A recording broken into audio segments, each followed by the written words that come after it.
time.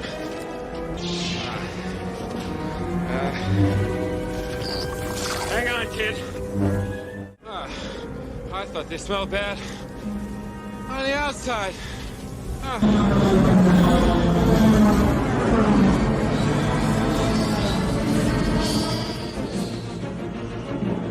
This is Rogue 2.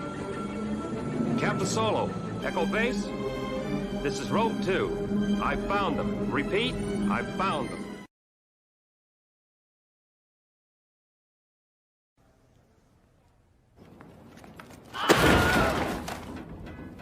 Fade in.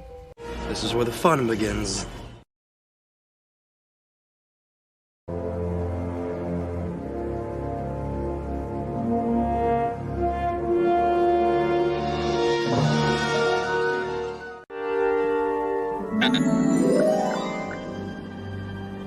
Hello there. Crap. Crap. Crap. Crap. Crap. Crap. You know, hey! You guys sure are friendly, aren't you? I'll probably never meet him. Might. Something different about him. Had enough? What do you want? I'm busy.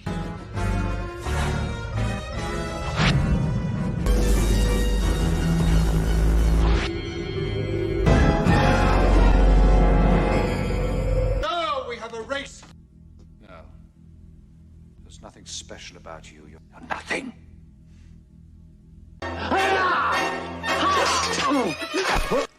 Now stand aside, worthy adversary. 'Tis but a scratch. A scratch? Well, what's that then? I've had worse. You liar! Come on, you pansy. Victory is mine! Just a flesh wound. You will each be part of me, and together we will be complete. Use the Force. Let go. The Force is strong in this one.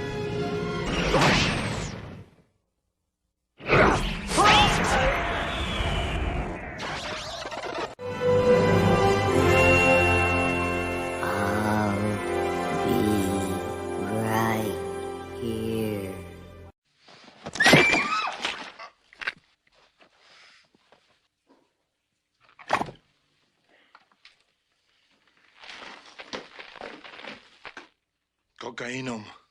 I have you now. What? You're all clear, kid. Now let's blow this thing and go home.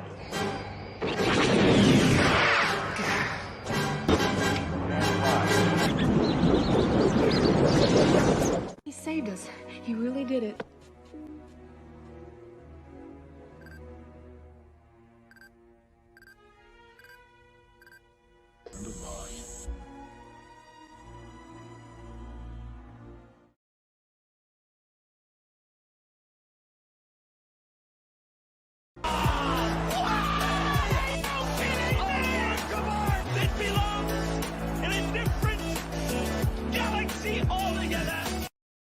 May the Force be with us. Ready program! Together, we have achieved a great many things.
Can you hear me now? Please confirm. Hello, Roger, Roger. Can you hear me now? Okay. Sorry about that. I plugged in my earphones in a different way through USB as opposed to the jack, and I guess it took over. So let me begin from the beginning. Shit. Welcome to the Not My Star Wars live stream. Greetings, programs. Welcome to the Not My Star Wars live stream. Star Wars, A New Hope. Not My Star Wars deep dive. The Skywalker Saga begins. I will simply clip out the beginning, or part of the beginning there. Lord. Okay, so back to the beginning. Sorry about that, guys. There's a reason I do this. Because there's a million people all at once, let's say at 8 p.m., doing a live stream or premiering a video.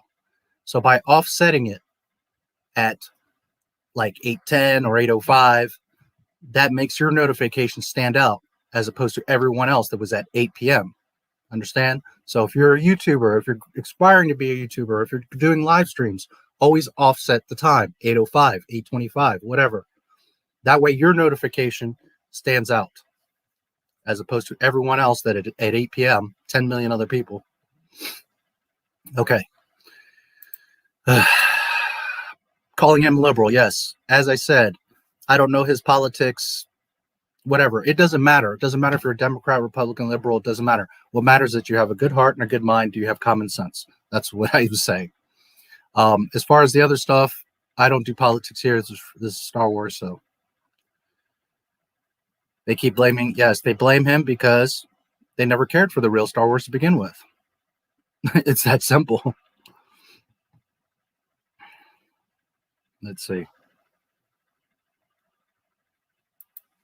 Yes, good riddance to them. I don't care for them dying, but no one should be bullied. Words of Mace, they were too dangerous to be left alive. 10 years since the last special edition release, and people still won't get over it. Just go on eBay and find the original copies. Yes. Qui-Gon, midichlorians, prequel haters. The original trilogy is ruined forever. Okay, so what I had said was midichlorians or mitochondria. Cells, atoms move throughout the universe, just like the Force, the wills, move throughout the Star Wars galaxy. Midichlorians are the vehicle that moves the Force throughout the galaxy. Therefore, if you have more midichlorians, you are stronger and more connected to the Force. It's really very simple to understand. It's ironic because people from 1977 wanted to understand how the Force works, and they got all upset when George Lucas explains to you how the Force works. Yes, midichlorians existed since 1973. Sure are. Qui-Gon Jinn and Obi-Wan Kenobi are trying to stop a tax federation. Prequel haters. What the hell's going on? Nothing makes sense. Yes, I know. You know, watching Rey and Kylo fly around like dolts is so stupid. It is very stupid. Remember when force jumping looked convincing and actually took effort? Yes. And as I said, do you remember when Yoda, Grand Master Yoda, with 800 years of experience, wisdom, knowledge, power, sheer raw power in the Force, could barely lift an X-wing. Yet Rey can move mountains of rocks. Yet Avar Kriss can communicate with all the Jedi across the galaxy through the Force. Right. Force Awakens rips off the first movie. Prequel haters. These guys understand Star Wars. Yes.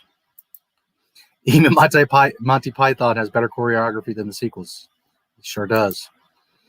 Last Jedi turns out to be a piece of crap. Prequel haters. Well, it's George Lucas's fault. It's been ruined since 1999. Yeah, well, that's what that is they never liked Star Wars to begin with. I've said it many times. Star Wars is not mine. It is not yours. It is George Lucas's. It is his story. Either you like that story or you don't. It's okay if you don't.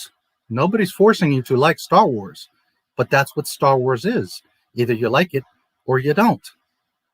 It's not a difficult concept. And that's why if you like the Disney stuff, you obviously didn't like Star Wars, because it breaks and disrespects everything that Star Wars is. It's really simple. You like the Disney fan fiction, okay, have at it. Not me, not anybody's telling you not to. But don't claim that it's Star Wars, because it's not. I love Not My Star Wars. So does Baby Jen. Thank you. It's good to see you. Video Man. I will give you Video Man one more time. A little Video Man dance for you.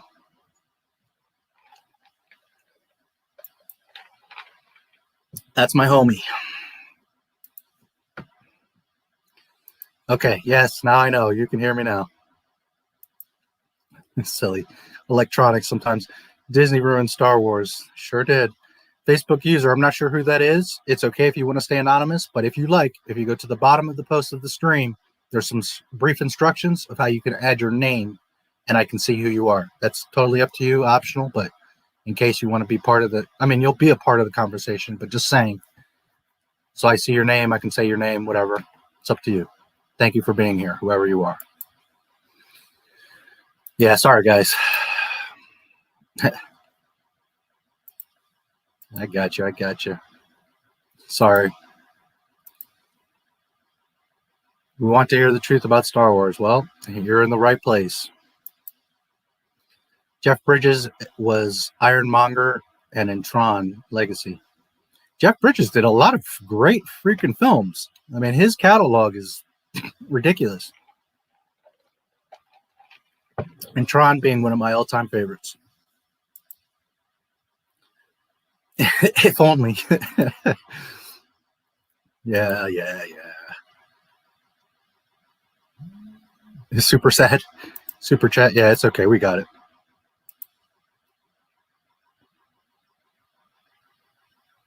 I think there's still captions. It just isn't going to work on a live stream. Maybe if you watch it back after it processes, the captions are there. And for anyone that didn't hear me, it's because I plugged my mic in a different way this time. And it like overrode I plugged my earphones in a different way this time, and that overrode the mic. So it's not something I normally do. I do it a different way, and oh well, lesson learned. Yeah, well, now you can. I'm poor. I nominated James Nerdman. I think I was kind of too harsh when I posted the comment about the bullies. Yes. Don't wish. Listen. Let me double check. You guys do hear me, right? Okay, it looks like you do. All right. Listen, for anyone that's new or anyone that's on this channel for a while, remember something. This is not a hate channel. I'm not a little kid that's like, oh, Disney, I hate them. No, that's not what Not My Star Wars is. Not My Star Wars is someone that has been a Star Wars fan since 1977 and loves the franchise very much. The real franchise, before Disney decided to shit all over it. Just a moment. Really?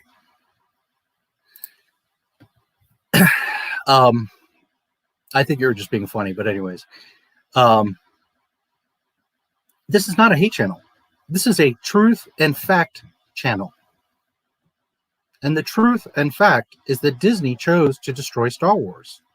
And they keep doubling down, and they keep doubling down, and they keep doubling down.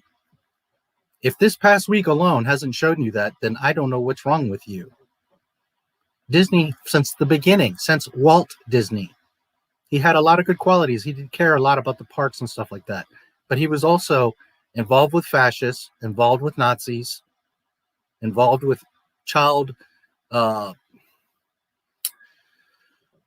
improper things involving children in movies and cartoons.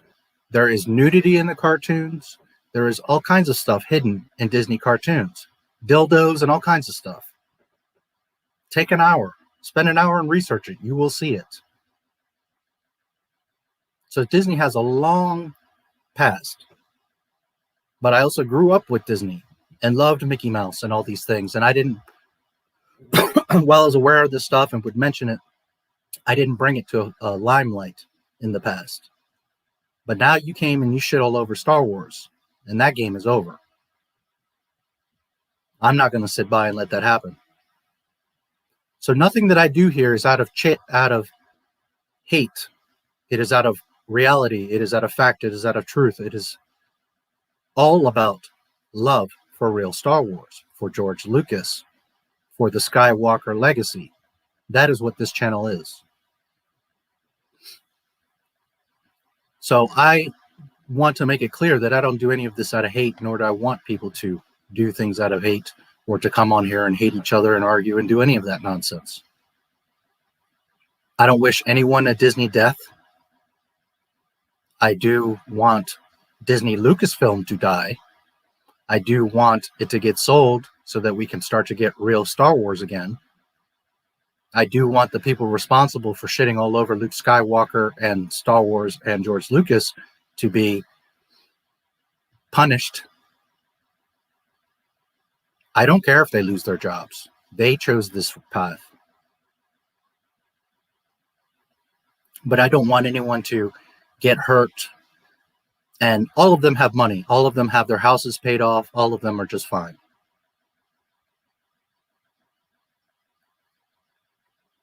So anyways, with that said, none of this is about hate. And none of this, I don't want anyone attacking each other or hating each other. By all means, this is an open forum. You can say what you think and believe. I have no love for Disney or Disney Lucasfilm.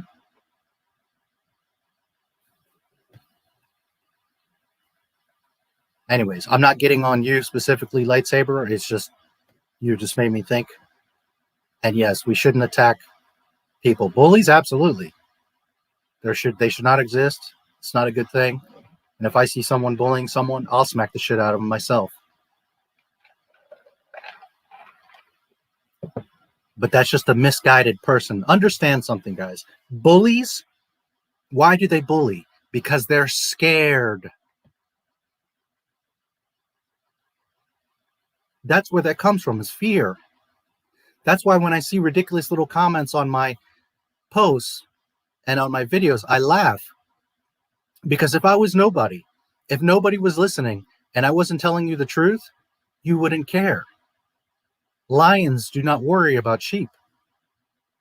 But when you come on my stuff and you say stupid things, that just shows you're scared because the truth is now coming. And that all your little BS Disney fan fiction is going to go away. You're scared. But being scared, someone being scared, you have to remember that.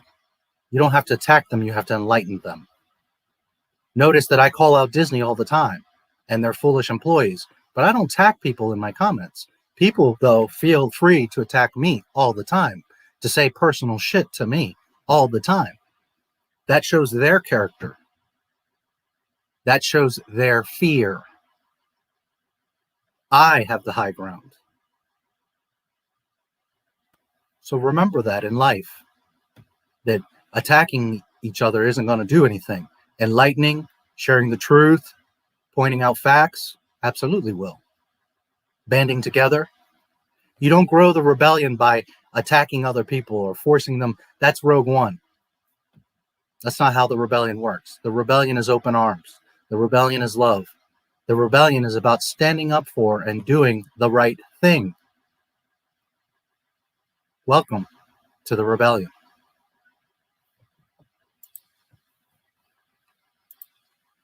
I sure do. I'm here. You can hear me.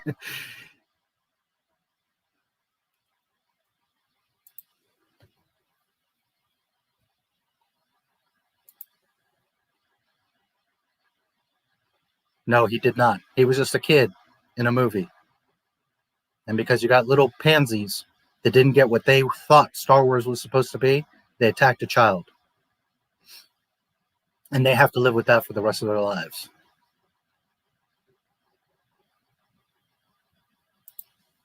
Old people in technology, yeah. Well, again, to be fair, is because I did things differently tonight. And that threw off the... Disney can never mute me. I'll make 15 other fucking channels. Try it, Disney.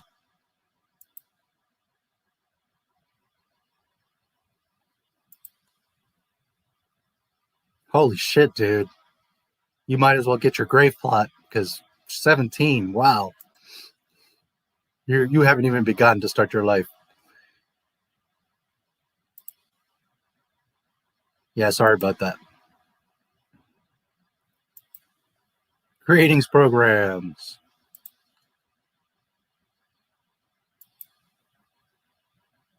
I just turned old enough to have a YouTube. Okay, good, thank you. Now you can hear, okay. Yeah, sorry about that, guys. Sith happens. Real quick, D, I have to thank you. First of all, I got your package yesterday. I just am so insanely busy. Holy shit. All this stuff going on with Disney, videos, emails. It's been insane. Not complaining. I'm so blessed. I'm about 10,600 subscribers. Thank you all so much. I just been overwhelmed. I did see your letter. I read it. I got your stuff. I didn't send you an email because I'm just overwhelmed right now. But I do want to acknowledge it. Thank you so much. And I want to say that this, and this are amazing, especially since inside they are the despecialized editions. Thank you. One of the nicest gifts I've ever gotten. Truly, truly appreciate it. This is freaking awesome too. I love this movie. One of the things I love about this movie is they show you how the media manipulates things, how they edit the things that he did and said to make him look like a criminal. And then he's being chased all around the grid. I love everything about the movie. There's so much I do love about it. But that's one thing that I really like about it, how they show the manipulation. But so awesome, man. Thank you so much. I love this movie. Special edition, no less. Wow. Thank you, dude. Love you, buddy. You can hear. Yes, yes. Good. Old people in technology happens. Yeah, it really wasn't me. It was, again, because I did a different process than I usually do, and it just overrode the mic, and I wasn't expecting it to do that. I'm not that old. Operator error, yes. Cockpit error. Do you think some of the clones became deaf? Sure, why not? They're around a lot of explosions and blaster fire. I wouldn't be surprised at all. I don't know if there's what you're going by that, but maybe you're making fun of me, but whatever. Absolutely, I'm sure they could have. And blind and lost limbs and all kinds of good stuff. Hello. Torres, arroba. Hey, I heard your full first message. The second one I have not had a chance to listen to. I'm sorry, I'm just so busy. I will listen to it. I will take notes on both, and I'm either going to do a video or we'll talk about it in the next live stream, perhaps.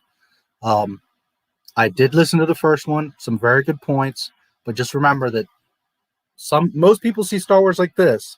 Some of you see it like this, and I'm not insulting anyone, but I see it like this. I see the whole room when I come in the crime scene, and you're missing some stuff. I will show you. Just I did not get a chance to listen to the second message, so, and I want to be fair. I want to write notes about all your points and cover everything and be truly fair about everything that you said. So, but thank you for the messages. I appreciate it, and I do listen, okay? Yeah. Let's go. Today's my day, right? What do you mean? For what I just said? Yes, greetings. Greetings, Dana Ridgely. Glad to see you. Welcome to Not My Star Wars. Greetings. Looking forward to watching A New Hope with you tonight. Thank you. I'm very much looking forward to it too. Arguably the most important film of all time. And we'll talk a little bit about that in a minute. Let me catch up with you guys here in the chat. I heard Mary Sue was made as a joke for Star Trek fan fiction in 1973. It was from a Star Trek character. No, actually it wasn't.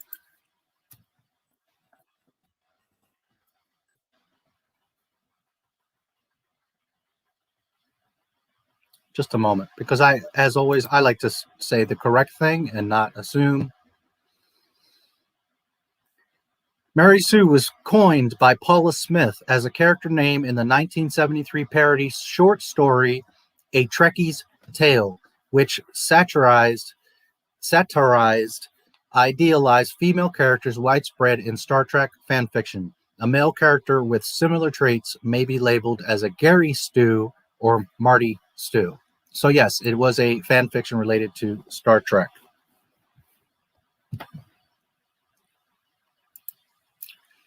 People say Anakin's acting was horrible, but it's actually genius since he's a young man with monks telling him to pent up his emotions and don't show them.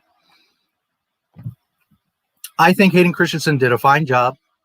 Was it the best acting ever in the world? No.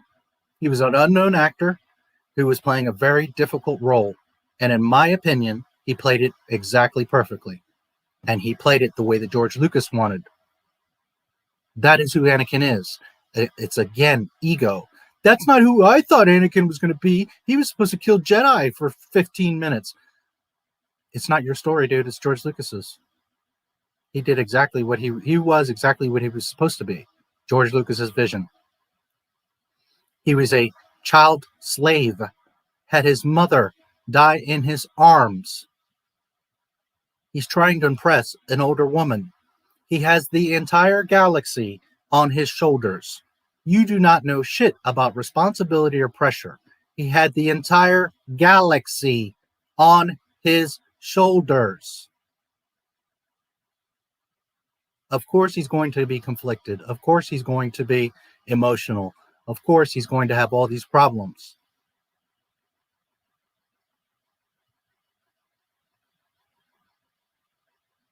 Being around a bunch of adults that are masters, and he's known to be the chosen one. The other day I saw someone on Facebook, God, the Jedi are so terrible. They took Anakin. Jedi do not take Anakin, or do not take children. Parents seek out the Jedi. It's the greatest honor in the galaxy for your child to go to the Jedi Temple. Did you watch A Phantom Menace, or are you blowing shit out of your ass? Mom, I can't do it. Shmi Skywalker. Anakin, this path has been placed before you. You must choose. Oh, you didn't watch The Phantom Menace, now did you? Or you looked at it, but you didn't watch it and pay attention. Because as I've said many times, George Lucas did not leave things for question. He very carefully put the dialogue there. You are just failing to pay attention. Not you, Darth. People that don't understand these basic concepts that George Lucas literally put in the dialogue and the scenes for you to understand. Jedi do not take children. At no time did Qui-Gon say, you have to come with me, I'm taking your child. No, that's not how it went down. He recognized the potential of this child, explained it to his mother, and her mother said, he's meant to be more. But you didn't watch the movie, now did you? Or maybe you saw it 25 years ago and think you know what you're talking about, don't you?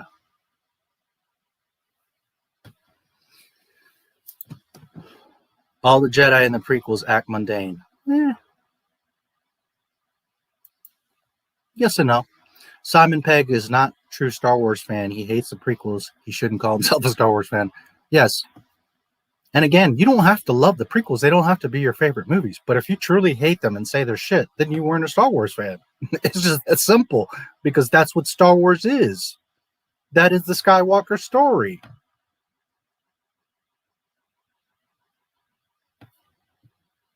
Maybe as an individual film, you're not crazy about it, fine. But as a saga, as what they are supposed to do and be, they are exactly that.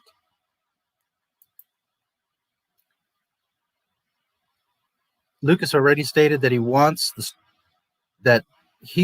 Star Wars to live forever and have infinite stories. How can be forever and be a George Lucas story? Lucas stated already that he wants that Star Wars? Well, very simple. He gave them the story. They chose not to use it. He's right there. They can call him on the cell phone. He was supposed to be a consultant. He could be overseeing all of it right now. He could be telling them, yes, no, maybe, think about this, do that.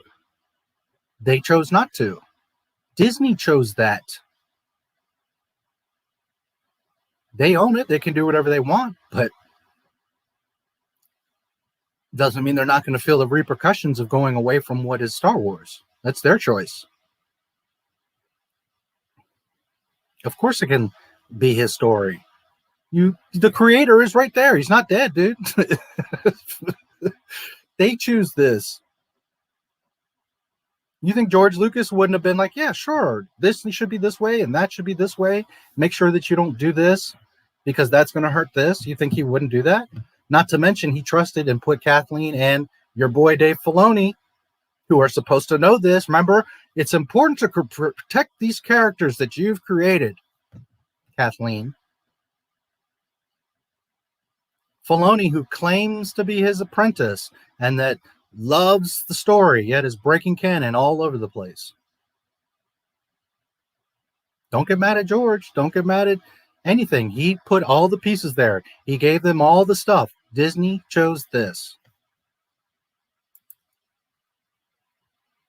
Still so happy to have only seen and hated The Force Awakens and knew the rest would be terrible and have a bullshit SJW agenda and skipped every other one. Yeah, well, I can't blame you. Last Jedi is an absolute travesty. If A New Hope came out now, people would complain about how all the science is wrong. I don't know.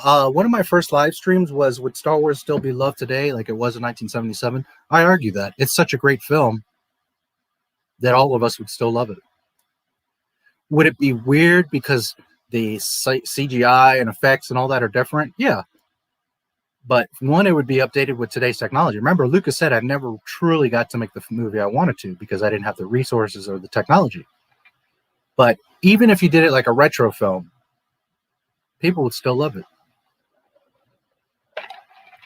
Remember, Star Wars is not lightsabers and spaceships. It is the themes, the dialogue, the story. And all of that is timeless.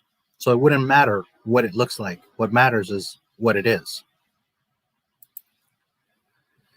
A Space Odyssey inspired George's dialogue for Star Wars. Why does no one complain the dialogue in 2001? Because when you're the best, Michael Jordan, Wayne Gretzky, Superman, Star Wars, people always want to complain. People always want to take down greatness. That's why. Not because they truly hate it, because they hate that they love it. They hate that something is that great. And I personally don't like Superman, but I can't argue that he's like the most powerful superhero. Oh, I'm sorry, Captain Marvel.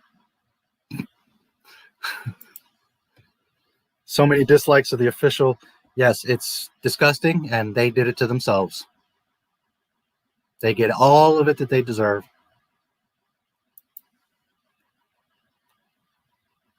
I'm not sure which part, but I think the bullying thing. Yeah, and again, you know, I don't censor you guys. I want you guys to have fun, to talk to me, to talk to each other. You're always going to have an open forum here to speak your opinions. But you don't have to attack each other. And I'm not saying that you were. I'm just saying, in general. Don't have to attack each other or other people. The rebellion grows with love, with open arms, not with, you're stupid, you're an asshole, shut up, not my Star Wars, you're a little bitch. That was just a comment I got just a little bit ago. That shows your character, dude. That shows how foolish and immature you are, not me. Because all I'm doing is showing you facts about what's going on with Disney. Hello, Not My Star Wars. George had a limited amount of time to make Star Wars, not only to film it, but also to write it. He had a lot of pressure from the studio. I think it's a miracle that we have Star Wars. You are correct. Especially back then. I would like to see anyone with $8 million, well, it ended up being $11 million, make Star Wars. Not even today could you do that. It's like the pyramids. You won't be able to do it. Got my wisdom teeth pulled today. I need this live stream. Well, good. I'm glad I'm here for you, brother. I told people my theory on Amanda, and they thought I was talking out of my ass, and Disney isn't. Right. I saw that. You should stop spamming, though, in the community tab. Everyone already partly or fully agrees with you, but you need to stop spamming. I'm close to unsubbing. That's your decision. I will not stop doing anything. I will do what Not My Star Wars does, number one. Number two, I'm not spamming anything. That's my channel. So what are you talking about, dude? If you don't want to see it, you can unsub, you can ignore it, you can block me. You're going to tell me what I'm going to do on my channel. Spamming is me coming on your channel and saying, look, look, look.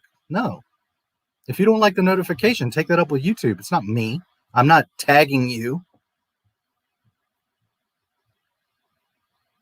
And I don't want anyone to unsub, but at the end of the day, you're not going to tell me what I'm going to do. It's crazy. I will post. Be careful, because I'll do it now 3 times more.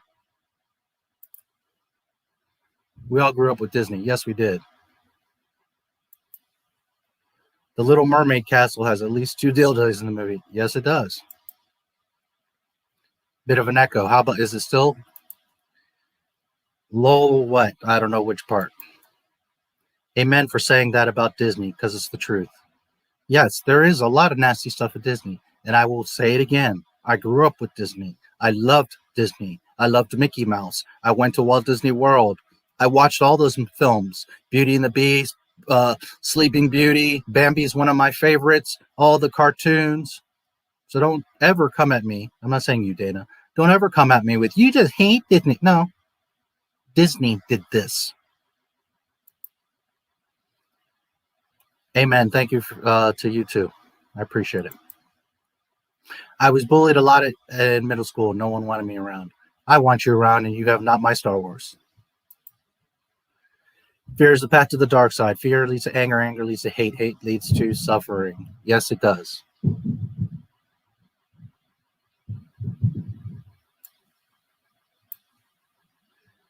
You are speaking truth right here. I always speak truth, brother.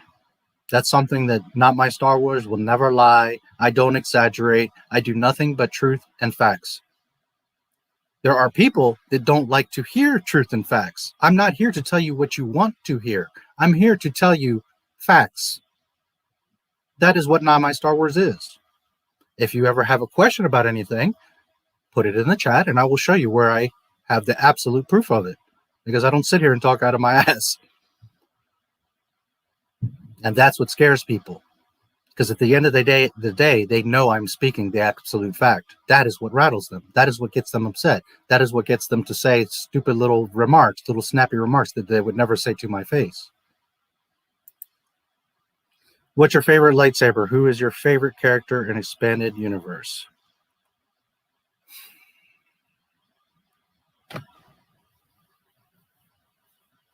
Probably Luke's green lightsaber.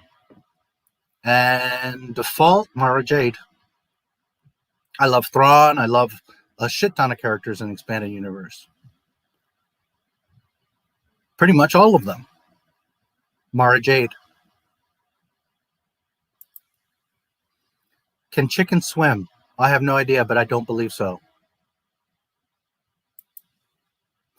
Oh God, I gotta think about my favorite Legends character now. Yes, you're going to get quizzed. Which planet is your fave? You think can be a good Star Wars director? Which planet? Probably Coruscant. I'm a city boy. I love the whole concept of the one city planet. I like Coruscant a lot. I like the levels.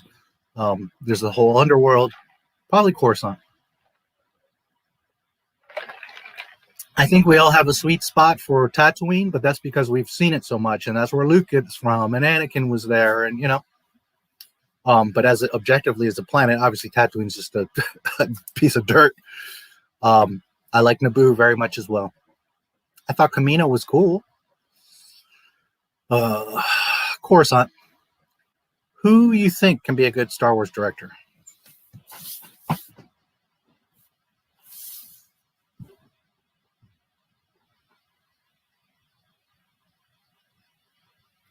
Robert Rodriguez, James Cameron,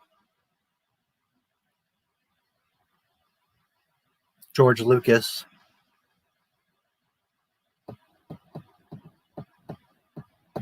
I've never been someone that knows like the behind with Star Wars, yes, but even to a point, I've never been someone that like for example, Running Man, right? I love this movie, but I'm not someone that could even tell you who produced or directed this. Let me see. I have no clue. Let me put on my reading glasses.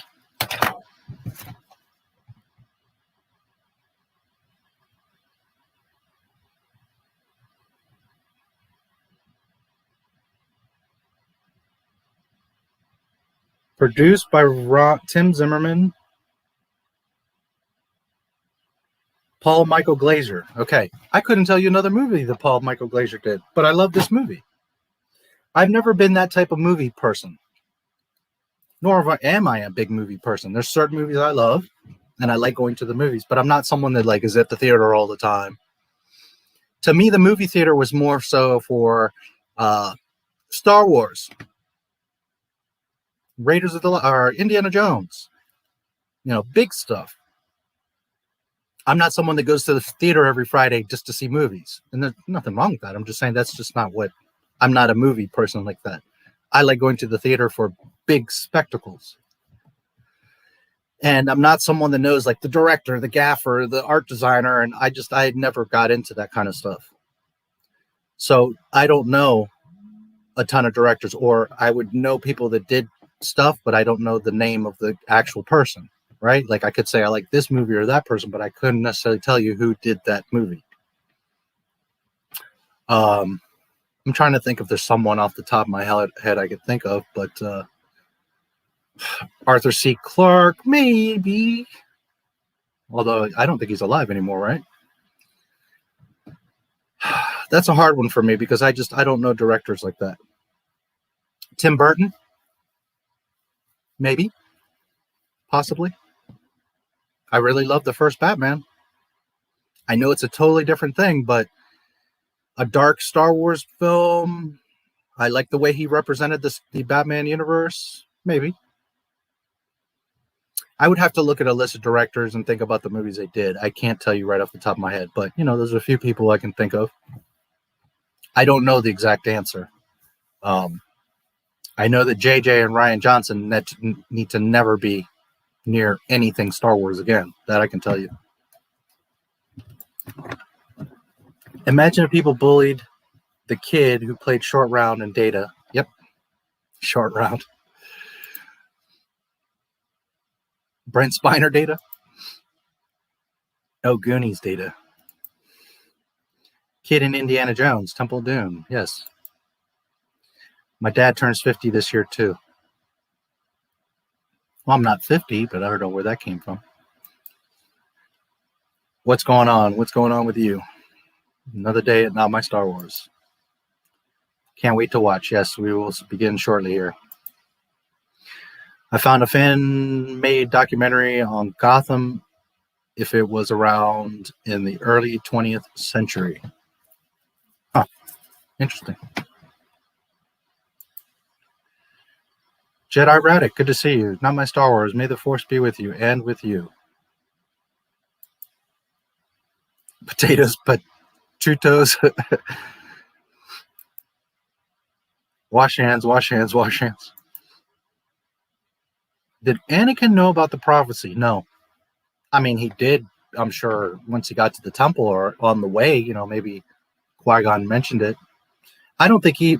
Here's what I think, and I say I think because we don't see it on film, right? But here's the logical thing, is that Anakin doesn't know for a while. Probably not into his teens, not until he starts to become more powerful as a Jedi. Okay, remember, as a small child, he could do, for example, pod racing that no other human could do. So he knew something was different about himself, but he didn't know much about the Jedi or the code or any of that stuff. So for years, he wouldn't really have any kind of grasp or gauge against other Jedi to understand. Now, as he's coming into his teens, he's trained for a few years, he's on Coruscant, sees the world on a much larger scale, and he can kind of compare himself to other Jedi, and he's doing all kinds of miraculous things, then he's starting to realize, oh, I stand out. That's why, like Obi-Wan says, you know, if you took as much time practicing your lightsaber skills as you did, what was it, arguing, or I can't remember right now, you would rival Master Yoda. And he said, I thought I already did. And Obi-Wan's like, only in your own mind, only in your mind, young Padawan. So around that time, probably, is when he starts to separate himself and see that he's able to do things that other Jedi can, even at his young age. Plus being at the temple, plus having access to the archives, plus other people whispering and all that, then he would have realized he was the chosen one. Therefore, then he would know about the prophecy. Did he know about it early on? No, of course he wouldn't have. No clue. But I would think in his teens, you know. The Spartan program kidnapped children, Xbox. Halo, the Spartan program. I don't like Halo, so I can't comment. I never liked that game. Lucas haters are a bunch of clowns. Yes, they are. And I will repeat, if you don't like what Lucas did, that's okay. You can enjoy Disney's fan fiction. You can enjoy whatever it is you like to enjoy. But you can't say that you love Star Wars if you don't like George Lucas and you don't respect his films. Because that's what Star Wars is. Hello. Someone told me that they turned failed Jedi into meat. Huh? On the contrary, failed Jedi mean that the masters failed, and they did everything at all costs to avoid that. It was you had to do something very drastic to be put out of the order. Not because you made mistakes, not because you failed. Only because you were choosing to do evil and to break rules. That's different. But the masters were wise enough to know that if their students were failing, it was because they were failing. So no, they wouldn't be turning anyone to meat. On the contrary, they would be doing everything they can to make sure they could straighten, to right the ship.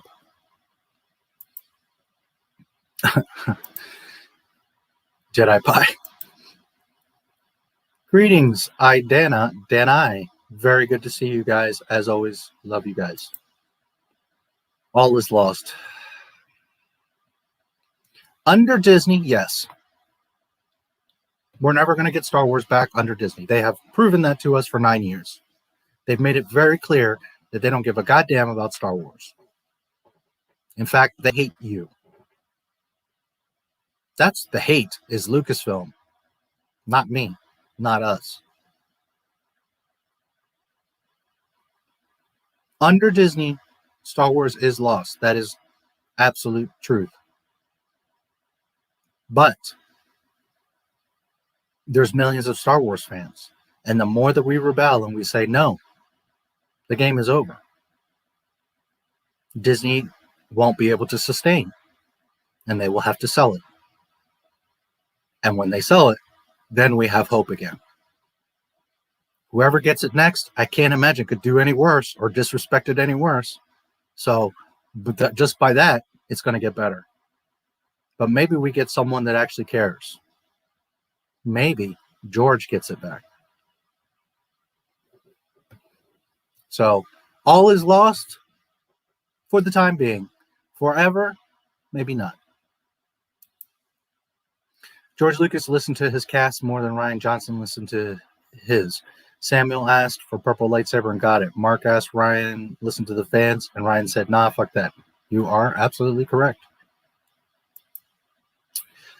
Why do people believe women weren't into Star Wars until Rey showed up? My mom and aunt are the reasons I got into Star Wars, because people are just dummies. I've said this many times. We're going to see it here in a few minutes. Who's the first character you see in Star Wars? Yes, we see Darth Vader. Yes, we see stormtroopers. Who is the first flesh? Who is the first person you see and associate with and connect with in Star Wars? Princess Leia. But the problem is that the people making Star Wars didn't watch Star Wars. They don't give a damn about Star Wars.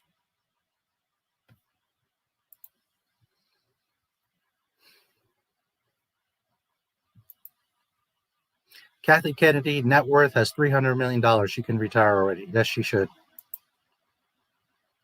She should get fired, not retire. She should not be able to walk, retire. She should be fired. Lucasfilm needs to make a statement. Well, Disney needs to make a statement, but they won't. You have more respect. Captain Marvel, you mean Billy Batson? He's the kid that says Shazam and he turns into a superhero. He's cool. No, dude. Come on. The real Captain Marvel. Please like the video if you liked it. If you didn't like it, keep your comments to yourself.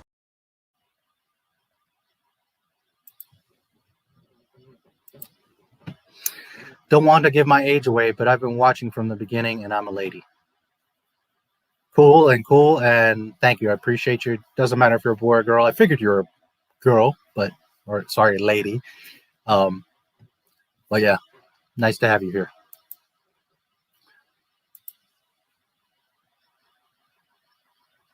How would you make the Knights of Ren not as lame? Because still don't know much about what they are or what they do. Nobody does, not even JJ or Ryan. Because there was no story. They just made some, look, characters, action figures, look. Which, was there even Knights of Ren action figures? My God, is Disney stupid. Nobody knows, dude. Not even them.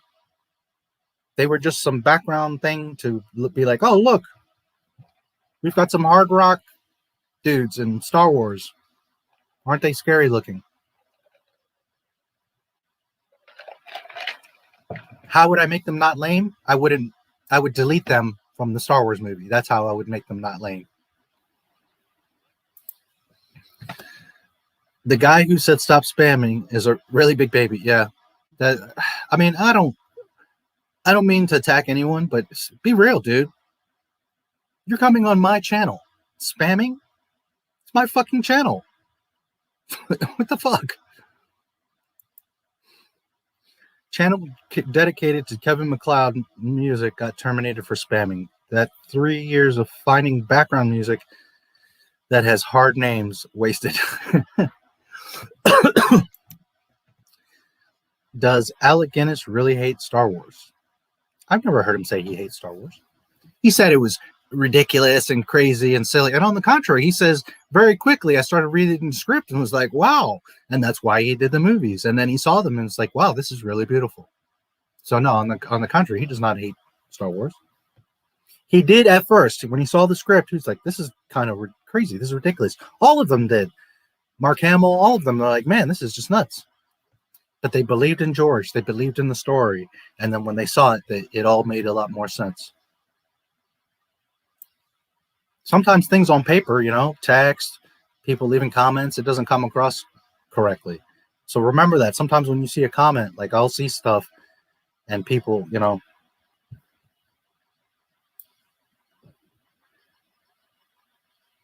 the community posts, yeah, they're there for a reason so that my community can see what I'm talking about. I mean, it's just craziness. And it's not like I'm posting every 5 minutes there. I'm updating what's going on. The force is strong with you. Yes, it sure is. Believe that. The Hunt for the Wilder People director, please.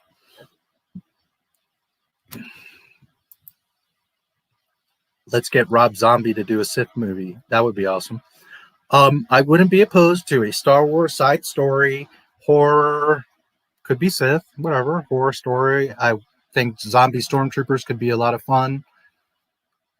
As long as it's a side story, sure. To run Lucasfilms well, I would certainly do a much better job of what's going on now. But I will warn you, like I have warned many people in the past, if I get the keys to Lucasfilm, everything from October 31st, 2012 to today is being deleted. Sequels, Mandalorian, Rebels, Resistance, Clone Wars, all those comics, all those books, all of it is going away.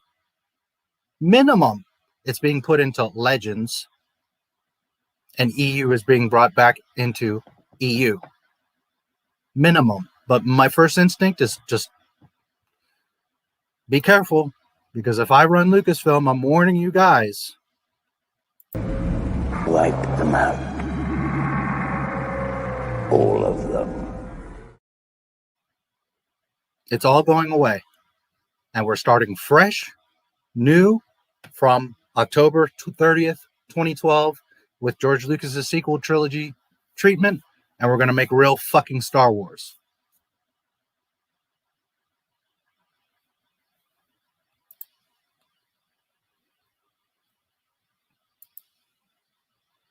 I think Gilad Pelion is my favorite Legends character. Nice. There's tons. I mean, the EU is beautiful.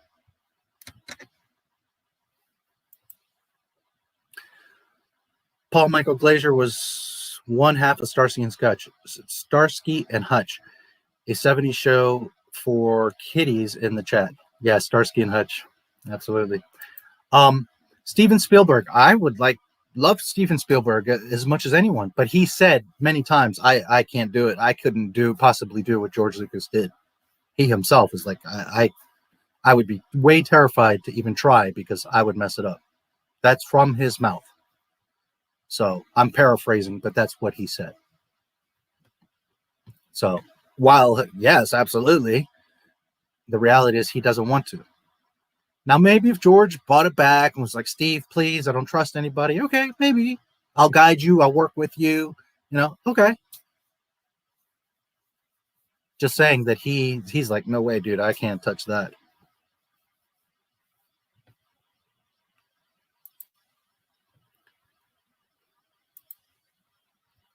Tim Burton was chosen to direct Jurassic Park if Warner Brothers acquired the rights from Michael Crichton. Oh, interesting. Yeah, he is good friends with Lucas, and he knows how Kennedy is a control freak. Yes, he does. Caesar Starkite is a name I came up with for a comic I'm making. What do you think? It's cool. I like the name Caesar, and I like Starkite, but I feel like they're also kind of like, one is really earthly and one is kind of science fiction-y. So I'm not saying it's bad or terrible, but I don't know, maybe a different first name or a different last name that matches more with Caesar. I don't know. I just feel like it's kind of two different realms, which isn't necessarily a bad thing. You know, Luke Skywalker, so, but it's cool. What do you think of the new Batman movie with Robert Pattinson? I think that Batman has no place amongst glittery vampires. That's what I think. And I think that, one, he was complaining months ago that I'm not going to work out for this film. That little beanpole dude, he better fucking work out. And two, I just heard recently, I don't know if it was a rumor or fake or whatever, but that he was having sex on the Batmobile and they threw him off the set or some shit. So I don't know if that was true, but apparently he had some girl in the Batmobile. I don't know why they chose that kid to do Batman. I mean, seriously. I still remember people complaining about him being emo. Yeah. Well, I think he is, but that's just my opinion. He's emo except Adam West. Yeah, but not that type of emo. Not glittery vampire emo. Favorite planet would be Raxus Prime. Yeah, good one. Cool. Tim Burton making the crazy George Lucas story of the microbiotic world that he wanted it. Yeah, possibly. That's why he wears darker robes, so he can stand out amongst the Jedi. Also, it shows him getting closer to the dark side. Yes. And again, for those of you that didn't catch the stream, where Darth Maul and Darth Talon in George Lucas's sequel trilogy, I cover very in depth about what the story was with that. And the sequel trilogy was going to be a darker, more adult thing. And that's why I said Tim Burton, because if you do a kind of a dark Batman, that darker era of Star Wars, more adult era of Star Wars, could be interesting. I just hope he's a detective. So many people forgot that he's a detective. Yes. I don't. Some people get upset about that. Like, he's not a detective. It's like, hello. Lucasfilm just needs to rename it Circus Wars. There you go. Damn corporates. Yes. Muzz the Phenom. I don't recognize you, so welcome. Glad to see you. Disney just cares about being woke and making a dime. They just can't understand mythology and its values. Yeah, well, they don't understand, but they also don't give a damn. That's part of it. It's not about money. It's about agendas. It's about them wanting to send their messages.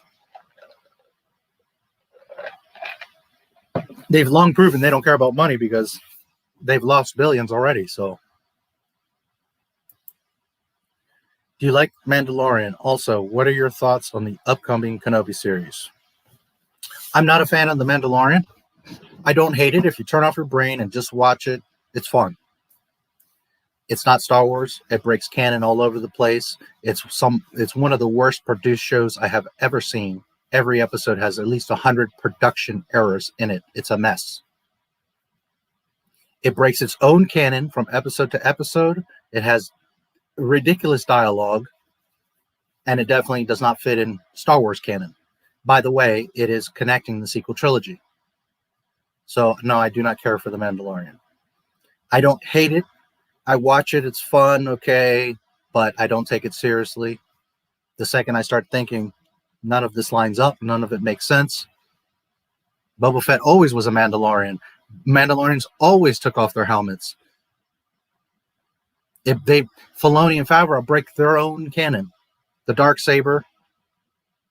Sabine hands it to Bo-Katan. Here you go, Bo-Katan. I take this Darksaber to rule over Mandalore. And then in The Mandalorian, well, no, I can't take it unless I kill you. The whole shit is all of Disney stuff is stupid. It's just plain stupid. I'm not a fan of The Mandalorian. I don't hate it. I don't tell anybody not to watch it. But if you watch it objectively and closely, it's a freaking mess. What are your thoughts on Obi-Wan Kenobi series? Have you seen The Last Jedi? Did you see what happened to Luke Skywalker? Put on your seatbelt, because that's what's going to happen to Obi-Wan Kenobi. That's what I think about the Obi-Wan Kenobi series. I will watch it, I will review it, and I will be laughing the whole way. If you guys think they're going to respect Obi-Wan and make a good show, boy, are you in for some heartbreak. Did you see Jake Skywalker? White males are a problem. Princess Leia, she's not a princess. She's a general. Yes. She's both, but she's a princess first. Do you think John and Dave are trying to bring back? No, absolutely not. They are not. John, okay. John is an old school Star Wars guy. He loves Star Wars. But he was never someone that like read all the comics and got into the EU and understood all this stuff. Did he have some of the toys? Did he watch the movies? Did he love it? Sure. But he doesn't know Star Wars. That's why he was paired with Dave Filoni on purpose. Because John does love Star Wars and he knows how to make shows and movies. And that's what they needed, was a show for Disney Plus to try to get fans back after the fiasco that was the sequel trilogy. Hold on a second. I got a speck here in my eye.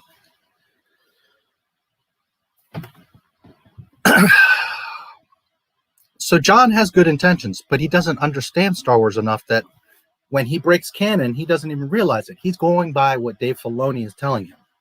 Dave Filoni is the opposite. He knows it well. He's been in the vault.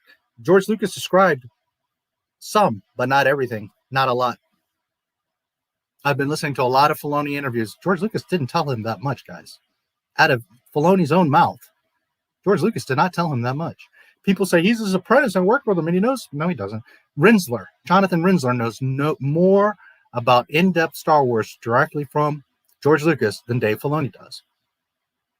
The thing is that Rinzler knows on an author level, a by the numbers and facts level, not like canon and lore and all the characters and obscure trivia.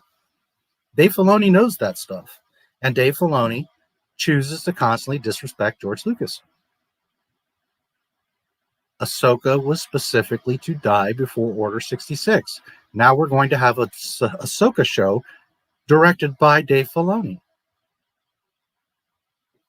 They are not the ones, guys. They are going to continue to give you what you've seen. Dave Filoni was on the set with Rian Johnson on The Last Jedi. He sat there and allowed Jake Skywalker to happen. Dave Filoni is not the one. Dave Filoni is worried about Dave Filoni. Dave Filoni wants his little Ahsoka show.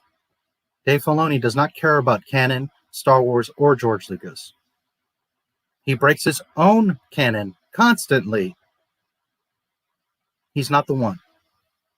Jon Favreau is good at making the show. But on the same token, Jon Favreau writes a 10 to 20 page script, hands it to the director, and they develop the story. All of The Mandalorian, he writes as he's going along. It's not planned out. I have the interview. He says, I don't plan it out. I just get up and write the stuff. Luke Skywalker was not planned till the last moment. It just organically came about. Ahsoka Tano was planned before season 1. I have proof of that. Dave Filoni himself even said I was going to do it in season 1, but I was scared of messing it up, so he waited till season 2. So when your priority is Ahsoka Tano, who was supposed to be dead, and yet, oh, well, at the last minute, let's bring in Luke Skywalker. That shows you where they're at. That Luke Skywalker scene in Mandalorian was not for you. It was not for me. It was for them. It's because the ship is sinking, and they desperately said, what are we going to do? Ratings are tanking. Everybody's pissed off. Try Ahsoka. Okay, well, that did okay. What about Bo-Katan? Okay, well, that did okay. Bring out Boba Fett. That got some attention, but all right, well, you got to bring out Luke. And that worked for all of 15 minutes. Everybody got excited, and then they went and started shitting on the fans again. John and Dave are not the ones. Now, John was someone like me that respects and understands the franchise and is going to unselfishly make George Lucas Star Wars. Sure, he's great to be the showrunner. Dave Filoni is not. Dave Filoni made all kinds of nonsense. There is no time travel. There is no world between worlds. That is Dave Filoni's machinations. That was Dave Filoni setting up a out for when things were falling apart, that he would always have an out. And I will remind everyone, when you create world between worlds, you're now creating different timelines, a multiverse. And by you guys accepting that and allowing that to happen, if you guys get on board with that, what's going to happen is now the sequel trilogy is going to be this, and 1 through 6 is going to be this.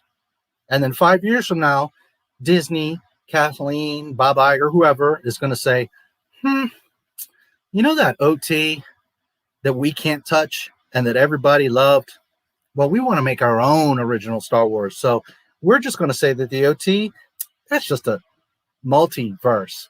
That's just another timeline, not the actual timeline. It's now going to, you've opened the door now for the OT and the PT to just be, maybe that happened, but really, here's what happened, what the mouse created. You cannot accept the world between worlds. There is no time travel in Star Wars. You are setting yourselves up for the original Star Wars to be crushed. The High Republic is all about diminishing the prequels. The sequel trilogy was all about diminishing the OT. They are collapsing on the Skywalker Saga 1 through 6. You must see this. I want nothing to do with Dave Filoni. If I get the keys to Lucasfilm, he's getting fired. At least put in a room, heavily questioned and cautioned. I may give him a chance because he does know this stuff, but he must change his ways. This is also the person that said, Luke Skywalker, he didn't do anything. All he did was he opened the cell door for Leia, he let out Leia, and she did it all.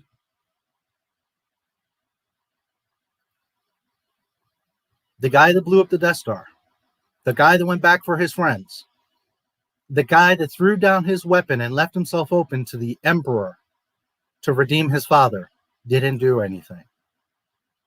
That's Dave Filoni. I want nothing to do with Dave Filoni. Jon Favreau, paired with the right lore person, sure, he could make some good stuff. But if Jon Favreau understood canon and lore and was looking at his own show, he'd be like, oh my God, holy shit, did I do that? He's trusting in Dave Filoni. Dave Filoni is telling him, yeah, that's fine, that works, that's true. The problem for Dave Filoni is, I know this shit, and so do others. And we see the stuff that he's doing. So no, they will not bring it back. On the contrary, they've been showing you what they will do with it. They will destroy it. Dave Filoni was on the set of the sequel trilogy, guys. He was there. And worst of all, he was there on The Last Jedi. And you see Jake Skywalker. That's who you want to represent Star Wars? Leia's a badass. Always was and always will be. Was originally called Captain Marvel. I didn't know that. Knights of Ren were supposed to be introduced in episode 8 and expanded upon Bit Ryan's hot dog head ass. Forgot to put them in his movie. Oh, well, he forgot that he was making a Star Wars movie. That there was 7 films before what he was doing. Because he wanted to make his movie. He literally has a quote that I didn't make the movie for fans. I made it for me. What's his name? New name now? If Billy says Shazam, he'll turn back to normal. I didn't see Shazam, and I don't know the story there. Not sure which part. Alec Guinness film in the desert. I don't know. As long as they were filming. I don't know. I would love to see jail treatment, good or bad. It's real. Yeah, so would I. I can't imagine it's bad. Is it everything that you or me imagined? No, it's his story. It could be whatever. But it would respect the continuity. It would respect all the characters that we love. It would all make sense.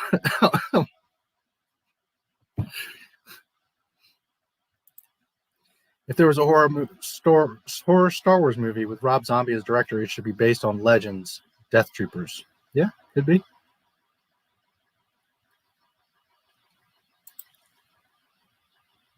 And Sith, yeah. Tim Burton's dinosaurs would have been keeping me up forever. Not gonna lie, that clip of Brie Larson all sweaty, face beat red, and you can see and feel her emotions when she says, if you didn't, keep your comments to yourself, is actually kind of hot. She's an attractive girl. I mean, you can't really deny that. What makes her unattractive is her shitty ass attitude. I mean, she's not an ugly woman, obviously.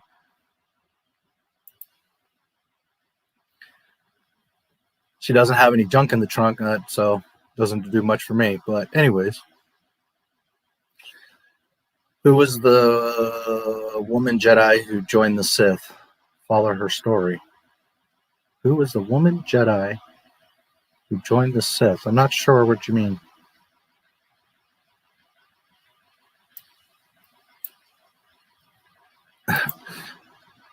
Which Jedi? I'm not sure what you mean. James Cameron was chosen by 20th Century Fox to Jurassic Park if they got the rights. I thought you said Tim Burton.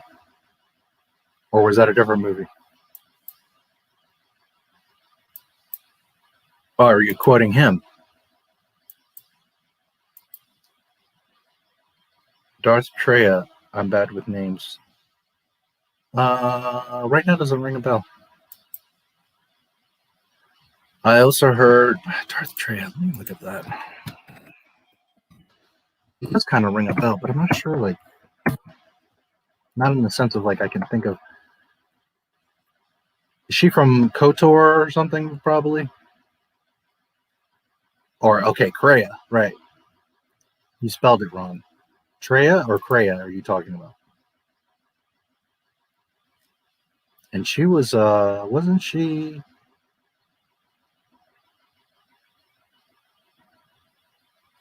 from Malachor? She was from, the games, I think, right? KOTOR, maybe? One of these days I'm going to be able to play KOTOR. Knights of the Old Republic. Old Republic 2, Sith Lords. Assuming that's what you're talking about, Kreia?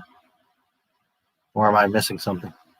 I also heard that he was supposed to do an R-rated Spider-Man movie starring Leonardo as Peter Parker and Arnold Schwarzenegger as Doc Ock.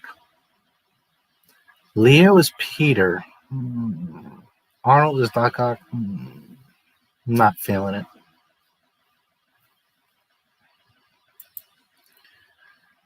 I used to have a very nice collection. I lost everything years ago, so I don't have any of that stuff anymore. I used to have a ton of the books. I had a massive Boba Fett collection. I used to have all kinds of stuff. James Cameron's vision sounds crazy. Isn't Sidious the rightful owner of the Darksaber since he beat Maul? That's Filoni fan fiction. There is no Darksaber. Darth Treya was pre-Phantom Menace. Cameron's film got scrapped because Marvel had to sell the Spider-Man rights to Sony.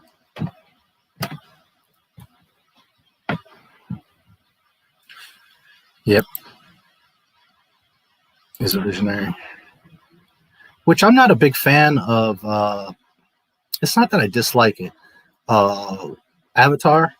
I just think it was way overhyped. Like, everybody was like, oh my God, what a movie. I mean, it was good, but it wasn't all that. He definitely blew it. He spent $1 billion on that film. Yeesh. George Lucas made better movies for $100 million. I mean, I like Sam Raimi's vision because he is a classic Spidey fan. Did you say Spidey? My spider sense is tingling. What's next?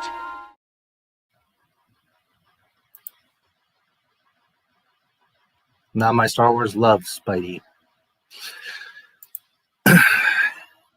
Sith movie, that would be cool. John and Dave revive Luke. No. Not at all. One, I have the interview. He says at the last minute he just brought him in because he thought it made sense. Here's what really happened. Now, I don't know, but I can promise you this is what happened.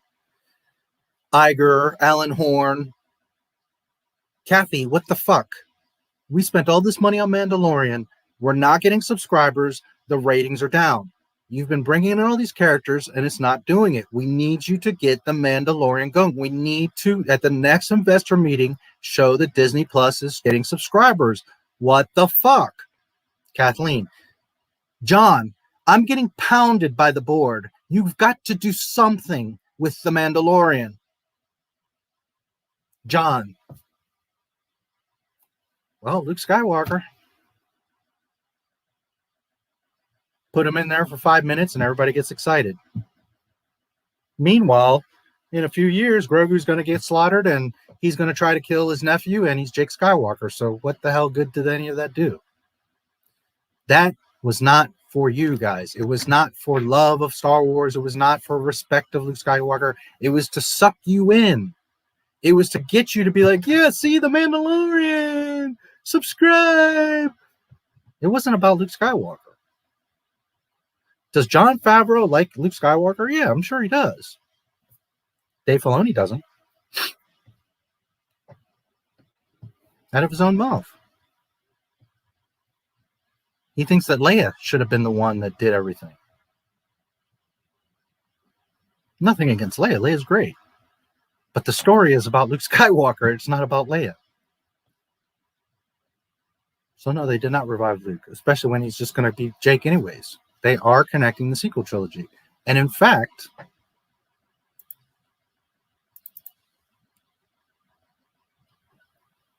just a moment. Because on this channel, I say a lot of things, but I can back it all up.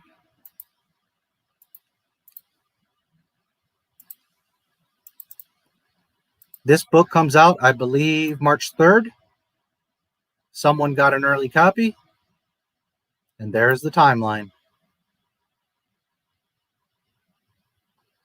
So don't think for a minute that the sequel trilogy is going away, that Mandalorian is not going to connect, that it's not all going to be there.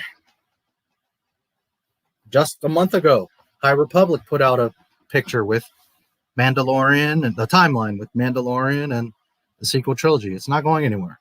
Jake Skywalker is not going anywhere, guys. So all this stuff that they're doing is irrelevant because it all ends up with Jake Skywalker. No, they did not revive him. They suckered you with candy. Oh, and by David Kopp, the writer of Spider-Man 2002, co-wrote Jurassic Park. SJW are after Rosario Dawson now, so it will be interesting to see if she gets canceled. Yes, it will be interesting. And let me tell you something. The Mandalorian's already cooked. That's done. They made a huge mistake firing Gina Carano, as we can see what's been going on. They fire Rosario? Holy shit. Not that she's bigger than Cara Dune or more important or anything, but one, a lot of people like Ahsoka, even though she does not belong there. She should not be there. She should not have a show, but whatever. She's there. People like her. But now you're getting rid of two big characters in Mandalorian. Holy shit. They will never, ever, nobody will ever watch that show. Already a lot of people are not going to watch it, but they will totally. Oh, I dare Disney. I dare Disney to cancel Rosario Dawson. I dare them. Holy shit. Time travel in Star Wars. Well, that Dave Filoni. What's the world between worlds? You can go between worlds in different times. It's time travel, dude. That means that this happening here, you could just jump through a portal and go here to an alternate time and place. That you can alter things. And again, some people are only thinking on the surface, and you say, well, that's good because now we can say that the sequel trilogy never happened. But then they can say the OT never happened.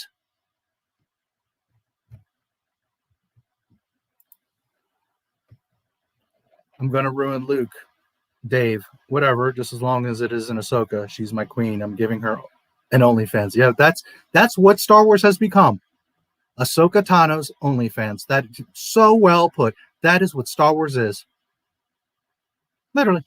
Mandalorian, Rebels, Clone Wars, all of it. Have you noticed that it all is revolving around one character? Hello, use your eyes open. Wake up.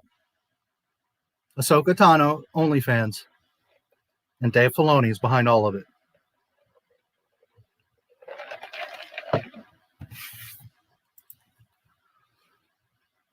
Dagger in my heart. It was a dagger in all of our hearts, sweetie. A dagger to Star Wars fans' hearts. If you like that film, you clearly tell us you were not a Star Wars fan. Because no way do you accept that that is Luke Skywalker. If failed correctly, hyperspace can be a way to time travel. To travel time. It's a way to cut down length and time of travel, but it is not time travel. You can't hyperspace to go back in time or to alternate universe, or you can save time, you can buy time, you can do the Kessel Run, but you can't time travel. Time travel means I can go back last week and change what I said last week. You can't do that. That's not Star Wars. That's not what George Lucas did. It was one set time.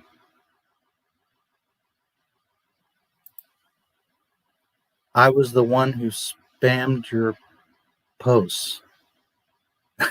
No, Miss Sober, no, man. Hey, man.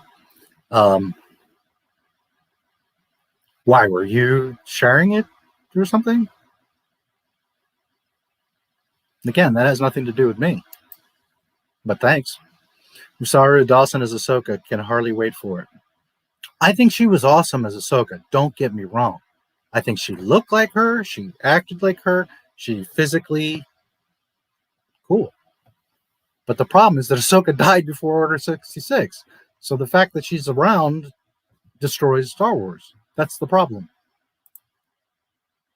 Now, if Dave, which he won't, but if Dave were to say, this is just a total side story, has nothing to do with anything, this is just a fun side Ahsoka story. She's not even alive. It's not canon. She's just here for Ahsoka fans. Okay, dude, have a blast. I have no problem with that. But the problem is that she's being considered canon, that she's being considered alive, that she's going to trigger the world between worlds. That's the problem.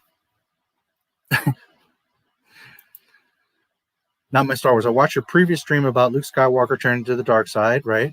I found your view on the Emperor and Vader being more like bullies trying to get a raise out of Luke. Yeah, that's exactly what they were trying to do, especially the Palpatine.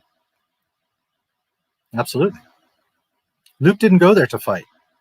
Luke went there to save his father. Shazam Captain Marvel was owned by Wiz Comics. They sold him. DC bought its design and Marvel bought its name. Captain Marvel was a guy and he died, and Miss Marvel took the title Captain. When Marvel bought the name, you're given blah, blah, blah, blah. You're a sexist and deserved it. Cool. If Michael Bay made a Star Wars movie, everyone would explode. The camera would be shaky, and all the characters would be sweaty and talking in slang. She was part of the Sith trilogy that had Darth Nihilus, herself, and Darth Sion. Treya, I like Gina Carano in The Mandalorian. We'll miss her. Yeah, most people did like her. But here's the thing. I'm not a Mandalorian fan. I don't mind Cara Dune. I only had one real issue with her, but she's cool. I think Gina's a beautiful woman. She's a very nice person. It's not me defending Cara Dune or The Mandalorian. It is what is correct is correct. And she should not have been fired because she didn't do anything. And especially when you got openly racist people on your staff, you got Pedro Pascal calling half of America Nazis. You got people at Lucasfilm making fun of fans.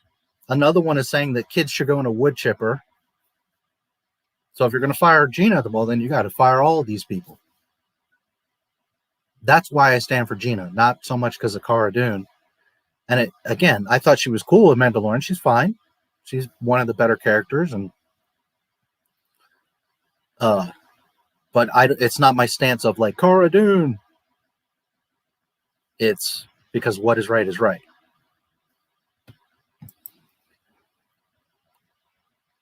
Raylo, anti-glasses. Okay. How do you show the videos on your live stream? Which videos? Are you talking about like Star Wars tonight? I can't play the audio or the video. You guys will have to watch it along or just watch my reaction. I will tell you the timestamp. I will tell you in description what I'm seeing and make any of the points or knowledge I have of what's going on in that scene. Share little tidbits with you, but I can't show the movie, unfortunately. I would love to, but it'll just get copywritten and taken down, and then none of us can have any fun. So if you have the DVD, load it up, or Disney Plus, or whatever. Avatar was Pocahontas. Change Jake Sully to John Smith. Yeah, good point. I also hate you for using glasses. Well, I got to see, dude. I can't read without them. Jedi's what? Because I don't really wear glasses, which is funny, but when it comes to looking at screens and reading stuff, Luke, a Jedi's weapon deserves respect. 1 year ago, Rose lightsaber. Yep. Bruh. I also hate you for using glasses. Yeah. Glasses are racist. Yes. Give it a rest. Yeah, he's just trying to get a rise. I think he's just trying to have fun, honestly. I don't think he means he's just being silly. There's trolling, and this is just being ignorant. Well, if I see it, I can always block him. Kreia is Darth Treya. Okay. You're racist for supporting him. How do you show the video on your live? No, Mr. Troll. Yeah. Do you think Disney Star Wars caused damage to the OT? Absolutely. I don't think. I know. Do you remember a guy that went and redeemed his father, and that his father tossed the Emperor over the damn thing, which resulted in killing himself and the Emperor and destroying the Sith? And then in The Rise of Skywalker, oh, look, it's the Emperor. So Anakin did nothing. Luke Skywalker did nothing. It was all just a waste of time because Rey Palpatine, at the end of the day, took over the Skywalker name, homestead, Millennium Falcon, Poe's robot, the Skywalker lightsabers. A Palpatine took it all. Luke Skywalker, the greatest hero in all of film history, is an asshole. I don't think it did. Ahsoka Tano, who was dead before Order 66, is running around the Mandalorian and now going to have a TV show. They should be arrested. Allegedly, Filoni wanted Pre Vizsla to use a vibroblade. And George said, no, a non-lightsaber can't block a lightsaber. Either he has a lightsaber or a shock staff, and that's where the dark saber came in. Jon Favreau and Dave Filoni created the dark saber. That's not even an argument. Like, it's out of their mouth. They created it. Did they perhaps consult with George and say, hey, what do you think about this? Possibly. But the darksaber was created by Jon Favreau and Dave Filoni.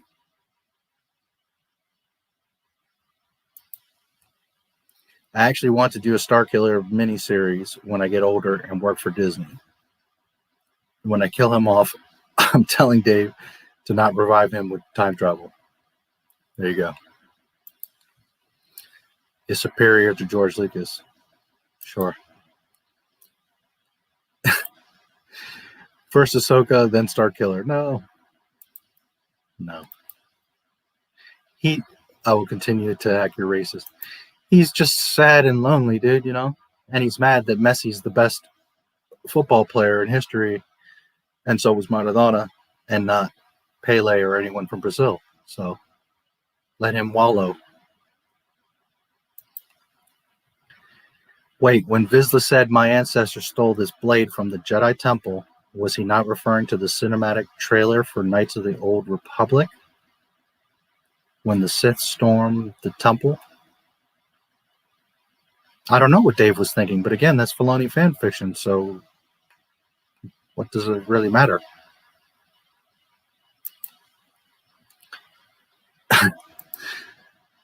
No time travel. Ahsoka died years ago. Starkiller died years ago. Time travel is non-existent. Correct. If there was time travel, guys, think of all the things that would have happened if you could time travel.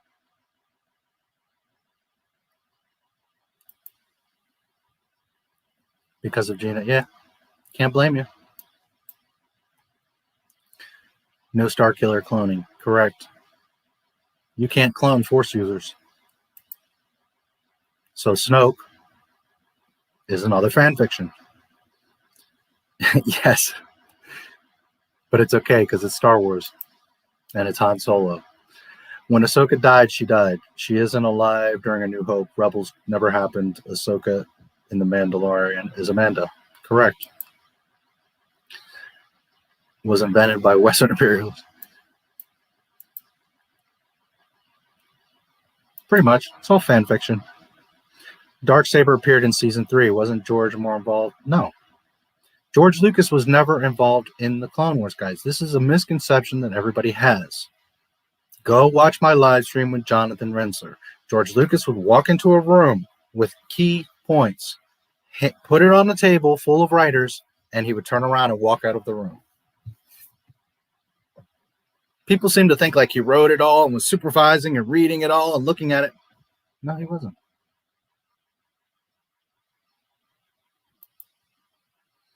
43 years a fan, raised my kids and grandkids on Star Wars, but when they killed Luke in body and spirit, they killed my spirit too. Thanks for your input. Yes, it killed all of, well, not all of us, but most of us. Yes, absolutely. It was disgusting what Disney has done. And that's why I'm saying that the Mandalorian, seeing Luke, when you're so emotional and you're so happy to finally see him and all that, I understand, but you have to be cool. You have to be level-headed, and you have to understand, like, where is this really coming from? It's just pandering. It's just using you, your emotions, your nostalgia, to be like, shh, shh, see, it's okay. Everything's all right. Yet, in a couple of years, he's going to be that asshole Jake Skywalker.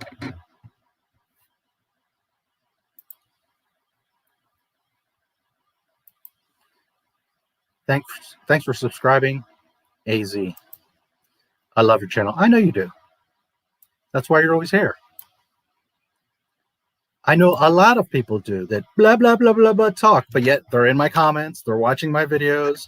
There's 20 people, 21 people in here, and only about 5 of you are chatting. So I know a lot of people come and watch my shit, and they love it. But it just breaks their heart to have to admit it. 6 years ago, my parents hired Ryan Johnson to mow the lawn. Instead, he made it grow even larger. My dad asked why, and Ryan said he did it to precede their expectations, to subvert their expectations. I remember watching Wreck-It Ralph 2, and Ralph read comments saying, Ralph stinks, and he got sad. What a baby. I really liked the first Wreck-It Ralph, and I didn't hate the second one, but it wasn't as good. I remember going to the theater like, it was okay, but just not as good. Wreck-It Ralph was fun, though. Luke joins Palpatine as apprentice. Yes.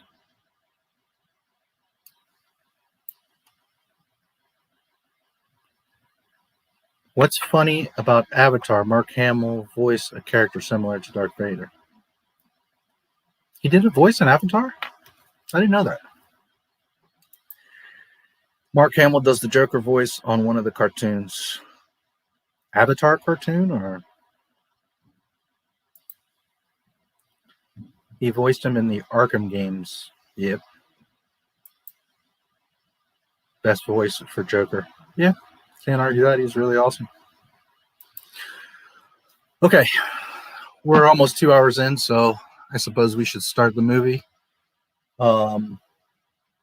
Give me 1 second, guys. As a matter of fact, I'll... let's see.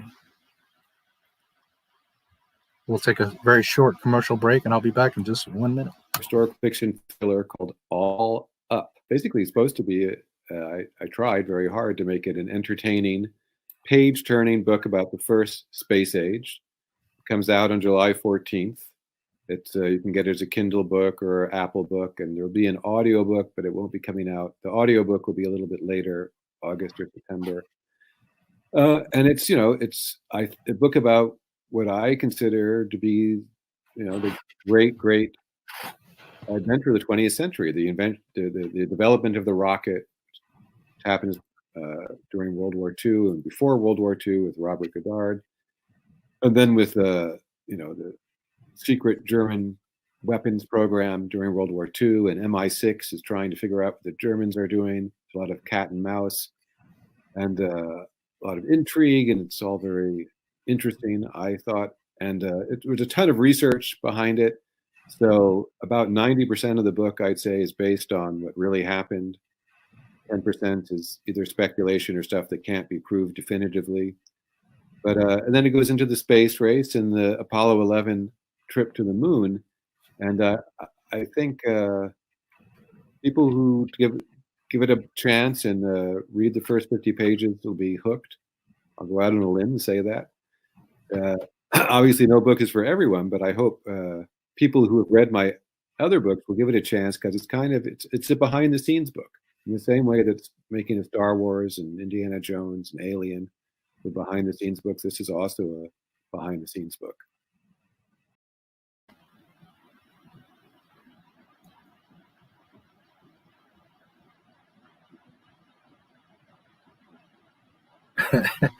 Let's see. You guys wrote some cool stuff here. Let's see. It's interesting that Anakin was once bullied and he joined the bully Sidious. Yeah, ironically, right? Because he lost himself. Go away, KK. Yeah, well, I'm working on it. Glad I got the package. If you mentioned it earlier, I'm mess surprised. Oh, yeah, I guess you guys weren't hearing me, so I'll say it again real quick. Thank you again so much, D, for these beautiful.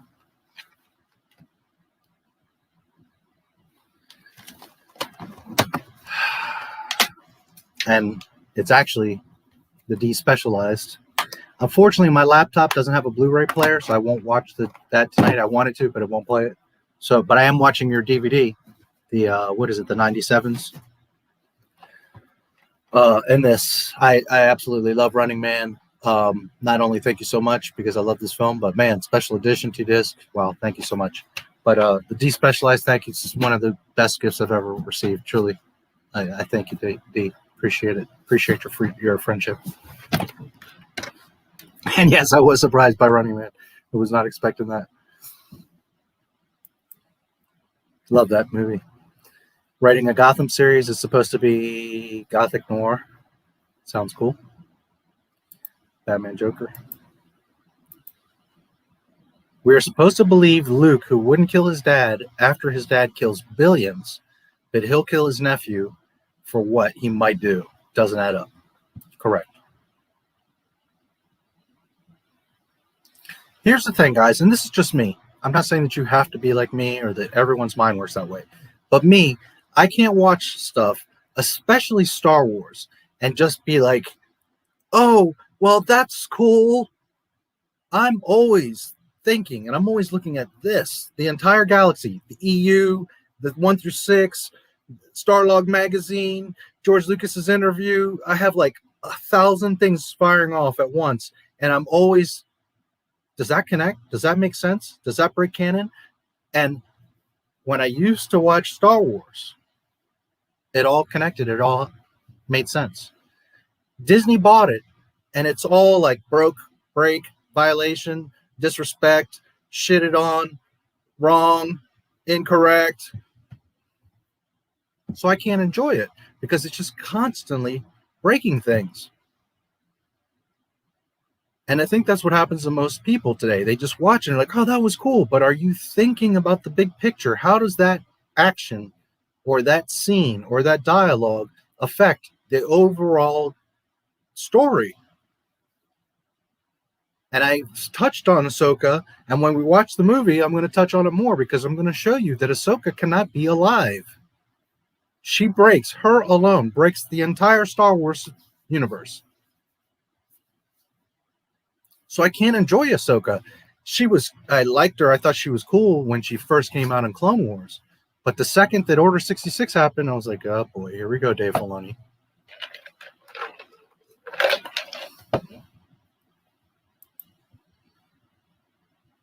Without the beard, well, I do have. I just trimmed it down. Oh, you're saying because of the Rinzler.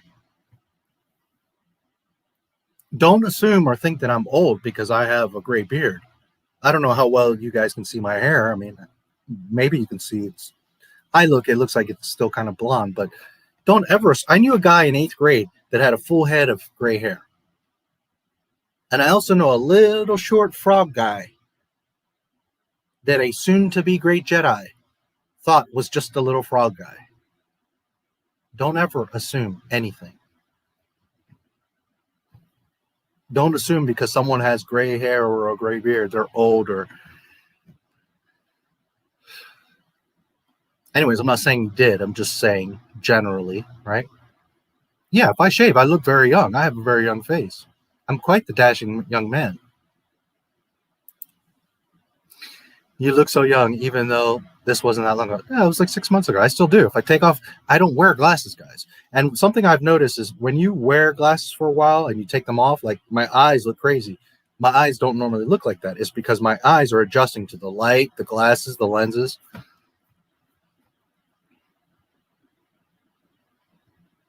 It is what it is. Subvert your expectations, yes. But yes, if you saw me in person and I shaved, you would think I'm like 30.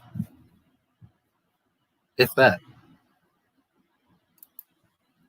Well, of course, my hair is gray, but I'm saying, if I were to dye my hair, I had a hat on and I shaved,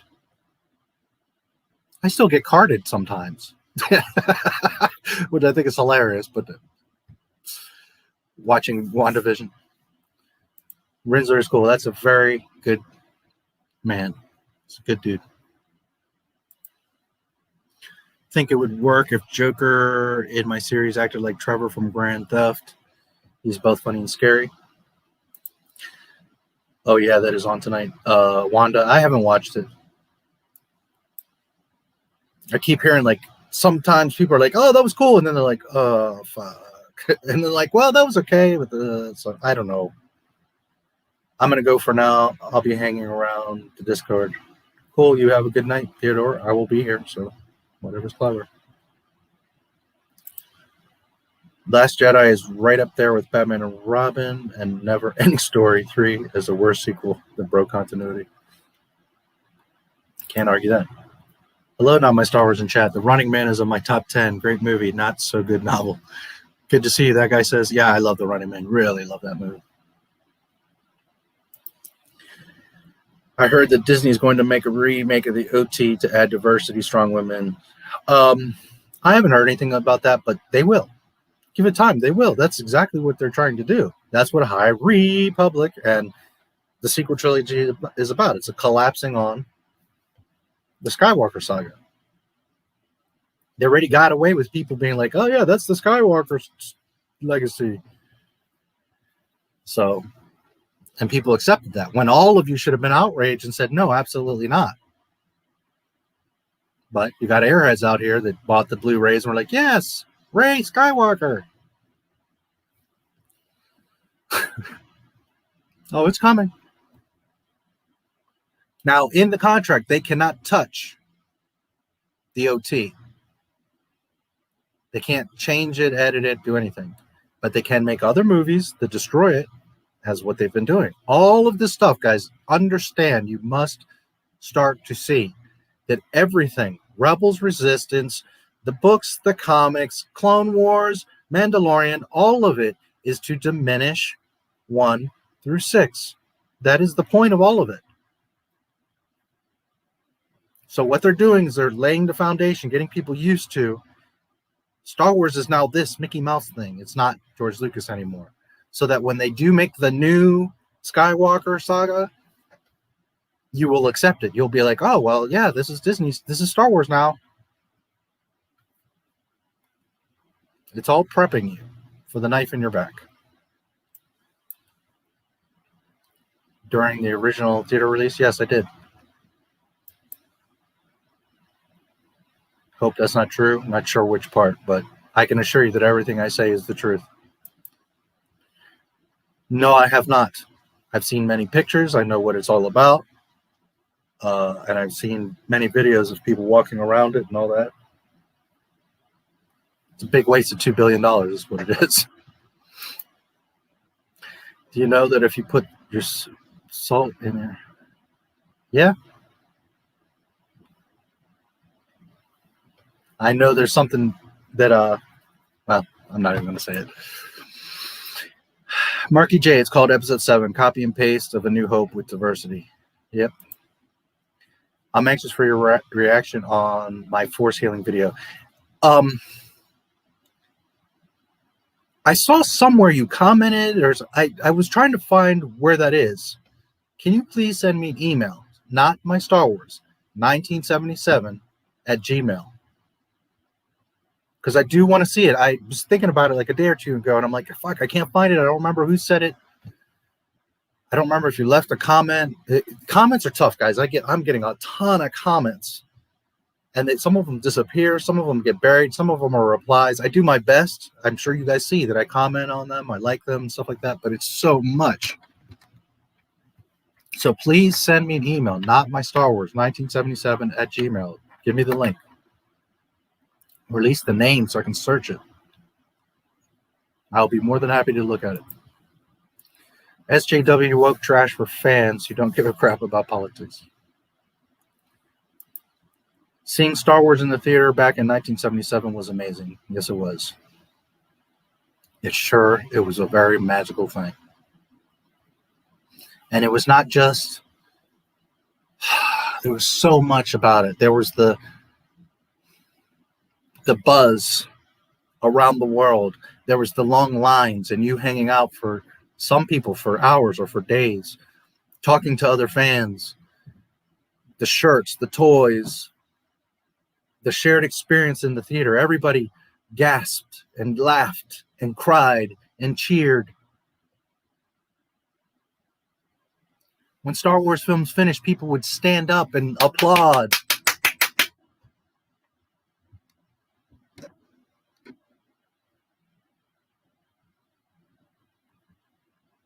I go to see The Rise of Skywalker, and there's 8 people in the movie theater, and I'm one of those 8. Not my Star Wars. This.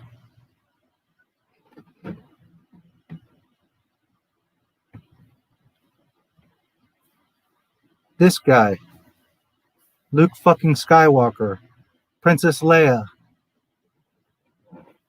That's my Star Wars.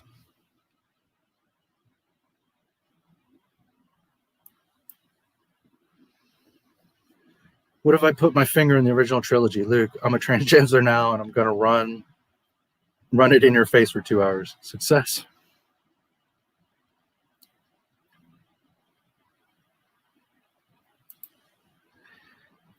Do you know that if you pretend to throw salt on your tongue with an invisible salt shaker, it will get salty? Nope. I missed the original by a few years. Well, but it's here today. It's always around. Just found out Neil Patrick Harris is gay. That's why I like him. He's been gay for a while, dude. He's gay. That's it.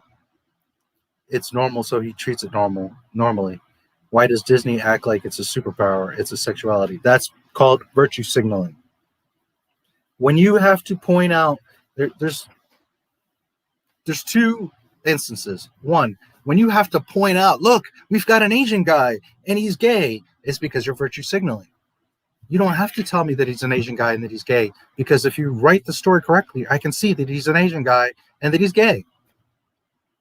But when you're pointing that out, it's because you're desperately trying to get people to be like, Disney, they support gay people and Asians.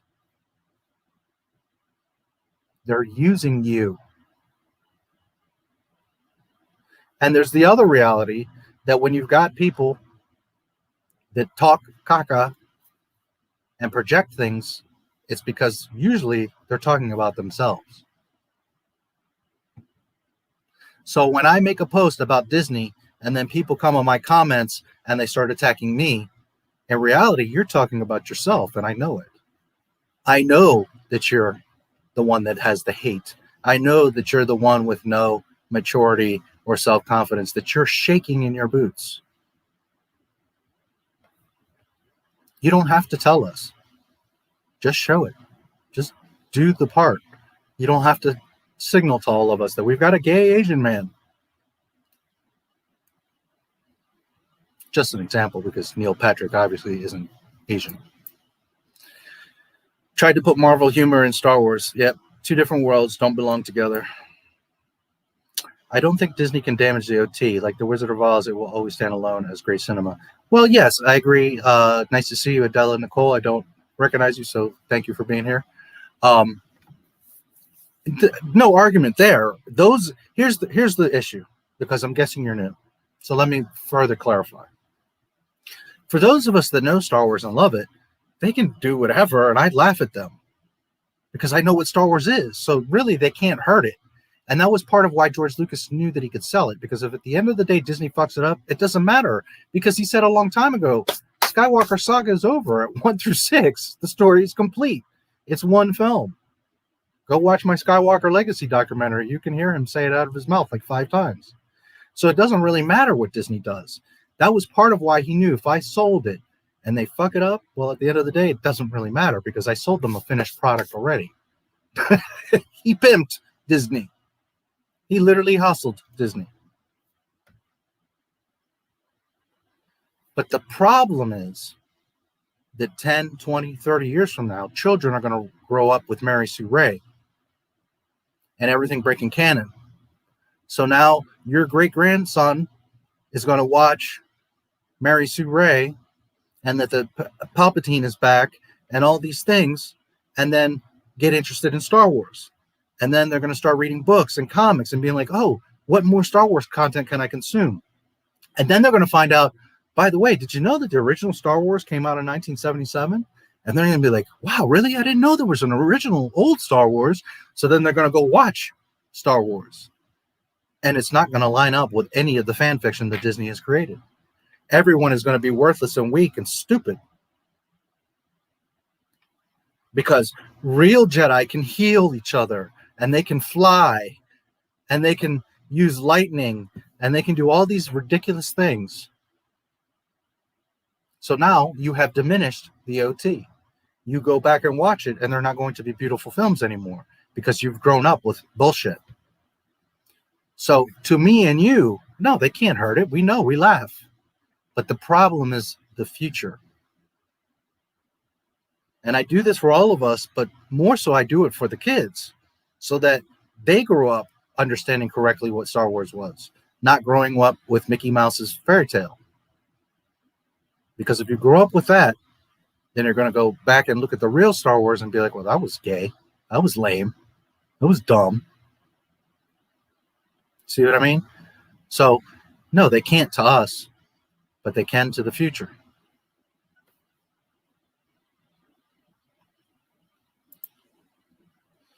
Watching Jurassic Park in the theater last summer, everyone was there. 27 years later, everyone still shows up. Nice. Can you do us a favor and use the Jedi mind trick on KK? You don't need to ruin Star Wars anymore. Move along, move along. If I had the Force, I would use a lot more than the Jedi mind trick on her. Do you remember the end of the Return of the Jedi? Young fool, now you only now do you understand?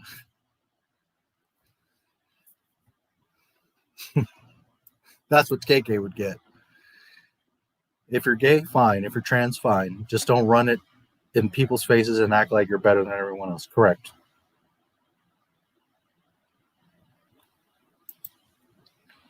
Harris voiced Spider-Man in a cartoon. Oh, I didn't know that.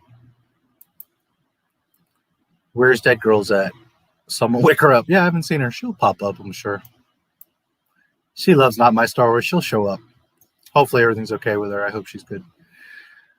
I got to get going. Catch you later. See you later, Ryan. Good to see you. And you can always watch the replay. Someone asked George on the set of Return of the Jedi. Hey, is Palpatine coming back? And he replied bluntly, no, he's dead. Go watch the Skywalker Saga. Their Skywalker Legacy, he literally says, no, he's dead. So does Ian McDermott. He said, is he ever going to come back? And George Lucas said, no, he's dead. But Disney, you know. I'm sure the name Galaxy's Edge was inspired from a diner at the edge of the galaxy. Could be.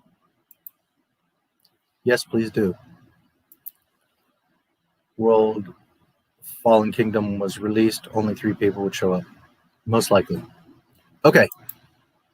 We're 2 hours in. So here's what I'm going to do. I'm going to put on a quick video, which is the perfect setup for Star Wars. I'll take a quick 5-10 minute break.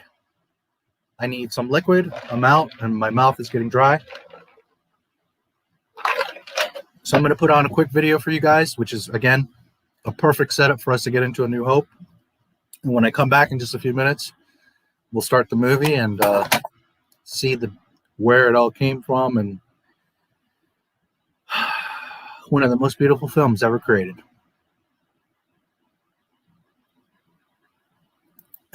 Put me to sleep 10 minutes in. Galactic Hell. Yes, George Lucas said it in interviews in like articles, right? You can read it, but he also said it out loud. Go watch my Skywalker Legacy video. He literally says it. Anakin destroys the Emperor and himself, thus defeating the Sith, thus destroying the Empire. I will repeat. Anakin kills Palpatine and himself, thus defeating the Sith and the Empire. Skywalker Legacy. There's no argument, thought, speculation, opinion. Palpatine died, period. And Ian McDiarmid confirmed this several times in several interviews. Not that he had to, but he himself says, George, is he ever going to come back? I love the character. No, sorry, he's dead.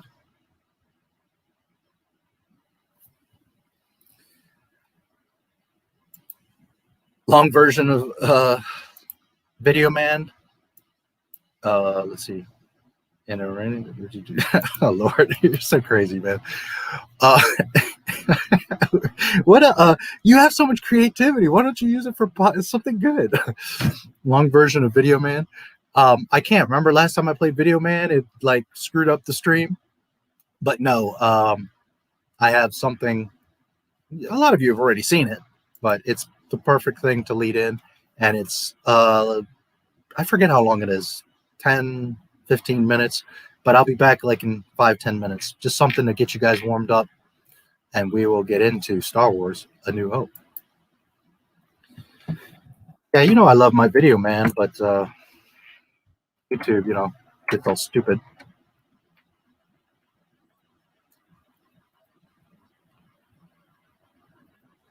I know a lot of you have seen this video, but I know you love it too. And it's really a perfect setup for this. So, where did you go? And I got a lot of videos. Okay, it's 14 minutes long, so I will definitely be back, like I said, in about 10 minutes, but definitely by the time this ends.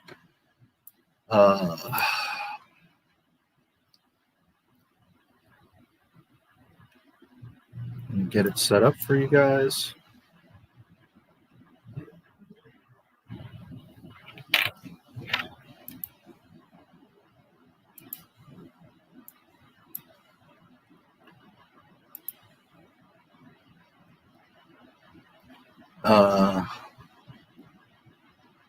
Video Man. Fair enough. Fade in. Yes, fade in.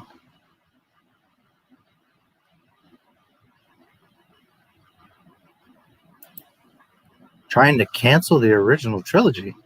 Say what? Misread the title.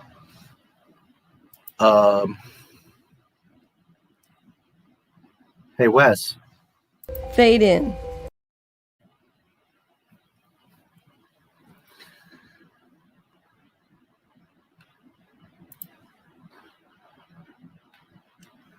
This channel is about celebrating George Lucas. Ain't no canceling under no original trilogy here. Okay, I'll put this quick video on for you guys. I'll be back in about 10 minutes, and we will do Star Wars: A New Hope.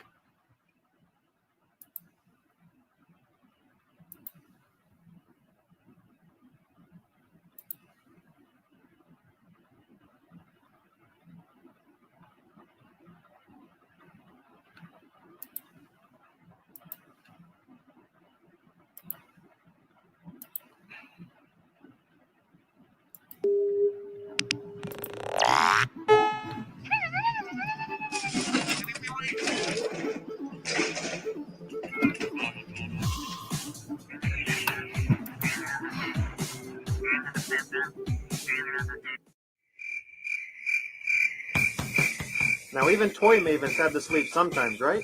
Wrong. No naps allowed on May 3rd because 1 minute past midnight, the Brandon Toys R Us store would open its doors. The occasion? The debut of Star Wars Episode 1, The Phantom Menace toy line. Battle droids had to be assembled, end caps had to be accessorized, and boxes of figures and toys had to find their place. Outside, the crowd knew what they wanted. Star Wars figures. You gotta have them. They're coming out. I'm here for the smiling Darth Maul. Let's go. I'm mainly looking for the figures. I think there'll be plenty of those to go around. Darth Maul. I want to check out Darth Maul. He's going to be the new king. The line stretched down the sidewalk. Every Jedi was anxious for their first glimpse of the new character. I'd say because it's based on mythology. You're talking about a story that has heroes and villains, and it's not just science fiction. It's about people. Our store is one of the largest, if not the largest, supplier of Star Wars items right now, and we're going to continue to do everything we can to make sure that the customers are satisfied and we keep getting more in. As the figures emptied out and the sales were tallied up. This merchandise is based on the latest Star Wars movie, The Phantom Menace. The toys were on sale just after midnight, and Steffens follows the force behind the buying frenzy. The movie doesn't come out for 2 more weeks. But the movie fans are out now. Amazing to see, isn't it? The collectors were clearing out bins like these, spending $300 a trip. Buyers are adults, because most of the kids weren't alive when the first Star Wars movie came out 22 years ago. I don't know what it is about it that speaks to me as much as it does, but I've just always been a really huge fan. They got me little and kept me ever since.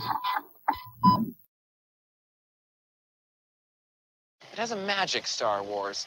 That magic doesn't lie only in its brilliant special effects. Its power derives from its spirit of romance and adventure. It's like the movies and cliffhanging serials of the past. It's an exciting and very special fantasy.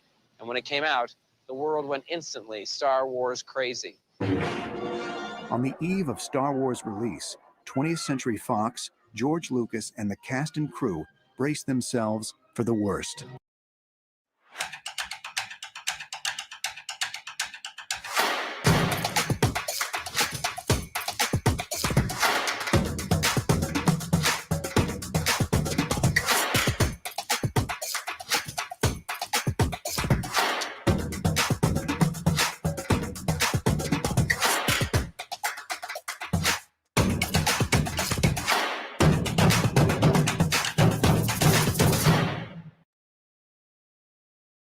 The Groove mattress in a box delivers revitalizing sleep right to your door for a dreamy low price. Buy it online or try it today at your local Ashley home store. Groove, simply wonderful sleep for a happier you. One way or another, May 25th, 1977 would be a day they'd never forget. We released, I think, in 37 theaters initially and broke 36 house records. I used to drive by and look at the lines and think, what? I mean, it was the first sort of blockbuster. The film is breaking attendance records all over the country. Not since Jaws have so many people stood in line to see a movie. Star Wars cost $9 million to produce. It will bring in at least 10 times that amount. As a result, the price of 20th Century Fox stock has doubled in the last 2 weeks. The attendance at Star Wars has been almost astronomical. Queues are still forming. What is the attraction of Star Wars? Who can say? There have been lavish spectaculars before. Perhaps it's because this one takes the best from all the rest. In London, after a month, almost 600,000 flocked to see the film, an all-time record. In America, more money was taken at box offices in 1 week than for the prestigious Jaws.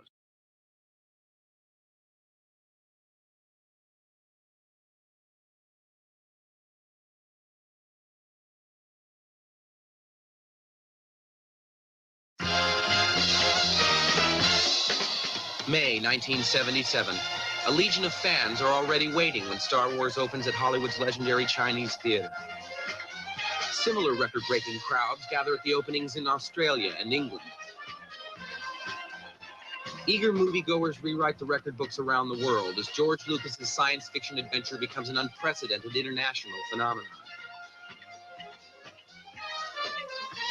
There has indeed been nothing like it in the history of the movies.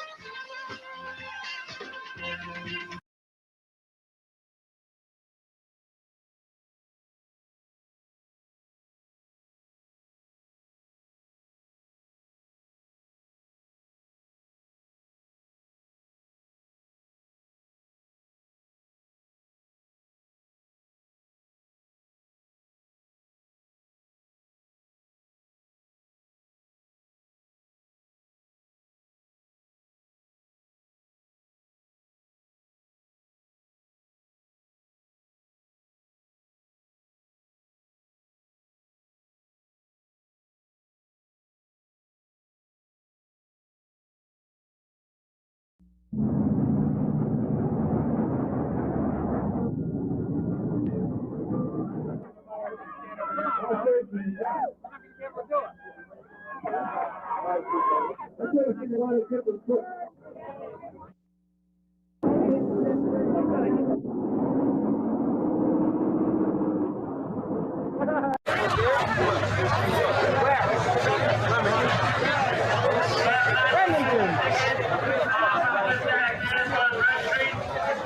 channel is that? Walter doesn't like Star Wars. Oh, he loves it. What can I say?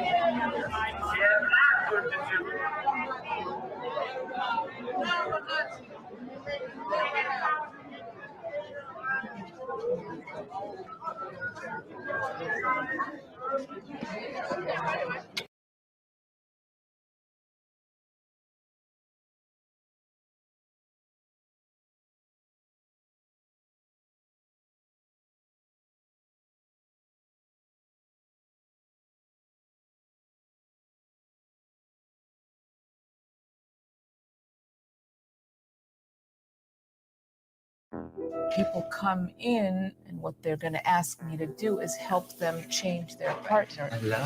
Hello. What happened? You know what happened? He happened. But that's not the work of couples therapy. Who's feeling what? You are constantly projecting that I am the fault for everything. You're just projecting. You're not really wanting to actually hear each other out. I feel like I'm a ghost in the house. And I feel like I'm a robot. Why is it my job to have a Listen, method to convince him? You are unraveling. People can get very dug in. Can't stand it anymore. Sometimes it does require a real push, and they don't like it. Oh, it's just so hard to manage. Jesus Christ. I sleep with the boys, and he sleeps in my eldest son's room. And are you both happy with that? No. What she's saying is deep, you know, like, right, that's why we're here. I have so much to say, but I'm trying not to. Your partner wants to make you happy. To me, that sounds like the most important thing here. I know that he loves me. I mean, that's for sure. He won't go. I'm very difficult to deal with. You asked me what work should you do. This is the work you should do. That's a lot. Mm-hmm. Good luck with us. Come back quickly.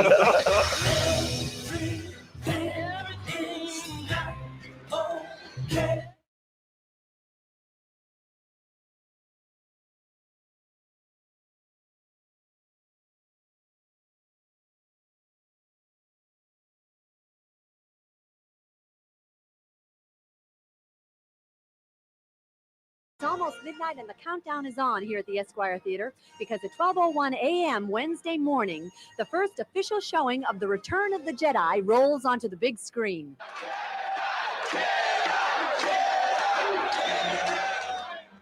The Force of the Jedi cast its spell on Chicago's sold-out audiences throughout the dawning hours. By 8 a.m., over 9,000 starstruck fans shared the new secrets of the Empire. The galactic faithful gathered in droves to put on a show to rival the epic featured inside. The first showing of Return of the Jedi at Highland Mall was at 11 this morning, but the line you see winding around three sides of the theater started yes, forming what at Star Wars 10 used to be. for the 1:40 show. That's how the movie is being received here in Austin on this premiere day. Some people are predicting The Return of the Jedi could topple E.T., the extraterrestrial, from the top of the box office hit list. And it might when you have people who will wait in line for hours to get a ticket, especially those who get there at 5:30 in the morning. A new movie, the third in the Star Wars series, opens on Wednesday. And when it opens in Hollywood, some will have been waiting in line for more than a week. It won't open for 2 more days, but already the lines are down the block. These are the 50-odd, emphasis on odd, men and women who've camped outside a Hollywood theater, some for the past 6 days and nights, to be first in line for Jedi. And all over the country, Star Wars fans have been waiting in line for tickets to tomorrow's opening of Return of the Jedi. It isn't so much that the film set box office records. Let's get back to it. That's, of course, on my channel. If anybody wants to watch it, what Star Wars used to be. What a glorious thing it used to be. We'll start in about 5 minutes. I just want to show you guys something, and we'll have a quick preamble. I'll have a small talk with you. Let me put my other glasses. Yes, no diversity in this video.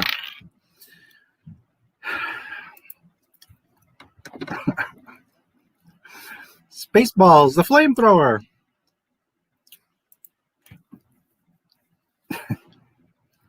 Merchandising. Love Spaceballs. Maybe we'll do Spaceballs at some point. It's enough in the Star Wars realm. It's more Star Wars than the sequel trilogy is. Click skip ahead. Yeah, so, some of you probably did. Sorry, I can't do anything about that unless I'm right here, which I did skip the second part there. Triggered also because there's a bunch of white guys. Dude, why would you tell everybody? I don't know why you would want to do that. That's scary. Well, now we all know. I feel sorry for your sister, though. I love Star Wars. I can't get enough of it. Post-Disney. I'm done with this crap. Yeah. TLJ is in the credits is dedicated to Great Carrie Fisher. What a shame. It's not worthy of that. No, it's not. And again, that's just virtue signaling because they didn't show her any respect.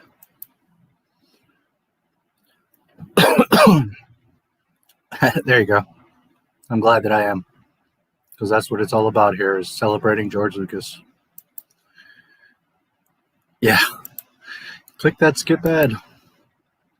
Lesson to the youth of today: stay single. Single is the new rich. There you go. Very good advice. Good old days. Yes, sir. Sure were.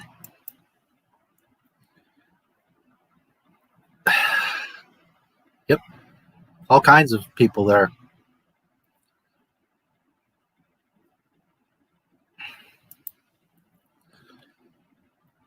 Transformers coloring book.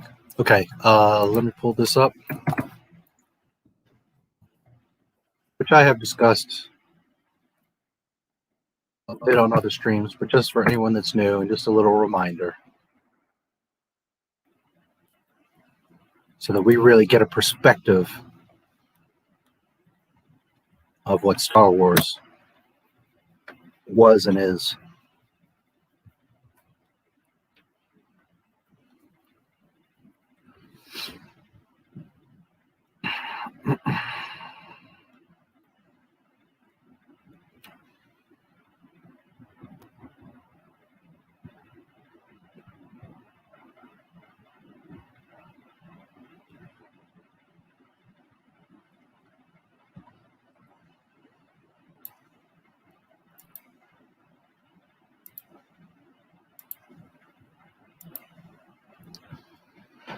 Star Wars Episode 4, A New Hope, 1977. Worldwide box office, $775,398,007.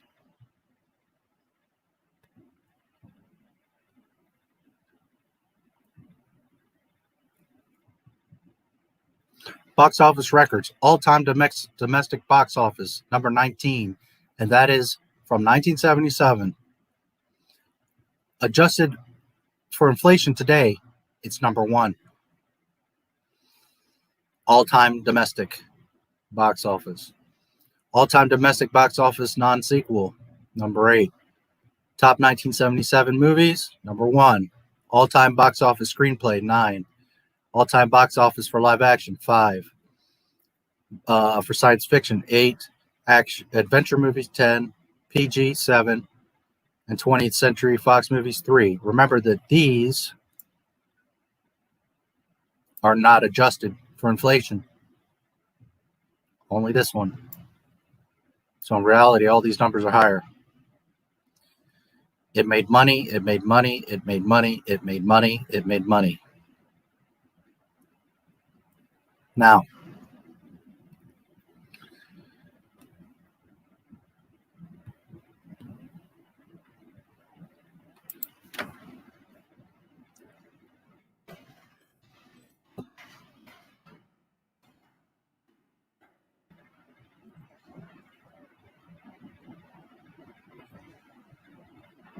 just a moment.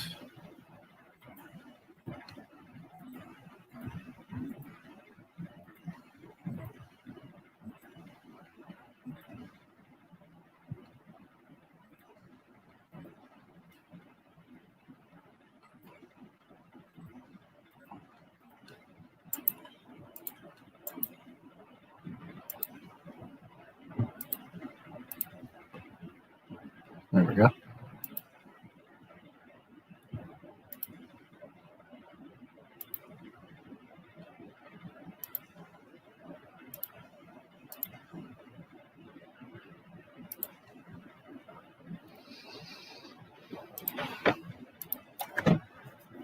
Okay.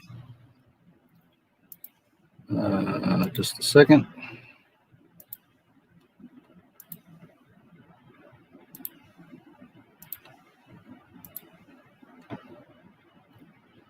U.S. inflation calculator. I copy and pasted what Star Wars made. Oh, I'm better. I guess I got to copy and paste that again because it didn't work. Just a moment. 775 398 007.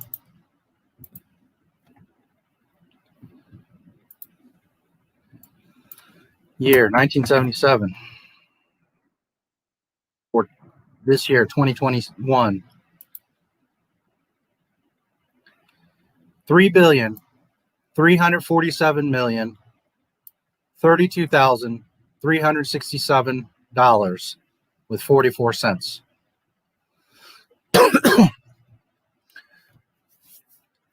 None of Disney's movies from a studio that has been around since the 1920s.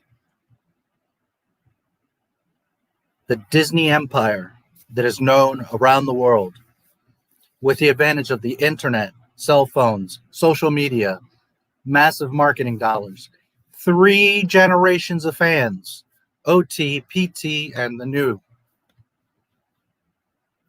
None of their movies could touch Star Wars.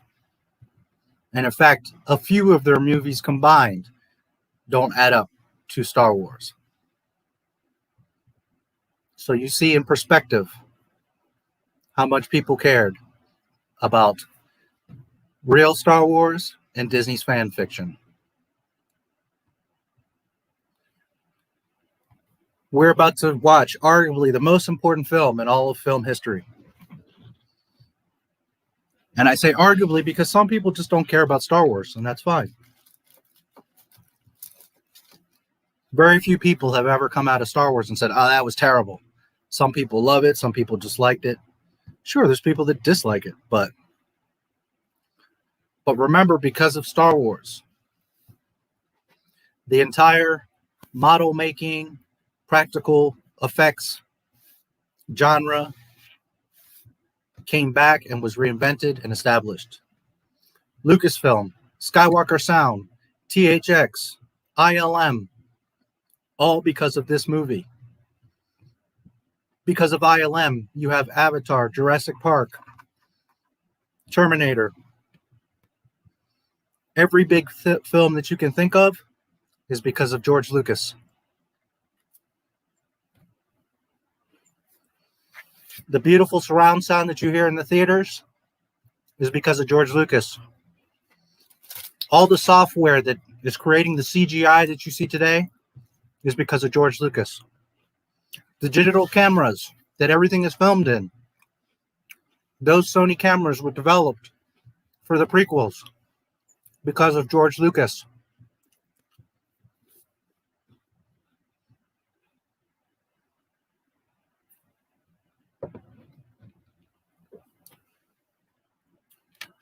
So when you see Iron Man flying through the sky or Wonder Woman lassoing lightning bolts, Liquid Metal Terminator. All these things that all of us love are because of George Lucas and Star Wars. When it was released, it was called Star Wars. There was no Episode 4. There was no A New Hope. That came later. There was lines for blocks, 4 months to see this movie. It broke all records in its opening weekend. It changed pop culture, the film industry, and the world. George Lucas. Let's watch A New Hope.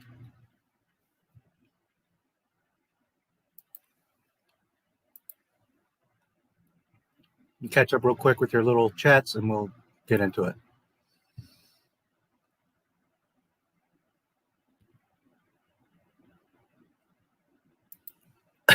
Yes.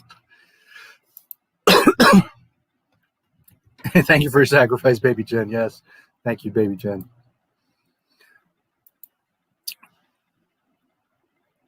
Here's the original Lucasfilm title card. Green letters on black screen. Yes, sir.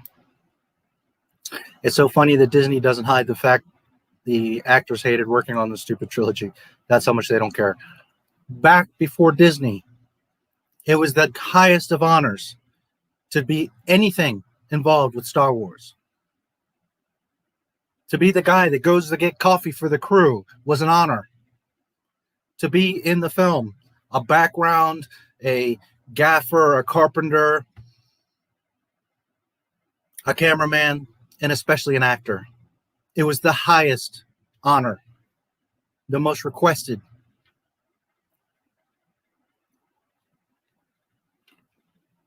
And now everyone that's involved in Star Wars doesn't want anything to even do with it. That in itself shows you what Star Wars has become. But hey, Oscar Isaac said it himself. If he needs a new house, maybe he'll think about it.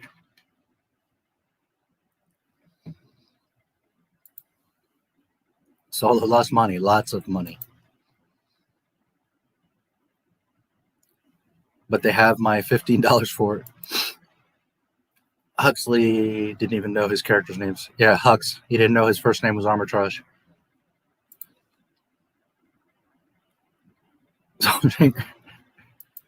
Oh, Lord. I guess. Daisy Ridley is doing hints that Rey will come back and rebuild the Jedi Order. That better not happen. It could.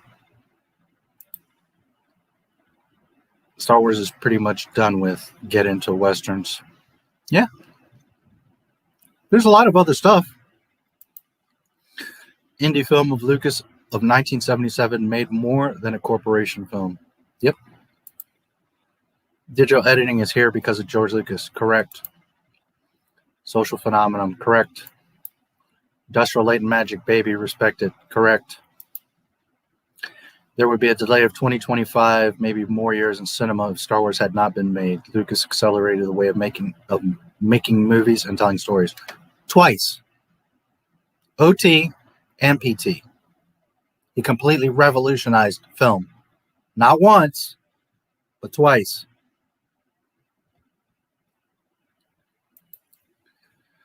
Okay. As always, I will read the crawl.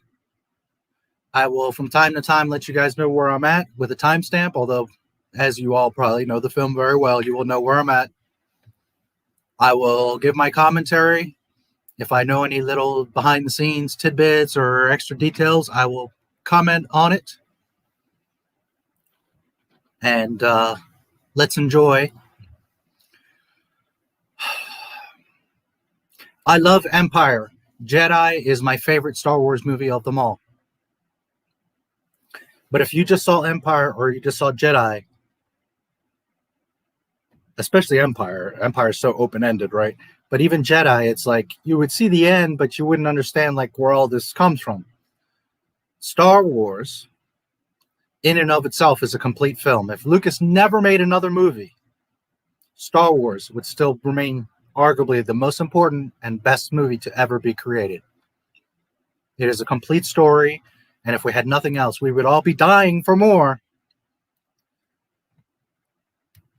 But you could be okay with just Star Wars. It changed everything for millions of people, for entire industries.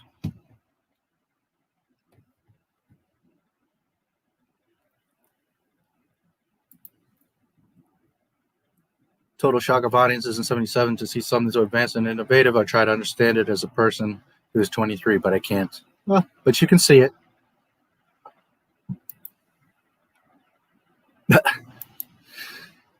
Original actress who had agreed to be in the sequel said yes, because it's not show friends, it's show business. Yep. So again, I will do timestamps. I will give commentary, and hopefully you guys, if you have the DVD or whatever, if you want to follow along, either way, I will let you know what's going on. What is that? A New Hope wasn't in my recommended in Disney Plus, but Solo: The Rise of Skywalker. Yeah. Oh yeah. If you go on Disney Plus and you go to Star Wars, the sequel trilogy is always what comes up first, not the order of the films or not the order of when they were released or not. It's we have a crawl just like Flash Gordon. Yes, I have my DVD loaded and ready to not give Disney Plus any views. Yes, I have the DVD too. Thank you again, D. So here we go. Again, I cannot share the sound or the video, unfortunately, because it will stop the stream, and that takes all of our fun away. Let me see.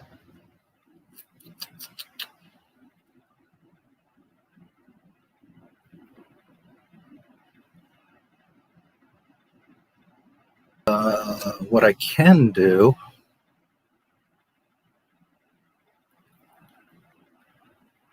Just a moment.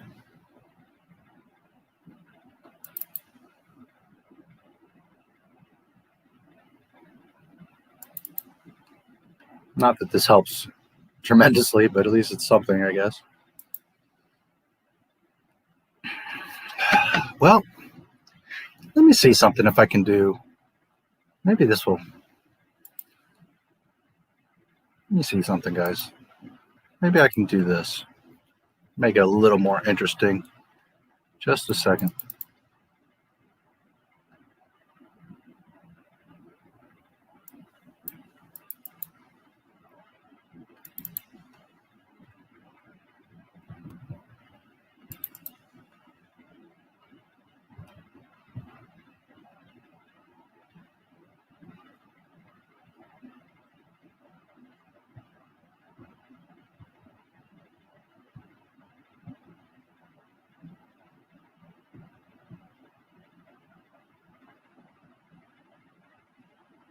Okay. Just a moment.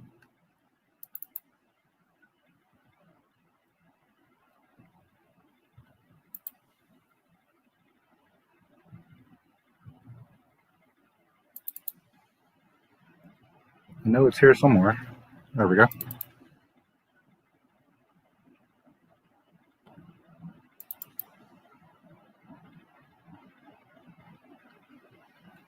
Let's see if it'll let me.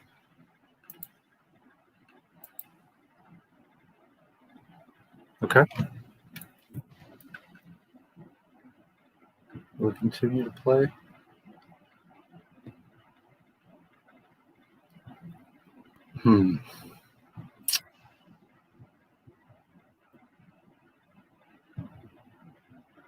I'm trying to do a slideshow because I have a bunch of pictures from A New Hope, but then it makes the screen big.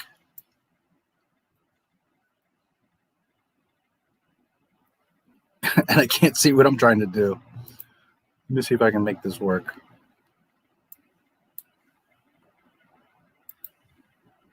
No, unfortunately, it's the second I minimize the screen to be able to do other stuff, it stops the slideshow. So back to my original plan. Let's see.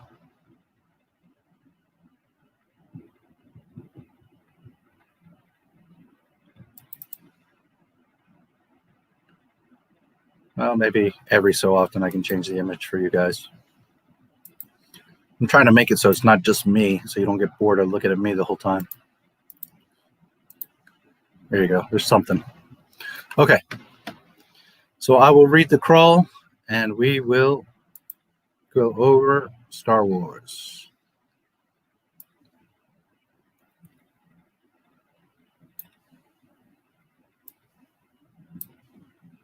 Let's go back in time to a better time.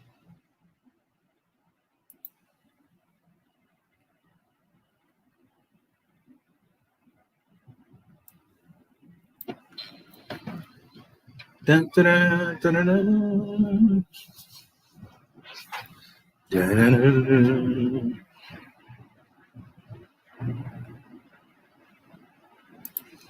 A long time ago, in a galaxy far, far away.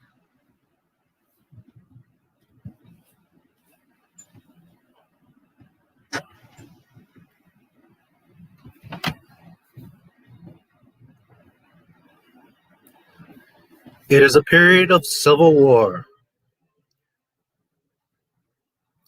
Rebel spaceships, striking from a hidden base, have won their first victory against the evil Galactic Empire.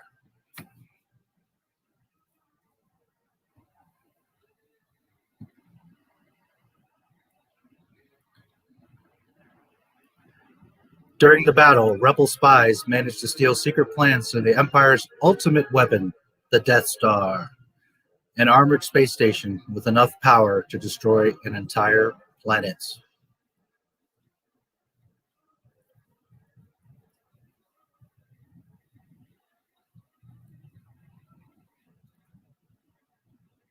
Pursued by the Empire's sinister agents, Princess Leia races home aboard her starship, custodian of the stolen plans that can save the people and restore freedom to the galaxy. Imagine that, the very first person mentioned, a woman.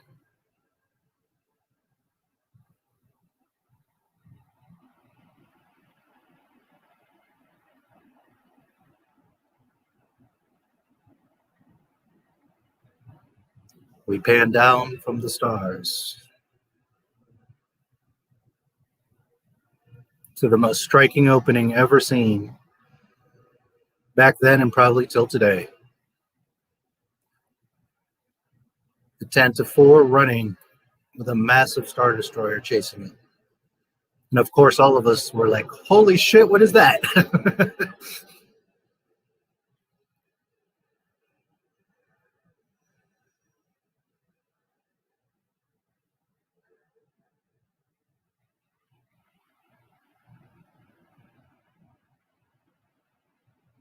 3PO and R2. We didn't know them yet, though. But some zany robots. They shut down the main reactor. This is madness.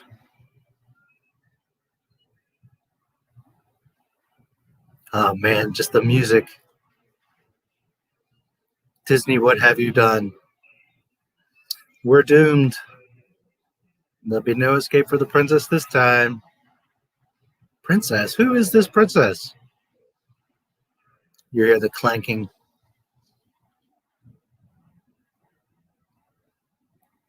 And the Tantive is getting swallowed up like a whale by the Star Destroyer.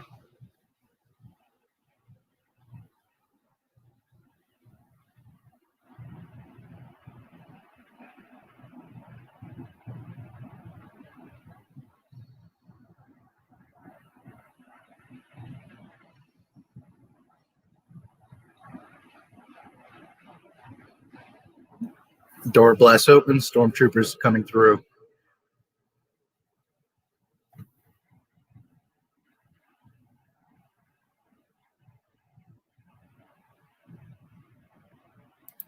Reminder, this is the problem in Rogue One. Darth Vader would not be dealing with rebel scum. Darth Vader would not be fighting little rebel troopers. All military leaders send in the troops, they clear and secure the area, and then the authority comes in. So Rogue One was all cute and all, but that's not Darth Vader. That's not what he would do.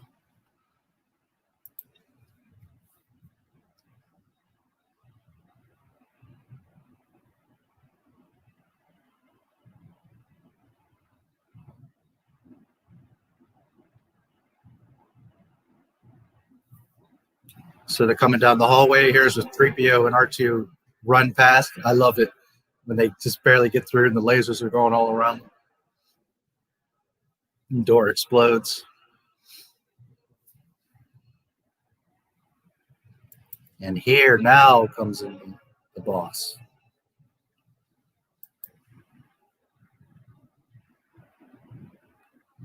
We hear Vader's breathing for the first time. Who the hell is this guy?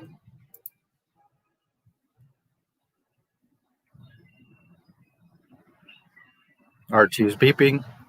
We see a female's hand inserting a disc into him. R2, where are you? And we see the princess. She looks and walks off, and here comes R2 rolling along.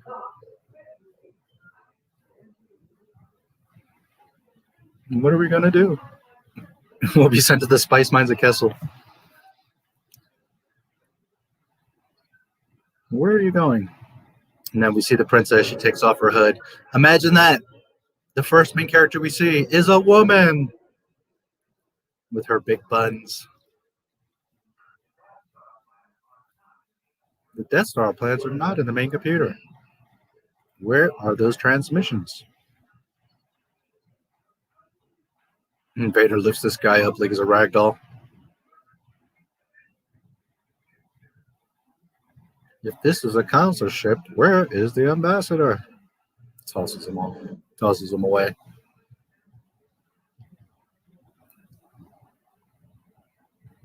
Bring me the passengers, I want them alive. James Earl Jones.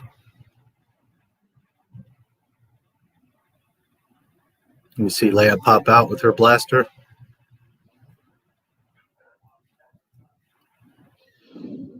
And she has got no fear. Took one of them and she ran off, but they stun gunned her. Okay. Leia grew up in Alderaan as royalty. She would have hand-to-hand training. She would have diplomacy. She would have knowledge of all kinds of weapons, ships, architecture, culture, languages.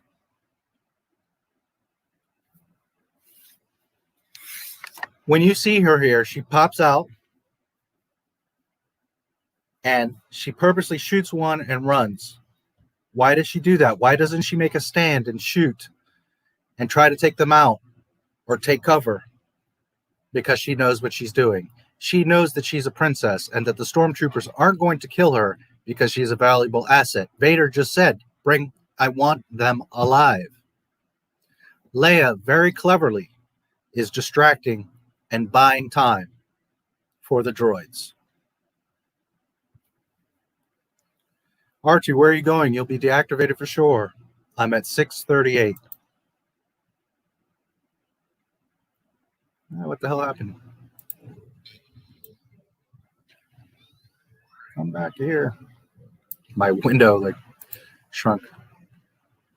Come on before someone sees you. Secret mission? What plans? 3PO is always out of the loop. The blast goes off and he's like, okay, yeah, I guess I will go. One of the most beautiful scenes, the escape pod shoots out. You see the space dust and it goes tumbling. Hold your fire. There's no life forms. And then we see through the window the Star Destroyer as the pod is spinning. Such a beautiful shot. And then it goes spiraling down towards Tatooine. They now have the princess. There's no bras in space. If you look in this hallway, look closely, you're going to see that there's not 1 inch of this set that is unused. Every last inch of Star Wars, but in this film, has detailing. Knobs, buttons, lights, paint, lines in the door. Like right here, Darth Vader, only you could be so bold. For me, it's at 7:39. Vader just came out from the left. Leia came around a corner with the stormtroopers. And you look down the white hallway. You can see the doorways. Rather than them being just a smooth, solid finish, they have lines in them. There's detailing in every last inch. The lighting, the floor, the walls. The amount of love and care and time just to make this hallway. Never mind stuff like the Death Star.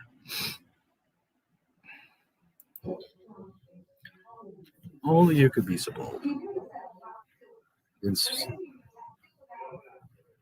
Don't act so surprised, Your Highness. Several transmissions were beamed to the ship by rebel spies, okay? So again, Rogue One breaking canon. Rogue One.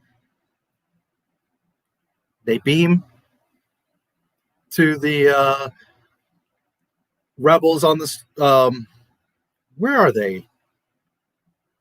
On one of the rebel fleet ships, I guess.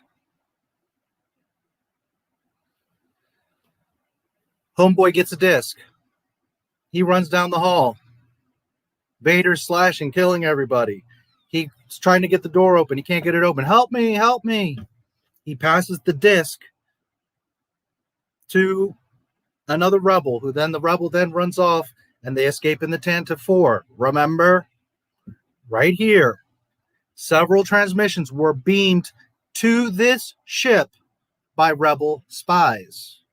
Not to another ship, not to a disc that was passed. Beamed to this ship by rebel spies. The devil is in the details, and Disney does not get it.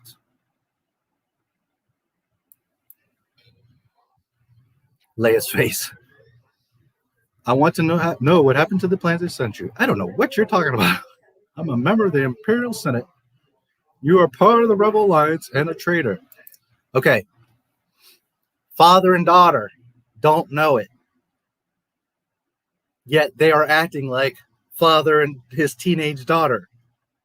Dad, you're being freaking annoying. You've been a bad girl, and I'm not going to take this shit anymore. I don't know what you're talking about, Dad. George Lucas.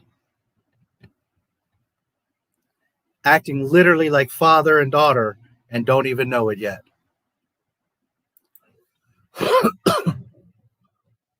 Take her away. Holding her is dangerous. Word gets out. Could generate sympathy for the rebellion in the Senate. Now she's my only link to finding their secret base. She'll die before telling us anything. Send a distress signal and inform the Senate that everyone was killed. The plans are not on the ship. No transmissions were made. An escape pod was jettisoned during the fighting. No life forms were aboard.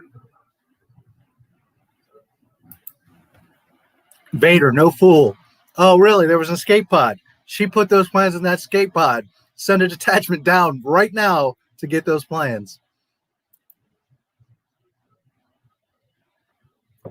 There'll be no one to stop us this time. Now, if the plans are so important, why isn't Darth Vader going down to Tatooine to get the plans? Number one, this is Anakin the Arrogant. It is beneath him. Darth Vader doesn't go and do little missions. Darth Vader doesn't fight little rebels. He's Darth fucking Vader. He sends people. Number two, I hate sand. It's coarse. It's rough. It gets everywhere. George Lucas telling you that Anakin will never return to Tatooine. He hates that damn place. His mother died in his arms there. He was a slave boy there. And that's why Obi-Wan Kenobi show is going to be a train wreck, because they're going to have Darth Vader and Obi-Wan have the last ultimate duel. Darth Vader does not ever go back to Tatooine, and Obi-Wan does not leave Tatooine. There's a reason all of the dialogue that George Lucas wrote into these movies, if you pay attention, you will see it. If you just watch the movies on the surface and say, I hate that line, I hate sand, there's a reason Anakin says that. Because when it comes to here, he's never going to go back to Tatooine.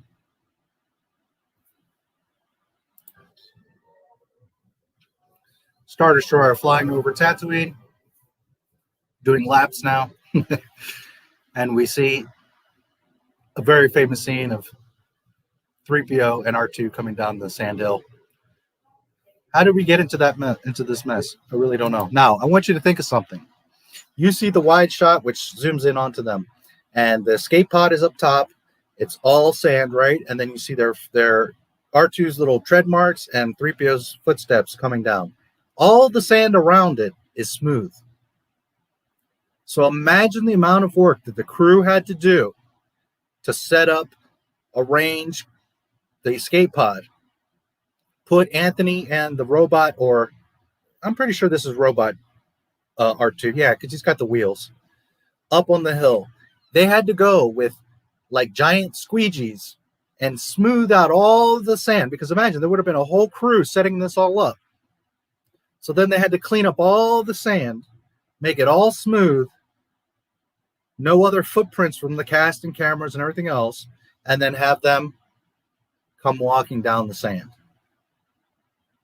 Now, granted, they could have, since it's on a hill, done a lot of it from behind, right? They could have came up the other side of the hill, set up the pod, walked around minimally, and then walked back down the other side, backside of the hill. But regardless, to set up this clean shot in 1977 so that it's only their two footprints coming down, what a feat.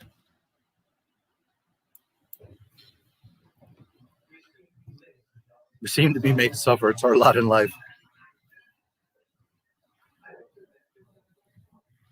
And you see in the background the escape pod with the hatch open.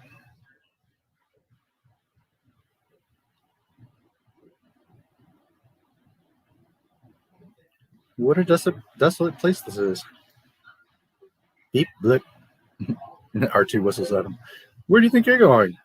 I'm not going that way. It's much too rocky. You would think after all these years, 3PO would learn to listen to R2, but okay. Even though his memory was erased in episode 9, we're talking about 19 years, and he still doesn't want to listen to R2. Or not in episode 9, sorry, in episode 3.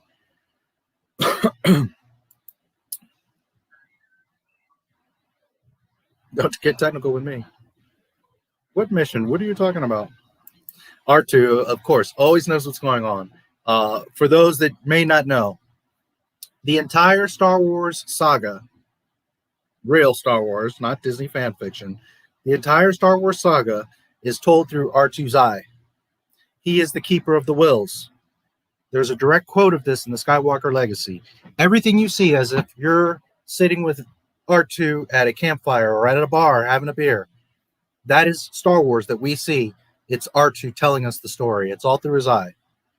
If you pay attention throughout all 6 movies, he is in all the important events, and he is actually the one that saves everybody's ass time and time again.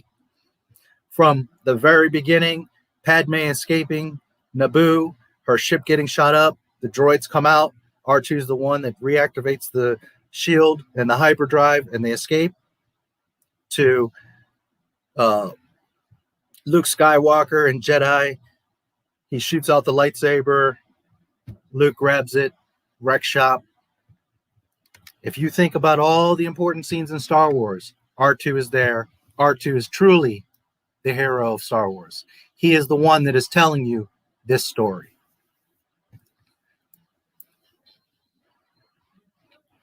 I've had enough of you. So anyways, back to the point is R2 always knows what's going on because he's the one that's observing it and part of it and saving everyone's ass. You'll be malfunctioning within a day. You're nearsighted scrap pile. Don't let me catch you following and begging for help because you won't get it.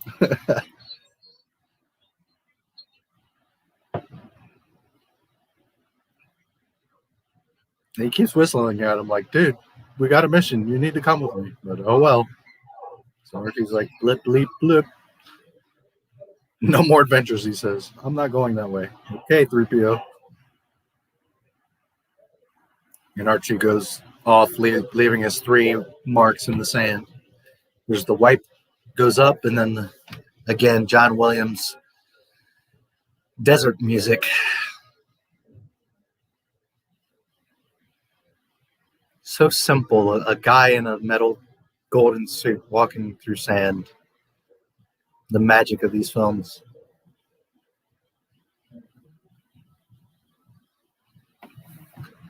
.3PO comes up on a crate dragon skeleton. For those that may not know, that crate dragon was part of an old Disney movie. Right now, I don't remember the exact title, but it's something like "Where's My Dinosaur?" or "We Lost a Dinosaur," something like that. And the idea is that this dinosaur skeleton is in a museum. Someone comes, steals the skeleton, and there's this like whole zany adventure of people trying to track down the skeleton. That was from an old Disney movie. They used it, brought it to Tunisia, laid it out. That's a crate dragon, and it is still there to this day. It's hard to find, but it is there. People have gone and found it. That is a regular crate dragon. There is what you saw in The Mandalorian, by the way, is a greater crate dragon. I won't get all into that, but that's why it was so massive and it's under sand and all that. Part of that lore is correct, but it's supposed to have a bunch of legs and there's other details to it that Dave got wrong. But that's a greater crate dragon that you see in The Mandalorian. This is a crate dragon, the famous crate dragon. That is why Asherad Het becomes Darth Crate in the honor of crate dragons. And these were very ferocious beasts, obviously in Tatooine. We don't really get to see them in action, but just from lore-wise, they were very large, nasty dragons. 3PO says, this is all his fault. He tricked me into going this way. He'll do no better. No, I think he will. And then in the very distance, you see a little tiny sandcrawler, which obviously is huge. And you see that little tinkle, that little twinkle of light. Wait, what's that? A transport. I'm saved. Which, I don't know the intention here, but I never interpreted it as he just happened to catch a glint of something. I think that the Jawas purposely were picking him up on their scanners and they were doing the glint so that he would be attracted to it and he would come to it or not go away. That was just my interpretation. I've never seen anything behind the scenes of George talking about that specific glint, but I always, from a child, interpreted it as they were like, waving the carrot right in front of 3PO. Hey, hey.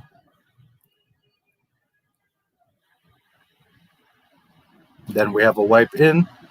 And another one of my very favorite scenes is R2 in the cavern. And we see in the rocks a little Jawa's eyes pop out.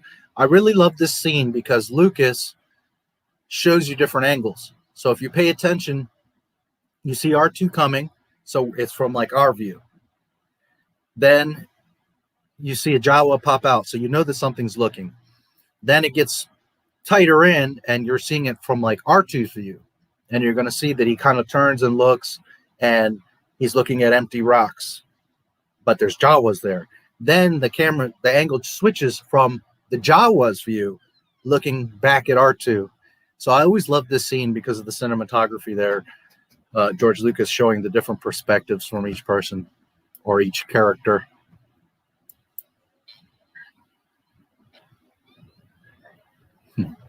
R2 rolling along. So we see a little Jawa pop his head up and he's looking up and you can see he's looking down at R2.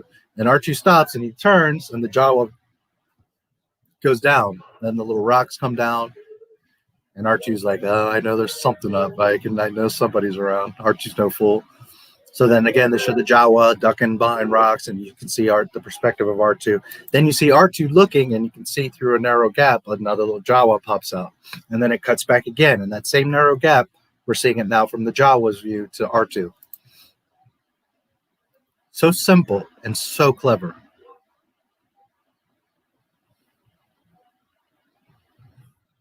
The Jawas are the little... This scene where R2's kind of coming down this little incline, behind the scenes, you'll see it in the Skywalker Legacy. He falls over. Poor little guy.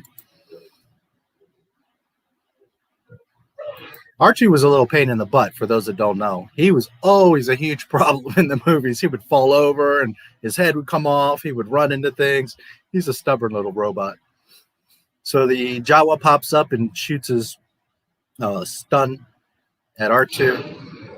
A bunch of smoke, and then you see like the electricity all over R2. Man, for 1977, I always thought that electricity is so impressive. It looks so good. You have to consider somebody who had to go in and hand paint that stuff. Little Jawa eyes, and R2's all lightninged up or electrified up, and he falls over. Sounds like a trash can. Poor little guy.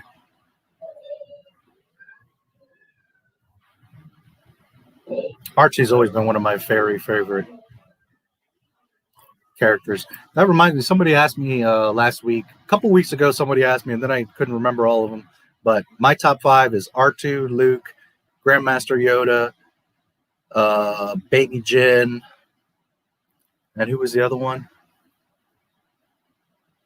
Shoot, now I'm forgetting. But anyways, always, my favorite character of all time, Boba Fett. But Luke and R2, of course, have always been.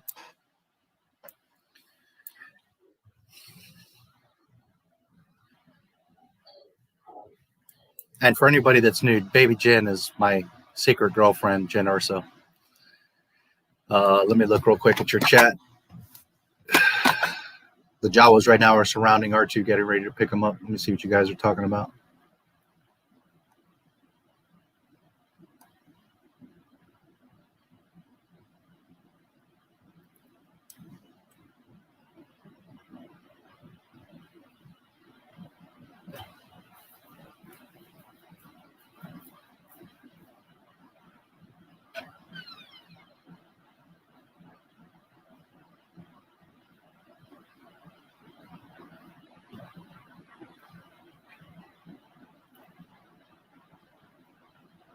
Tremors is better than Disney crap.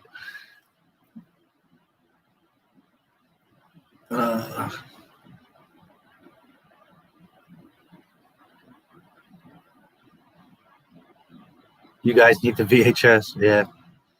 Top right corner says the movie contains tobacco depictions when I start the movie. Yeah. Because Disney. The Muppets are apparently racist and a problem to Disney. They're insane. Death sticks. Start a timer in the top left corner as we can get timestamps. I wouldn't be able to do that. I would have to share the screen as that, and would be just that, the timer.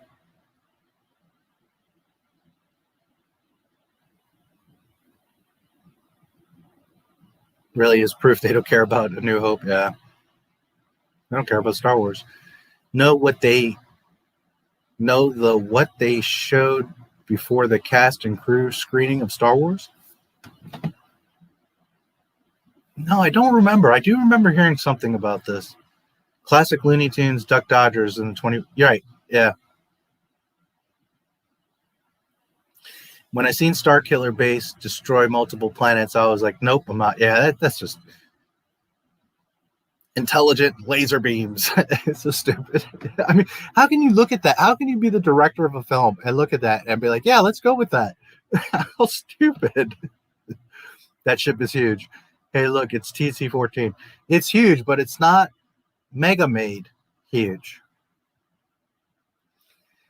Telling the story from the point of view of the droids is very experimental, risky, and interesting. Only George and Kurosawa in the Hidden Fortress would take such a creative approach. Yes, and risk. Empire's pretty chill. You should like join it or something. Yes. I used to bullseye womp rats in my T-16 back home. Yes. with her big buns. Yes.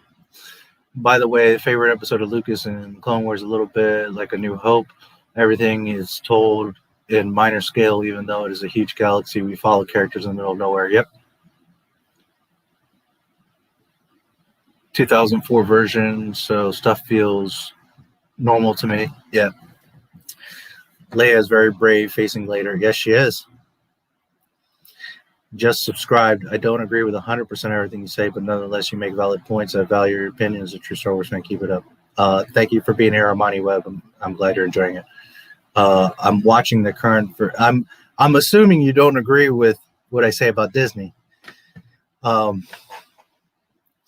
watching the current version though. So Ben's call with Loud and Greedo, says McClunky. Yeah, I don't like the new sound that Ben Kenobi makes. I hate it. I like the old one. Looks, what is it? Where did it go? Looks are droids. No, that's a ring, you idiot. Sorry. Yes, it's so hot and I can't see whack out of this damn helmet. Yes. Disney sidelined R2-D2. Enough said. Yes, sir. They had him under a tarp for 3 movies. Fuck Disney. George Lucas, R2-D2 is a key character in Star Wars, more important than the other characters. Disney, want to see my 8-ball? Literally, R2-D2 is the most important character in all of Star Wars because he's the one that observes it, saves the heroes, and tells us the story. But does Disney know this? No. Apparently, Dave Filoni doesn't either. George Lucas gave us, or Pablo Hidalgo, but Hidalgo, dildo, dumbass. George Lucas, R2-D2, George Lucas gave us a golden humanoid droid. KK gave us a white rolling hairdryer. Rise of Skywalker at the end of the movie where the twin sons formed like BB-8. Yeah. BB-8 is the key to everything, even though he's only in 3 movies. On one of them where he did something. She's beautiful. Luke, that's your freaking sister. Yes. This always confused me. How are the Muppets not inclusive? There's an episode with Elton John. Elton John's gay. Is that not inclusive? Because Disney, that's why.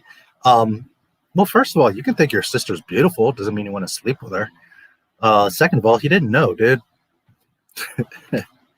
Anyways, Jawa's picking up R2. I'm at 1246, if that helps.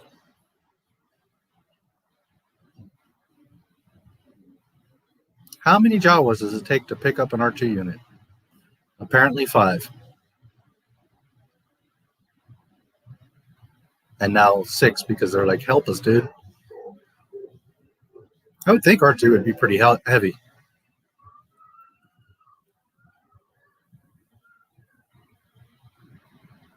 So they're getting towards the sandcrawler. The sandcrawlers are huge. Which in the Mandalorian, it's much smaller. I don't know why they did that, but whatever. So they stand up R2. And he gets sucked up in the little tube, the big vacuum.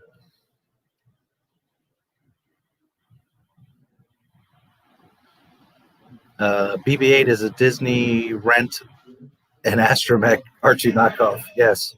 Good to see you, MJ1 videos. You got to change it to MJ1 Media, man. I knew Luke didn't know, but when I was little, I was confused. Yeah, and it could be. Which I'm guessing, MJ, you're waiting till it. Sometimes you can't change your name right away. But anyways, good to see you. Thanks for being here. Okay, so R2 gets sucked up, and the little Jawas are going up their little ladder ramp. And then this freaky silver droid, I forget his model number. And you see all kinds of broken droids and parts. There's, if you look closely, let me see if I can find the exact part in you guys. Just a moment. Oh, I forgot they put, I'm talking so much, they put the restraining bolt on R2.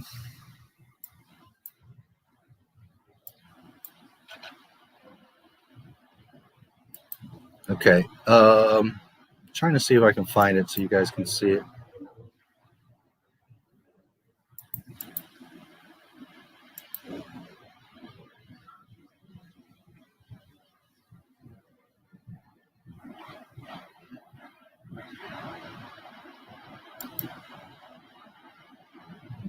No, not that shot. Not this shot.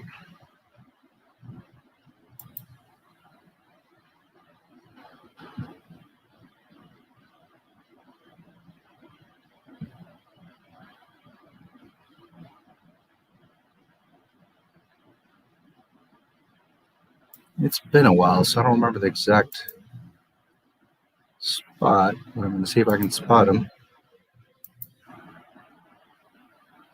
R2's got like the kind of metal shavings on his head. Goofball. And pops up and all the stuff comes off his head, off his dome.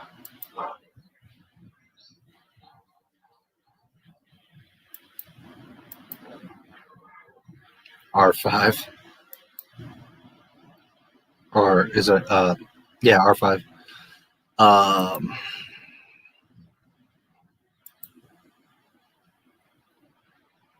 Where are you hiding?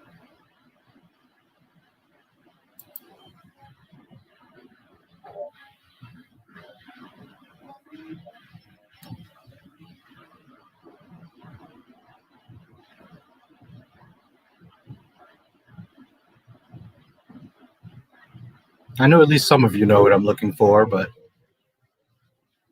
some of you may not be aware.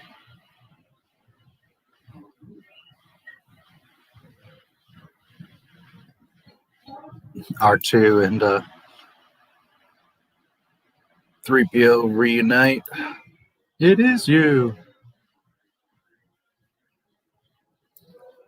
Okay, I'm not seeing it right now. This recording is actually kind of smaller. I don't have it in full screen.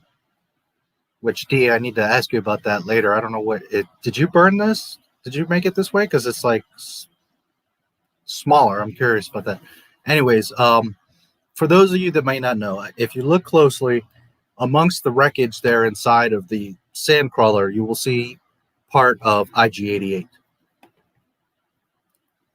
I don't remember the exact part. It's been a while, and I couldn't spot it right now, but he's in there.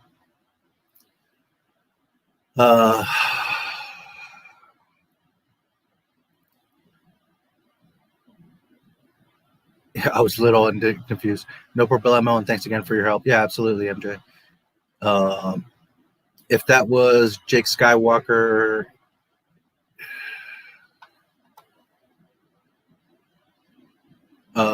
he would drink the crap out of the blue milk. How come everyone on Tatooine looks like a Jedi? He has too much of his father in him. That's what I'm afraid of, yes. When BB-8 head bunts the X-Wing to fix it, that's the perfect definition of what I call wine-on humor or cringe humor. Only funny because it's not funny, yes. So the sandcrawler's crawling off into the night with the droids. And then we have a circular wipe to a dewback with a stormtrooper and another stormtrooper. The tracks go off in this direction. And look, sir, droids. The sandcrawler's coming over a little hill, a little bump.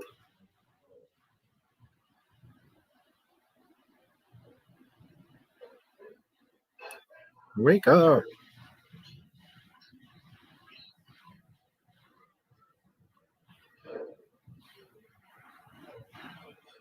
We're doomed. He always says that.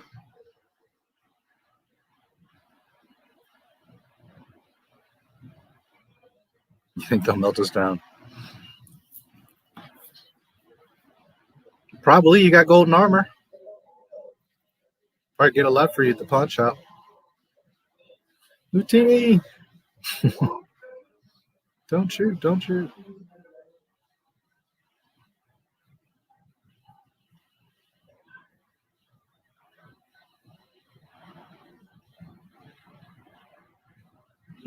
All the droids unloading.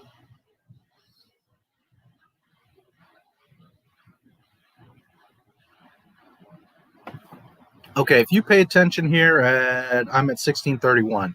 You're going to see the homestead is here on the right. If you pay close attention, you can see Luke's land speeder is behind the homestead. Also, if you pay attention on the left, you see the tread from the sandcrawler. Behind the tread is the tread marks.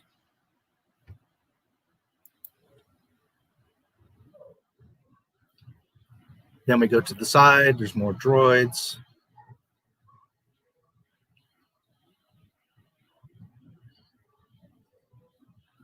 Okay, now at 1645, it cuts to the opposite angle of the front of the sandcrawler. You see now towards the left is Luke's homestead. Again, now you can see the tail of the land speeder. And if you pay attention to the sandcrawler in front, the sand is perfectly smooth. There is no treads or no tread marks. Attention to detail. The devil is in the details. George Lucas and Lucasfilm used to care. They used to love. They used to pay attention. Okay, so it's very thought out, very planned. The sandcrawler had stopped there. There's no tread marks. In the back there is. The sand is perfectly smooth. Again, there would have been crew people all over, walking around, setting up the cameras, setting things up, putting things in position, and all of this is smooth.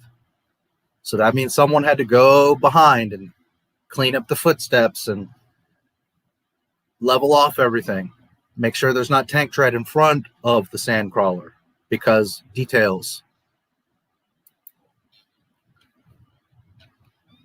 And we see Luke and Uncle Owen. Now, in 1977, you didn't know who the hell Luke Skywalker was. You didn't know anything about Skywalkers. The only indication we have up to this point is a princess. But when you first saw Luke, you knew. You knew that this kid, there's something about him, that there's something important about him. He walks up. Aunt Beru says, Luke, Luke. And he goes walking off. You can hear the musical cue, John Williams. Make sure it speaks Spachi. Doesn't look like we have much of a choice.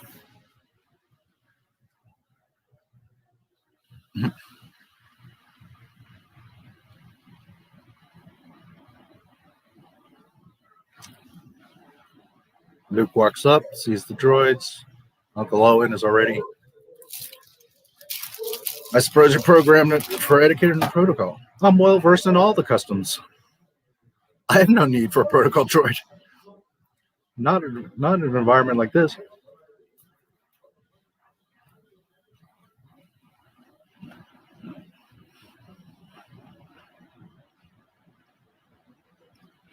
Can you speak Bachi? It's like a second language. All right, shut up. I'll take this one.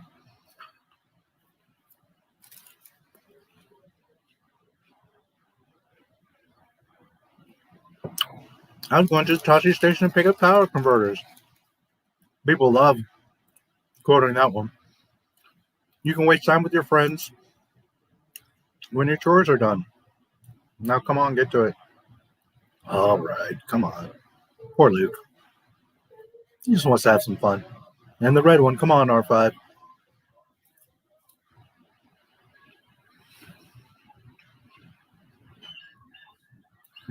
Archie's bleeping and booping. And the Jawa stuns him.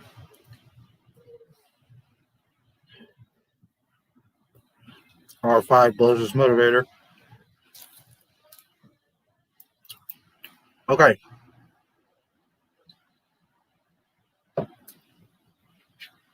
As a lot of you know, he was in the Mandalorian because, you know, Dave Filoni, member berries. Anyways, this R2 unit has a bad motivator.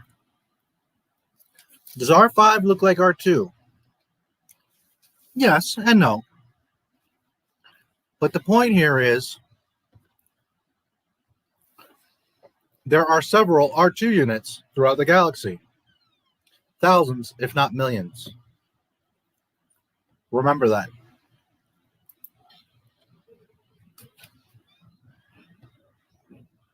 What are you trying to push on us? And R2's bopping around.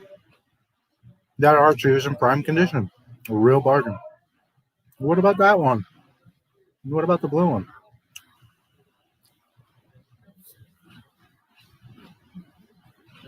He really is in first class condition. I've worked with him before. Now you say something. Freaking 3PO. Sell out. Don't you forget this. Why I say stick my neck out for you.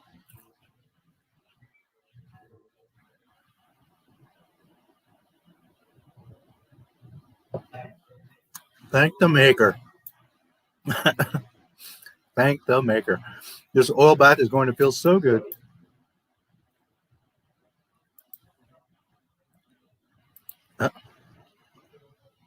It just isn't fair. Oh, bitch is right. I'm never going to get out of here. Okay, Luke's garage. Look around. All the details. Lights, the floor. Just out in the back corner, there's, I don't know what that big thing is, but a triangular machine. Knobs, buttons, details. Not an inch is wasted.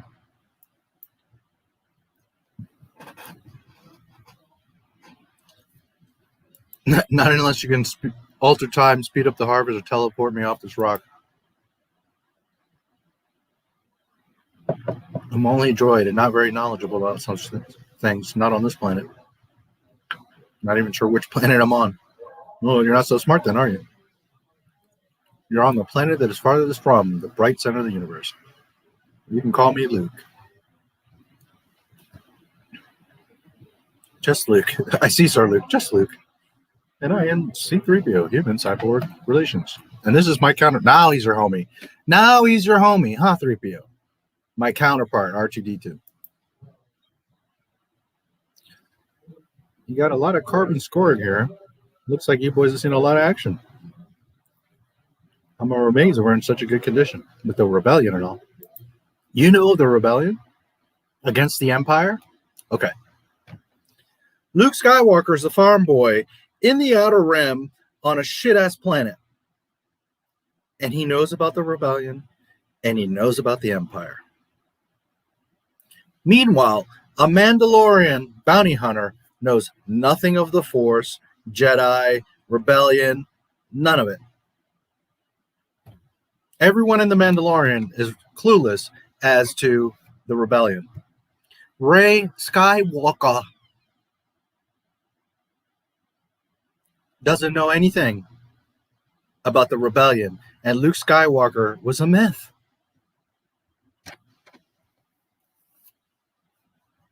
Do you see how dumb Disney is? Now, that is not so much to be as them not noticing the detail. That is them trying to diminish and make you kind of not care. Oh, the rebellion, that's an old story. Nobody cares. That's forgotten. Meanwhile, in The Mandalorian, Season 2, Episode 1, Cobb Vanth shows Mandalorian, well, he talks about it, that he's in a bar. He's seeing on the HoloNet, which everyone around the galaxy sees, that the Death Star is blown up, and there's a mention of Luke Skywalker there. But we're supposed to believe that Mandalorians don't know about Jedi or Luke Skywalker. Yet there was an entire Battle of Mandalore in the Clone Wars. Oh, Disney. That's how we came to be in your service, if you take my meaning. Have you been in many battles? I'm not much more than an interpreter. Well, my little friend, you've got something jammed in here real good. Were you on a Star Cruiser or... Help me, Obi-Wan Kenobi. You're my only hope. What is that? You're my only hope. Just a moment. I wonder.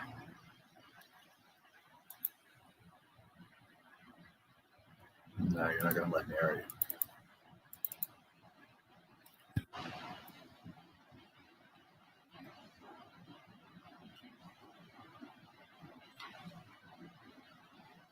Just a moment, kids.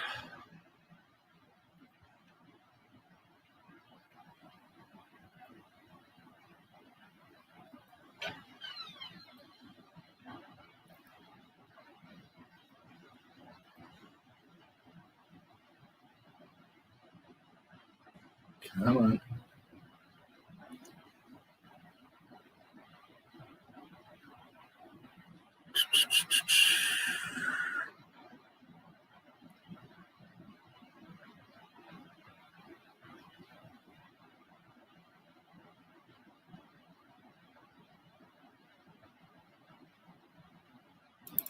There we go. It's a bit of a pain to have to do it this way, but every so often I'll.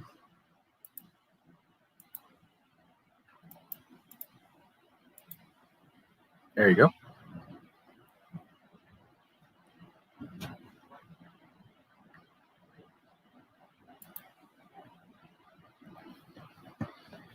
All right, let me peek in here on your chat. I see there's a bunch.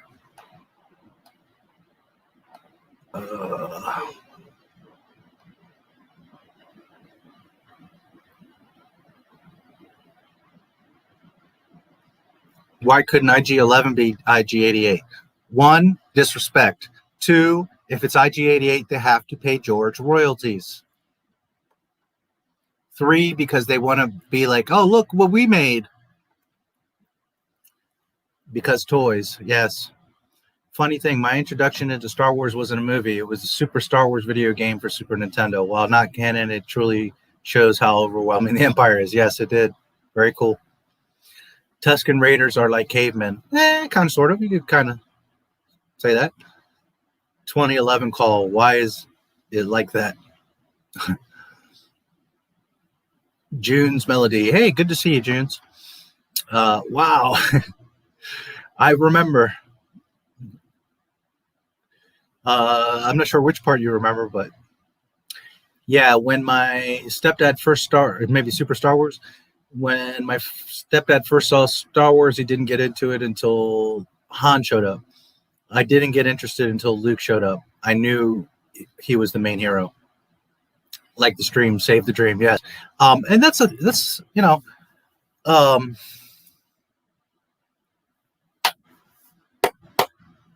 you know, this whole diversity and inclusion thing, there was always tons of diversity in Star Wars. And I think everybody loved Luke, but we all had different characters. Like some people are like crazy about Han. My guys, Boba Fett, above all, like screw all you suckers. Boba Fett will disintegrate all you chumps. A lot of people love Vader. Some people like obscure characters like Bosk or, the Ice Cream Man. I can't remember his name right now. But, that's the thing. Star Wars had so much depth to it that there was so many different characters, male and female, aliens. Junes, no. Not sure which part. I guess R2 unit was a short way of saying astromech. That or Lucas hadn't come up with the term astromech yet. I always took it as just a call number. I know the whole script too. There you go. After time, alter time, foreshadowing maybe? No. He was just an average frustrated teen. He wanted to fly, yes. First time we ever see a lightsaber. Yep. I believe I can fly. That would be Ray's music. Worse. Disney thinks we're dumb. Yeah. Disney is dumb. Disney Star Wars is dumb. Yes, it is. Obi-Wan, use the Force. Din, you mean his weird little powers? I hated that and caught it right away. Hi, Junes. Again, good to see you. You're a power streamer, dude. Love the content. Thanks as always, Mojo. Good to see you, bro. Fox Studios thought Lucas was crazy when he had the second draft on early 1975. The estimated budget was $3 million. He had to make the studio trust his vision and put more money. Lol. My dad just got mad at me again. But a big reason why Star Wars got made was American Graffiti. Again, George Lucas. At that time, American Graffiti was made for like $3 and brought in millions of dollars. At that time, it was the #1 film for the least budget to make the most money. It just smashed amounts of profit. So when he started talking to Alan Ladd, he had that upper hand. Alan Ladd was even said, like, I don't know what the hell this movie is or what this is about, but I trust you, and I'm going to give you money to make this movie. So it wasn't so much that he believed in Star Wars, it was that he believed in George Lucas because of the success of American Graffiti. And he had, I'm assuming he had also seen THX 1138. But American Graffiti is highly responsible for Star Wars.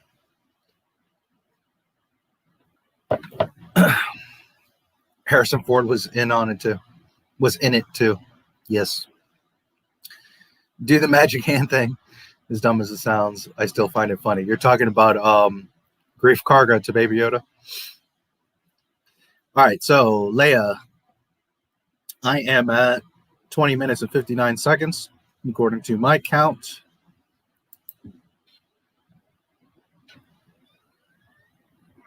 Help me, Obi-Wan Kenobi. You're my only hope. He says it's nothing, merely a malfunction. Old data. Who is she? She's beautiful.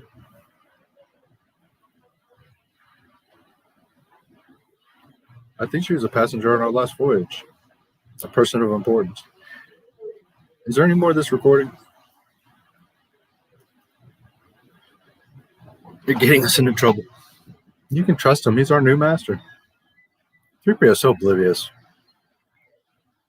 He has knowledge, but no wisdom. He belongs to Obi-Wan Kenobi, a resident of these parts. I don't know what he's talking about. Our last master was Captain Antilles.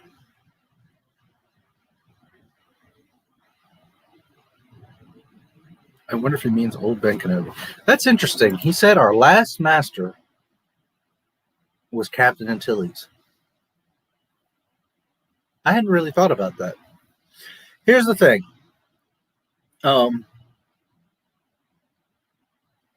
when we get to that part, I'll bring it back up, Captain Antilles.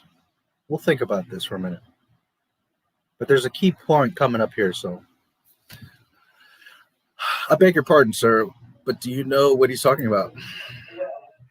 I don't know any Obi-Wan, but old Ben lives out beyond the Dune Sea. It's kind of strange old hermit. That's where Rian Johnson got, oh, let's make Luke a strange old hermit. Because I know Star Wars.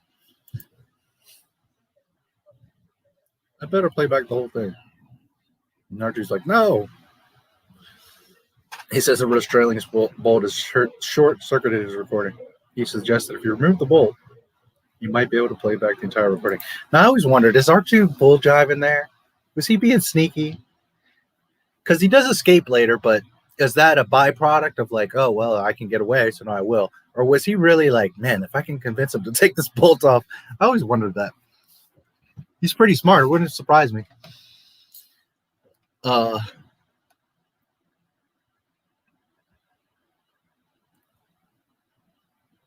Magic hand thing. Leia will Leia the smacketh down on the Empire candy asses. My Wi-Fi sucks. Enter either Antilles is a common name in the Star Wars universe, or Captain Antilles is a relative to Wedge Antilles. Obi-Wan did say, I do not. Yes, and we will get to that in a moment, MJ1.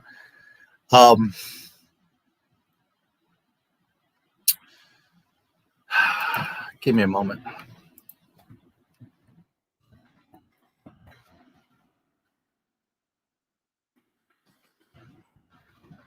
I want to be sure.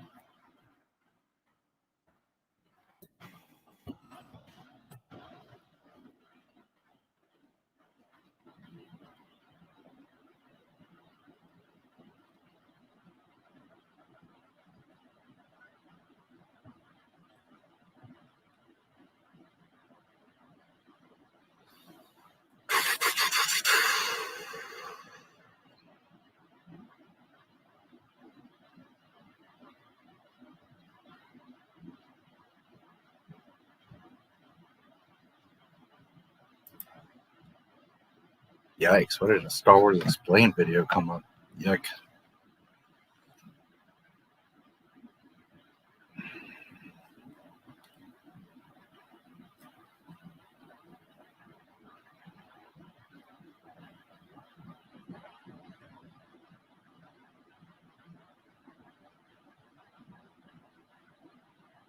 Huh, I hadn't remembered that he's from Corellia. Interesting. Han's home planet. Also where the Falcon comes from. The Falcon is a Corellian freighter. Interesting.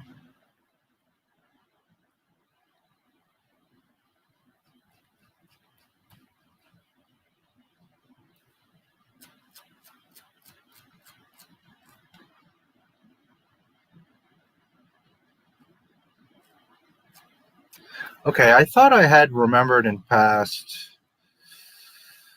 another Antilles, but no, it has to be Wedge.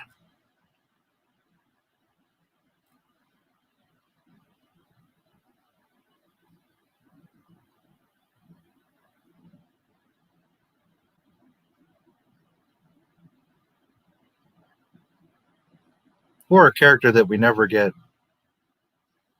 any backstory on.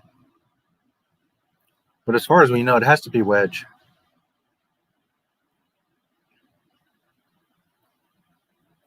Which is interesting.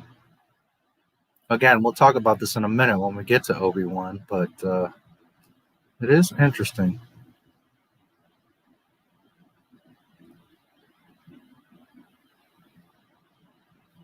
Just trying to see if there's any specific reference.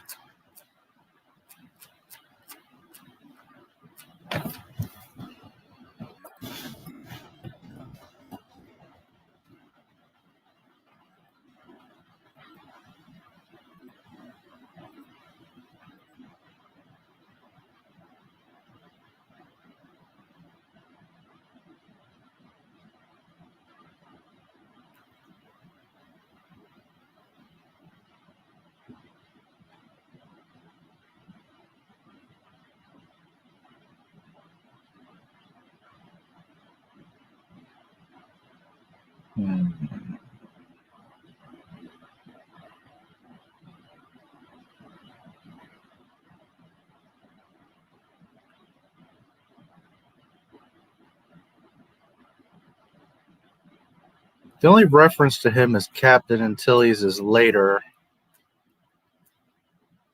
around the Battle of Jakku.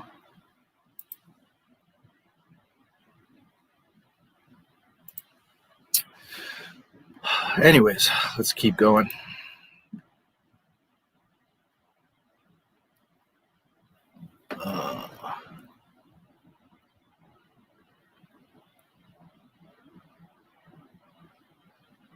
No, it's Captain Antilles' Wedge.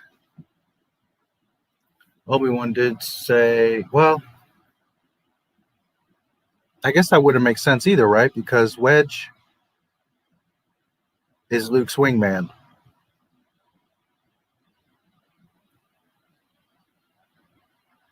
That's a good question.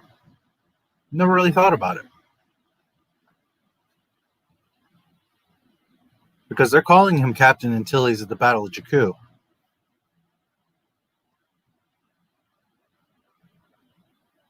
That is a good question. Obi-Wan did say, I don't seem to recall a droid. Yes, common name, no relationship. The problem is that Leia really owned him. So I'm wondering, this is the thing, I'm wondering if 3PO isn't just blowing smoke. Or isn't really aware. Because remember, his memory's wiped and he's kind of all over the place. So I'm wondering if 3PO is really conscious or just blowing smoke.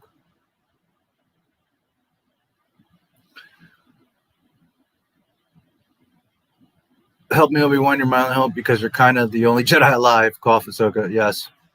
Well, Yoda's there, but yeah. It means R2 was willing to do whatever he could to get to Obi-Wan. Yeah, probably. Greetings, Commando. 3PO and R2 have only been on Tatooine for 2 days and already What? Shoot, the chat jumped on me. Yeah, we'll get to Ahsoka in a few.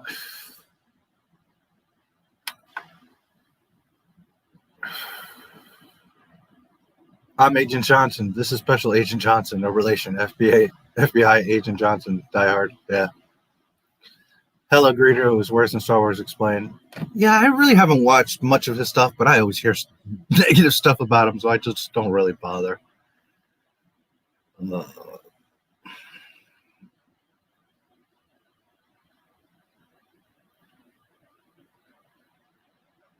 Been on Tatooine for 2 days, and already the Jawas are dead, and Luke's home is destroyed. Yeah. June's just 11:38. Thanks so much, June's.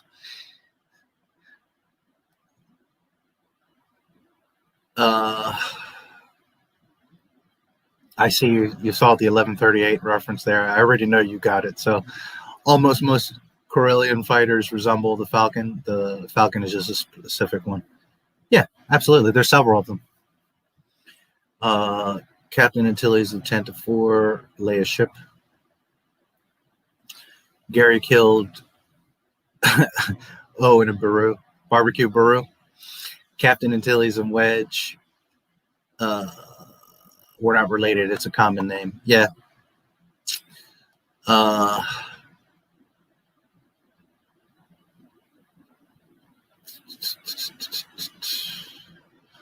Owen and Baru were victims of a domestic dispute, as seen on Imps. Yes.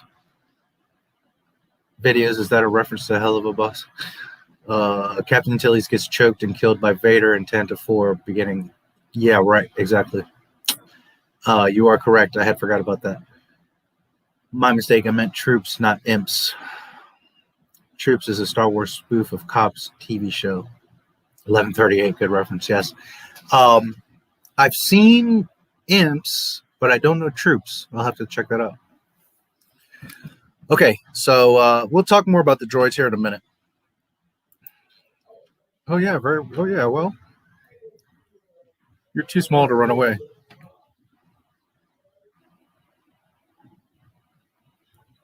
There you go.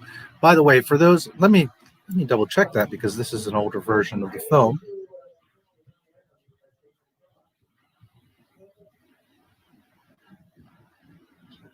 Okay, yes. And I will double check in the despecialized, but from what I remember, even as a small child, when Luke pops off the restraining bolt, I don't know that everybody really catches it. There's 4 little bolts of lightning that come off. I know, and usually when I mention it to people, they're like, oh shit, I never saw that. Yes, there's 4 little bolts of, not lightning, but like, electricity of it breaking loose. Again, someone had to hand paint that. So attention to detail, the skill to even do that.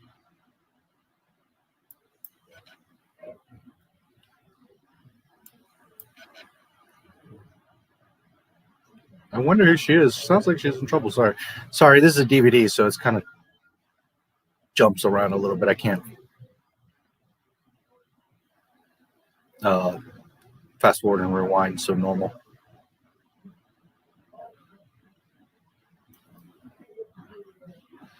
Anyways, I'm at 22:30.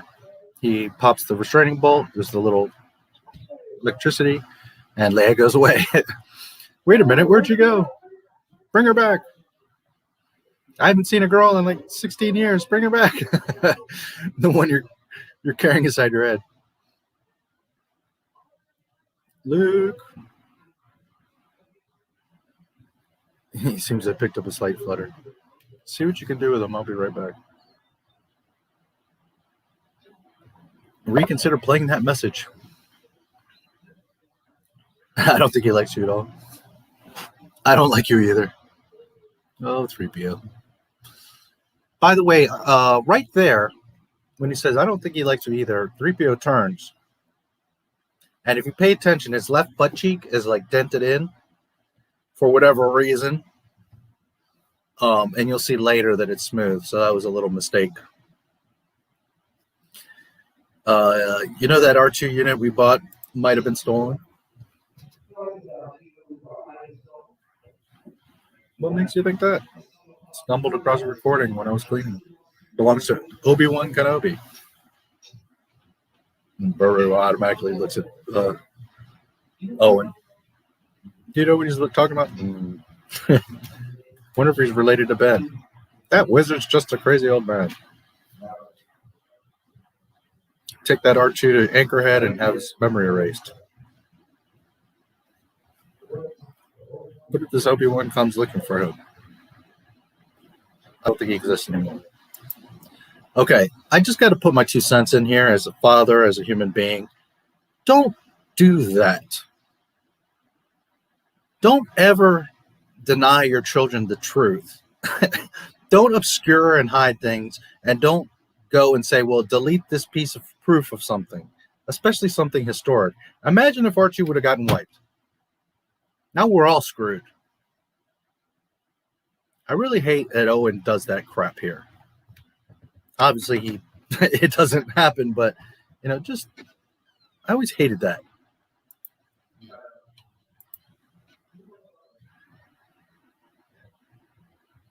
I told you to forget it. Prepare those new droids for tomorrow in the morning. I want them up there on the South Ridge working on those condensers. Luke is 19 years old at this point. He should start to know the truth. Here's the thing. It's like anything in history. When you try to obscure it, you're now destined to repeat the same mistake. But also, not having the previous knowledge of what was going on, now Luke has to go into everything blindsided. Whereas, really, Uncle Owen, like when Luke was like 13, 15, should have introduced him to Obi-Wan and been like, hey, you need to know the truth about your past, especially at 19. Because now you're going to go off into the great yonder, right, into the big world, not knowing that Darth Vader's your freaking father. Hello. Sometimes people try to protect people. And it's like I say, what Not My Star Wars is. The truth sometimes hurts, but it's always better to know the truth. You can't worry about feelings. You have to let people know the truth, because at the end of the day, you make it so much worse. Not to mention that person's going to resent you later because you didn't tell them. I think those droids are going to work out fine. I was thinking about our agreement. I want out of here. Staying another season. Those droids work out. I want to transmit my application to the Academy. There's more than enough droids. Harvest is what I need you the most. Only one more season. Yeah, that's what they all say. I'll hire more hands, and then you can go to the Academy next year. I need you here, Luke. It's a whole other year. Looks like I'm going nowhere. Now, you're not his parents. Technically, Luke should just be like, I'm out of here, dude. You got me here doing this crap. Anyways, he's a good kid. Have to go finish cleaning those droids. Oh, and he can't stay here forever. Most of his friends have gone. It means so much. No, you won't. You won't make it up next to him. You won't make it up to him next year. He has too much of his father in him. That's what I'm afraid of. And then one of the most iconic scenes in all the film. Luke steps outside, kicks the rock,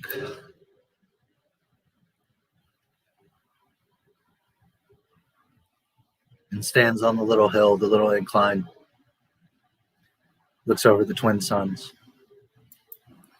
And you can see, in his face, like, he wants to do the right thing. He wants to help his aunt and uncle. But he just knows there's so much more out there, and he wants to do so much more. Poor Luke. Of course, John Williams' music, the Twin Sons.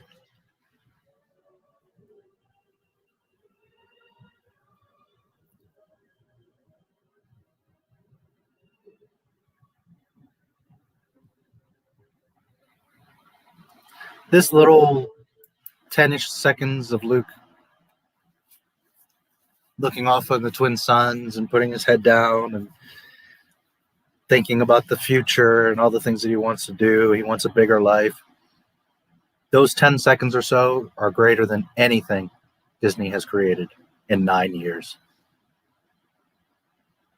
How sad that little piece of music and film destroys an entire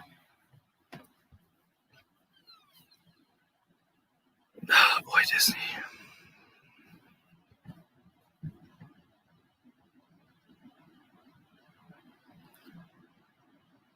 Han was born in Karelia. Yes, he is Karelian. You're almost 11K. Your channel is increasing fast. Yes. I get about 100 subscribers a day. And thank you, all of you, because you're a part of it. Luke's so cute in that scene. Luke did see a girl the day before at Taji Station, Anchorhead. I can't remember which in the delete. Yes, you are correct. The brunette. You are correct. I was just being funny, but yeah, you're right. Yes, I remember that deleted scene. Yeah, I have it. I see different races in the background of Mos Eisley. How was the Star Wars not diverse until The Force Awakens? Because Disney. I don't like Owen either. Yeah.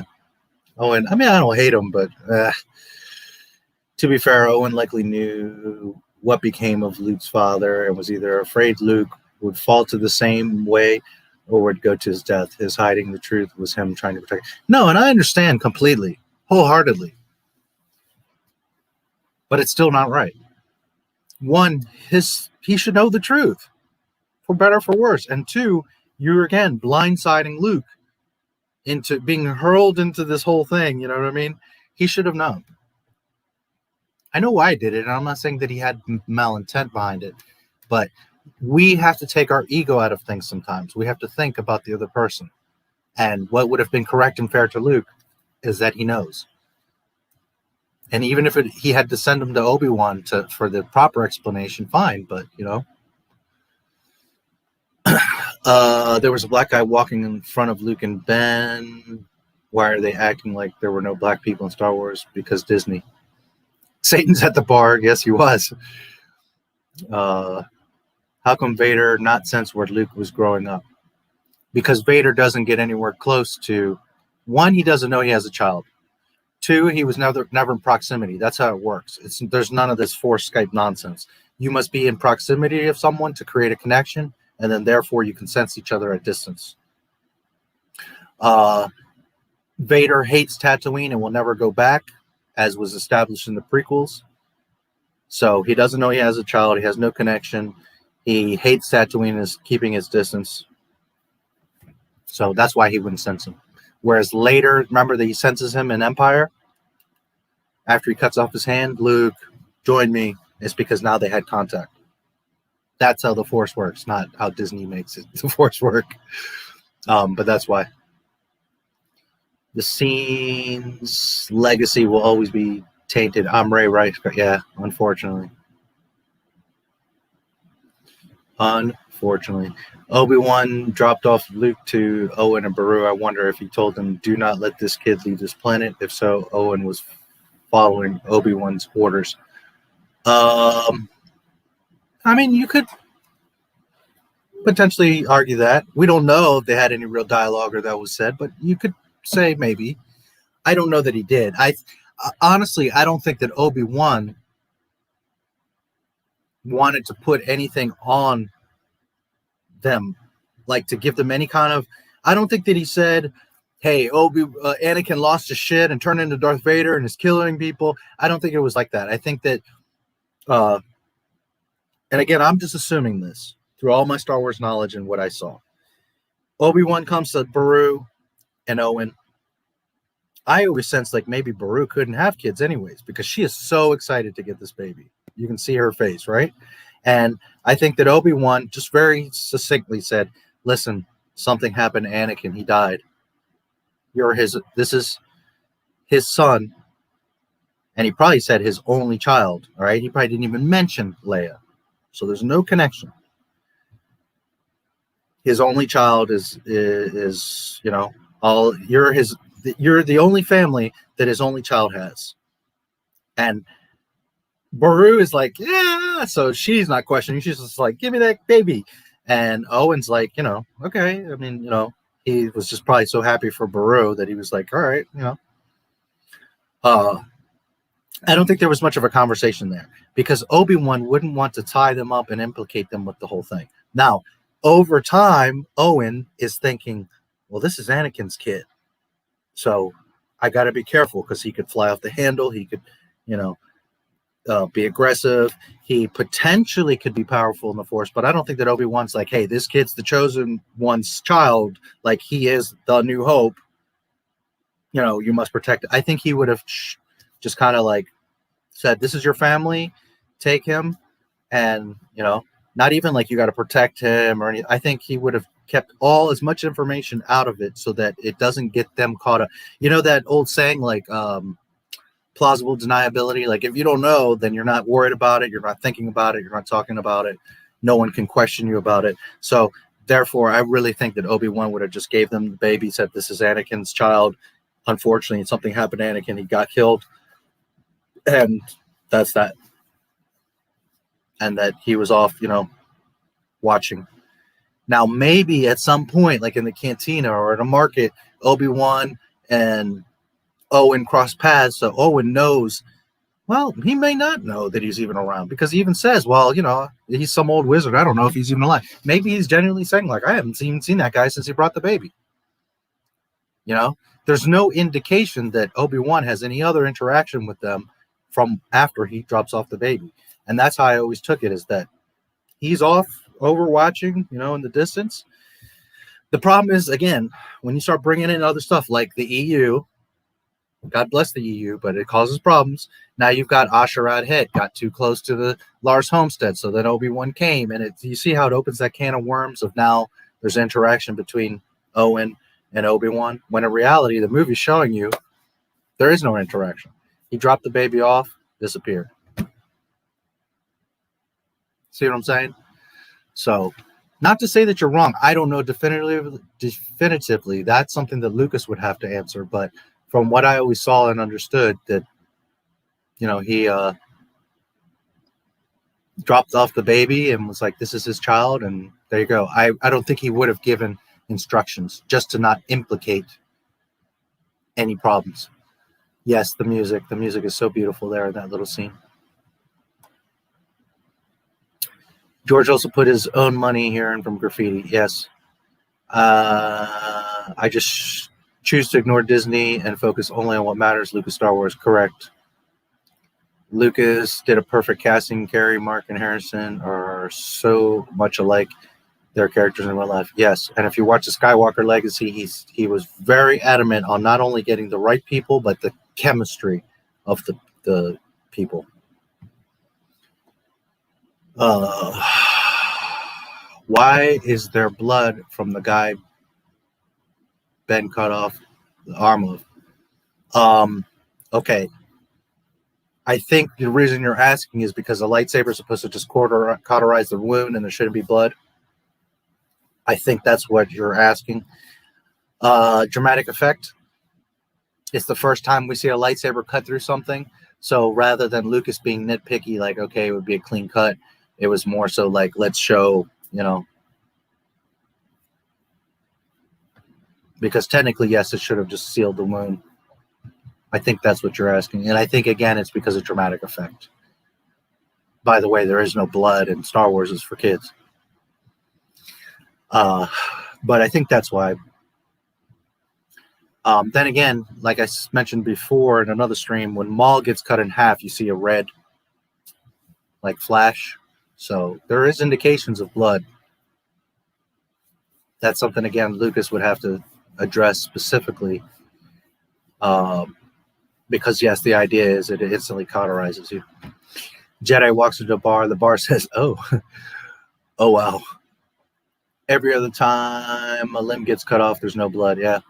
Yeah, no argument. Did you notice there are 0 women with blonde hair in George Lucas Star Wars movies? I'm talking blonde, not dirty blonde, or blonde but dyed hair. Blonde. Mon Mothma is reddish hair. There's the commander in Echo Base. I think she's blonde. Or maybe dirty blonde. But you're talking like golden locks?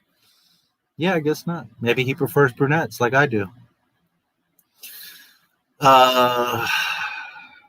Right. But then how did Vader not sense the Force in Leia when they made contact? Again, Leia was never trained in the Force. And also, here's the thing. Just because she's a Skywalker doesn't mean she has a high midichlorian count. Leia's a badass, super smart, good fighter, and all that. But people presume, like, well, she's a Jedi. No, she's not. Luke is the one that has the midichlorians. Luke is the New Hope, not Leia. Leia's awesome, not taking anything from her, but she's not the one. Luke is. So, one, the Force is not strong with Leia. The Force is strong with Luke. It's even said. Okay, as we all know.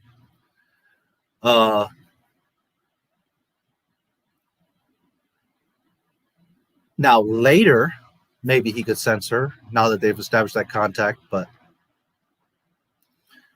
it's because Leia's midichlorian count wouldn't be that high.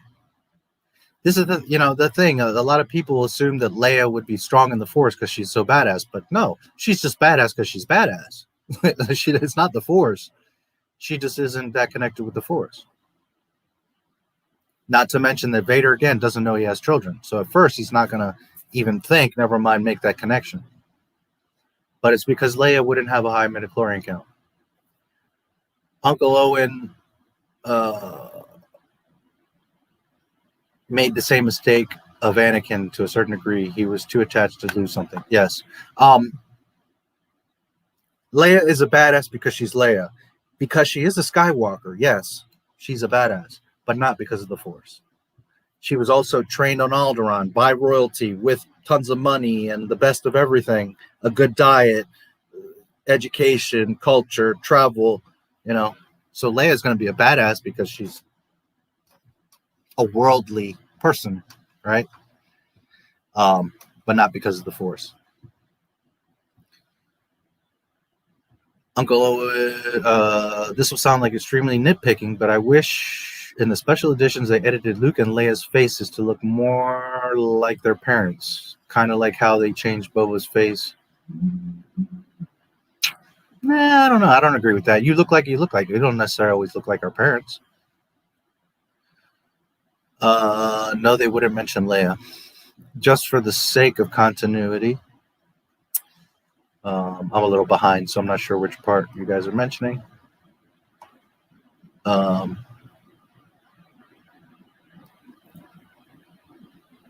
Okay, so the continuity as far as the faces. Yeah. Should Luke and Leia at least been told of each other and kept in contact secretly via holo transmissions, or at least been allowed to meet in secret, or Naboo, where Padme's family, their family was? No, absolutely not. Again, you don't want Vader to have any indication, not a transmission, not a contact, not a picture. That's why, again, the Obi-Wan show is going to be bullshit. Obi-Wan would not leave Tatooine. He knows that Anakin will not visit Tatooine. Obi-Wan is unselfish and wise. He is going to keep his happy ass right there to protect the one hope of the galaxy, Luke Skywalker. He's not going to be out frolicking and gallivanting through the galaxy because he knows that he is risking detection by Darth Vader or the Empire. So no, absolutely not. There would be, again, separating any kind of connections, information, name, anything. They would keep it. Remember that Leia is not a Skywalker. She's a Skywalker by blood, but she's not a Skywalker. She's Leia Organa. Okay, that's by design, to keep her hidden. Now, Luke is Luke Skywalker because, obviously Anakin, but that's disassociated because he's in the Outer Rim in Tatooine. Remember, the center of the galaxy map is Alderaan and Coruscant. So Leia would have to be well disguised well kept quiet because she's around the Senate and all these people, royalty, all this stuff. Luke is in the middle of freaking nowhere on a planet that Vader never wants to go back to. So, no, absolutely, they would not be told about each other or to not compromise each other. Just seems like an average option. Yeah. Owen said he was just some old wizard, didn't he? Yeah. Well, he does. Luke calls the droids robots. Yeah. It's a work of art. It sure is. The other day I was reading that Lucas came up with the term droid. Obi-Wan's Jedi Master, but he's also old and likely hasn't used his lightsaber in a long time. So, of course, the cut wasn't clean because it was a clumsy swing.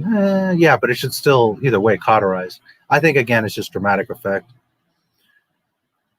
Hey, guy, you wondered why there's no blood on the arm? Do you also wonder why the Wookiee has no pants? You're going to make a great movie exec. Yes.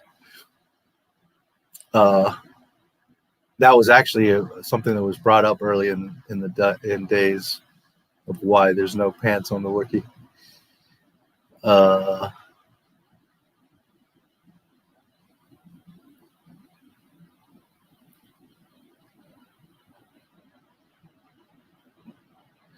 If I got the CEO of Lucasfilm right now, the first thing I'm telling them is to rewrite the Obi-Wan series and remove Rebels and the stupid trilogy. Yeah, well, you know me, I'm wiping it all out. Thank you. Leia is the catalyst for Luke becoming the New Hope. Yeah. Leia's super important. Without Leia, none of this shit happens.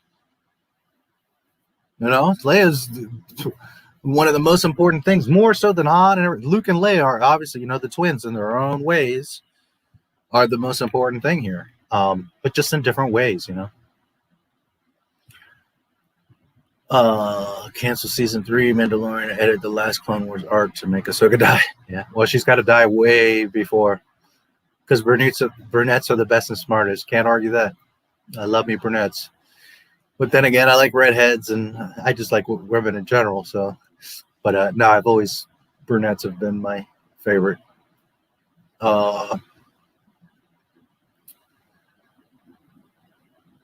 Scene on the cantina where we see Obi-Wan cutting an arm is very similar in camera angles and execution to a scene in Yojimbo from Kurosawa. Instead of a Jedi, we see the samurai. Ahsoka's name in the man to Amanda and release a book. She's saying she's an imposter. I thought Luke and Leia had the same M counts. No, not at all. Not at all. Nor should they.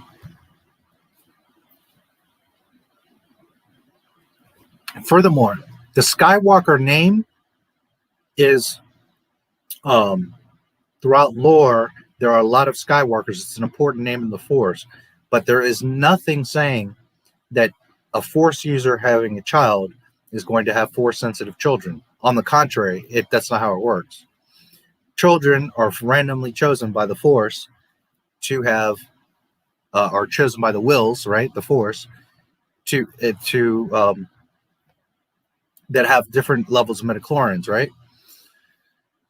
If indeed Force users would create Force children, then all the Jedi would be sleeping with each other. Okay? There's a reason why the Jedi don't sleep with each other. One, because of attachment, but also because it doesn't benefit the Jedi Order. If, in fact, you would get the most powerful Jedi out of Jedi mating, well, then they would be mating. It's not how it works. The Force doesn't work that way. The Force picks random people, random beings.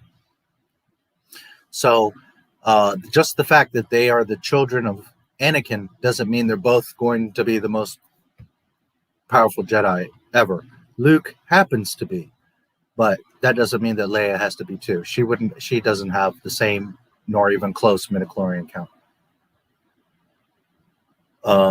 In Lucas' original Star Wars, the Star Wars Leia was a spoiled girl needing rescuing, and after that she disappears. Nothing but a cameo. Yeah, well. Oh, wow, I wanted to see Leia do something towards the Force, but not the way Disney did it. They ruined it. Don't get me wrong.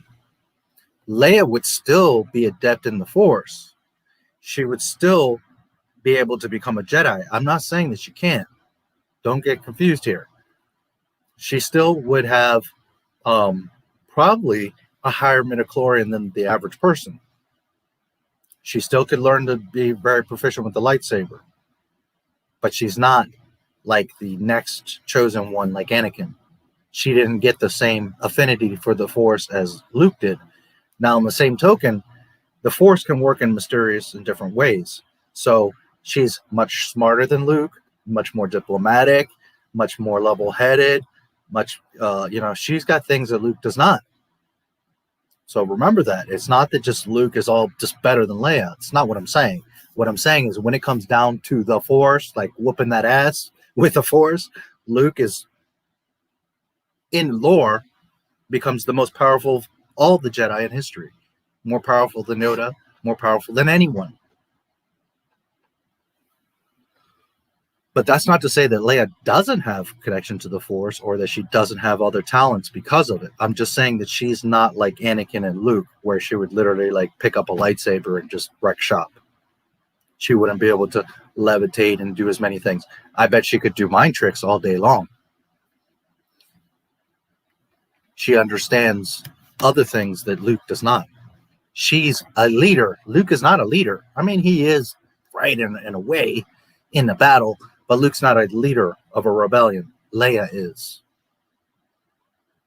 Luke is the one that's going to lay the smackdown when the time comes. But Leia is the organizer, the mind, the leader, the pep talker, the rock, the foundation, the strategist.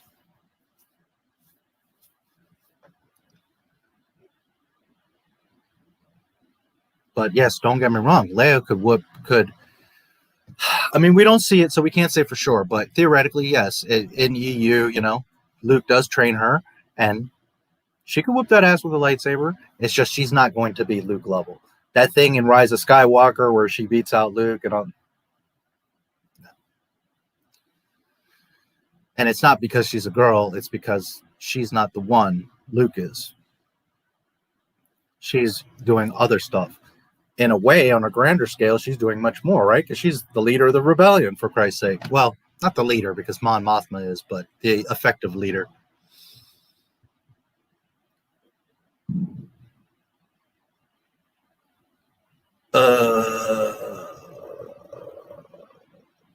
And I'm sure that Lucas would have shown her do some stuff, maybe not so much like Jedi stuff, but she would have done some stuff.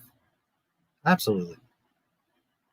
He even says in the ideas for the sequel trilogy that she becomes the chosen one because she's the one that's running the rebellion and organizing all the systems and all that. So in a way, because Luke goes off to rebuild the Jedi Academy and he's training like 2-year-olds, but in the public eye, Leia is the one that's organizing and rebuilding the Republic. So in a sense, she becomes the chosen one because to the galaxy, she's the one. So believe me that Lucas would have done a lot with Leia, for sure. And I'm sure he would have had her do a little trick or two. But, Leia wins with charisma, with intelligence, with diplomacy, with enthusiasm. She's not going to win with a lightsaber. Not to say she couldn't fight, but I'm just saying, you understand what I'm saying? She would be an asset in winning in a different way. I would also tell Dave to start focusing on good stories and stop focusing on what should have Ahsoka and what shouldn't have Ahsoka. Well, I would walk in the room and be like, okay, Ahsoka's dead. Your first task is to retroactively go back and kill her off. And then I would see his reaction on his face. And that from there is where I would have to start the conversation with Dave Filoni. Take that thing right out from under him. Ahsoka's gone. Now, do you love Star Wars? Now, are you true to George Lucas? Let's see, Dave Filoni.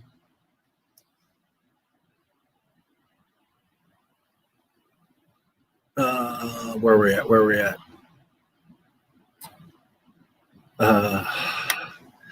Why did Yoda mention Leia as the other hope?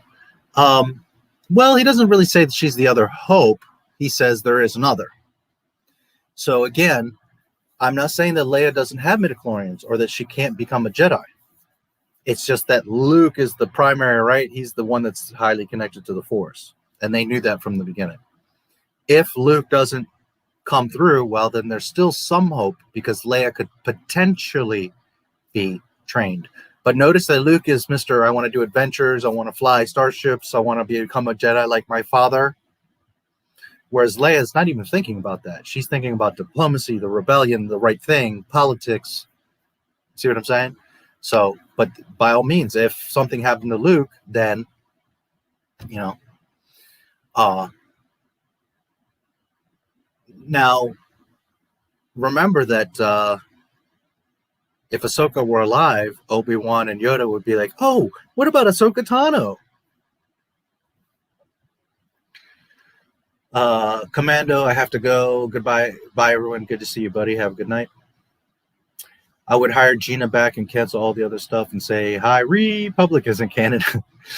Oh my God, that's right. I get it. Because Anakin Darth constantly whined about sand and then his mom died there. So yeah, he would never go there again. Yes, remember he said, I hate sand. It's coarse, it's rough, it gets everywhere. That was Lucas setting up in dialogue that Anakin will never step foot on Tatooine again.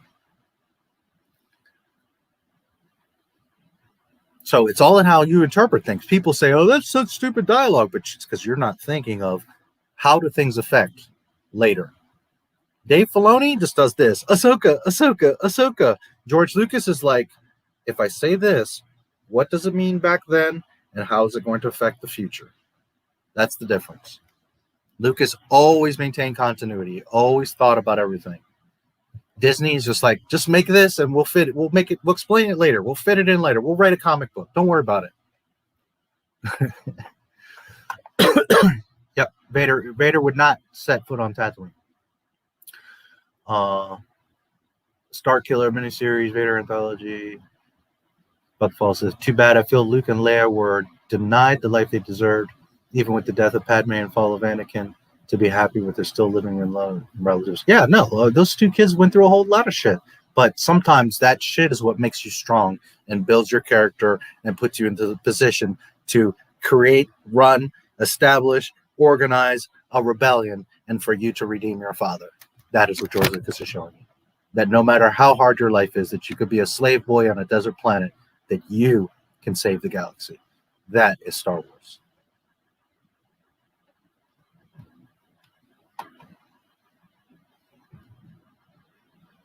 Chewbacca is Bigfoot because George was from Northern California. He was actually his dog, but yes, that's funny. Right on. Understood that reference, Captain America. I thought Star Killer was so powerful in The Force Unleashed because he was the son of 2 Jedi, whereas Luke was the son of 1. Well, again, that's not canon. George Lucas said that it can't be canon because he's way OP. It's way too much. Pulling Star Destroyers out of the sky and stuff. He was like, nah. At first, he was like, yeah, you know, I'd like this to be canon, and we can. And then as he was seeing it and it developed, he's like, nah, this can't be canon. It's too much. And again, EU games, all that stuff is not official canon. That's not fan fiction, not Disney, but it's not official canon because it's now expanded universe, not the universe. People, where did we go? People forget Leia's a general. Yes, she's a general and a princess. First a princess, but she is Leia, General Leia Organa. And then later, General Leia Organa Solo. She is Princess General Leia Luke Skywalker Organa Solo. That's a mouthful. She has all of those things. In EU, Leia was good at battle meditation and ability that Bastila Shan from Knights of the Old Republic was gifted with. Yes, Luke has great stuff. Leia doesn't. I see. Yes, but Leia has great stuff that Luke does not as well. Scarecrow, Tin Man, and Lion disguised as flying monkeys to rescue Dorothy. Luke and Han disguised as stormtroopers to rescue the princess.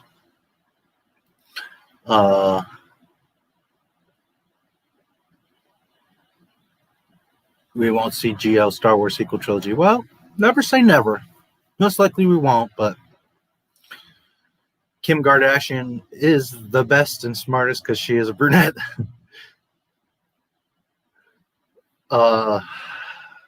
I killed Ahsoka off in my Star Wars trilogy. Good. I don't know why Disney GL Star Wars wasn't pro-women enough. Leia commanded an army of soldiers and they respected her. Correct. Without Leia, none of this could happen. But, you know, Disney. Ahsoka is alive, yet isn't the new hope because she's still trapped at Malachor. No, she's not alive, dude. Not at all. Yoda and Ben would have sought her out. Why didn't she seek out Yoda and Ben? Why did she sit around while the Empire is taking over the galaxy? She's not alive. There's not. You can't even justify her. She would have been older and more mature. They would have sought her out and been like, hey, we need your help. We need to take out Vader. It's not, you know. She knows Obi-Wan and Yoda, and she didn't seek them out. No. Kathleen Kennedy is the best and smartest because she is a brunette. Oh, boy, no. You can never stop learning stuff in Star Wars, even after all these years. Yes, absolutely. The only shows I'm looking forward to, Bad Batch, Book of Boba, Rangers, but now it's only the first two. Gina's gone. Yeah, Bad Batch I don't care at all about, but teach his own. I just hope we see Cad Bane again. I kind of doubt it. Still going after 4 hours. Oh, yeah, I'll be here 12 hours, Classic Lou. Good to see you, brother. If you like Emperor Palpatine, go check out Classic Lou's reviews. Classic Glue reviews. He does very cool Palpatine stuff. It was his dog, yes. EU Force Unleashed book was true canon, whereas the game was not canon either. Only 1 through 6 are canon from George Lucas's mouth. We had a dog named Indiana. Yep. Gimel laughs at Indy being named after the dog because she still hadn't completed her training and seemingly gave up being a Jedi. Pre-Disney, for your bravery, you have the option to leave when you need to. Pre-Disney. Or post-Disney, if you try to leave, we will kill you, yes. Yes, it is. EU Lives. Legends is BS title because description and all Disney Star Wars timelines are alternative, like the JJ verse. Anyway, can't stay, but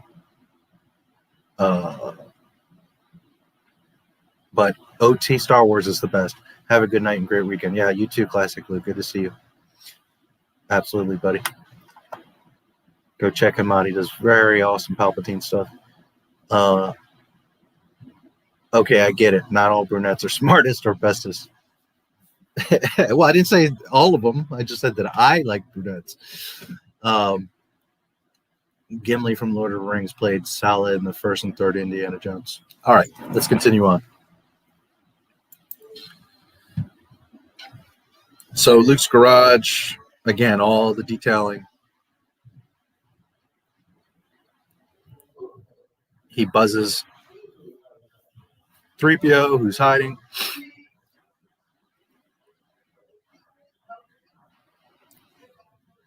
He mentions that R2 slipped off.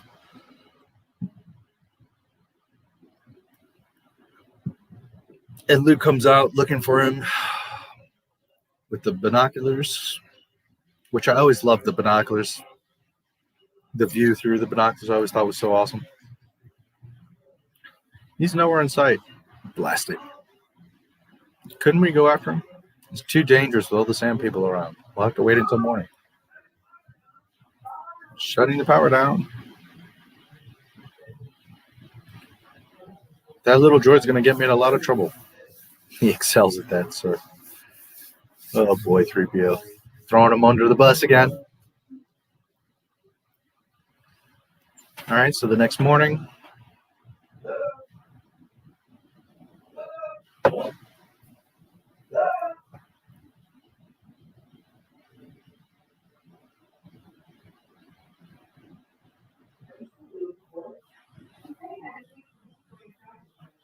He had something to do before he started this today, so he left early.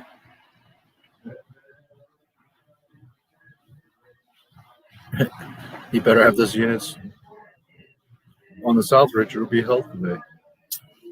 Hit the accelerator. The sand people up on the ridge.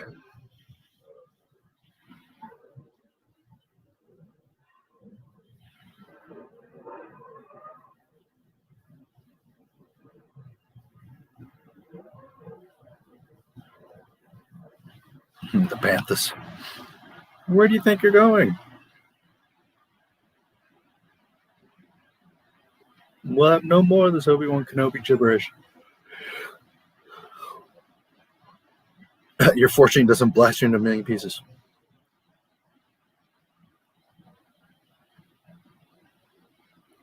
Archie's wobbling around. There's several creatures approaching. Sand people. Come on, let's go have a look.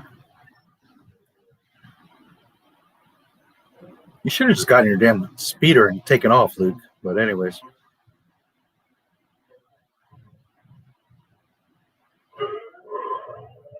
Of course, the famous scene, the Tusken Raider pops up and knocks Luke down.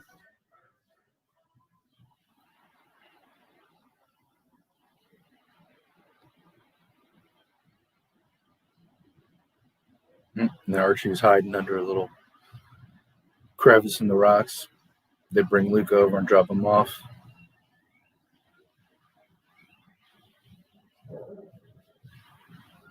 And then they start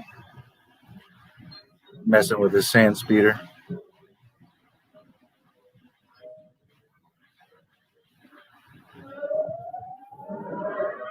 And here comes Obi-Wan with his scream, yell, whatever. I really like the old original one better than the new thing they did.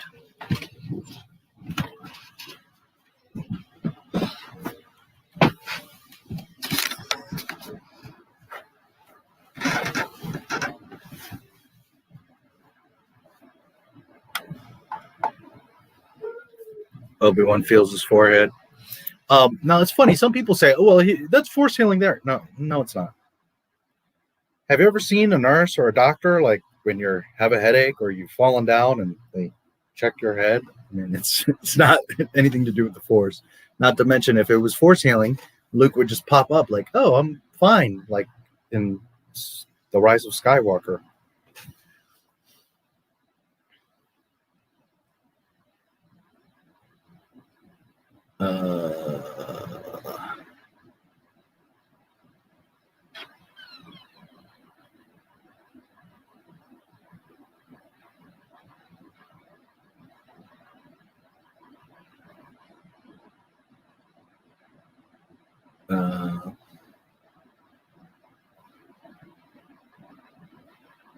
Henry Jones Jr. We named the dog Indiana. Yes. I actually made a video theorizing if Leia may have used the dark side when she killed Jabba. Yeah, I mean, it's fun theory, but she's just pissed. And she's surviving. You need to be incredibly humble in life, like Drax. I'm Han Solo. I'm captain of the Millennium Falcon, the one actor whose career wasn't destroyed by this movie. Only moms feel foreheads. I think a father would feel his child's forehead. He is kind of like his guardian, after all. When he first sees R2, he smiles and says, "Hello there," like he's seeing a familiar face and welcome friend. No, I don't ever take it that way. He sees a droid, and he's being like, "Oh, hi there. I see you're hiding there." Not that he's familiar. He just sees there's somebody there, like, "Oh, you're hiding over there. Hello there. What are you up to, little droid?" It's not familiarity. You forgot to tell us to keep our eyes peeled for any crew members wearing jeans and a watch in the background. Yes, I did forget. Make sure you do. You won't see any because George Lucas knew how to make movies, but yes, keep your eyes peeled. C-3PO is my favorite tattletale know-it-all droid. Yeah, he is a shit. Hitler and Donovan were in the Empire Strikes Back. All right. So, no, it's not familiarity. He hears him, and he looks over. It's like, "Oh, hello there, you. What are you doing over there hiding? It's not any recognition. It's just, or it's a recognition of that there's a droid there, but not that he recognizes him.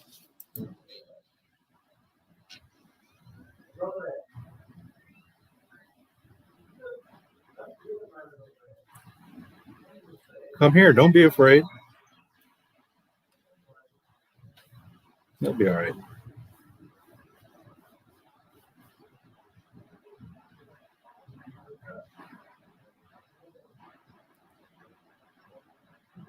We're fortunate to be in one piece. Ben Kenobi? Boy, am I glad to see you.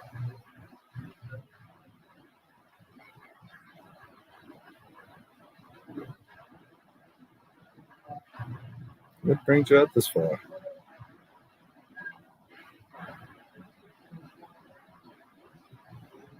I've never seen such devotion in a droid before. Claims to be the property of an Obi-Wan Kenobi. Obi-Wan Kenobi.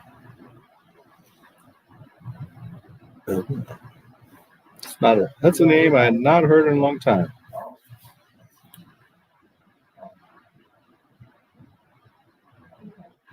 I think my uncle knows him. He said he was dead. Oh, he's not dead. Of course I know him. He's me.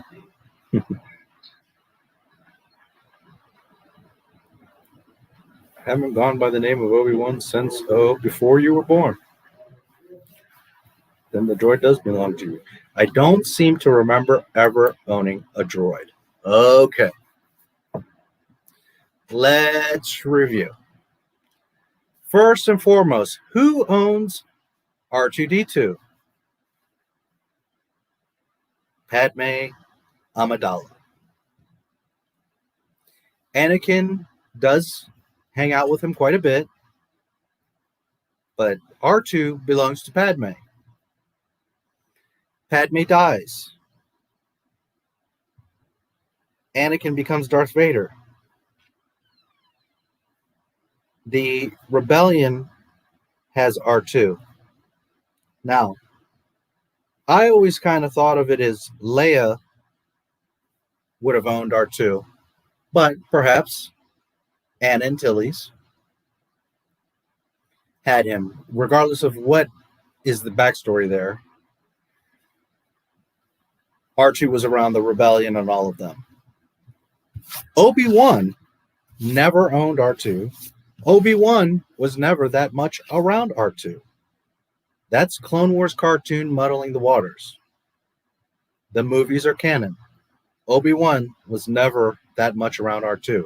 Did he know him in the Clone Wars? Well, yes, of course. He's around Anakin all the time. Obi-Wan never owned R2. That is Padme's droid. He later goes with the rebellion. And Obi-Wan does not see R2 for 19 years. There are hundreds of thousands, if not millions, of R2, 3POs, gonk droids, battle droids. How many battle droids were there? Thousands, millions. So no, Obi-Wan would not recognize R2-D2 because that is the 10 millionth and one blue R2 unit that he has seen in his life. He never owned him. He never spent a lot of intimate time with him like Anakin did. R2-D2 is the property of Padme Amidala, not Obi-Wan Kenobi.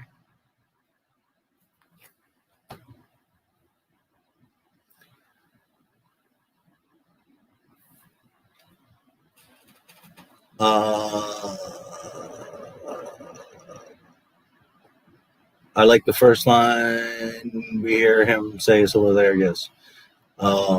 Hello there, but later on, well, I just explained to you why. He doesn't recognize R2 because there's thousands of those R2s all over the place. My reasoning for my theory is that while Leia may be a fighter, but she's still humanoid, Hula couldn't pull free from Jabba, so how can Leia strangle him without him pulling free with a massive body? Because she has the chain around his neck and is behind him. One thing is you've got a slave girl here and you're like, another thing is when the chain is around your neck and she's behind and she's pushing with her foot, if you remember, right? His fat, sluggy arms, he He could probably barely reach his face. Never mind scratch his back. He's getting strangled. He's a fat slug. He can't turn or move. And if you pay attention, she plants her foot and it's like, "Arr!" So, and it's not like she just like ding. I mean, she's strangling him for a minute, right? Restricting the air. And she digs in her leg and she has to pull back. He can't reach her with his T-Rex arms. That's why. It's not anything forced. She's just has the leverage and is behind him with the big chain.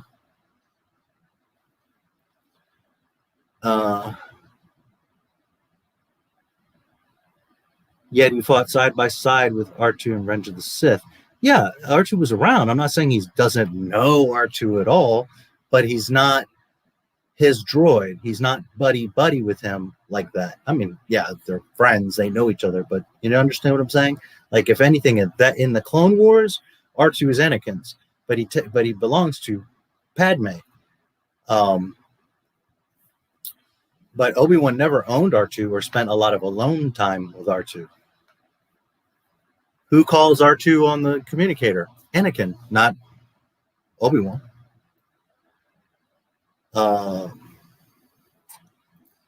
Leia. Padme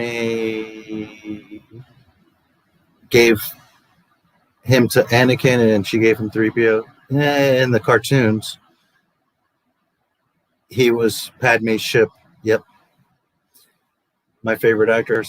Never watched the Clone Wars, but a lot of Star Wars fans love it. But does it mess up canon? Yes, it breaks canon several times all over the place. Doesn't mean you can't have fun with it. But me personally, I like the old original Clone Wars cartoon much more than the new Disney one. 3PO is Anakin's droid, but he sort of becomes property of Padme as well. Yeah.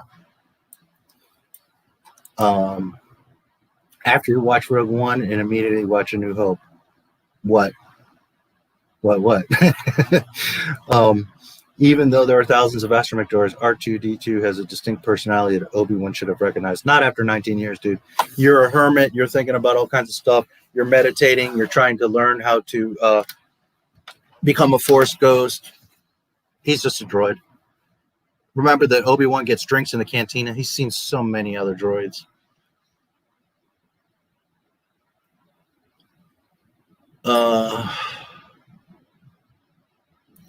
Jabba do to Leia with his tongue. Yeah, I've always wondered that. Fair point. Nice debunk of my theory. Still would be a nice AU fanfic for how she succeeded. Don't get me wrong. I think it's cool. And like I've told James and many people, if you make a fan film and you say that it's a fan film because it's my theory or just something I wanted to have fun with, something I wanted to do, God bless. A lot of the fan films are awesome. Disney's mistake is saying this shit is canon and this is how it really went down and that Rey's a Skywalker and this is the Skywalker legacy. That's different. That's spitting on and violating canon. That's different. But as far as like you having a fan film or writing a story or a comic I'm all for that stuff. I enjoy and love that kind of stuff. As long as you go into it saying, hey, this is just some fun thing because I love Star Wars I wanted to make. This is the budget. This is the idea that I had. Blah, blah, blah, blah. Hey, by all means. As long as you don't do anything crazy. Because like recently, like about a year ago, there was this little Obi-Wan fan film. I'm sure a lot of you have seen it. And it's really good. It's really cool. But holy shit, there's a scene where Obi-Wan is like, all right, I'm done. I'm out. And he leaves. And he throws his lightsaber. And I'm like, holy shit, the whole problem with Jake Skywalker is him throwing his lightsaber. And you're pretending in an Obi-Wan fan film that Obi-Wan would throw away his lightsaber? The one that went to Anakin and says, don't lose this. This is your life. A Jedi's weapon is important. And Obi-Wan is just going to toss his, I mean, I was like, ah. So don't do anything just like that knuckleheaded and crazy. But outside of like having fun, by all means, dude. You know, I hope I wasn't trying to like shoot it down. I'm just saying that for canon's sake, Leia was just badass. That's all. She knew what she was doing. She's pissed. She's in that damn suit. She has leverage. Heat of the moment, you know, Luke's going off. the shit's getting blown up, everybody's scrambling, her adrenaline's pumping, and she's like, I'm taking my chance. And she got his ass, and she just took the opportunity. She's a smart girl. So she took, her the opportunity. But yeah, don't take it that I was trying to debunk you or whatever, because I was just saying. Also, by the first season of 2003 Clone Wars, I remember R2 after. Well, so do I, of course. But that's because he's our hero. We love R2D2. Listen.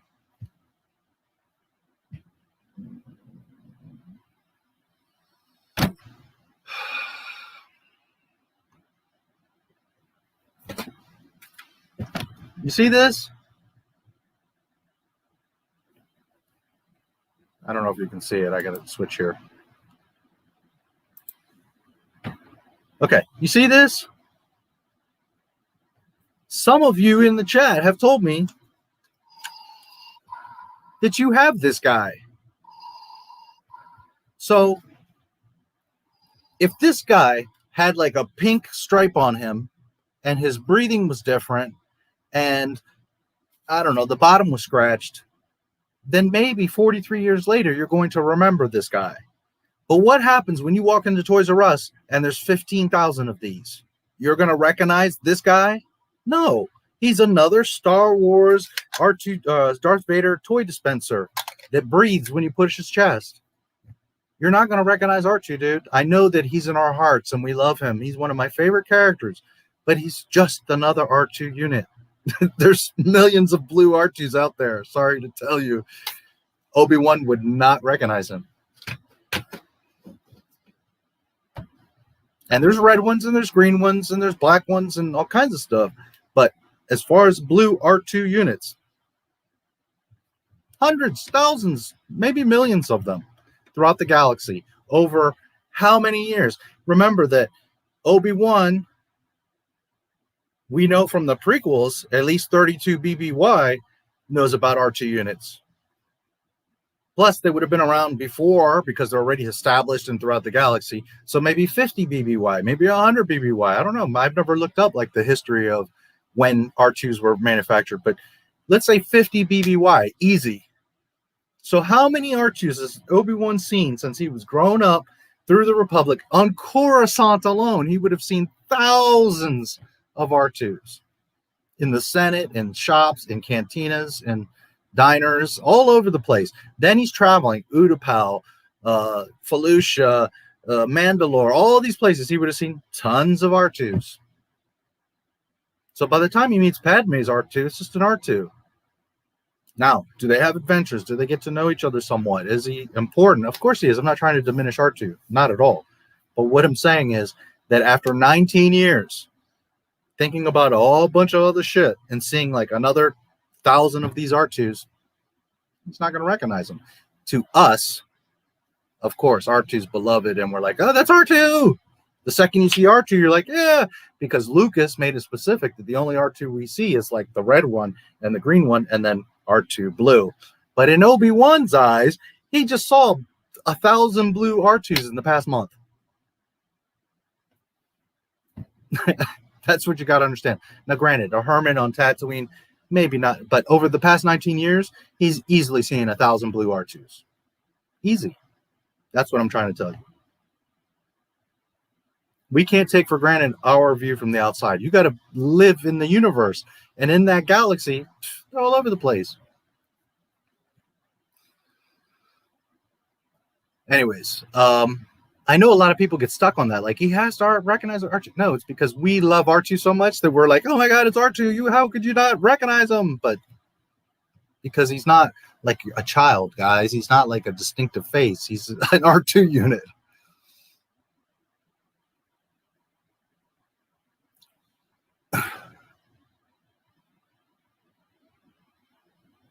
Sort of, yeah.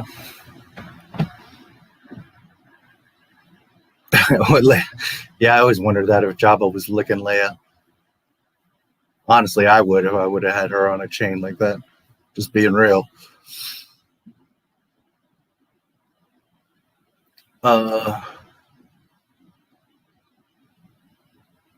I remember, and believe me, I do too. After 43 years, I the second I see R2, I'm like R2. But you know, I remember watching Lego Star Wars movie on Cartoon Network where Han disguised himself as a Padawan named Ian, who went on an adventure on Hoth with Yoda. No, I don't remember that. Junes, thank you for all the little emojis. I'm so glad that it wasn't meant for canon. It was just meant for fun. Clone Wars? Or the Lego thing? I see it. Part of letter H on the name tag Han was rubbed off and looked like the letter I, so the name looks like Ian. I saw that.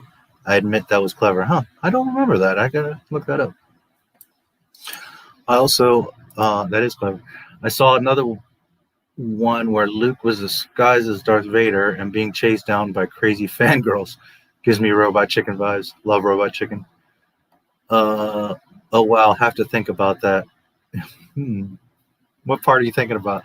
I think Seth MacFarlane was even in it as Palpatine, and Darth Maul built his own Death Star. They're both on YouTube and called The Phantom Padawan and Empire Strikes Out. I have to look at that. Why didn't Obi-Wan recognize 3PO? He has the same voice. As far as I know, they all have the same voice.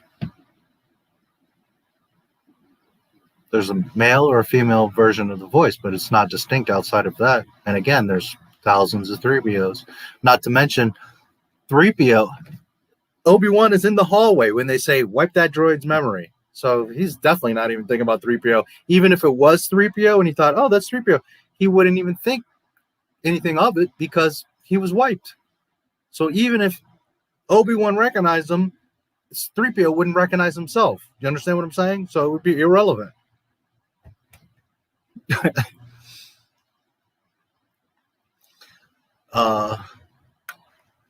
But as far as I know, all the 3POs sound the same. It's not that, again, we connect because those are our droids, right? We're around them the whole time. But if you were in a room of 3POs, they all would have that same freaking annoying...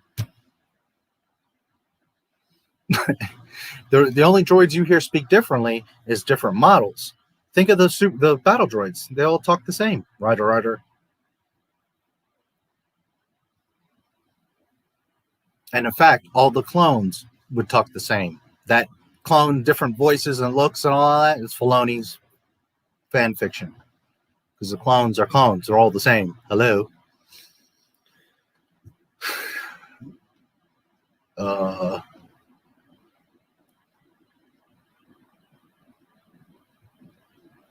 But he is beloved to us and George because the droids are the only constant, as GL pointed out. It doesn't matter if Obi recognized R2 or not. We do. Yeah, well, and that's the thing. To us, they're special. But just being fair, in the Star Wars galaxy, you would be like, oh, look, another robot. Great. And you'd keep walking. You wouldn't know, like, that's a celebrity, a super droid R2-D2. You would just be like, oh, it's an R2 unit.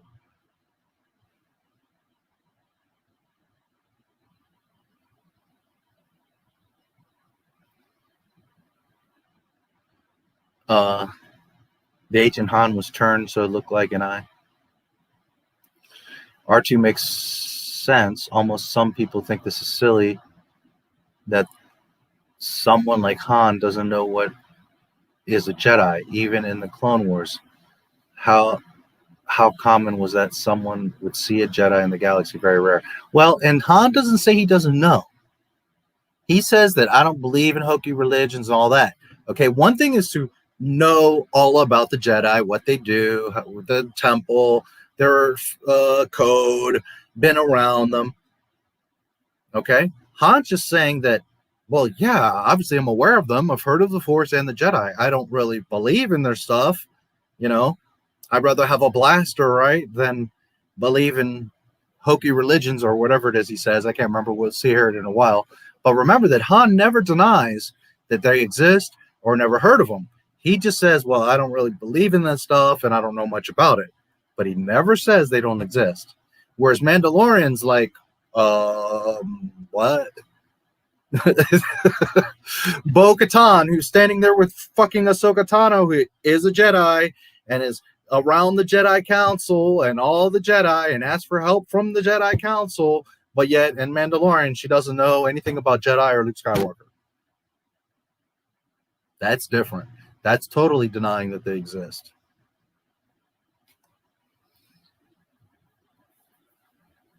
You would rarely see Jedi at this era. So, yes, but again, Han doesn't deny it. Lego Star Wars shows aren't canon? No, absolutely not.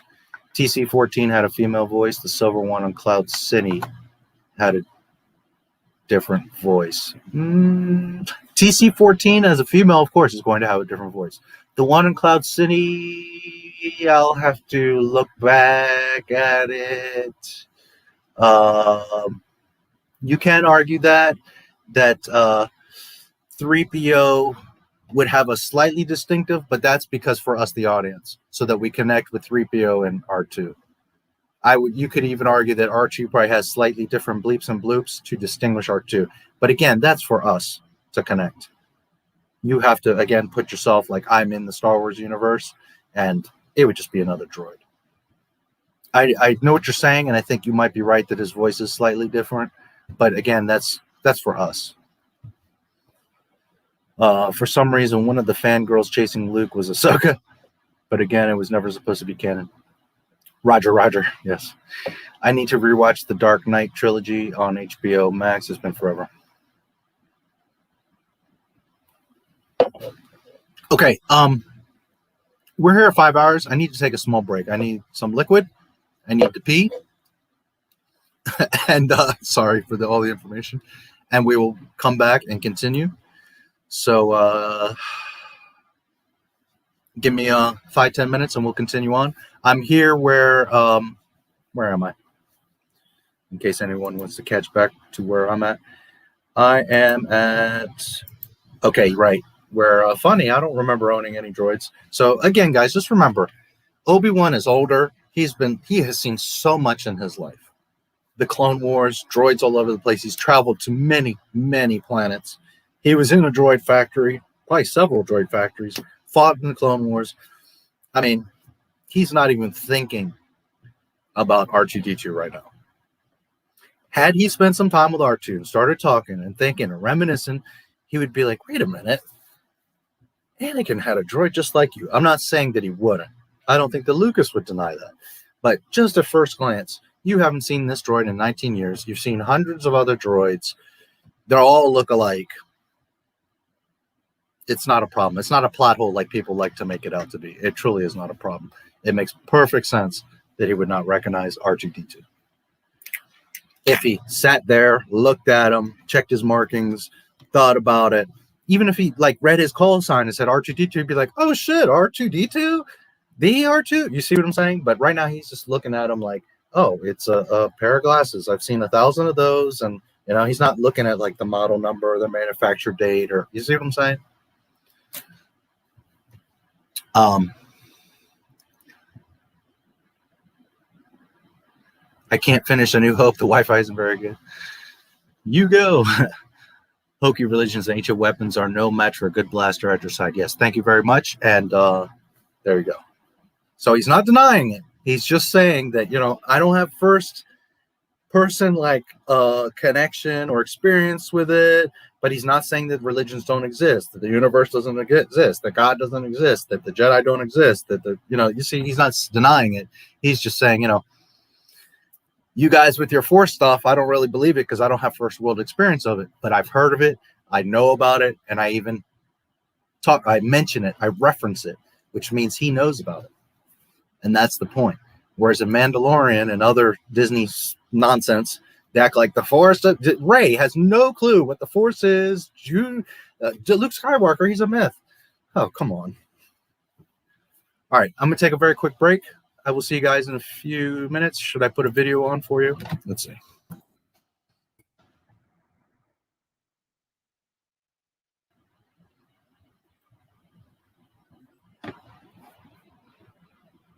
And I suggest you guys also get up, stretch out, walk around. Here's a new video, which I guess probably most of you saw it, but it's about 10 minutes, so it'll be Actually, here, I'll play this one because a lot of people seem to like this one. I got a lot of compliments on this one, so I will play this one for you. Give me just a minute.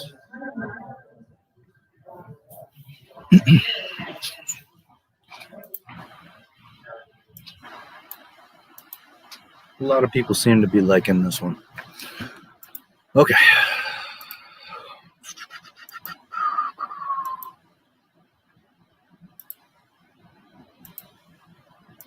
Sorry if you just saw it recently, but I think it's a cool video. You can live through it for a few minutes. I'll be back in 5-10 minutes. And we will continue with A New Hope.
Okay, sorry about that. I'm sure the sound isn't playing.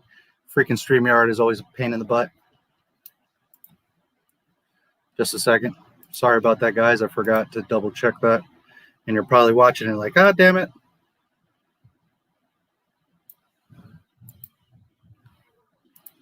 Just a second.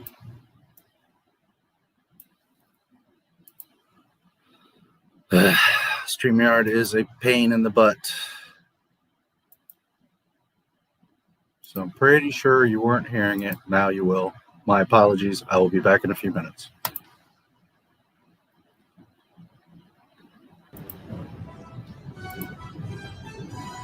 Fade in. How much did firing Gina Carano affect The Mandalorian? February 12th, 2021. Zero.Q is a Hungarian Star Wars site that has often been correct with Star Wars leaks. Exclusive, The Mandalorian, the ultimate visual guide, will not be published. As far as we know, DK will not publish The Mandalorian, the ultimate visual guide, in July. It was initially planned that Pablo Hidalgo's book, The Mandalorian, the ultimate visual guide, would have been published on July 1st in the UK and then a few days later in the US. According to their source, the English version of the book will not be published, so of course there's no chance for the Hungarian edition either. Our source told us that either the publisher DK or Lucasfilm did not justify the decision, but our informant heard that neither party really wanted to publish the volume.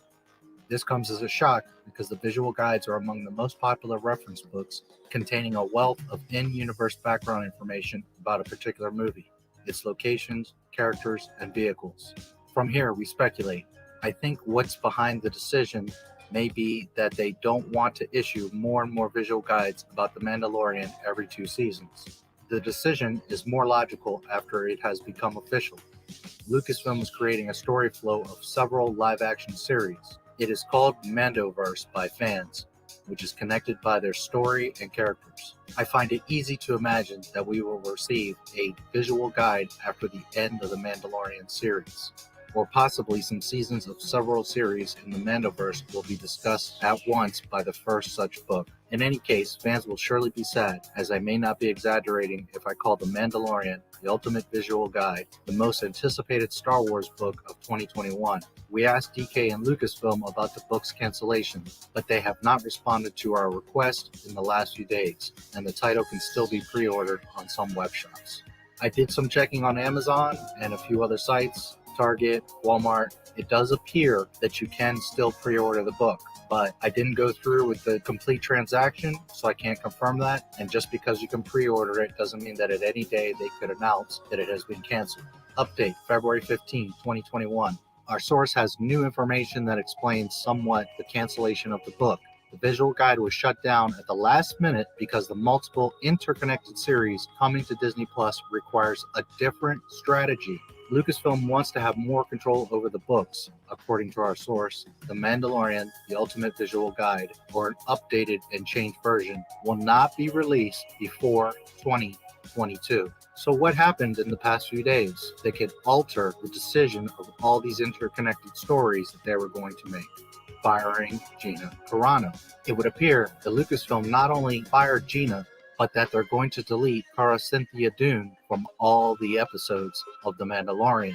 Therefore, they would have to alter all the connections to the previously planned Star Wars shows, like Rangers of the New Republic, Ahsoka, etc. That is the only logical explanation for Disney canceling this book for now. They are scrambling to reorganize these shows to where they make sense without Cara Dune. The book is being pushed to after 2022, in other words, after the Book of Boba Fett, so as to not conflict and have references of Cara Dune and all these other shows. They need to hold the book back, delete her from the show, take her out of the book, and reestablish new connections with new actors and characters moving forward. Between fan backlash, selling out of her toys, Disney Plus cancellations, and now this, it is very obvious that firing Gina Carano was not a good move by Disney. They are not only feeling it, but they are having to literally restructure all their plans for their shows so that they will fit within the visual guide. February 16th, 2021, The Hollywood Reporter confirms from Lucasfilm that they will not be recasting Cara Dune. So this leaves one option as they are altering the book to make it fit within the other shows. They will be deleting Cara Dune from The Mandalorian. Some might be asking, how can they do that? The Mandalorian is filmed and edited all in digital. They can very easily alter or delete any characters from the show. They could also very easily have someone create a new character and insert her in Cara Dune's place. Some of you may be asking, but how?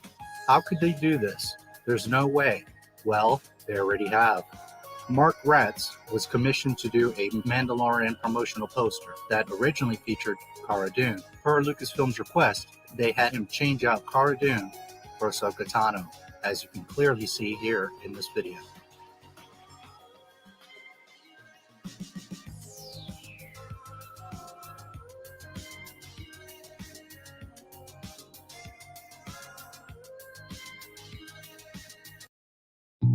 This is your CRM platform like never before. Grow better with HubSpot.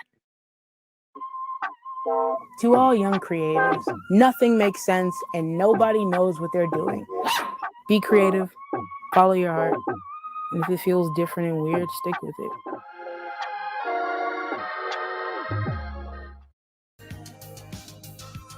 Now look here, Episode 4, Season 2 of The Mandalorian. Look closely on the left. You can see a crew member in jeans with a watch on his arm in the show. Here's the same image brightened so you can see him clearly.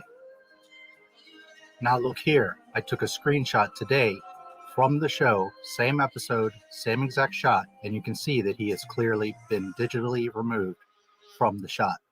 And lastly, a side-by-side comparison. Look closely on the left.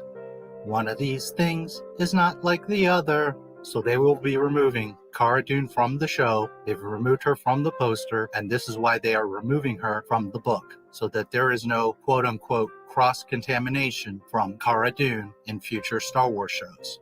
My guess is that they will leave her in Season 1, but in Season 2, they will remove her as if she was forgotten, in particular when she is made into a marshal, which implicates the Rangers of the New Republic. All of this falls on the Lucasfilm president, Kathleen Kennedy. She chose to endorse racists in the High Republic, and she also chose to fire Gina Carano. Let's take a look here at a video released February 16, 2021. This is on the Oscars channel with 1.91 million subscribers. The video only has 32,600 views. My little channel with less than 10,000 subscribers has videos with more views than that. 87 likes to 8.3 thousand dislikes. Not even 100 likes. The Oscars chose of all the women in the world to have Kathleen Kennedy, the hypocrite, represent strong and independent women. The link of this Kathleen Kennedy video will be at the bottom of the description of my video. Be sure to come and leave KK a dislike. Is there work to be done? More barriers to break? More progress to be made? The story of women innovators making movie magic? Their story isn't ready to fade out. Not even close. Kathleen Kennedy, so stunning and brave, wanting strong and independent women at Lucasfilm, and yet fired Gina Carano. For anyone that has any doubts about Gina Carano's impact on TV and Hollywood, I will leave you with this. IMDb. Most popular celebrities. Males and females, sorted by popularity. Number 1, Gina Carano. Disney Lucasfilm literally fired their most valuable asset moving forward with the Star Wars universe. Big mistake. Let's see who else is on this list from The Mandalorian or Star Wars. Well, we have Elizabeth Olsen from WandaVision.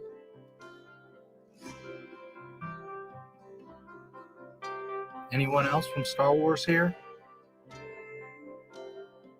Oh look, Pedro Pascal is number 16.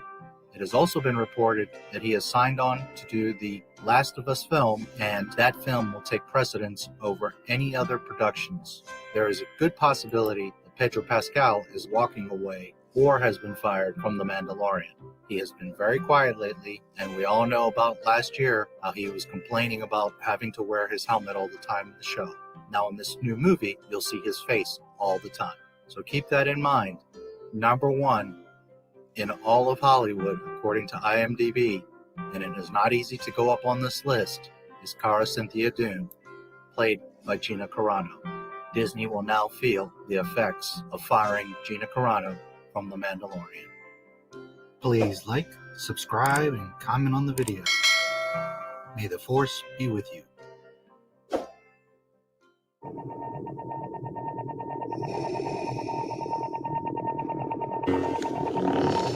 Impressive.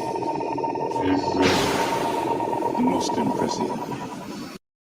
I promised a huge announcement. So here is the announcement. And we want you to join us in moving this way. So here's the deal. Disney decided that they were going to drop the actress Gina Carano. They decided they were going to drop her from The Mandalorian because she's conservative. It is that simple. It's not because she did anything that is truly terribly offensive to anybody. It's not because she made a comparison to Nazi Germany, because let's be frank about this, people on the left make comparisons to Hitler and Nazi Germany all the damn time. It is perfectly clear that they were looking for an excuse to can her because she is conservative. In fact, The Hollywood Reporter said yesterday that they were looking to can her for months because she is conservative. According to The Hollywood Reporter, on Wednesday, the hashtag #FireGinaCarano was trending following an Instagram post from the outspoken conservative actor and former mixed martial artist that was met with severe backlash. The post has since been deleted, but screenshots were widely shared by users on social media who called for her firing from the hit Disney Plus Star Wars show. According to a source with knowledge of Lucasfilm's thinking, they told The Hollywood Reporter they had been looking for a reason to fire her for 2 months. Today was the final straw. Why? Well, because after the election, she tweeted that voter fraud should be combated with voter ID, which is a mainstream conservative position, and because she had tweeted that people are essentially wearing masks over their eyes because they don't want to see the truth, which, again, fairly mainstream conservative position. Well, the other day, she put up an Instagram post, the main point of which was that liberals needed to see that if they treated conservatives as an other, that has a dangerous ending. Now, as I said on the show, not a big fan of Holocaust analogies generally, but the general point she was making here was certainly not anti-Semitic in any way. Certainly not anti-Semitic in any way. In fact, she was saying, to avoid the evils of the future, you have to stop acting evil in the present. That was the main point, right? Don't act like people who are going to cancel your neighbors because you don't know where that's going to end. So Disney Plus canceled her. Disney decided to cancel her. Now, again, it has nothing to do with the quote-unquote... All right, all right.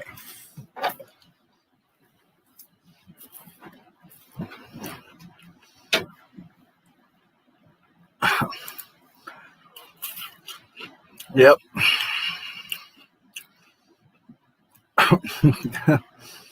Disney.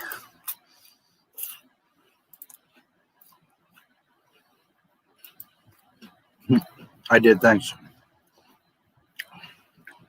Yep. By the way, thank you again for the donation. I really appreciate it. I just want to mention real quick, I always do this for the love. I don't expect anything from anybody. I appreciate any tips or whatever, support, sharing, liking, all that stuff. I'll just mention that you can always do super chats through YouTube, or stickers, but when you do that, YouTube takes a portion of it. So the link that June's used that's in the chat, Stream Elements, 100% of that tip comes to me. So just so you know, when you do it through YouTube, they take. All right. May have seen many R2s. I think learning this one was the one he knew 19 years ago would have been what sparked a conversation where Luke learns his dad in the Clone Wars. I'm not denying that later he probably realizes it, but what's important is, one, he wouldn't have recognized him at first view. That's the key point. And two, telling Luke would be irrelevant, like what going through the whole story of, oh, this R2 unit and this and this and that.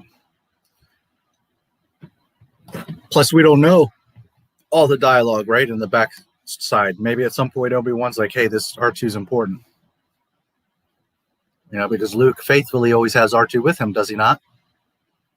So, again, I'm not denying that at some point, yeah, he's around him enough. Here's him bleeping and blooping. He had the message. You know, Obi-Wan's smart. He's going to be like, wait a minute. This R2 must be R2 because he knows all this shit. Nobody, you know, not denying that. But the key is that when he first sees him, it's just a droid.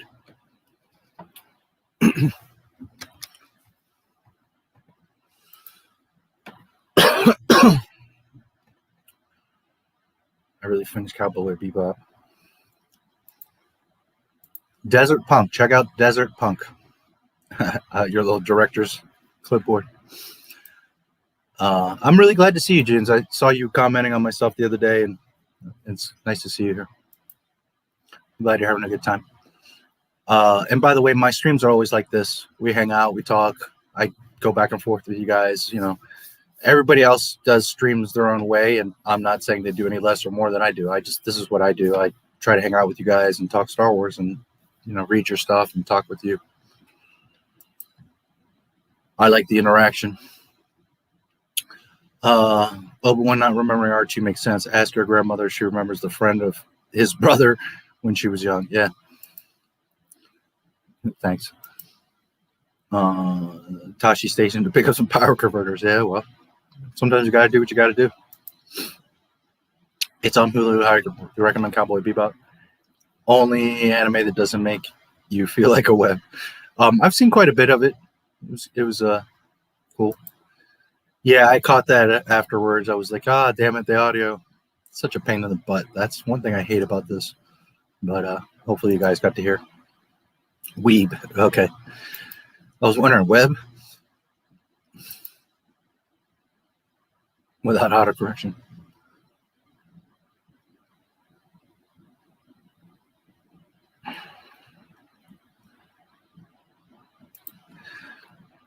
Web, yeah, I was wondering the same thing. Absolute wrong person to put in charge of Lucasfilm, but that's who George chose. Yeah, because he didn't expect her to do what she did. Yeah. Dark Knight movies, and his kids didn't want it, because I've seen stuff about that the kids didn't want. He even said that you know, I wanted to give it to my kids, but they don't want it, their responsibility or to deal with it, which is sad. How could you not want, you know? My whole thing is Lucas should have said, hey, you guys don't have to be involved, whatever, but we need to keep this in the family name, in the Lucas name, you know?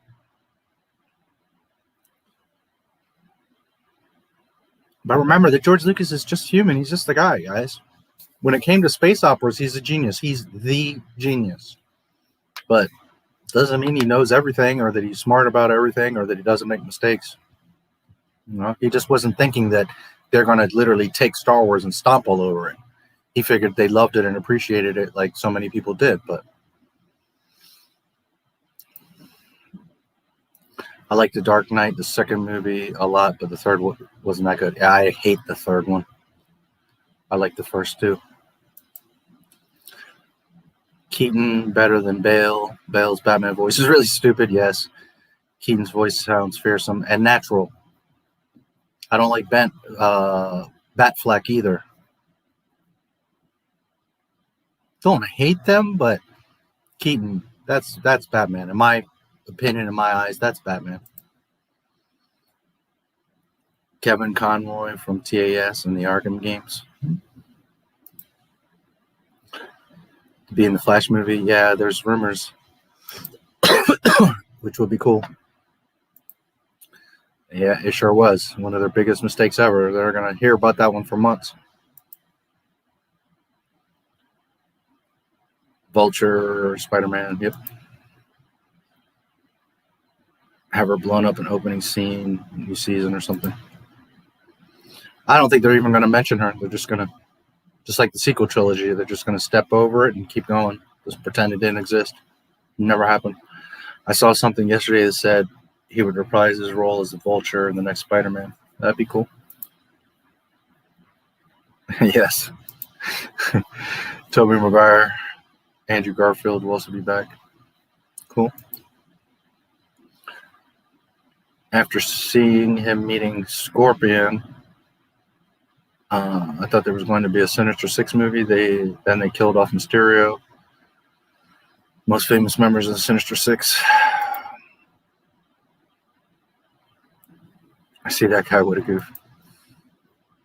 Shocker's there. Yep. I did hear Doc Ock and Elektra will be there. Will Kraven be there? Will the Rhino be there? Will Video Man be there? Please bring Video Man. He would be so, with today's CGI, holy shit, they could do so much cool stuff. Man, I think we need to start a petition, a rally. We need Video Man.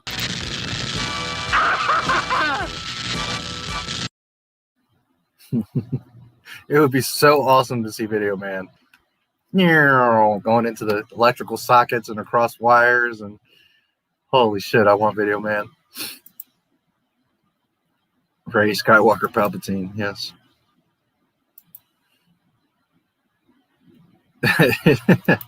Can't argue that.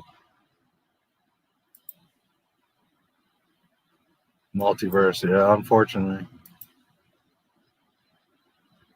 Yeah.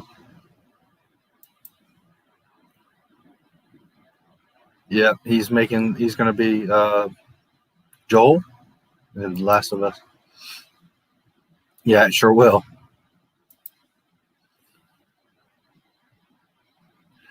Then again, maybe they make the movie in the vein of the first one. Maybe they say, screw that ridiculous game or second game, right? Part 2, and go back to the roots. So we'll see. But yeah, presumably it's going to be a mess. What did you say? That's what I'm pretty sure. No, yeah, probably not. Ben Shapiro. Judge KK not by her looks, but her actions. Yeah. Who is this guy? It was just an observation. Which guy? Ben Shapiro? By her actions, yes. Someone who you'll never be as smart as. None of us will. KK? I think I'm smarter than her, honestly. I certainly would have blown billions of dollars and killed the most important IP in the history of film. Why is he so hyper? KK's actions, affects, or looks. It's what the dark side does to one's body, yes. Haven't you seen Palpatine? Or is that just his voice? Is this in the video, or did the ad? That was probably an ad there at the end. Ben Shapiro, I think that was an ad. His ads have been running because it's on a Gina Carano video. So here's the thing: YouTube tries to match ads. Like, I get Disney Plus commercials on my videos all the time. It's so funny to me that Disney is running Disney Plus commercials on my videos. It's hilarious because they see stuff about Mandalorian and Gina and stuff like that, so they try to match. Also, when you know about YouTube advertising, you can go in and pick the videos that you want your ad to run on. So that's a strategy. Like, if you know that someone does a lot of videos about like sunglasses, right? Some YouTube channel that loves sunglasses and is reviewing them all the time. Well, you can, as an advertiser, go through in the back end and find those videos and specifically run your sunglasses ad on that sunglasses guy's videos, because, you know, obviously the likelihood of the right targeting there. So how smart is he? He's pretty smart.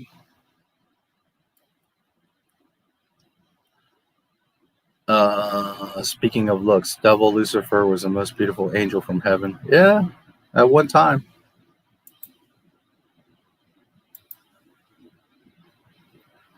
Something should have registered with Obi-Wan where Luke, the son of Anakin, shows up with a gold droid and R2.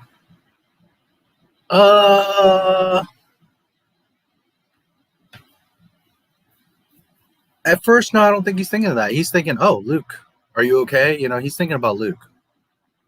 Luke never had those droids. Remember, Obi-Wan is overlooking him. He just got those droids like literally like 24 hours ago. So his first connection is not going to be that that's R2 and 3PO. That's just droids. Again, when they go back to the hut, they spend some time together. They start thinking and talking, and sure, but at first glance,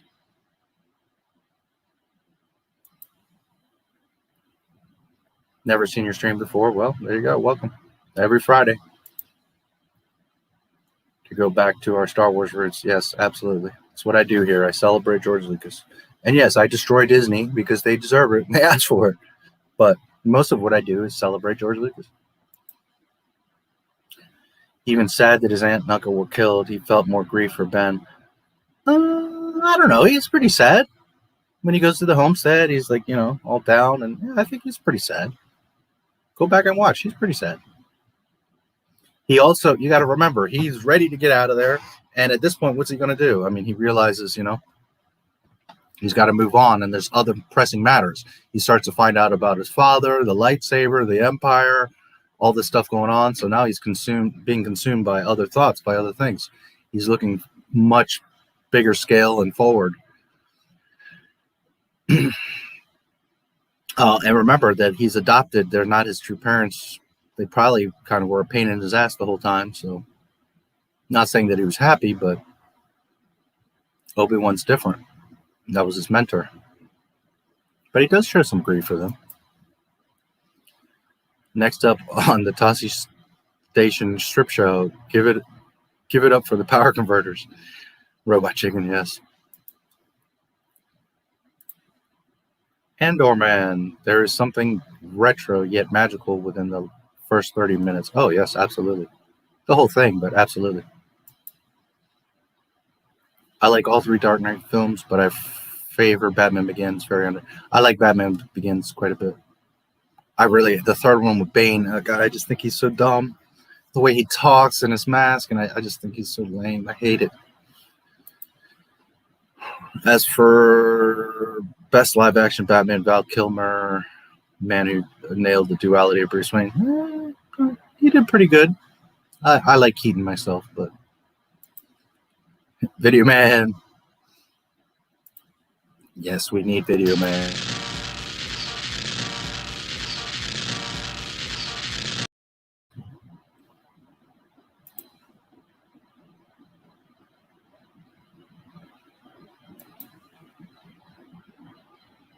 And then just to have Video Man on your screen, why didn't he become canon to Marvel Comics? I don't know. I mean, again, with today's CGI, holy shit, the stuff they could do with Video Man. I love him. He is one of my absolute favorite characters of all time. Arrogant punk. If I didn't have more important things to do, I'd let Video Man put you in your place. Video Man is the shit.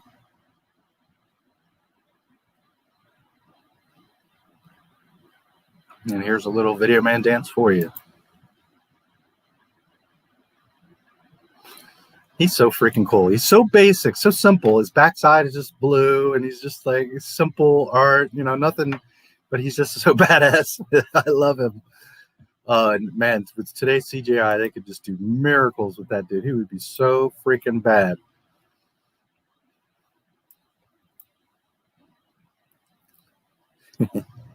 Video Man. Very bitter person. Take the property. A friend entrusted to her and destroyed it. Yeah.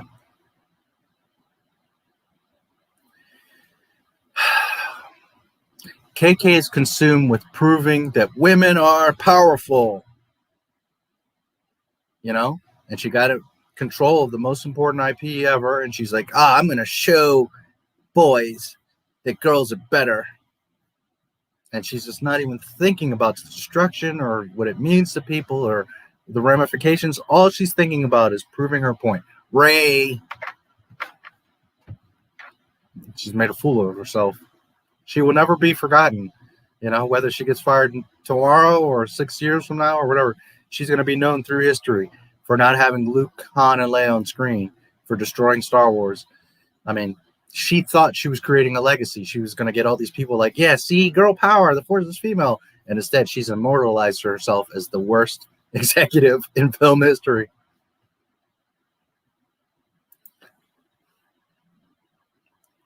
Hit or miss, but more miss than hit. Yeah, but he could be in the Marvel Universe. Put him in a Spider-Man movie.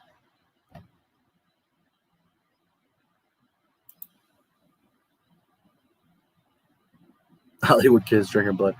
Do an old Spider-Man and his Amazing Friends. Firestar, Iceman, and Spidey, and the main villain. I mean, you could have Green Goblin and all these other people that are there, Electro, but you could have Video Man doing some shit.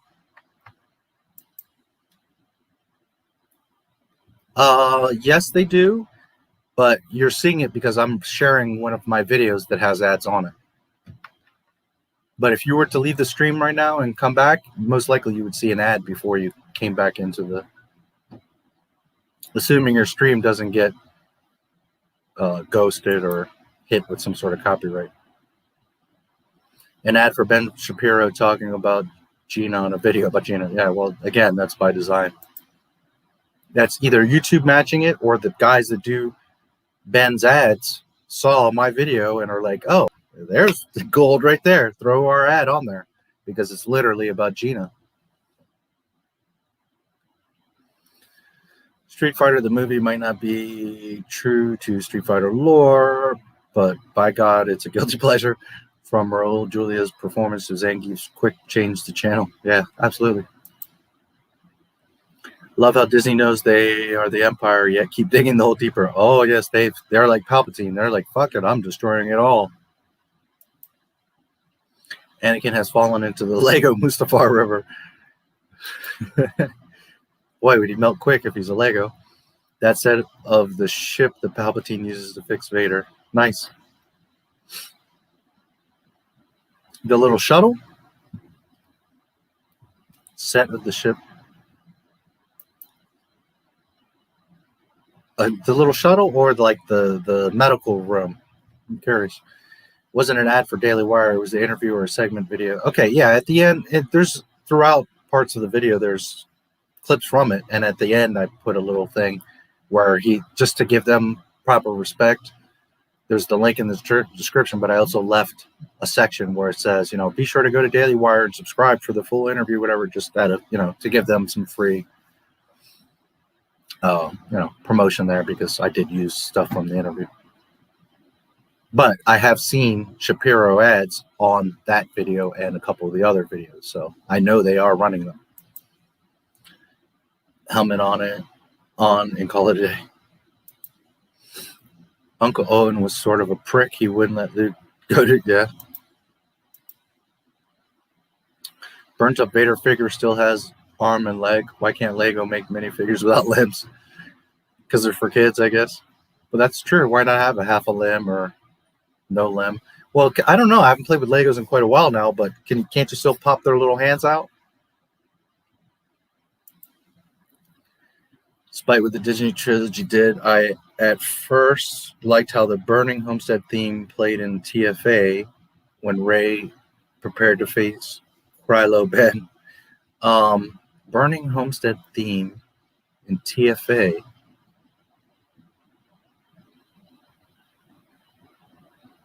When she meets Finn, when the TIE fighters are attacking and the market gets attacked. I don't remember Burning Homestead. Burning Homestead theme. Or are you talking about music? Interesting. Was it a musical tone? I didn't catch that. Then again, I haven't watched that crap in so long. It's amazing that I remember a lot of it. They just gave Luke to Owen and Beru, and they aren't even blood related.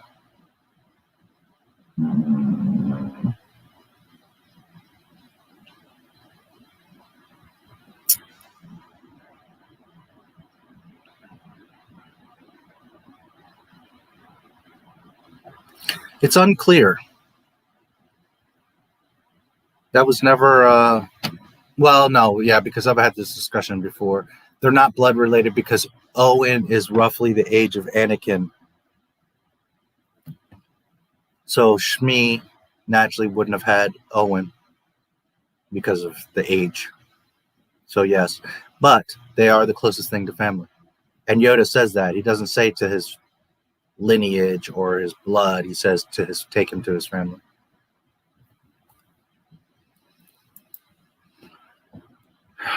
At least we can take them off. The arms and legs. Yeah, and don't their legs separate still from the, I don't know if Legos have changed, but the movie, well, we'll start again here in just a second. Just catching up on your chat. I don't know if you just came in. I'm already some ways into it. Val Kilmer for George Clooney. Clooney was the best part of Batman and Robin. Isn't saying much. I really like Clooney in Dusk Till Dawn. That's one of my favorite movies. Might go make food. Well, if you're still here, I'm just going to start in just a few minutes. Shown up in comics before Spider-Man and His Amazing Friends. I don't know if before. He was in a few comics because I was looking into it when I rediscovered him. There was a little series of him, but I think it was after or right around the same time as the cartoon. I don't think it was before. I could be wrong, but I think it was a little bit after. And he did have a run. It was small, like 3 comics. It wasn't anything major, but he did have some comics. Dark Knight Bane was great.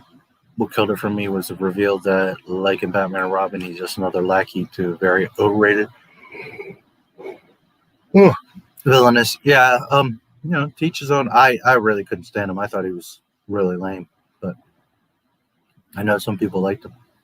I just thought he was ridiculous. I just didn't like him at all. Be like Harley Quinn and TAS. She never showed up on a single comic until after her first appearance in the cartoon. Ideologies don't have friends. They only have allies. Yeah.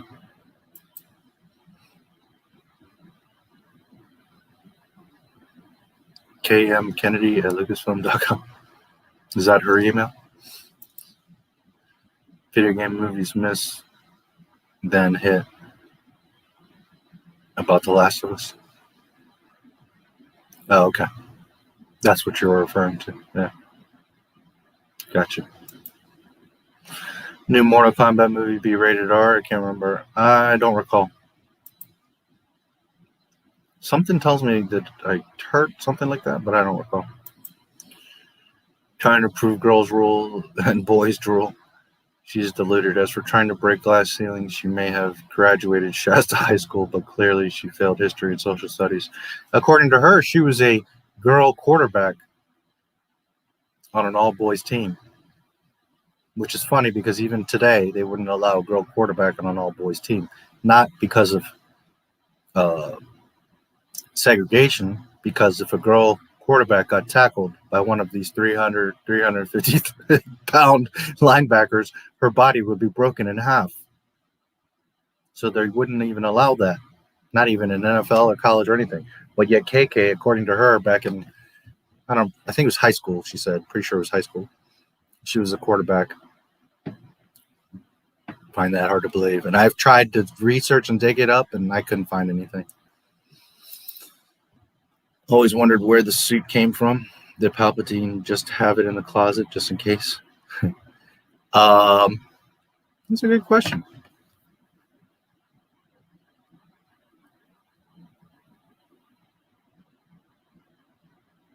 Never really thought of that. I guess I would have just thought, to me, the Vader suit wasn't so much pre-designed. I think that those droids built the suit around whatever the need was. You understand? His legs were fucked up, his arm. So they built the suit around what the injuries were. Naturally black for Sith. He needed a breathing apparatus. So I think it was invention out of necessity. It wasn't a pre-made suit. It was built right then and there. Like, you know, right now you can 3D print stuff, right? So imagine, like, you know, 1,000 years into the future where technology is much greater, you could instantly 3D print, or like a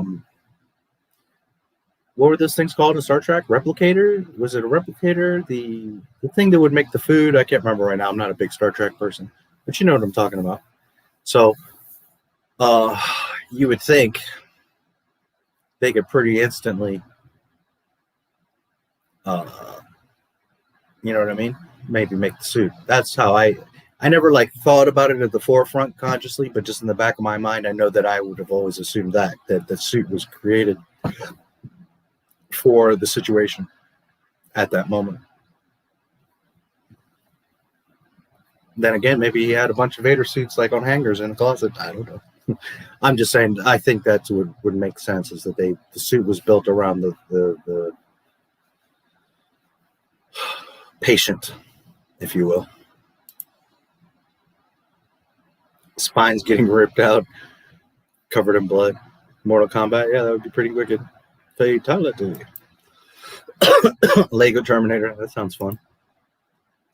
When raised the Force to call the lightsaber into her hand for her duel with Kylo, the music that played was the theme from Luke Found His Homestead Burning. Oh, I never noticed. Interesting. I don't know where the connection is there. I mean, what the hell, Disney? Nostalgia, member berries. I liked Bane's design in The Dark Knight. I was too busy looking at the screen like, what the fuck is this? Where is Luke? Rey just out of nowhere is grabbing the lightsaber and fighting Kylo Ren. I mean, I was just like too delirious to even think about the music. Bane's design in Dark Knight, but his voice was really dumb.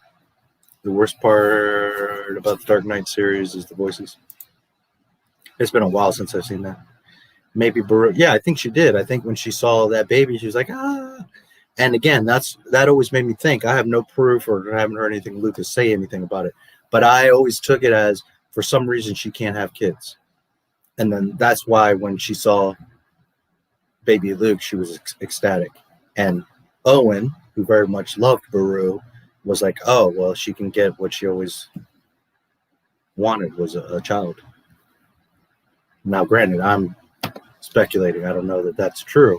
But that's just always how I kind of took it, because it was such a big deal. She was so elated to get that child. You know, why don't they have other kids?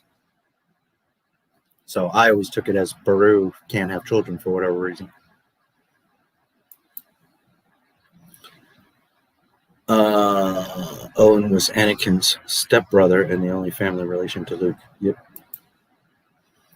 Clooney and O brother Arthur. Yeah. Man, sometimes you pull out shit, James. I'm like, how does a 16-year-old know this stuff?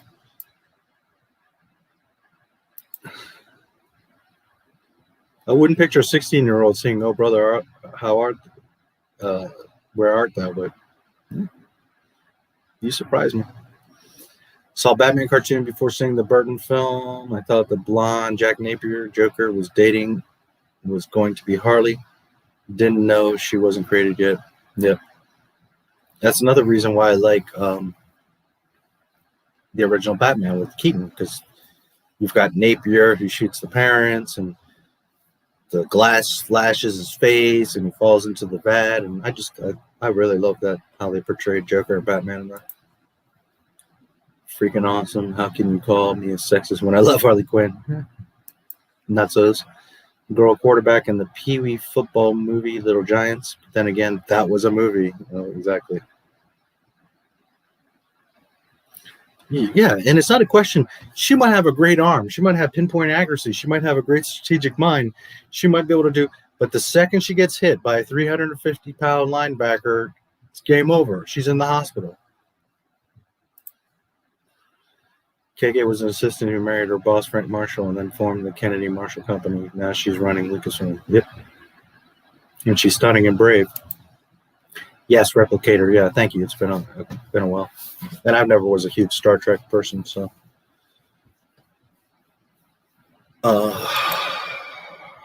Made Lego Stranger Things, Lego Big Bang Theory, and Lego Friends. It's impossible not to do Lego Terminator. They made Lego Friends and Lego Big Bang Theory? Really? Really? I could see Harry Potter, Stranger Things, but Big Bang Theory and Friends? Oh, Lord. Lego minifigure similar to T-800. Nice. 16. Yeah, as far as I remember. Sorry for putting your age out there, but you've said it a few times. Yeah. Unless he's fooling me. Lucas Star Wars equivalent to Superman, both adopted by a farmer couple who couldn't have a child of their own, and both are destined to grow into galactic heroes. Yes. Who was first? Superman? When was Superman comic first? Was that 60s? Or 70s? I don't know. I'm not a huge comic person, so I wonder which was first, Luke or Superman. I'm sure one of you know. I had to watch Oh Brother, who are the language arts had to compare it to the Odyssey. Oh, okay. Oh, good. They're still making you guys read the Odyssey. That's a story that always stood out to me. It's good to know that was a beautiful story. Odysseus. Same with Schindler's List. Really? Wow. Interesting. Cool. Yeah. Batman 89 is still my favorite. Yeah, I love that movie. If you gotta go with a smile. Recreation of the TV show sets. Nice. 17. Cool. March baby or April. Little Giants is an underrated family sports movie. I encourage everyone who hasn't seen it to watch it. I can't remember if I have. I know of it. I don't think I have, but 1939. Oh, wow. Yeah, you're right. That's very old. Superman is first. Wow. 1930s. Wow. Yeah, I'm no comic book expert, so maybe Owen was sterile from being too close to power converters, and that's why he doesn't want Link to get a Dash station. Maybe. Yeah, it's good logic. Released in 1938. Okay, wow. I have Batman 89 and Batman Forever movies, comics, and novels. Nice. Seen 2001. Hell 9000 is the Cyclops, yes. The Superman and Lois show got off to a good start. I've been hearing about that. But now everybody's pissed because apparently there was an announcement that JJ is going to be doing the Superman movie. And potentially Henry Cavill's out and all this mess.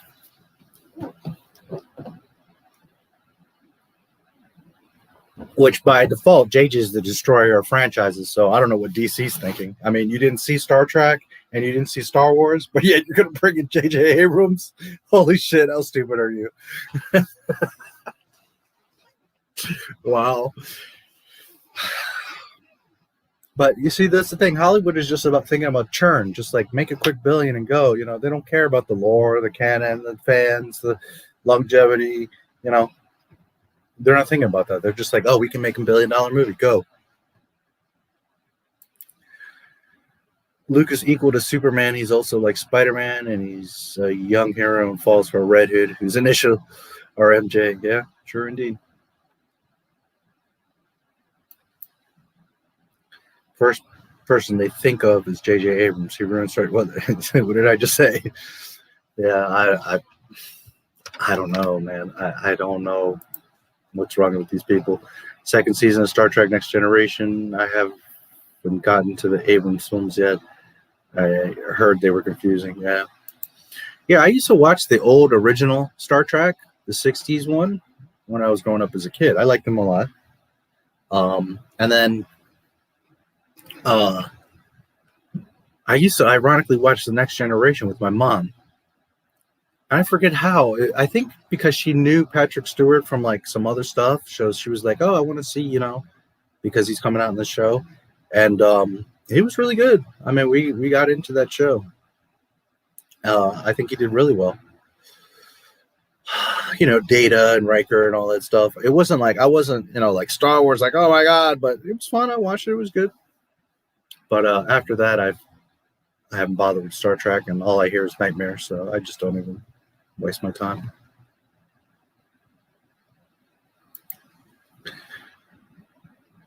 Yeah.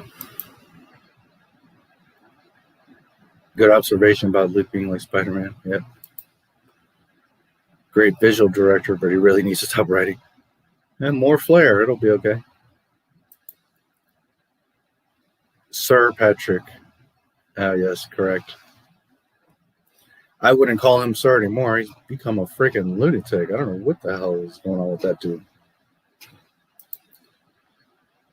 Abrams like a new Star Wars episode and leaves out Luke Skywalker. Brilliant. Yep, absolutely brilliant. I love Excalibur. That's another one of my favorite movies. I love a lot of 80s movies. Time Bandits. Oh, there's so many. But man, Excalibur, I really love that movie. Great take on Arthurian legend and the film that started Patrick Stewart and Liam Neeson's career. Yeah, that's true. I forgot about that. Love that movie. I remember as a kid, like, it was the first movie. Like, I had seen horror and stuff like that, but it was always like, okay, that's fantasy. Whereas Excalibur felt like real, like when they cut the guy's arm off, and I'm like, holy shit, like, that's like, did they really do that? Because it's so like, now if I were to look back at it, yeah, I'm sure the effects probably don't look as impactful because I was little, but it was like the first movie that was very like one-to-one, like with humanity, you know what I mean? Like it was like real people in Arthurian times and like limbs getting cut off. I'm like, holy shit, you know, whereas other stuff was like sci-fi and stuff like that. But I'll never forget that movie. Holy shit, back, you know, for that. But yeah, I love Excalibur. It was saved from being in the sequel trilogy, yeah. Well, I'm sure they'll bring her in and fuck her up at some point. Dorothy, Wizard of Oz, was raised by her aunt and uncle. That was one of George's influence. I don't remember who it was. It might have been Robot Head. Somebody did a video about, well, I think a few people have touched on it, but somebody did a really good video about it. About like all the stuff that The Last Jedi stole. And there's a scene that's just, I mean, it's literally the Wizard of Oz. You know, them walking up to go see the wizard. It's like totally exactly a copy. I can't remember exactly where or what it was right now, but somebody did a video on that. And it's like, there's so much stuff they stole there in that film. Also, the throne room with the red knights. That's from an old movie. I don't remember the name of the movie, but that's from an old movie.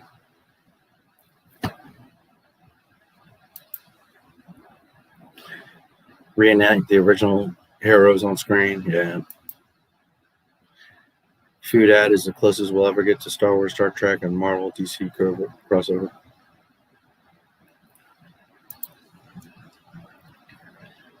Patrick Stewart and Mark Hamill are both in it playing chess. Nice. Sweet. To be fair, JJ only got crazy with lens flares and Star Trek Into Darkness, aka crap on Wrath-a-Con. Not much lens flare before and after. There's some, I saw some in Star Wars. Great mix of action, adventure, and sexiness. Yeah. Loved Excalibur. Another Ryan Johnson. Yeah, I have yet to see Knives Out. I'm not really interested. 3PO was inspired by a golden robot from a movie, Metropolis. Yes, I remember that. Which is the city Superman saves on a daily basis. Yep.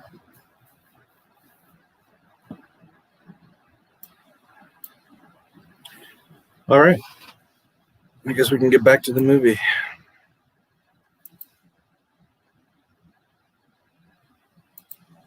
See if I can find something interesting for you fine people.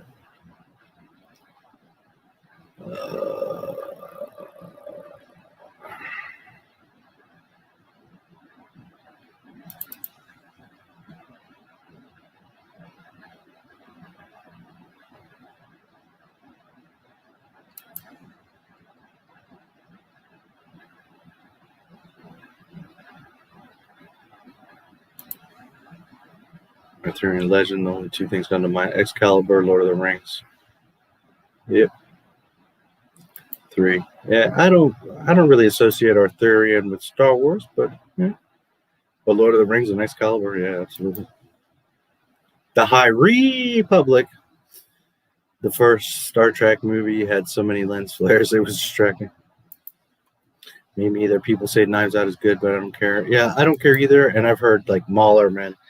They point out some just dumb ass shit. Holy shit, that movie sounds terrible.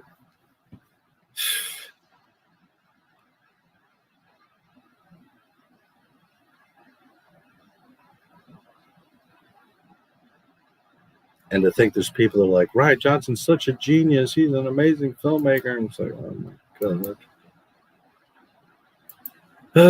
Boy.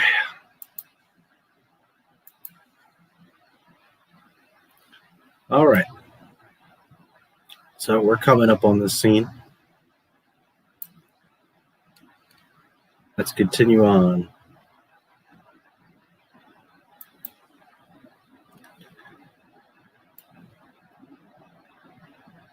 So Obi-Wan says, very interesting. 31:27 is where I'm at, where Luke's like, where the hell did it go? Okay. Luke's like, he's looking for his owner, Obi-Wan, and he's like, funny, I don't remember owning any droids, which is true. He doesn't.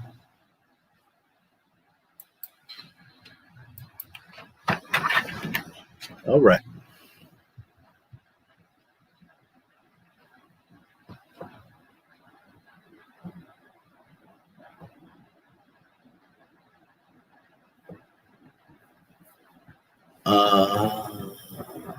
To me, the best adaptation of the Arthurian legend is Excalibur.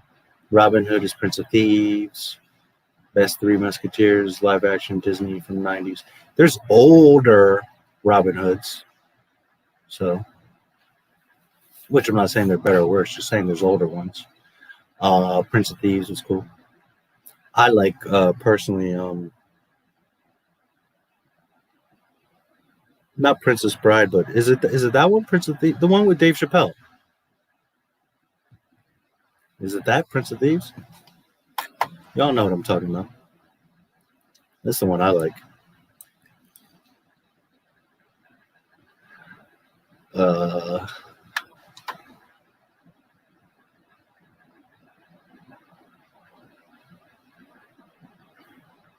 Lucas should have wrote the prequels where Padme raises Leia for a short time, and also have Anakin say to Obi-Wan, that he wanted his child to have his lightsaber.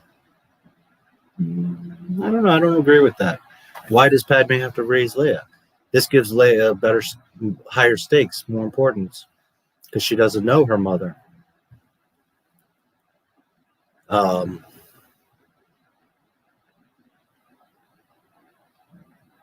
Yeah, I don't know. I mean, I'm not against her mother raising her, but I'm just saying that not knowing her mother adds like intrigue and desperation for Leia and more grittiness and toughness, and I don't know. I'm not opposed to it, but I don't see any problem with it.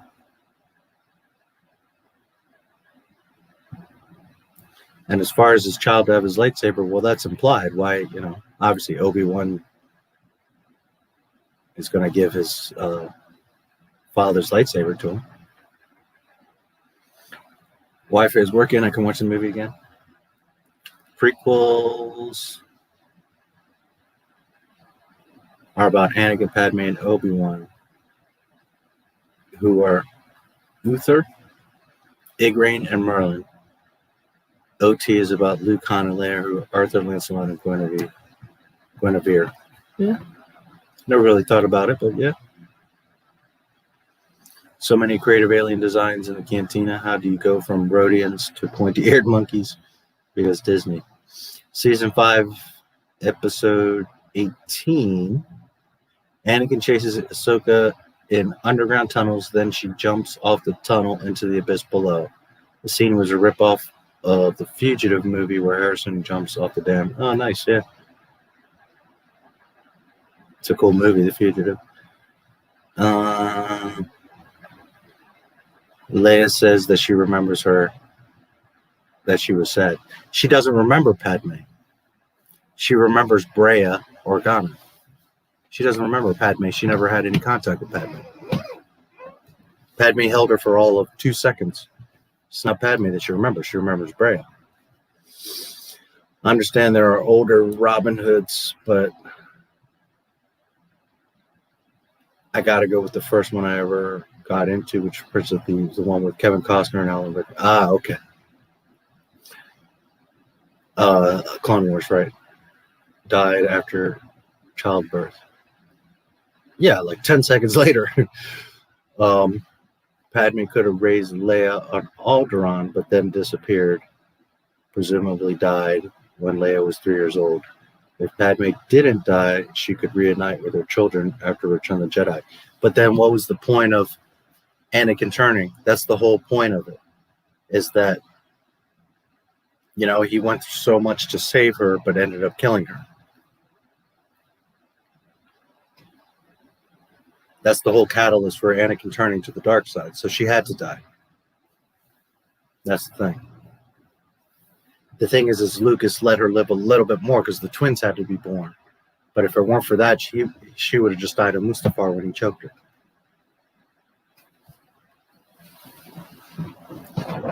And you see, like, people take it so literally, like, oh, it's stupid. She died because of a broken heart. But it was more than that. Her whole soul, her whole world was destroyed because Anakin turned.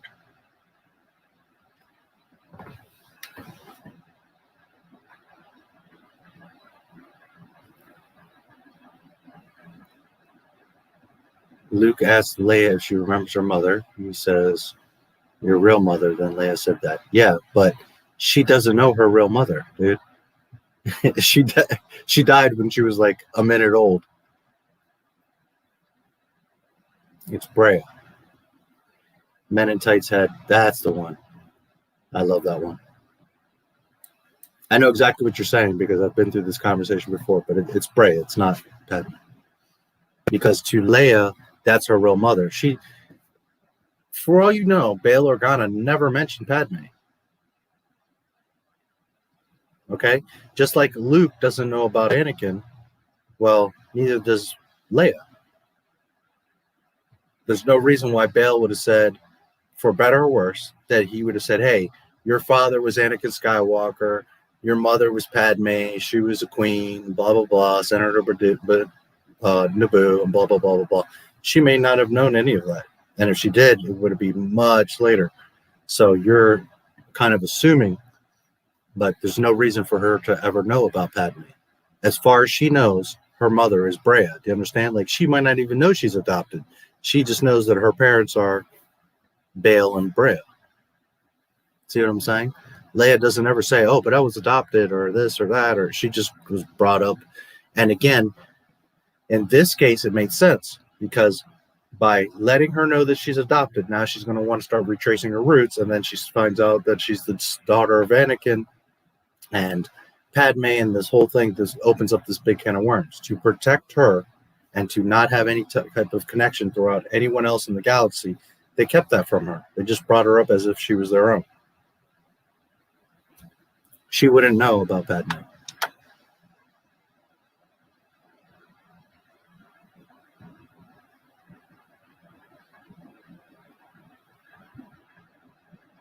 Anakin, I hate you.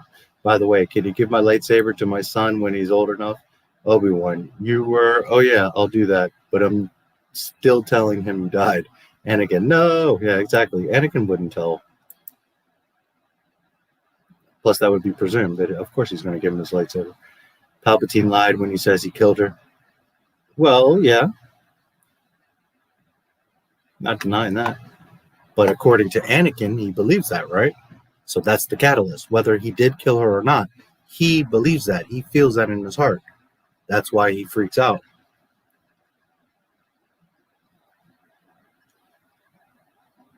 Remember that we see things from the outside, but you have to jump into their shoes and be in the universe, and you realize, I said that Lucas should have had Padme raise Leia. Well, okay, I mean, to rectify that in that sense, you could. But again, like I said, it's not a problem because as far as Leia knows, her mom is Brea. She doesn't know Padme. Yes, to us from the outside, it's like, oh, it would have been nice, but it's not necessary. I'm at the scene where Han killed Greedo. I just cringed thanks to that stupid McClunky. Oh, relax. McClunky is not the worst thing ever. I'm not crazy about it, but whatever. Anyways, I don't have McClunky because I'm watching the 97.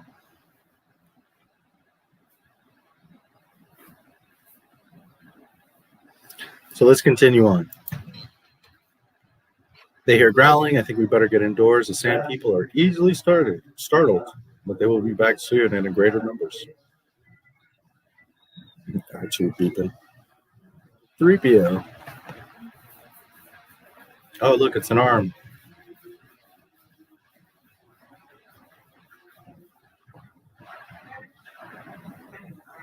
I must have taken a bad step.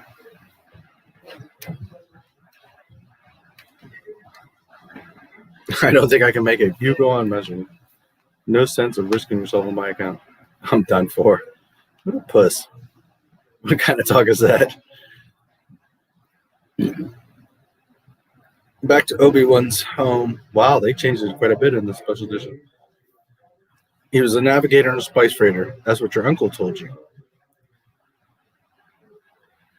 He didn't get along with your father's ideals, thought he should have stayed here and not got involved. You fought in the Clone Wars? I was once a Jedi Knight. Same as your father. I wish I'd known him. He was the best star pilot in the galaxy.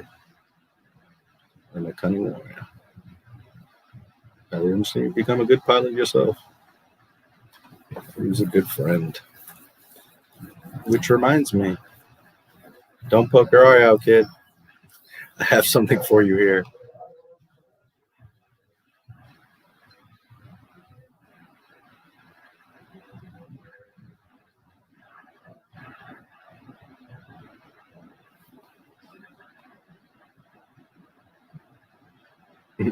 Shut off, 3PO. What is it? It's your father's lightsaber. Weapon of the Jedi Knight.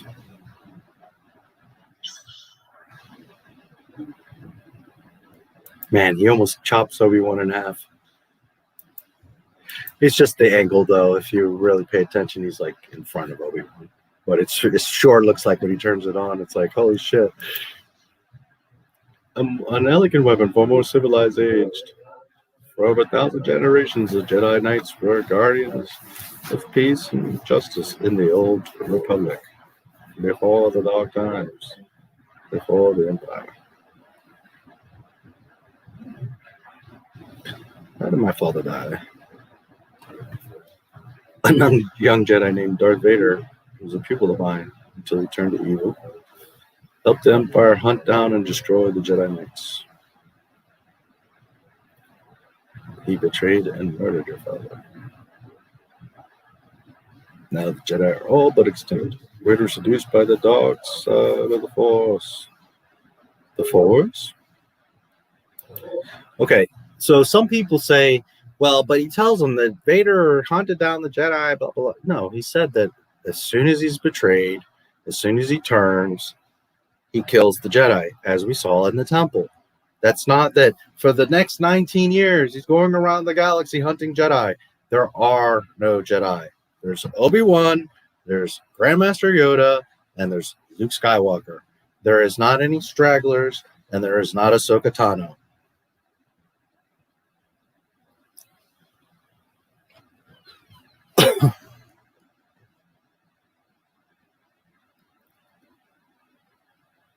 People say Han shot first. Han was the only one to shoot, correct?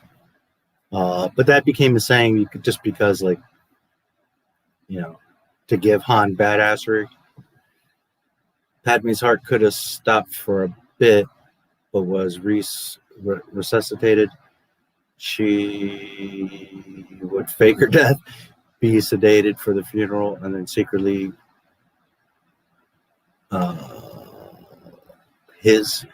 hide on Alderaan as a veiled handmaiden of her daughter. Well, yeah, I mean, I'm sure he could. A lot of things could have been done there.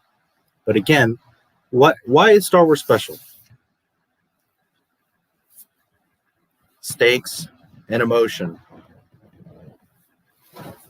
Okay, so if Padme did all that, which is actually a good idea, cool. You're now doing the Chewie thing. Chewie! Oh, wait, 2 minutes later. No, he's okay. He's just on a Star Destroyer. You see, you've taken away the stakes. The point is that Anakin turned because of his greed and the loss of Padme. He ended up losing her for his own stupidity because although he had that vision, doesn't mean that that would have happened. He could have changed his ways and potentially saved her. But because of his greed and his nonsense, his egotism, he ended up killing her anyways. That's the point. So while Lucas, yeah, sure, could have done something like that, which is very well thought out. That's good.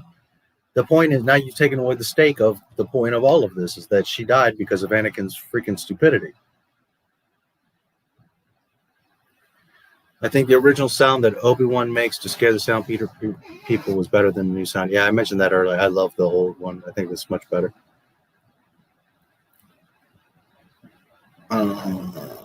Rhodians wear the same clothes. I guess it's their style. Hides, right. The only way Obi-Wan talks about Anakin and Vader is like they are two different people. Well, you're right, because he doesn't want to straight out say to Luke, hey, your dad was my boy and I chopped his shit up. So he says it in a way to make it a little bit gentler. You know, imagine yourself like he's got to sit there and tell the boy, by the way, I fucked your dad all up and left him in lava and Mustafar. You know, he's got to, without Luke having the context of everything, he wouldn't understand, right? He would just be like, holy shit. Are you not down with the Rhodian style, dude? You need to get you some Rhodian gear. It's so 2021. Before the Disney Empire, yes. Jedi are all but extinct. Exactly. 2 of the 3 are right there. I heard it took a year to make Han step on Jabba's tail. Huh, I don't know. I wish that never would have happened. It's just a silly friggin' scene. But oh well. He says Vader betrayed and murdered your father. A person can't betray and murder themselves. Well, but yes, metaphorically they can, because Vader is not necessarily Anakin. You have to remember that Vader is literally not Anakin. And I know that a lot of people want to be sentimental that Vader's in there, or that Anakin's in there, and yes, deep down, he's in there. But when he becomes Vader, he is completely enraged and engulfed and consumed. He loses Anakin for, you know, at least 19 years. So deep down in his soul, Anakin's there, but he's lost. He's enraged. So Anakin's not there. So the thought of the evil being, that his greed, his Sith self killed his good self, killed Anakin. He's also saying that Darth Vader in the suit is not that good kid that he knew. It's this consumed evil being. You understand that Anakin is not Darth Vader in the practical sense. He is technically, yes, his soul deep down inside of that suit is Anakin, but that's not Anakin to the Jedi, to his wife, that's a lost Sith. That's a machine. That's not Anakin. So that's why he's saying that, because that evil being is what murdered the good kid Anakin.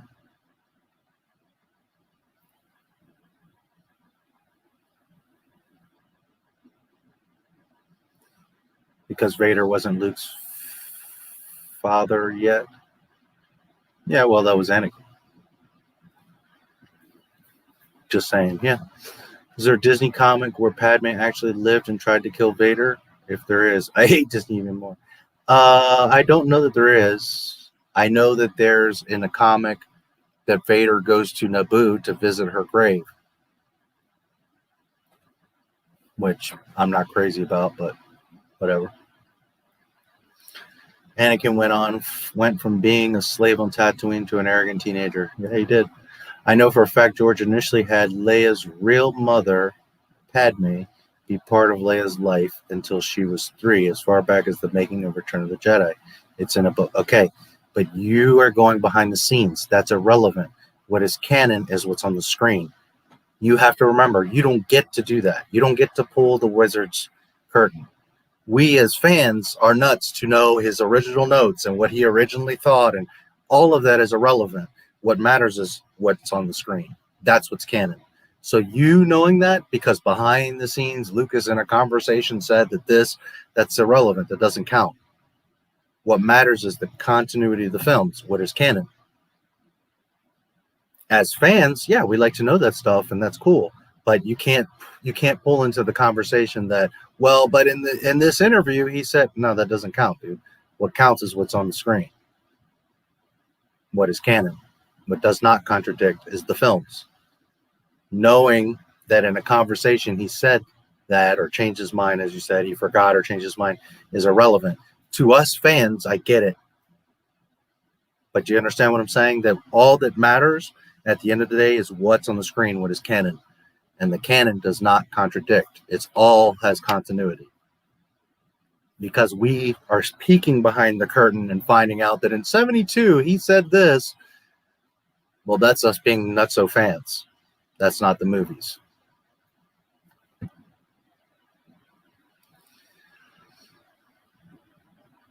I used to think Hayden and Mark looked the same. I never thought that, but okay. Crossguard lightsaber symbolizes the sequel trilogy perfectly. Both are flashy and both function badly. Yes. Amen. That guy says. Jabba, you're a wonderful human being. Yeah. Well, because at first he was a human being. I'm sure you've seen that fat guy that was the template for Jabba. Not a Disney comic. That was what George was originally planning. Padme drawing a dagger on Anakin. George changed his mind. That I don't know about. I've never heard that. But I have seen a comic panel of Darth Vader standing over Padme's grave. So it wasn't a comic, and I believe it was Charles Soule.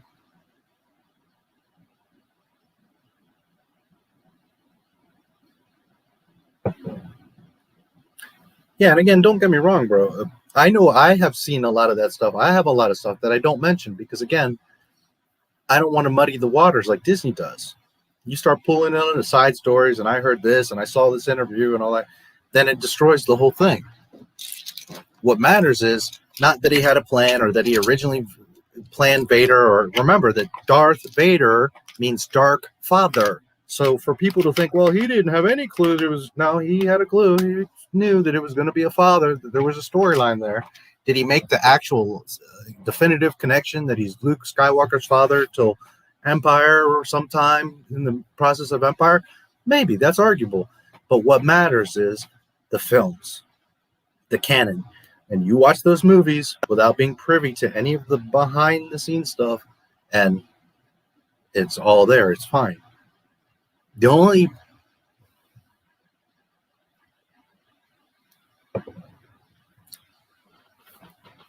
thing that like people can kind of argue is the Luke and Leia brother and sister thing. But again, okay, they didn't know. They've never met each other. The two young, good-looking people. It's not like they were making out like in a porno movie. I mean, it was just a little kiss. It wasn't that big of a deal.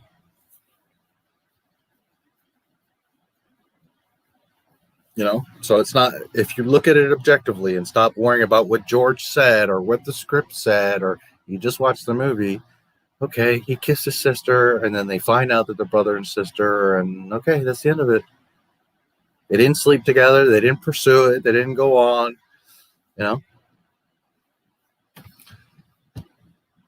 Anyways, I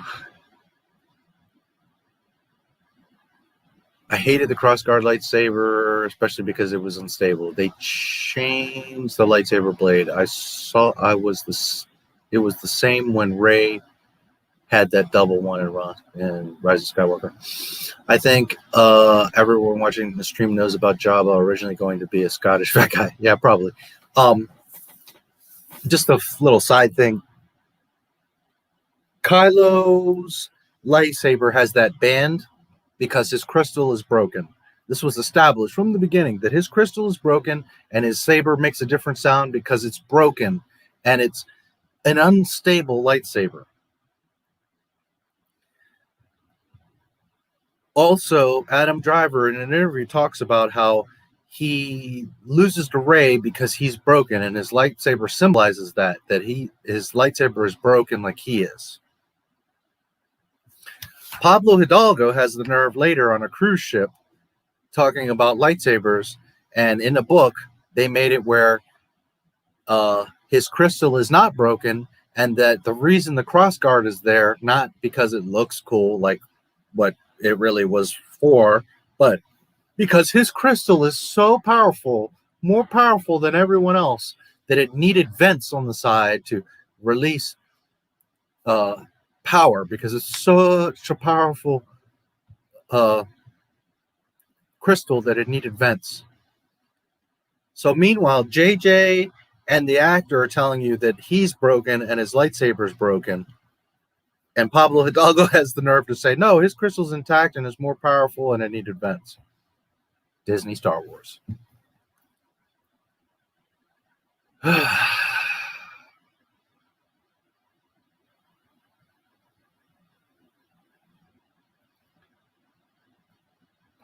A Scottish fat guy. Jabba took the place of Fred Flintstones. Yeah. James, a lot of you guys know a lot of the stuff that I'm talking about, but you have to take for, you have to remember that some people don't. Some people are younger or don't know these films as well, or, so I try to be conscious of, I try not to dumb it down because I know a lot of you know this stuff, but on the same token, you have to realize that some people don't know a lot of this little stuff. And I would be doing an injustice to them and to Star Wars to not point out these types of things, because there's people that don't realize this stuff or catch it or didn't look deeper or are new to Star Wars. For all you know, someone in the stream could have just saw Star Wars for the first time yesterday. So I try to do my best to, entertain all of you. Jabba took place of Fred Flintstones, yes. Hello from Inquisition. Hello. Disney's Inquisitor. Weren't you talking shit in my comments the other day? Oh, yes, I remember. That I should let it go, let the past go. And I said to you, you mean like Disney let Kylo die? Because guess what? You're never going to see Kylo Ren again. Sorry. A kiss is just a kiss. Yeah. Bow chicka wow wow. Yes. There was no tongue or anything. Yeah, it wasn't all that big of a deal. A kiss is like magic. There was a Star Wars cruise. Yes, there's well, now there is. And there's a Star Wars hotel and all kinds of stuff going on. But it was on a cruise where they would have like these it was pretty sure it's for Force Awakens. You can actually find the video. And they were doing this thing like, I forget if people won a contest or because they bought a cruise package, but during this celebration they were doing, or during the time of the premiere or around when the film came out, they were doing where if on this cruise, they would have like this luncheon and Pablo Hidalgo was telling people about stuff about the book, because a new book had come out. There was like a visual guide for, I think it was for Force Awakens. So they had a thing where during a luncheon for like an hour or two, Pablo Hidalgo was talking about stuff about the book, a Pablo Hidalgo book, of course. So anyways, I watched it, and he was talking about stuff in the book. They had a big projector, and he was talking about Kylo's lightsaber. So to like everything in Star Wars is the best thing for any Star Wars fan. Yeah, Star Wars, not Disney fan fiction. I'll say one thing. If George wanted to imply Jabba did anything inappropriate with Leia, he would made Jabba a Gamorrean lord rather than a slug. There, I said it. Yeah, well.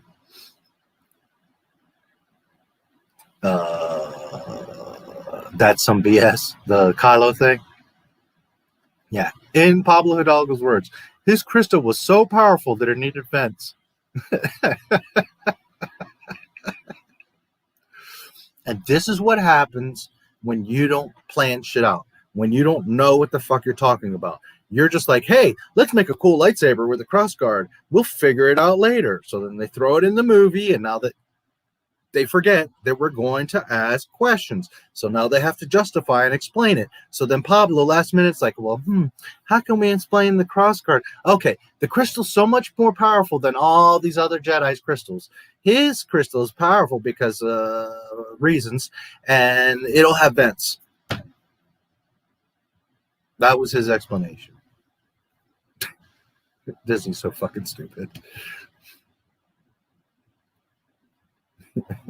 So stupid.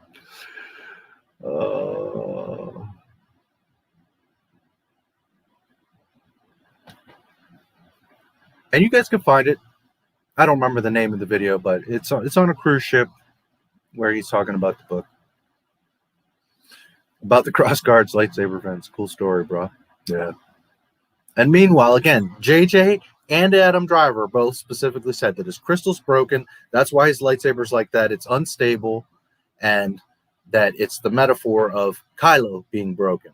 He's unstable. And even in that same interview, he says, well, that's why Rey beats me, because I'm so unstable and broken, and she's more centered, and that's why she was able to defeat Kylo. And I'm just like, oh, Lord. Empire takes over the cruise for a day. Yes. I hope it is the Empire, not the First Order. Kylo may appear in future. No, he won't. You're never going to see Kylo Ren again. Sorry, buddy.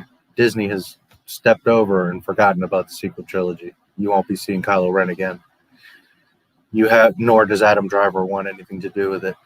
You have, by the way, I was listening to an interview, which I won't get too much into it, but Miss Soraya Wilson, the one that claims that Rian Johnson's trilogy is coming out, was saying how Ryan is great friends with Adam, and they talk, and she was so excited because she's a Reylo, so she's looking for anything to grab onto to justify. See, Reylo was real. So then Ryan was telling her how they're great friends. Meanwhile, I can show you right now the interview.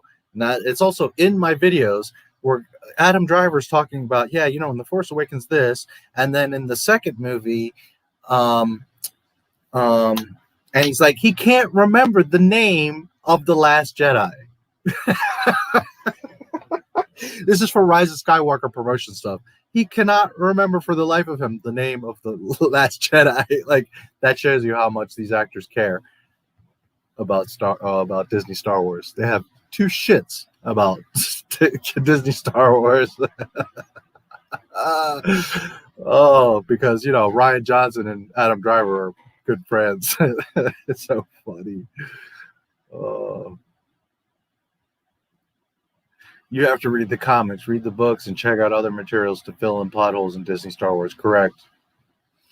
I heard we are never going to see any Slave Leia toys again. Yeah, they say that they're not going to show her again because, you know, Disney. Jabba stuck his big tongue out at Leia and C-3PO shuddered. Yes, he did. About more Kylo in future Star Wars. Yeah, it's not going to happen. He's long done. He's gone. George Star Wars and Disney Star Wars fans. Both. George is Star Wars fans and Disney. Disney is not Star Wars. That is fan fiction. There's only one Star Wars. It's sexist to sell a toy of a woman wearing a bikini, but it isn't when you have a male character shirtless. Yep. He also said that Kylo was bested by Rey because Chewbacca shot him. Yeah. I hated Reylo. I would remember every movie I star in. Yeah, absolutely. Especially a Star Wars movie. And by the way, if you know anything about the Sith, they embrace pain and fear. And in fact, they often inflict pain on themselves to further get angry, to further draw on the dark side, and to further become more powerful. So the fact that Kylo, poor little bitchy emo bitch Kylo, gets beaten by a girl that has never picked up a lightsaber in her life, that weighs half his weight and is half his size, with no training, that believes Luke Skywalker is a myth, just shows you how freaking lame Disney and Kylo are.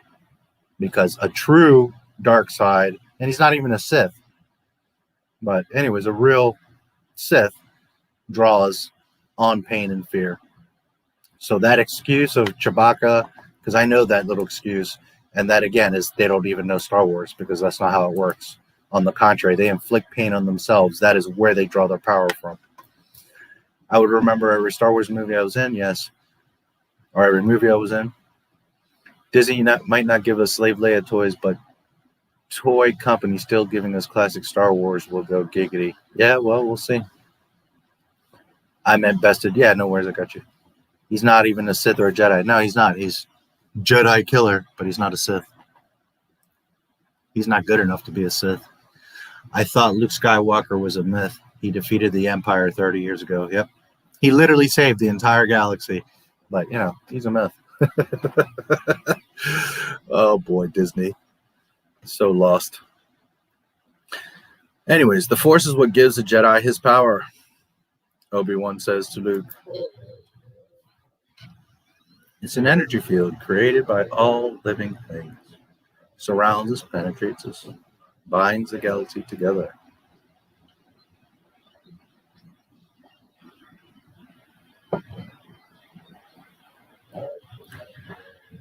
Now let's see if we can't figure out what you are, my little friend, and where you come from.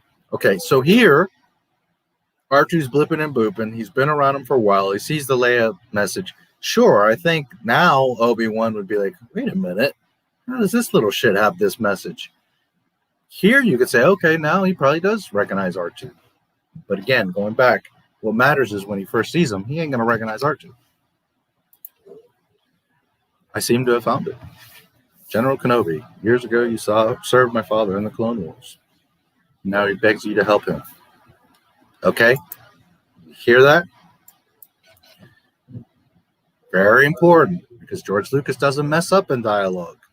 General Kenobi, years ago you served my father in the Clone Wars. So the first thing you think is Anakin. Right? But who's Leia's father?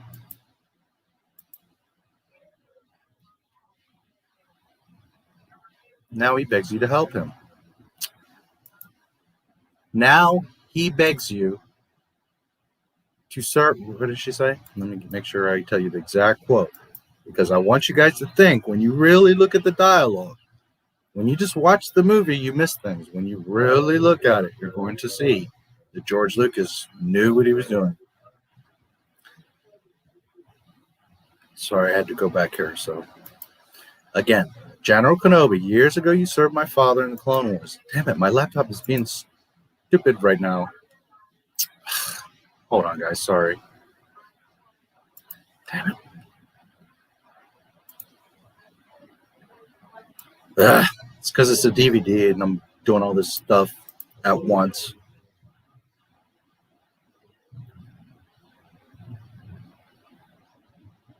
I'm trying to show you the exact dialogue because it's important.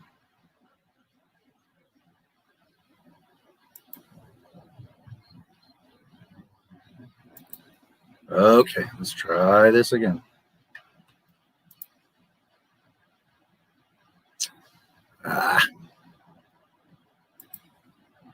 Just a moment. Let me close a few things because it's being screwbally right now.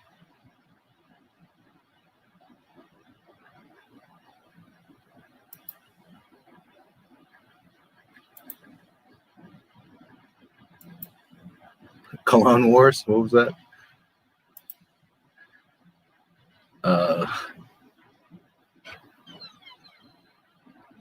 Thought Luke was a myth. Most of the Disney trilogy actors don't want to be anywhere near Disney Star Wars. Who would have thought not wanting to be a part of the most popular IP? Yeah, I talked about that earlier. Back in the day, it was an honor and an absolute privilege to be in Star Wars. Now, none of them want to. Literally, out of their mouths. Adam Driver said, nope, not interested. John Boyega, nope, you're not going to Disney Plus me.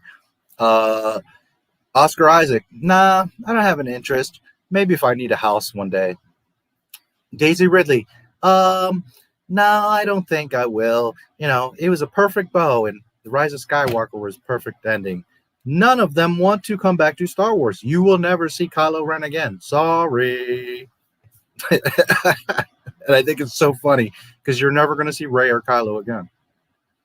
Maybe 10 years from now, they recast them and do some nonsense. But the Rey and Kylo that you know and Reylo ain't never going to happen. And that's one, because the fans don't want that shit. So Disney's not going to waste their time. And two, because the actors don't want to have anything to do with it. So you can forget about seeing Kylo Ren. How to make your villain less intimidating. Have him get his ass handed to him by the heroine in the first movie of a trilogy. Right. By someone that has zero training. The grandson of the chosen one. The son of Han Solo and Leia that trained under Luke Skywalker and Snoke gets his ass whooped by someone that picked up a lightsaber for the first time.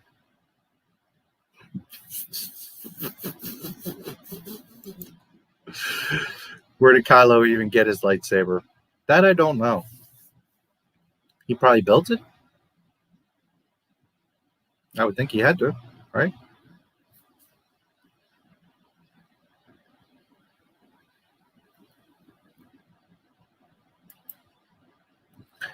Apollo's an a-hole. He contradicted Lucas by saying the galaxy the rebels flew away from at the end of Empire wasn't a galaxy, saying it's a star cluster. His canon is a star cluster. Yeah, he's an idiot. He it's in one of my videos. He said, well, you know, we had to make the Holdo the hero scene, the Holdo maneuver, right? That Ryan asked, would this work? Would this be okay? And he's like, yeah, because the ship is big enough. If the reason that that scene works is because I don't remember the name of the rebel ship that Holdo's on, but Holdo's ship is big enough to where when it impacts the I can't remember the name of the damn Star Destroyer right now, but that ridiculously huge nonsense bullshit that Ryan Johnson made. Anyways, that it had to be that big to have that impact. No, sorry, that's not how science works. A grain of salt, a grain of rice, a grain of sand traveling at hyperspace would fuck up a planet, never mind a Death Star or a Star Destroyer. But Pablo's justification was, well, because the ship was big enough, it made that whole scene and blah, blah, blah, blah. No, that's not how it works. Furthermore, as I know many of you know this argument, we could have just attached engines to rocks and thrown rocks at the Death Star. Like, why did we go through this whole thing of the exhaust port and all that? Why didn't we just fly X-Wings at hyperspace controlled by droids into the fucking Death Star? Because that's not how Star Wars works, Disney.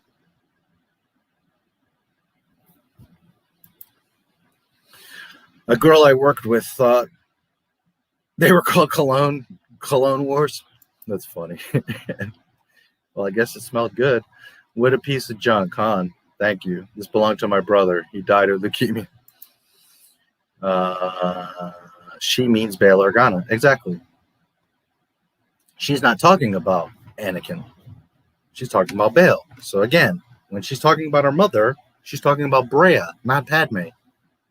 Can you dig it? Do you smell me? George Lucas knew what he was doing, guys. Read the dialogue. You're going to see that there's no mistakes in Star Wars. Only in Disney fan fiction is where things start to fuck up. There are no problems in George Lucas's 1 through 6. Do you like those movies or the things you don't like about them? Okay, that's a totally different conversation. Objectively, there is not one continuity error in 1 through 6. Hey, look, it's the dice from Solo. Yeah.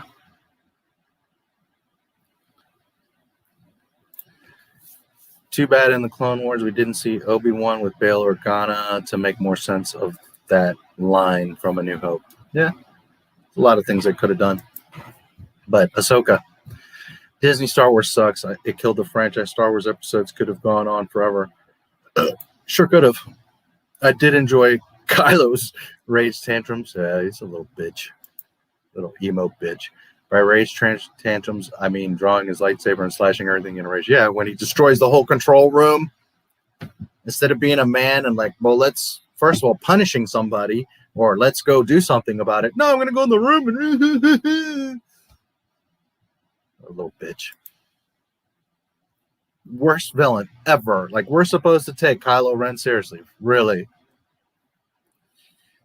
Somewhere Kylo built it. Yeah, I'm sure he did. Crappy version. Yeah, I hate his mask. Oh, Lord, is it stupid. Thank you for subscribing, Judith Dambra. Man, nice. I've been picking up some girls lately. It's nice. Imagine that. Girls that love Star Wars. Wow, what a thing. What a novel thing. I'm so glad, to have some lady subscribers. That's cool. Thanks for subscribing, Drew Dickerson. And by the way, that was hours ago, so if you're still around, just know that I got notified just now. Not My Star Wars is all about true inclusivity and true diversity. So there you go. Ladies are more than welcome, and so are aliens and droids. Holdo's no hero. She's a bitch, yeah. This dumbest character. I mean, it's hard to decide what is the worst character in Disney Star Wars because they pretty much are all freaking terrible. So it's like, which one do you even pick? That was so stupid. So many things in TLJ were stupid. Yeah, the whole thing was absolutely ridiculous. Just nonsense. Want to make a movie based on Knights of the Old Republic. Only problem, I suck at RPGs. Well, what does that have to do with anything? If you want to make a movie. But remember, like we've talked about before, bro, don't get too caught up in Star Wars stuff because, number one, Star Wars is fucking destroyed. So you're not going to be able to go work for Disney and do anything. Number two, if you try to do any kind of fan film or your own thing, you're not going to be able to use any Star Wars property. They're going to copyright strike your ass, and you're not going to ever make any money off of it. Or now, if you're rich and you want to just make Star Wars fan films, and hey, all the power to you. But just know you can never make any money from it, take credit for it, nothing, because Disney wouldn't allow a kid dying from fucking cancer to have Spider-Man on his goddamn tombstone. So no, there ain't no chance in hell that they're going to let you do anything with Star Wars. That's Disney, by the way. I'm sure Princess Leia really appreciated the dice Han's ex-girlfriend gave him. Oh, yeah, you know, because Disney Star Wars. Such disrespectful fucks at Disney. Final Fantasy, I'm bad. Paper Mario, I'm bad. Fallout, I'm bad. I'm also bad at RPGs. Well, maybe don't play them then. Play something else, dude. Rhaegar. Disney canon will often steal aspects from the EU because, you know, we wanted to do our own thing. Or here's a classic. We don't have 800-page novels. We don't have source material. Yep. But then again, in 2020, KK says, oh, we have over 25,000 years of history. So fucking dumb. But Luke said your real mother. Yes, because in Leia's perception, that's her real mother. She doesn't know Padme. You're presuming that Bail was like, oh, yeah, your mom was Padme Amidala, and she did this and this and that. No, dude, don't presume that. Her mother is Brea. Think of an adopted child. Do most adopted parents say, oh, by the way, you're adopted and your real parent is this, this? No, you've just raised this kid for the past 19 years. You're not going to, like, you know. Now, if the kid asks you and says, hey, why do I feel out of place? Are you my real parents? What's going on? What's my lineage? Well, then, you know, they should be honest. But what I'm saying is Leia maybe never even thought about it. She grew up as a princess with loving parents on Alderaan, and she never thought 2 minutes about who, you know, are these my real parents? They loved her. They raised her as their own. She doesn't know who Padme is. She has no clue. Her real mother and her perception is Brea. Because from literally like 2 minutes since she's born, well, till she gets to Brea, okay, a few hours a day. But she's born. Bail is right there. Within like 2 minutes, he's got Leia and he's going to take her to Alderaan. See what I'm saying? So in Leia's perception, her real mother and father are Bail and Brea. She knows nothing of Anakin and Padme. And in fact, Leia, remember, Return of the Jedi. My father has it. My sister has it. The Force is strong in my family, right? Remember, George Lucas knows his dialogue. So Leia doesn't know anything about Anakin or her line, that she's a Skywalker, none of that, until Return of the Jedi on Endor at night when Luke is like, I have to go face my father.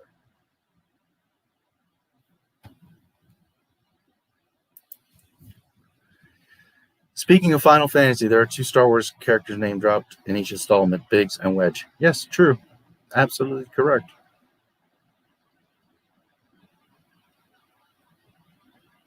I used to play the shit out of Final Fantasy. It's been a long time. I do like how during his tantrum after Rey's escape, how 2 stormtroopers didn't come when he called for them and instead walked away. Yeah.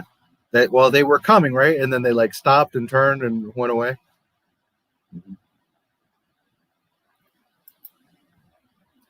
Girls like Star Wars because of Rey. Well, yeah. New ones. You know, girls, you know, back in 77 weren't as, you know, it's a boy thing. Spaceships and laser swords. But girls very quickly fell in love with Star Wars. There was plenty at the premiere. And, you know, there's this myth like, oh, boys didn't like girls that like Star Wars and it wasn't cool for girls. Oh, please, bitch, please. If you could find a girl back then that had a Chewbacca or Han Solo toy and was into Star Wars, you would have been like, hells yes. I don't want to hear that bullshit. That's a super bonus. She's cute. She's nice. She can, she knows how to cook and she loves Star Wars. Holy shit. She's a keeper. I mean, it's not even like, it's just such a twisted stupidity, Disney, Kathleen Kennedy fucking mentality. So dumb. And you know what it is? It's because Kathleen Kennedy didn't like Star Wars. She didn't have a Princess Leia figure. She didn't play with the stuff or care about it. That's why. That's where that comes from. She has no kind of concept of that. I hate the First Order uniforms. I call them mouse troopers. Oh, God, I hate them. I always say that they look like Peter Griffin. You know, when he's dressed up as a stormtrooper, they look just ridiculous and fat and dumb. I hate him. I'd never liked him.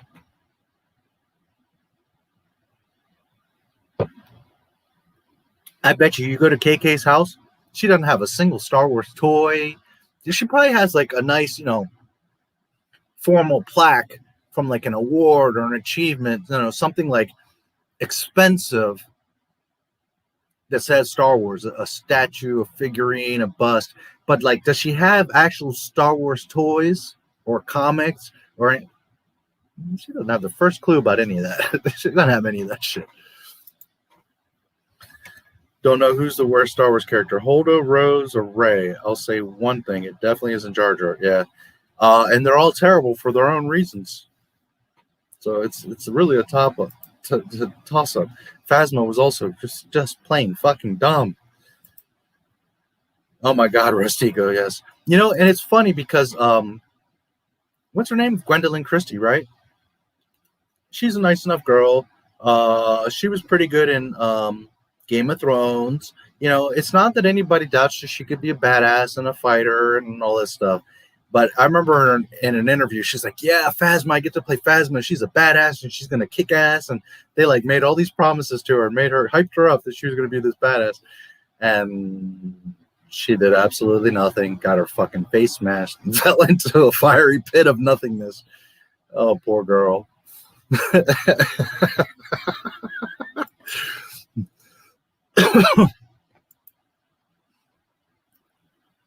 The three-way, there you go.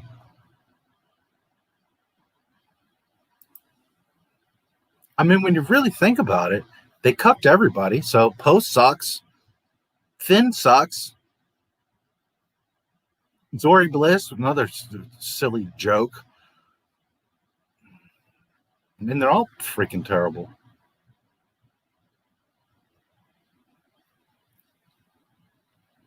Sato, Disney is really despised. They don't even like Walt Disney himself. Yep. He'd be so disgusted with how these people tarnish his legacy. Yep. Absolutely. Old Republic cinematic trailers are better than anything Disney has done in Star Wars. Can't argue that. I have to re-kick my life. Yes.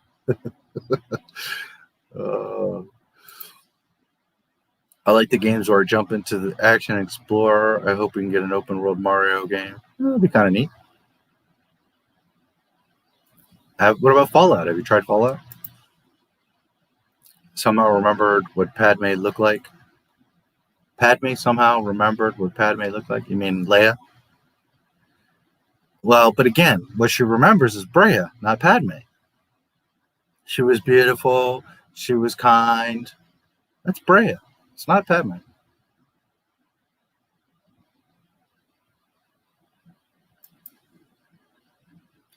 At least knew Padme was her real mother, but nothing of her father.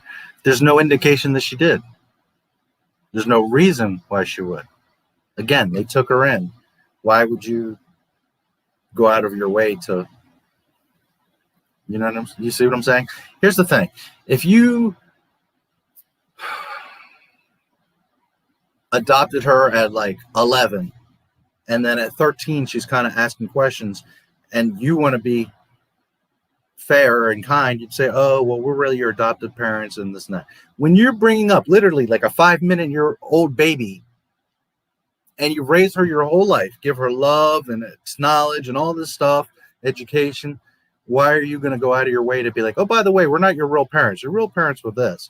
One is a Darth Lord of the Sith.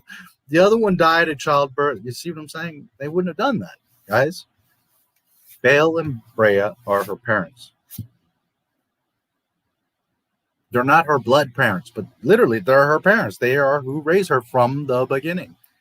And there's no reason why Brea would say, oh, by the way, I'm not your real mom. Leia knows Brea.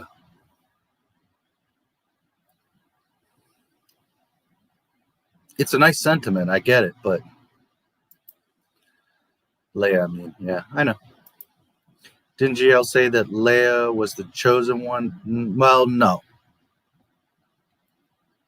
She is the chosen one because she is the face of the Republic. Luke goes off to train 2-year-old Jedi, and he's rebuilding the Jedi Order.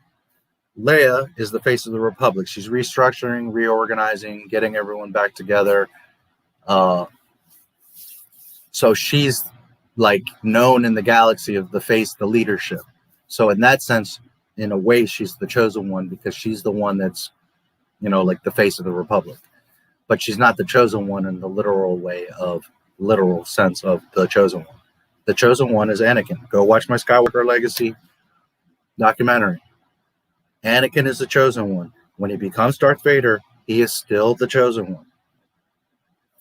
Out of George Lucas's mouth. So now, not like you're perceiving it. She is, because if you want more on that, go watch my live stream where Darth Maul and Darth Talon and George Lucas's sequel trilogy, and I go through all the details of it. What the sequel trilogy was, what were the original plans. That thing with Maul and Talon was really a video game, and it was just ideas for the sequel trilogy. The sequel trilogy is about the Wills. It's about midichlorians, ironically, and a lot of people would have been like, yeah, I don't want that. But she's not the chosen one in that sense. She's the chosen one because she's the face of the Republic. Go watch that stream. I explained it in great detail. I have pages from the book that is where that comes from. That's right. She didn't even realize Leia is a strong female character. No, she didn't. Myth busted. Girls that love Star Wars are awesome. Yeah, oh yeah. Shit, I wish I would have had a girlfriend back in the day that loved Star Wars. Holy shit. I don't know, a single guy that loved Star Wars that wasn't like, oh, a girl that loves Star Wars. No, I don't like her. You're fucking dumb. I like the redesign of the Stormtrooper armor. Which one? Go woke, go broke. It's a cope. Casuals will buy anything with the Star Wars logo on it. Yes, exactly. Correction. Girls that love real Star Wars are awesome. Yes. I want the official Star Wars channel to release more videos so I can dislike them. Oh, I'm sure they're incoming. Which is funny to me because I'll like point it out and then I get all these comments. You're such a hater. You're waste your life. And listen, guys, I'm only one channel.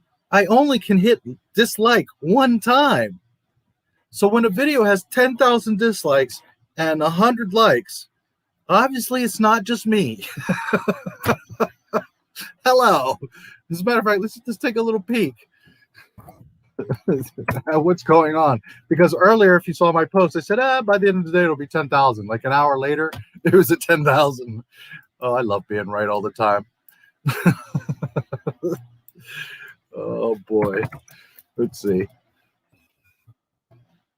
You know, people act like I'm this big, voice, and because of me, there's 10,000 dislikes. No, that's Disney doing it to their damn selves. Where are we at? Let's see, Disney. 11,000 dislikes to 1.7 thousand ups. Thumbs up. Oh, boy. How many comments? 7,870 comments. And they're all negative.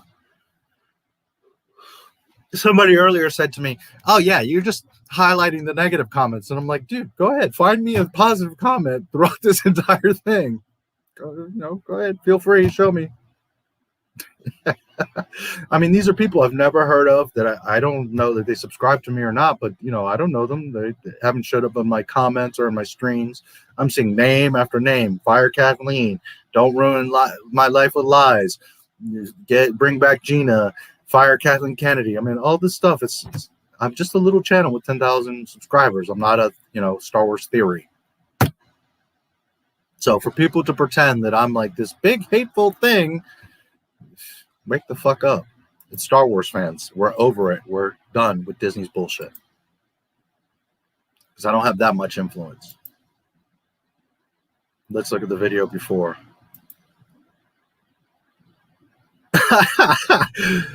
Markion Rowe, by the way, that's how it's said. It's not Martian because Charles Soule says it. Markion Rowe has 2.6 thousand likes and 21,000 11,000 dislikes. The High Republic. People don't want this Disney bullshit anymore. We want Star Wars. I feel bad for all the Mickey Mouseketeers because all their shit is about to get shattered. Ain't nobody going to watch this shit, buy this shit, read this shit. The thing is, there's like 1,000 people out here that like this. Not well, as you can see, all the videos have 1,000, 2,000 likes. So there's like 1,000 people out here that like this stuff and say, "But you're stupid. This stuff is great." And the problem is that the other like 10 million Star Wars fans hate this shit. So you're not going to get anywhere with this crap because nobody wants it, except for the 1,000 people that want to read a book. Comic books do not thrive with 1,000 people. That's what these people don't understand. Oh, and that reminds me, back to a point I was going to make earlier. Here's the third video, War of the Bounty Hunters. 2K up, 5.7 down. Couple points. Markion Row. It's an anagram. All the High Republic. I don't want to say too much because I got a video coming out on it. But all the High Republic characters' names are anagrams. They all are code for something else. The Drengir is red herring. Markion is harmonic. Leox, Gaiasi, whatever, is Leo X is gay. Leo the 10th is gay. All the names are anagrams for secret, nefarious Disney bullshit. That's what it's all in there. So Markion is harmonic. And that comes from Charles Soule, who loves harmonies and music and blah, blah, blah. I got all kinds of information I found on that nonsense. So it's harmonic. And they think they're clever, but the problem is I'm smarter than all of them. So they're fucked. Anyways, I just... oh, let's look here. Let me show you guys because it's worth the price of admission, which is free at NotMyStarWars. Here you go. Oh, Disney. You should have listened to the fans. I can't even make this shit up. There you go. 2.6 thousand uplikes to 21,000 dislikes. How fucking... Here, hold on. Okay, you see it there?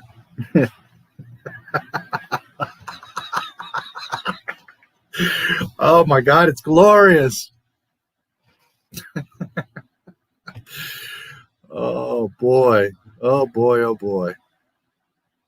And then I share something like this and people are like, "You're a hater. You're just..." No, I'm just sharing the fact. And the fact is that 21,000, a lot more, but 21,000 Star Wars fans took the time to download this video. And you see the comments. There's 11,310 comments. Holy shit. Oh my God. This is as good as A New Hope. You're about to learn what karma means. Anyways, I don't want to get into this. You already know. Truth. You know, I just put out a video about this. Holy crap.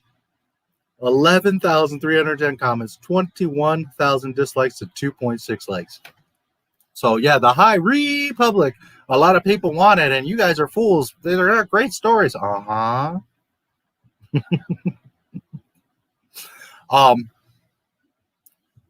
one other point, and we'll get back to the movie. All these people, the 3 people on Twitter that got Gina fired, that claim, you know, you guys are just misogynists and haters, and you don't like Disney because you're scared, and these are real stories, and this is great stuff. You just don't understand it, or you're just racist, and blah, blah, blah. And they cry and they complain and they try to get their way. And yet they don't buy any Star Wars stuff. They don't even watch Star Wars, because where are all these people defending the High Republic and Star Wars YouTube channels, videos? Where are they? Where are all these masses of people that are ratioing us? Why isn't there 100,000 likes to 20,000 dislikes? You know why there's not? Because there's about 1,000 people on this earth that give a goddamn about Disney Star Wars. They talk a lot. and they don't buy the toys. They don't go to the movies. They don't buy the comics. They casually watch The Mandalorian and say, oh, I love Disney Star Wars. It's great. High Republic. And they ain't bought not one of those comics and watched it. Are there 1,000 people on this earth that have bought it and watched it? Sure. And they're the ones that come on here and like, oh, but you guys are stupid. You don't know what you're talking about. It's great. You haven't read the book, so you're an idiot.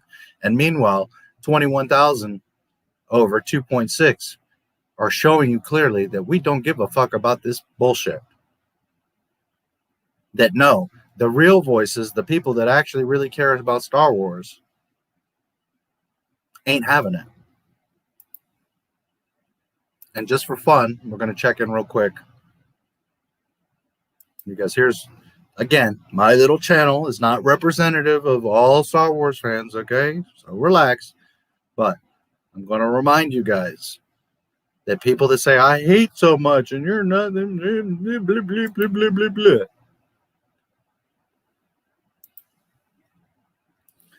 2.3 million views. 2,000 don't like this video about George Lucas, the little Disney bitches, and 74,000 like it. Okay, so when you hear these nonsense people making comments and talking stuff, guys, don't even just laugh at them, because it's literally 1,000 people out here that like this stuff and are making these claims. You talk about a ratio. This video, my little video right here, has outperformed like the past 10 or 20 Star Wars official with 3.54 million subscribers. This video right here on my little 10,000 subscriber channel has outperformed all of their shit. The fans have spoken. I can only hit one time. And 74,000 others of you have liked this video.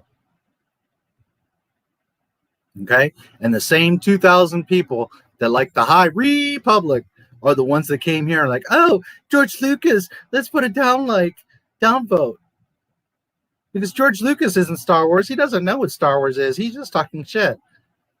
The creator, he doesn't know what he's doing. Oh, boy. Oh, boy. It is glorious. 74,000 likes to 2,000 dislikes. And meanwhile, Disney's dealing with... Let's look at it one more time because it's just so fucking great. It's just so great. It deserves.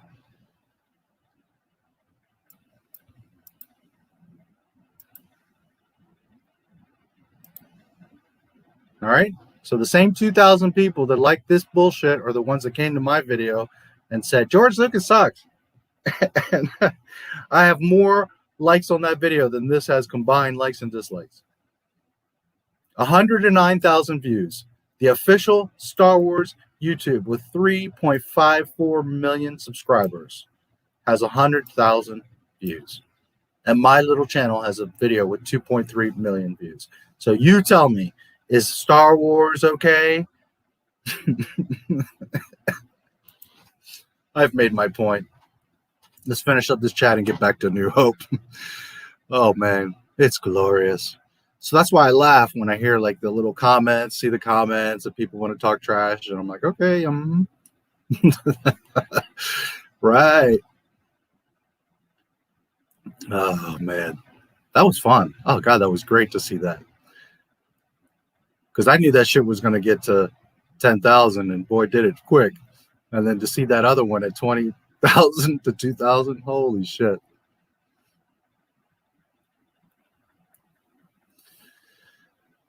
Disney did it to themselves.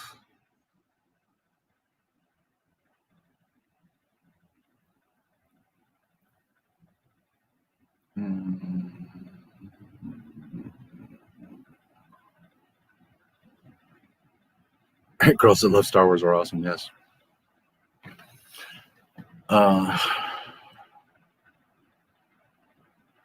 Yeah, no worries, they're coming. Which, if I was them, I'd be like, guys, we can't put out a video for like the next 2 months because we gotta get something, do something to get this stink off of us because holy shit. Remember the one time when I was dressed like a live action stormtrooper?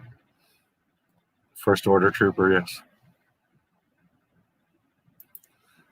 Claudia Gray did a Star Trek hand sign, yeah. High Republic video, yep. Which, if you haven't watched my video, you need to watch Star Wokes. Oh boy, you guys love that. Watch the Star Wokes video. Gwendolyn was good in Game of Thrones. She was wasting in Star Wars. Yep. Speaking of Peter Griffin, my favorite Family Guy Star Wars scene is getting couch out of garbage. Compactor scene. I went through something like that twice with my dad and my stepdad. I relate.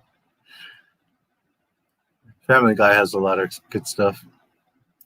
It's not my favorite, but me before I enter the theater. Phasma's going to be cool. Me after I left the theater. This is the next Boba Fett? Yeah. Can you believe that people were saying that she's the new Boba Fett? I was like, that silver, silly stormtrooper is Boba? Okay. Disney's even trying to take the Walt out of Walt Disney Pictures. Now it's just Disney. Yep. When you can say Babu Frick was the best new character from sequel trilogy Star Wars, there's a problem. Yeah, and that's the thing. Most people, that's what they say, is that Babu Frick is their favorite character out of the sequel trilogy, and that is a huge problem. I want a 3D remake of Super Mario World from Super Nintendo. What if Bail okay, what do we got? What if Bail at least wanted Leia to know about her birth mother since they were friends? What if this was one of the last conversations Leia and Bail had before Alderaan was destroyed? Well, again, what ifs? You have to go by what's on the screen. Obviously, he did not, dude. Boy, you guys connected with she's got to know about her parents. She doesn't have to know. She didn't know. She knew Bail and Brea. Move on. Move along. Why are you guys so connected to that she's got to know? There's no reason. It doesn't break continuity. On the contrary, that's the point, that it's fits perfectly with Bail and Brea. She doesn't have to know. How many dislikes did the Oscar video get before that? The last screenshot that I had was 100 likes to 10,000 dislikes.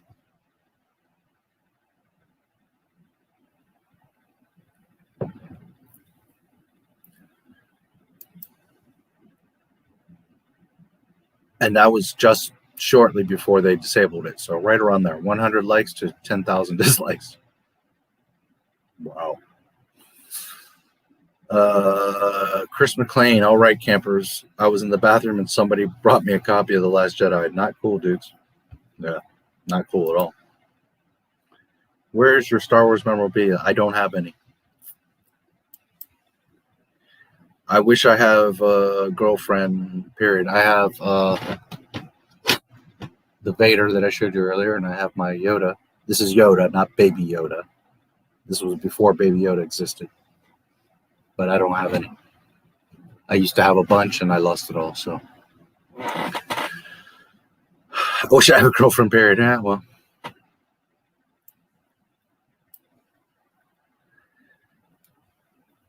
Right now, with the way the world is, you know, I would say, don't worry, you'll meet somebody, but who knows how this crazy world.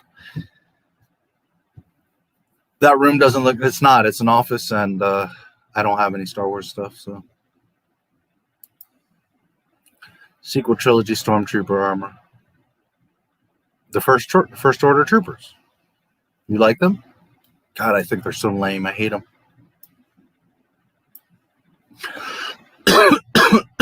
Kathleen turned Leia into a worthless grandma who does nothing but falls asleep. Pretty much. Leia did look like Leia's grandmother in the sequel trilogy. Leia did look like Leia's grandmother in the sequel trilogy. I guess. Carrie Fisher didn't look that old in real life. I got a Star Wars lore channel And to show my love of Star Wars, I have the name in Arabic as my icon. Oh, cool.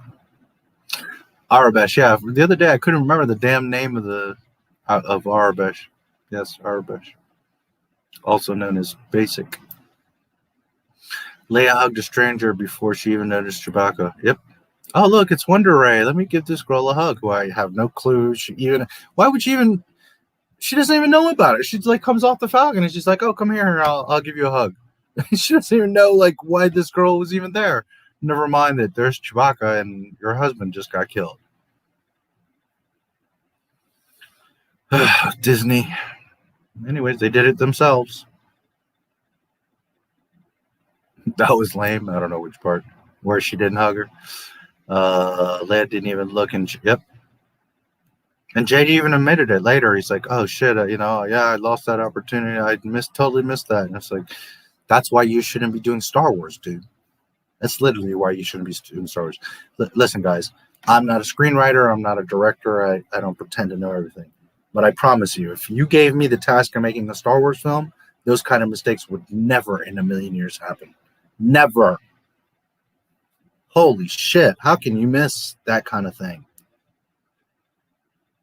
It's simple, because you don't love the franchise. You don't care.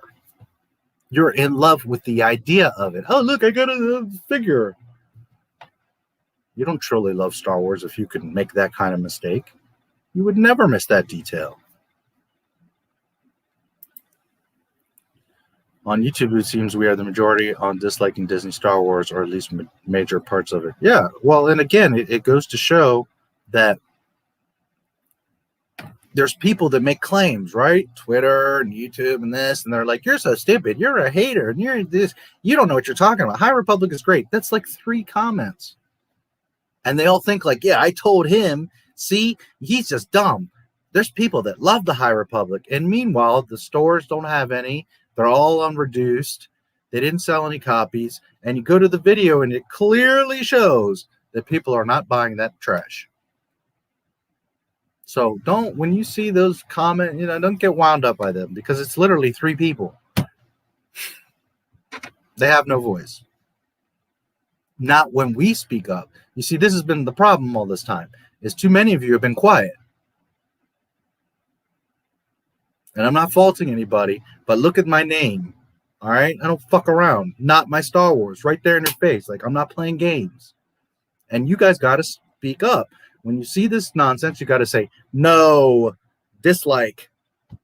Ratio the fuck out of everything, so that Disney is constantly boom, boom, boom, getting bombarded with, nope, not going to happen, Disney. Smack the shit out of them constantly. Every angle, we have to smack the crap out of Disney, so that they learn their lessons, so that their pockets bleed, so that they understand the game is over. But when you guys stay quiet and you don't comment and you don't dislike and you let the shit go and you're like, just let them do their thing, then this is what we're going to get, is this nonsense. You have to start speaking up. You have to tell Disney no. Too many people are like, but we have to let them know what we like. First of all, do you like any of that crap? Is that what you want? That shit? Bad Batch? That's what you want from Star Wars? We went from these grandiose films that were changing the world to a little bullshit cartoon about defective clones that are OP? Really? And you can't pick and choose, guys. You can't be like, well, I hate this, but I'm going to watch this show and support it because I'm interested. Then we're going to continue to get bullshit Star Wars. You have to say, no, Mickey Mouse, you're shut down, period. But again, I'm not here to tell you guys what to do. I'm just telling you, I'm giving you the solution. You want this shit to change? You must shoot down every last thing they say, do, think, put out. You must punish them. No. Dislike, downvote, comment. At every turn, Disney must understand there's nowhere to go anymore. They're screwed. You want them to sell Lucasfilm so that Lucas might get it back, or someone more responsible will get it? Well, then you need to pound them and make them lose money and make them suffer at every turn to where they don't even want to see their own property anymore because it's such a headache. That's how we're going to get Star Wars back. But if you guys are going to say, well, but I'll watch The Bad Batch, or well, but I'll watch Mandalorian, well, then this is what we're going to get. Just letting you know. There's your solution. Red Stormtroopers, Sith Troopers look really threatening. Too bad they were just a marketing gimmick. Yeah, they do look okay, but they didn't do anything. Didn't like the Red Stormtroopers. I thought that was stupid, like the movie. Yeah, well, that's true too. Nian from Clownfish actually sat down and had dinner with these idiots who asked him what he wants in Star Wars, and yet they still ignore the fact they don't care. They're way beyond caring. That's why I don't understand. Some channels are like, but we got to let them know what we like. First of all, is that really what that's Star Wars to you? You really like that shit? And second of all, Disney doesn't function that way. Disney's not going to say, oh, well, okay, they're helping us. They don't like this, but they like this. So then we'll focus on what they do like and not make... No, that's not how Disney works, guys. Disney's like, you're still going to get the Acolyte. Hello. You're still going to get Rogue Squadron, which is after the sequel trilogy. Hello. Mandalorian is connecting to the sequel trilogy. I have shown you tons of proof. Hello. So you got to stop with this, but we got to show them what we like because they don't give a fuck. All they give a fuck is that you are continuing to give them attention, continuing to subscribe, continuing to spend money on their shit, and that's all they care about. They don't care about if you like this show or that show. They just throw shit out there and see if you spend money. That's all they care about. They're not concerned with your opinion, your ratings, all they care about is that you're still giving them time of day, that you're still calling, oh, but I want to see Star Wars. They don't even believe it's Star Wars. So what makes you think that they're going to care what you think is Star Wars? All they care about is they put something out and you guys are watching it. So therefore, they got what they wanted. Again, I'm not here to tell you guys what to do, but you got to start thinking because they don't give a goddamn what you like or not. It's time to wake up. Nobody cares. There you go.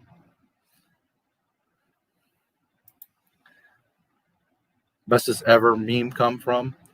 That's something Doomcock says all the time. The bestest ever. So pretty sure from him. I mean, we've all have had that sentiment and said it in our own way. But as far as like the bestest ever, that's Doomcock.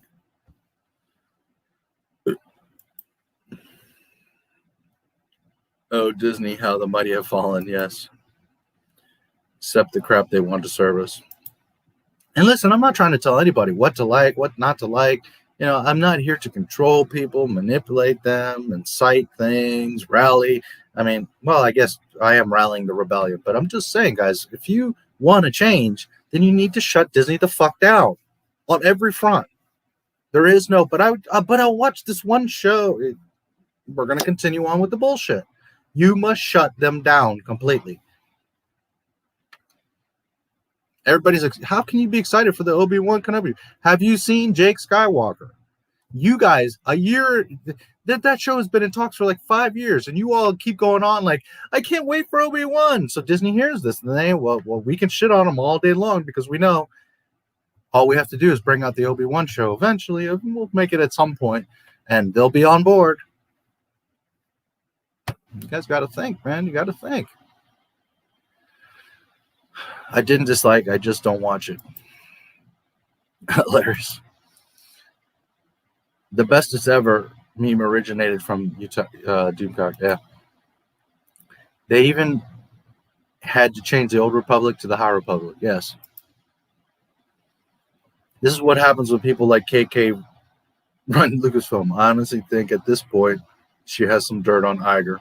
She cost the company billions, yet no one in Disney seems to care. Yeah, I don't know what's going on with them over there, but it's beyond money at this point, guys. They've shown clearly that they don't care about money. That's what they get for killing Luke Skywalker, huh? Nobody represents me but me. Yeah, well, that's absolutely. About the same number who liked that High Republic video. Disliked your video. Exactly. That's the point I'm making. And again, I don't pretend to represent the Star Wars community. I'm just a little channel.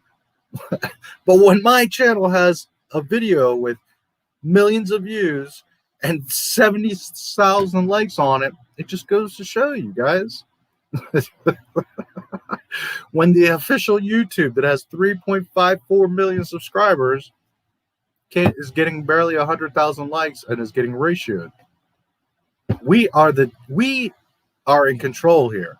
And sometimes I think you guys forget that you see little dissenting voices and are like, but the High Republic, but Bad Batch, but people love it. And, you don't know what you're talking about. And it's okay to not like The Mandalorian, by the way. It's okay.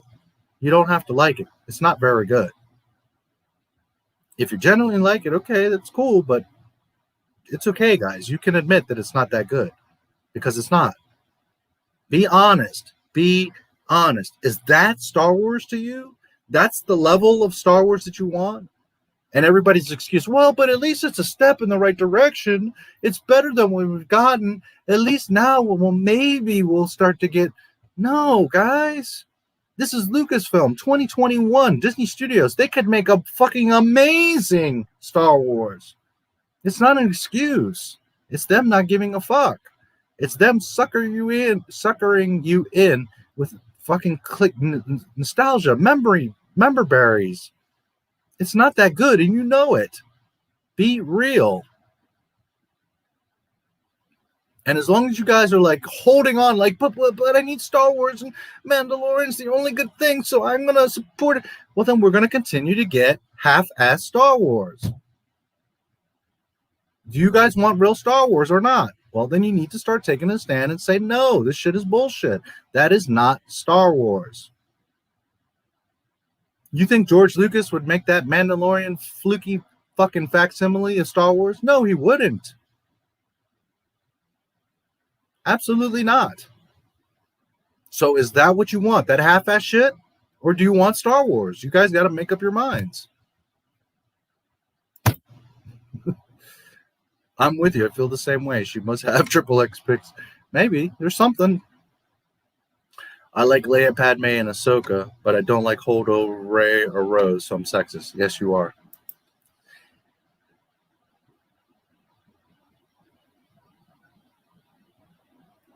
Boy, you guys got me fired up. Now the chat's fired up. What's going on here? I hope you're all enjoying my presence here. Of course, Lord Vader. When it comes to downvoting a video, I at least watch the video all the way through before downvoting. Huh? There you go.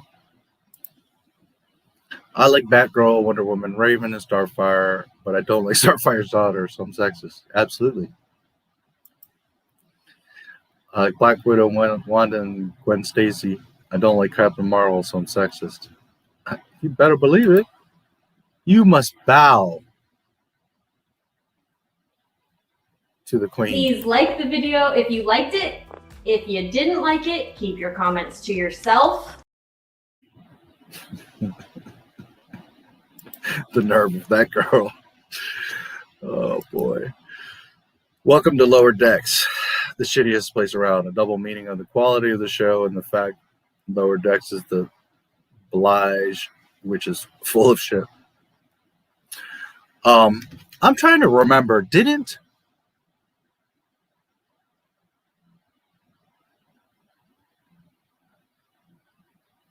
when was it that Finn says he's a janitor? Was it Last Jedi or Force Awakens? I think it's Force Awakens, right? Because they come hyperspace into the planet through the shield.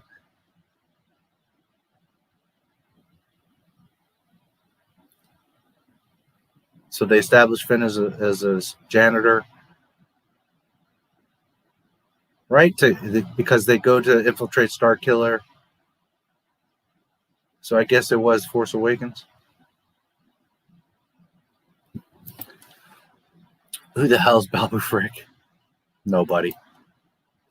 Do you think that if Disney's built up on the EU books, that nobody would complain about the bad writing and huge plot holes? No, some people would still complain. And the EU is not perfect. The EU has its own problems. But you're talking about like 3 little problems compared to every single line of text that Disney's put out is a contradiction to the previous, and it's all just a big problem. That you make movies, but then you got to buy 3 comics to understand what the movie meant. You're talking about a whole another level of problem with Disney. But But the EU isn't perfect. There's problems there, and some people would not like it anyway. So, nor is that George Lucas's vision. That's third parties creating Star Wars stories. So, would it even be true canon? Well, that would be up to George Lucas. However, as all of you that watch my channel have a brain, for the most part, we would all be pretty freaking happy with if all they did was adapted EU stuff. There wouldn't be many plot holes, and there wouldn't be many problems.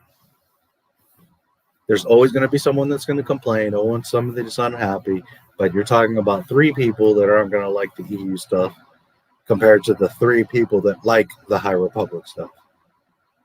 So, most real Star Wars fans, although here's something you guys got to remember, because sometimes I think people get skewed. Most Star Wars fans do not read the books, do not read the comics, do not play the games. They went to the movies. And that's not just normies. There's hardcore Star Wars fans that only care about the movies, the true canon. They're not interested in all the extra. Me personally, I played most of the games. I've read a lot of the EU. I loved all kinds of Star Wars content that I could get my hands on. But most Star Wars fans don't bother with any of that stuff. They watch the movies. And that also goes for they don't bother with Clone Wars cartoons and all that nonsense. They are interested in the true canon films. So a lot of them aren't going to know Kyle Katarn or Thrawn or these people. So you're going to have people that are going to be indifferent to a Mara Jade or a Jan Orso or a Asherad Het because they would have no clue who this person is to begin with. It's just a side story. And then they would be like, oh, well, what's this? You understand what I'm saying? So for them to see adaptations of the EU, they're not going to have issue with it because they don't know about it anyways. As long as it's well done, well written, and doesn't contradict the other films, then nobody's going to have a problem with it. But also understand that most Star Wars fans have not read that stuff or care about it. So you can't expect for most Star Wars fans to be like, yes, we want, what's his name? The other Han Solo.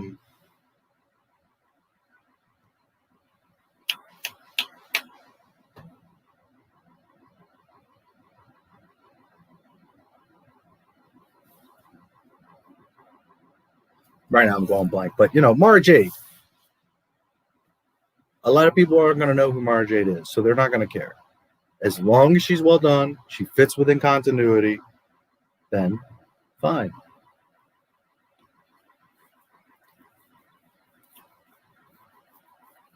EU fans are the ones that are going to get critical. Oh, but that's not what Jan Orso said, and Mara Jade didn't look like that, and that's where that's going to come, is the EU fans now are going to have problems with shit. But in general, Star Wars fans aren't going to know, so it's not going to be an issue. And again, regardless of whatever adapting, for that matter, most of the EU would have to be somewhat tweaked and adapted to fit in the continuity anyways. So, but as a big picture as a whole, no, most people would be like, awesome, EU, and it wouldn't be any issues. As long as you're following continuity, respecting George Lucas and 1 through 6, fantastic. You have a whole library of beautiful stories. Why would you do otherwise? There's always going to be the 3 that are going to complain, oh, well, that sucks, or this wasn't right, or this or that. But for the most part, Babu Frick was the little alien that showed up in Trust. I think he had 5 minutes on screen time. Yeah, the one that dissects 3PO's brain and says, well, he can't, the only way to convince him to be able to tell you the secret of the Sith thing, which there's no reason why morally or ethically or whatever that 3PO couldn't just tell them to begin with, or write it down or put it on a chip.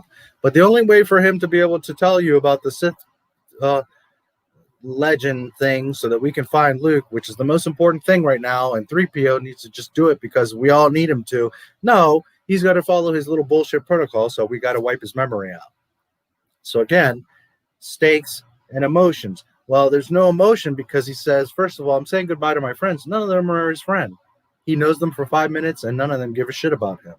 And then second, they make this big deal that, oh, he's going to lose his memory, he's going to get wiped again, and R2 doesn't have a backup. 5 minutes later, he meets up with R2, and R2 uploads a backup into 3PO, and he's right back to normal. Because Disney Star Wars.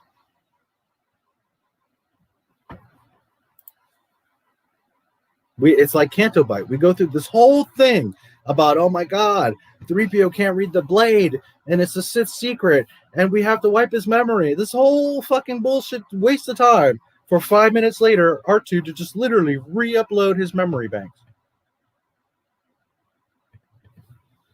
They could have just touched up on or erased some of the more ridiculous aspects of the EU, but overall the story was there. Oh yeah, by all means, don't get me wrong. EU is gorgeous. Beautiful stories, beautiful characters. All they had to do was some tweaks. When I say tweaks, guys, I'm not saying that to rewrite everything. They just got to fix some stuff. But for the most part, it's there. It's like I've said, here's the official canon. And the EU is right there. I'm not saying that it's like here different and it's got to be all reworked. It's there. It's just remember that always this is the true canon. EU was the secondary canon. But if you just tweak it a little bit, it fits right in, baby. It's not a problem. It's not that it has to be all reworked. And it's just there's a few stories that conflict, a few details that conflict. There's problems like Mara Jade. Luke cannot get married. Lucas has said it. Jedi do not marry. There cannot be a Mara Jade. Now, could he be his girlfriend? He could have sex with her. Could have children with. Well, that's a problem too, attachments. But theoretically, he could sleep with her. He could have children with her. He could have a relationship with her. They just can't be married. He can't have that attachment to Mara and her vice versa. So if, again, you tweak it, it could work. But it's not like you have to rewrite the whole thing. You just have to make some adjustments.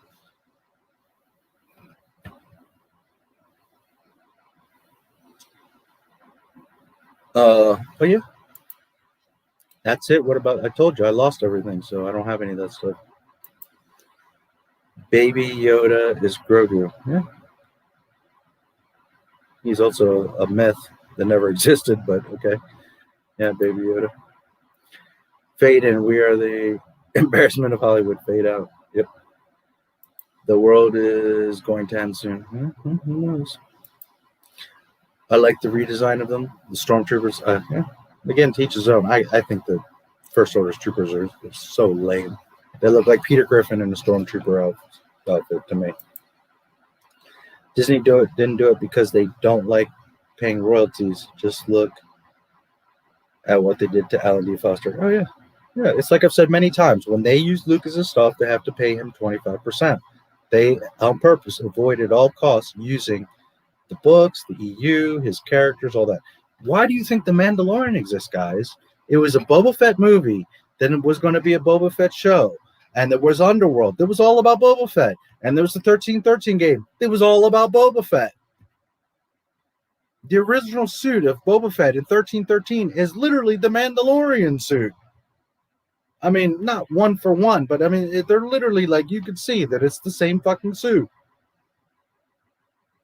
But what they did is they made the Mandalorian to avoid having to give royalties and honor to Boba Fett. Now, guess what? It didn't work out so well because here, guess where we're at? Boba Fett's back, and now he's even got his own show. Because while on the surface, they try to tell you the Mandalorian's the greatest thing, and you got the Mickey Mouseketeers like it's the #1 watch show. You're an idiot. You don't know what you're talking about. Disney's killing it with the Mandalorian. No, they're not. They give you that illusion that they do. But if the Mandalorian was doing so great, you wouldn't have brought back Boba Fett. That in itself tells me that it ain't doing that good. Nor would you have brought Bo-Katan and Ahsoka Tano and Luke Skywalker. Because if the Mandalorian was really killing it, you wouldn't need any of that. The proof is in the pudding. I don't care what you blah, blah, blah, blah, blah. I see. And if the Mandalorian was truly that popular and that great, you wouldn't have brought, of all people, Boba Fett, the guy that you stole the whole concept for Mandalorian for, the curved rifle from the holiday special, his helmet, the way he moves, the things he does, the lore, all of that. It's all Boba Fett. And guess what? Now you had to bring back Boba Fett and even give him a show. And your took a year. Now Mandalorian is going to be a 2-year cycle instead of the 1 year. So obviously the show ain't doing that good because you wouldn't have done that. Disney can lie to themselves and they can maybe lie to some of you, but they can't lie to me. I see right through that bullshit. I don't remember which alien. The monkey. No, the monkey was the dumbass that rebuilt the space monkey that welds together Kylo Ren's helmet. Babu Frick is the little guy. Yay! Whatever the fuck he says. The little dude. The fucking takes apart 3PO, unwires all this shit. Which, by the way, doesn't he just like have a switch or like a memory chip or something? I mean, it's like this whole dramatic Canto Bite bullshit thing to waste like 15 minutes of him like he has to take apart 3PO's whole thing and all these wires are hanging out and this big thing to erase his memory. Couldn't you just like hit a reset switch or something? He has to erase his memory so that he can then tell them the secret of the Sith thing. And then even smarter, JJ, Dio, which is JJ, that's where the Dio robot comes from. The wheel with the hair dryer head, that's JJ Abrams, by the way. Not only does he do the voice, but the concept is JJ. That's how JJ put himself in the film. Well, by the way, you had this whole wasted Canobite scene of erasing 3PO's memory for him to get it back. And by the way, back at the Rebel base, Finn is there with Dio, and Dio shows him the plans. Finn gets with Poe, and they see the fucking map. How to get to Exegol. So we go through this whole thing of 3 movies trying to find Luke Skywalker, making all this mess, getting a Sith dagger, deleting C-3PO's memory to just have Dio tell Finn and Poe where the fuck Exegol is anyways. So what was the whole point of all of this? When they could have just gone to Dio in the first place and been like, dude, you were on Uchi's ship. Do you know any information? Can we look into your memory and see what you've got in your hard drive? Instead, we had to go through all this mess, all this time waste for 3PO just to get his memory back and for Dio to just tell us the same information. That's how the rebellion gets to Exegol, remember? They have to do this whole thing. Where's Luke? The map, blah, blah, blah. BB-8 puts up the map. Then R2, that's been under a tarp for 3 fucking years, comes back to life and shows the other part of the map. Here's Luke Skywalker, remember? And then 5 minutes later, so then Rey goes off. And then 5 minutes later, Finn talks to Dio, realizes, he knows how to get the Exegol. They put it in the computer. And that's when Poe is like, we know how to get to Exegol, and here's how we attack them with the dish thing that they can't communicate, and this blah blah. You guys remember this shit? Disney Star Wars.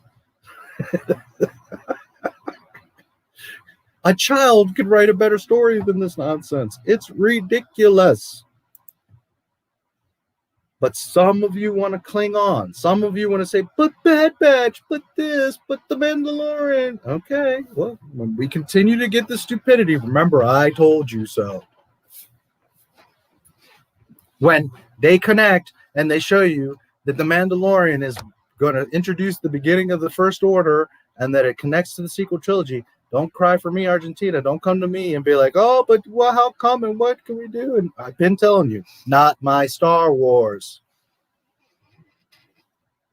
Blaming Luke for the failure of the High Republic is like blaming Mario for a Luigi game. Yes. Funny thing, in the original Star Wars A New Hope, the writing on the tractor beam was in English, but in the special edition, re-edited into Arabic. I don't remember that. I'm going to look at that. I don't recall that. JJ even showed Chewbacca walking past Leia, which made it even worse. Oh, yeah, literally. I mean, you see, he just walks right past her. They don't look at each other. Leia's like looking straight at Rey like, hey, girl, that I have no idea who you even are. Come here so I can hug you.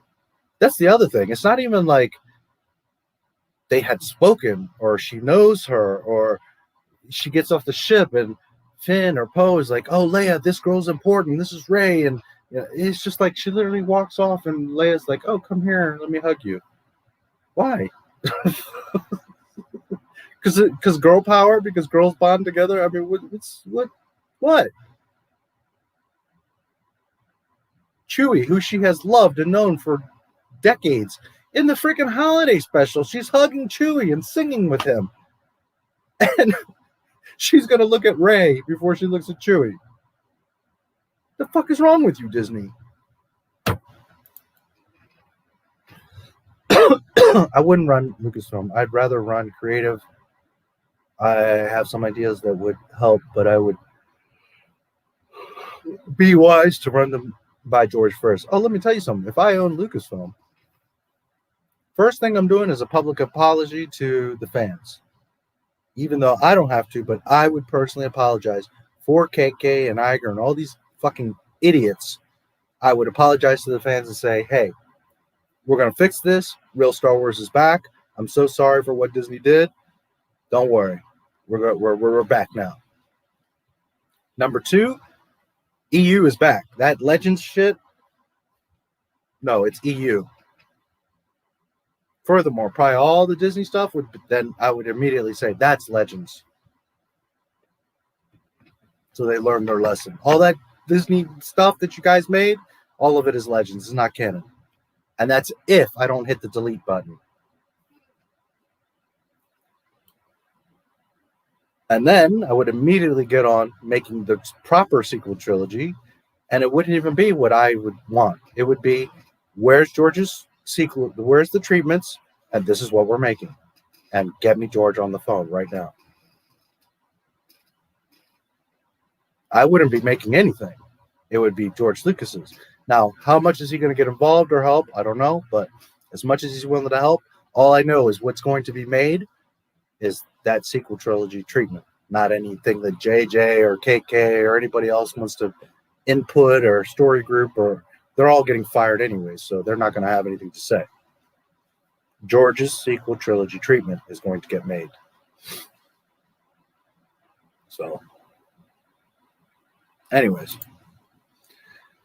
Babu Frick reprogrammed mind swiped C-3PO's memory. The scene where C-3PO says he wanted one last time to say goodbye to his friends. Exactly. And then 5 minutes later, Archie just re-uploads his memory. So what was the stake? What was the point? There was none. Absolutely no point. Luigi's Mansion 4 flopped because of our own mascot. J.J. Abrams and Ryan Johnson said they were Star Wars fans since they were kids. I doubt that. No, they weren't. Again, there's a thing, like, it's just like women, and I will use the example as a mantle woman, but women go through this too, and it could be woman to woman, or if you're gay, men, whatever. But in this case, it's just like guys. You fall in love with the idea of a girlfriend often. You see a girl and she's sexy and you lust for her. And you think you love her. But that's not the same as truly being in love with that woman. It's a very different thing. So on the surface, ooh, lightsabers, pew pew. I love Star Wars. That's JJ and Ryan Johnson. They don't love Star Wars. They don't have no clue what Star Wars is. Both of them are clueless as to what Star Wars is. We saw it on the screen. When I was 10 years old, I saw the word Star Wars and was like, oh my God. Now I remember. Now I'm angry because 3PO said bye to the people who could care less about him. Yes. One last look at my friends. Is it all Disney's decisions or Kathleen Kennedy's? It's both. Most of it is Kathy's. Obviously, she's the president of Lucasfilm. But you got to remember, why isn't Alan Horn and Bob Iger saying, something's not adding up here, Kathy. This doesn't look right. And by the way, why are we down billions of dollars right now? So ultimately, it is Disney because they're signing off. They're letting her go on with this bullshit. On the first, initial, yes, it's KK. She's the one that's doing this. But why aren't the others stepping up and doing about it? Why isn't any Disney executive smacking her down and putting her in her place?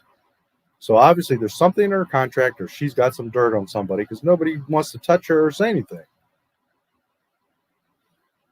But ultimately, remember that Disney owns Lucasfilm. They have every right to say, no, Kathy, you're not going to do that. On the day-to-day, who's letting this shit and coming up with this nonsense, Acolyte and High Republic, well, that's all Kathleen Kennedy.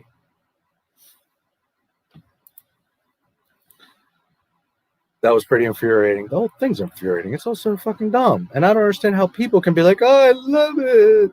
Because you don't have a fucking brain. How can you watch this thing and say that you love it? It doesn't even make sense. Forget that Star Wars has existed. Right now, in 2015, Star Wars was created by Mickey Mouse. Okay. It doesn't make any fucking sense. How can you love it? Abrams ruined Star Wars like he did Star Trek. Now Superman. I'll bet he will. You can believe that. You absolutely. Has anyone ever told you looks similar to actor Kenneth Branagh? No. I'm not sure who that is. Am I going to be pissed? Branagh?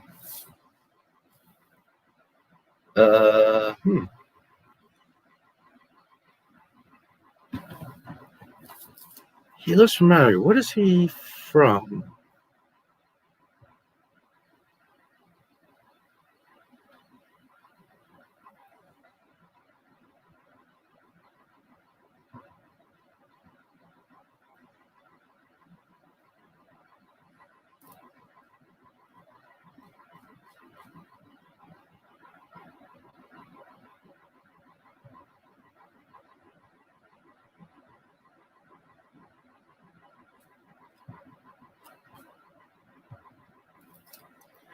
Henry V, dead again. Peter's friends, much ado about nothing. Mary Shelley's Frankenstein, Bleak Midwinter, Hamlet, Love's Labor Lost, Magic Flute, As You Like It, Sleuth, Thor, Jack Ryan, Cinderella, Murder on the Orient Express, All Is True, Artemis Fowl, Death of the... I have not seen that one of those films. That's funny. Murder on the Orient Express, I believe Daisy Ridley's in that. Yeah, I haven't seen any one of these films. That's funny.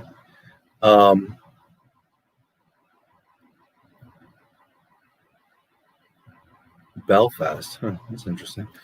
Yeah, I haven't seen not one of these films. Thor, I don't know that I don't think I saw Thor. I saw Ragnarok, I think,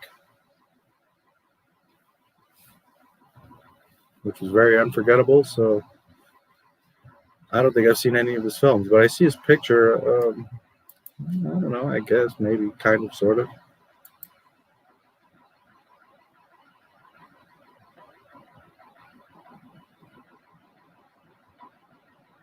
Kind of.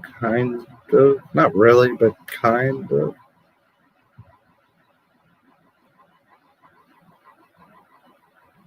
But I've never seen any of his films, so I don't even know what he sounds like or...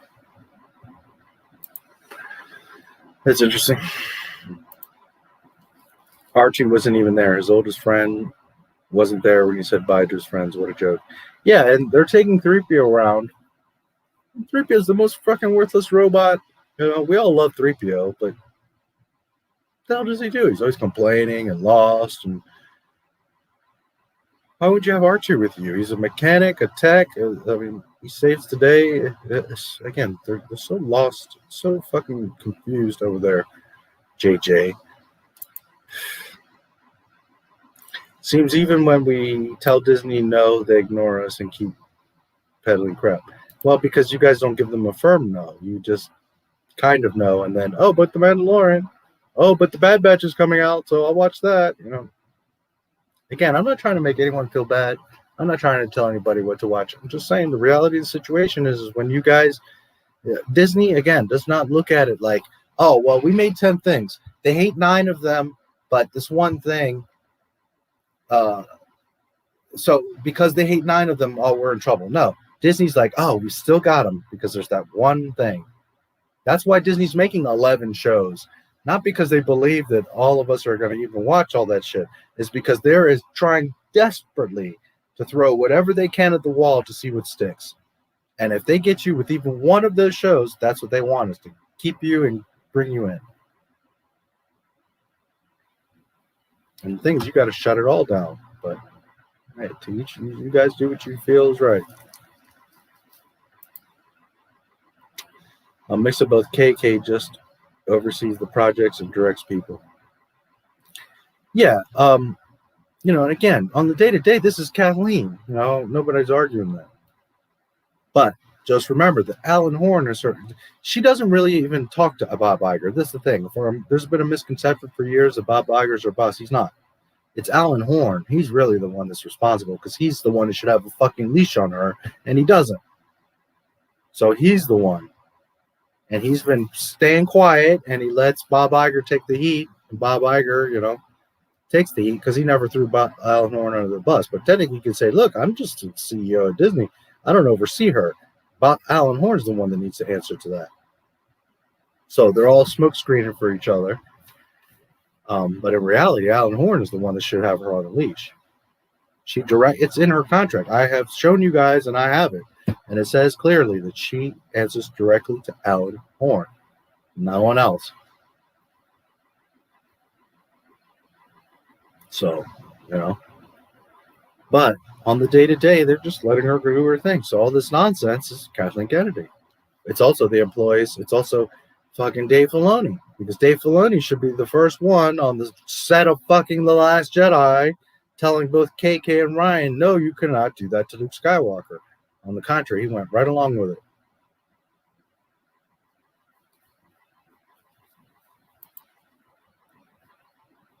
Time to say goodbye to my friend Poe. Yeah. Turn on Sith mode. There you go. Who wants to start a crowdfunder to buy the rights to Star Wars? It could happen. But here's the problem, and I always remind people of that. Who's going to run it? Okay? Number one, you can forget the idea, well, but we'll have a board and everybody will have a say. That's not how it's going to work. That's not how anything works. That's why George Lucas was successful, because it was one guy with one vision that had ultimate say and control. If you're going to have all these different people putting their input, it's never going to work, because you're going to have Alex say, but I want this, and Steve say, but I want that, and Jane's going to say, but that's not how that's supposed to be. It's not going to work. So you have to find one person you trust.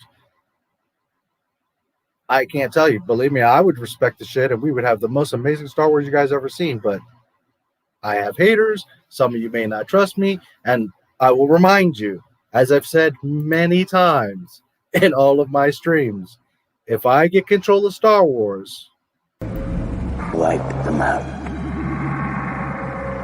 All of them.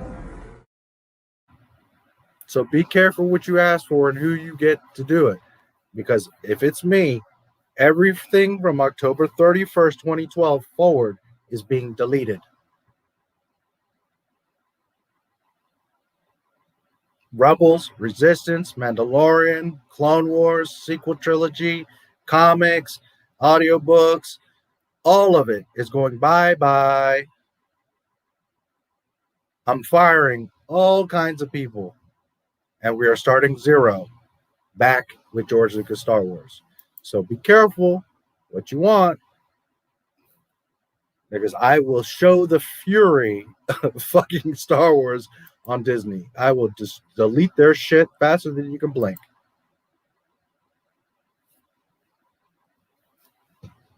So then you have to decide who's going to run it, who's going to be in charge of it. It's not going to work with a bunch of people, and we'll have consultants and we'll all agree and we'll make it happen.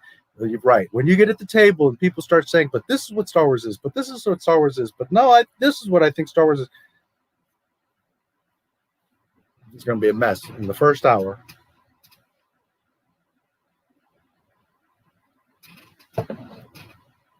So that's the problem. Who are you going to put in charge of this?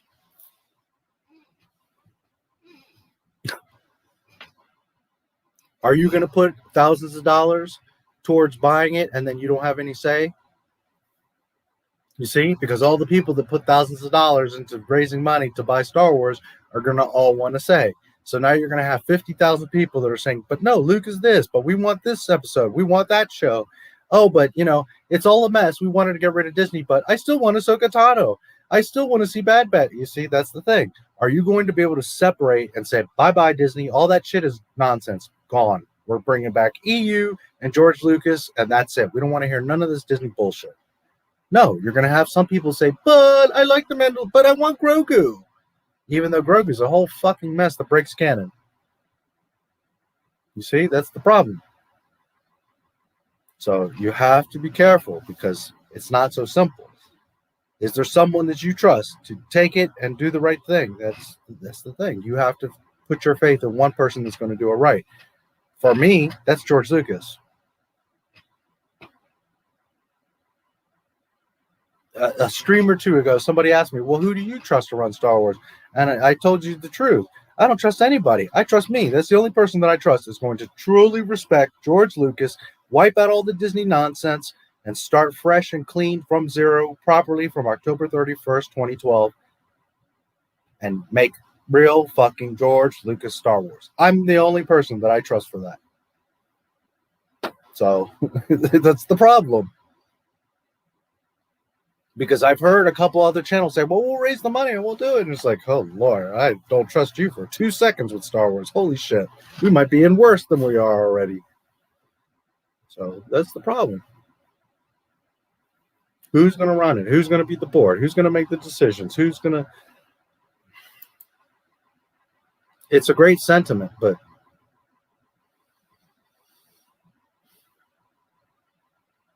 But John Favreau's running the show. Yeah, I don't like The Mandalorian, but each his own. Do Twitter thing while normies dominate YouTube for now. Yeah. We have a much greater voice than you guys sometimes remember, you know? You just got to speak up. And this is the thing. When you guys see a comment of someone saying, well, you don't know what you're talking about, you need to ratio the fuck out of them. You need to, and I'm not just saying just me personally. I'm not asking you guys to come defend me. I laugh at these people. I will crush them. I'm like Palpatine to fucking children. I mean, they're not going to do nothing to me. I'll crush them. But what I'm saying is when you see stuff, whether it be Twitter or the YouTube or whatever, you guys need to act. You need to show that the rebellion is here and we ain't playing fucking games. But when you're silent and you're complacent and you don't want to hurt anybody's feelings or not say anything, well, then we're going to continue to get half-assed Star Wars. That's what I'm telling you guys. The rebellion didn't win because they went halfway or they thought about it or they kind of fought. No, you must go all in, balls to the wall, and risk your life if you want to destroy the Death Star. That's the only way, guys. Not looking forward to Cassian. I don't think anyone is. I don't know a single person. I've seen like 2 people in social media in like the past 3 years that have said, I can't wait to see Casio keyboard. More nonsense. You know, think about what's coming. Acolyte, Andor show, Rogue Squadron, made by the girl that just flopped Wonder Woman, that is after the sequel trilogy. High Republic. You guys are continuing to support this? Mary was wasted in The Rise of Skywalker. I found out that he knows more about the Sith than anyone. Why didn't they bring him? I don't know what to tell you, dude. After Rebels and TLJ, I stayed away from Disney Star Wars. So I know I'm not giving them incentive to keep peddling crap. Others got suckered with Mandalorian and Cameo, not Luke. Yep. It's exactly, you know, it's like I said, Luke was not for you. Luke was not real. Luke was a desperate, last minute, holy shit, we are not getting the subscribers and views that we thought we were going to get. You got to do something. Well, what's the one thing that's going to get them all hyped up? Luke Skywalker.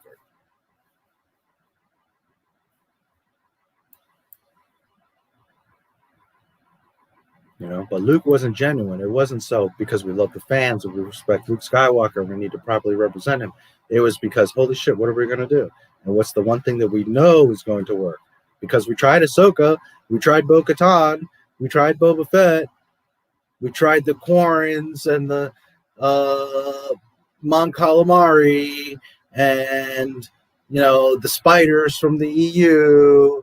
And we tried all these things, these member berries, and none of it's really sticking. So what's the one thing that's going to get them all giddy and jumping up and down and crying in their YouTube videos? Luke Skywalker for 2 minutes.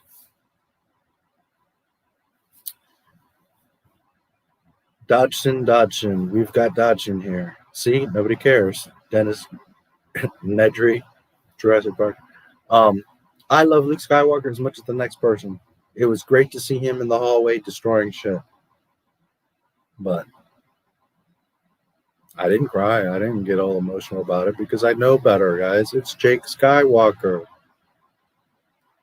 And I don't want to take that happiness from anyone. I'm glad if it made some people happy, but you're not thinking. You're just going with your heart, and you can't do that. You have to be smart. You have to use your brain, because then you can recognize true love. You can recognize true, genuine things. If you're just going to go with your heart all the time, like, oh my God, it's Luke Skywalker, then guess what? You just set yourself up to get shit on. You just set yourself up for 5 minutes later to be reminded, that's Jake Skywalker. So now you got all wound up and excited and crying on a YouTube video to just look like a fool, because guess what? That's Jake Skywalker. Join the Republic, save the galaxy. Yep. And I'm not trying to criticize anyone or put them down or be mean, but what you all should have done, and this is for everyone that hears this fucking video, you should have shut the fuck up. You should have just enjoyed Luke and not made videos and made all this reaction and shown Disney that they got you by the balls again. You should have just enjoyed it and gone with it and shut the fuck up. Instead, you all wanted to make videos. So now Disney got pumped up again. See, all we got to do is throw out Luke for 2 minutes. We got him. So you've reminded Disney that they can make whatever half-ass shit, and you're going to keep coming back. Because honestly, that episode of that 16 was not good. It was a pretty crappy episode. And then at the last, few minutes, they put in Luke, so you forgot all about how trashy that fucking episode was, didn't you? Go back and watch that episode. It was one of the worst episodes of the entire season. Luke looks ridiculous. That CGI the YouTubers make better fucking deep fakes of. I mean, the whole thing's nonsense. Whatever. Do you have Disney Plus? I do for the moment. I'm trying to figure out. I've never used a VPN, so I'm trying to figure out the whole thing. I also have. I don't have the prequels. There's the problem is I don't have a lot of the stuff, so I won't have access to it. And remember that I'm the Trojan horse. I'm using it so that I can see what Disney's doing and pick apart their shit. I don't have it because I'm like supporting Disney Plus or because I want to see their show. Because I promise you, there's not a single thing on Disney Plus, never mind Disney Star Wars, that interests me. But the only way I can stay on top of it, the only way I can look back and analyze and get screenshots and take video clips and all that is right now I have to have Disney Plus. I'm working on a solution, and I will soon enough. I don't know much about VPNs, but I do have it for the moment, which will be corrected very soon. And I don't fault anybody for having it. If you like Disney or want Disney Plus or whatever, do what you want. Just remember that there's different levels. There's one, canceling your Disney Plus does hurt them. I'm not saying don't do it because it absolutely sends a message.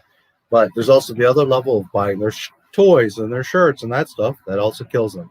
Another thing is, okay, you have Disney Plus because your kids love, Bambi or some cartoon. Fine. But when you get all excited and you not only watch The Mandalorian so that they get the views, but also now you're making YouTube videos, well, then you are supporting them. So I don't know. Just think about it. But I will repeat, I'm not here to tell anybody what to like, what to do. That's not what I'm about. I just show you what's going on and you guys make your own decisions. Ewan is reprising the role. Anakin will be in it. Yeah. And Mark Hamill reprised the role of Luke Skywalker, didn't he?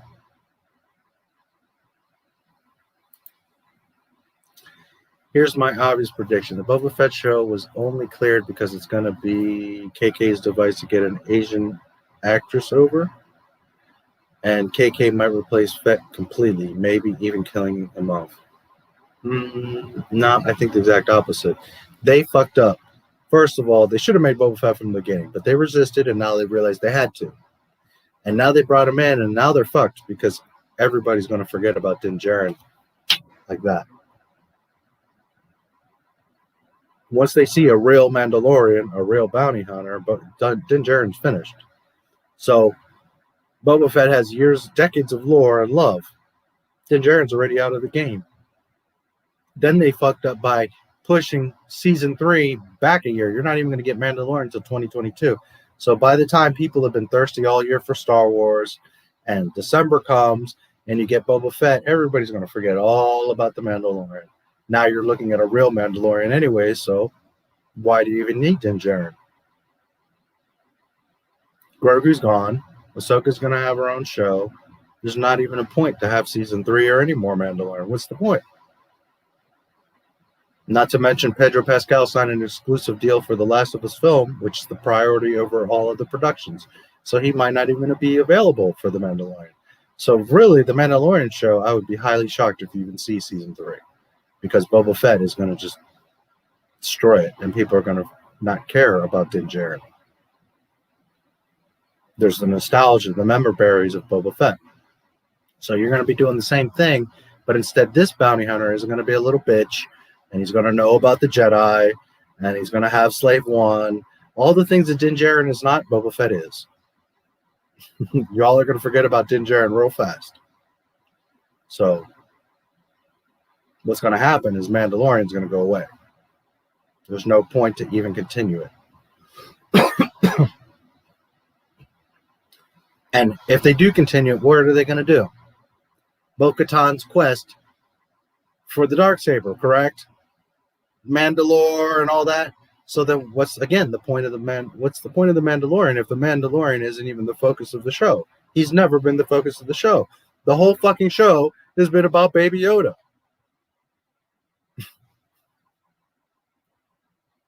So I would be shocked if you ever see a season 3 of Mandalorian, honestly. Everybody does. As far as I'm concerned, the original Clone Wars scene of Padme's nose art is canon, not the replacement scene where Anakin sees her pregnant in the hollow before Revenge of the Sith. Yeah, well, Dave Filoni.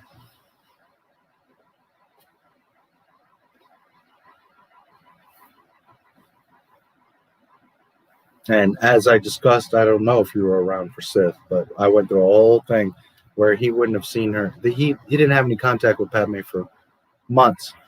There was none of this hologram conversations in her tummy and all that.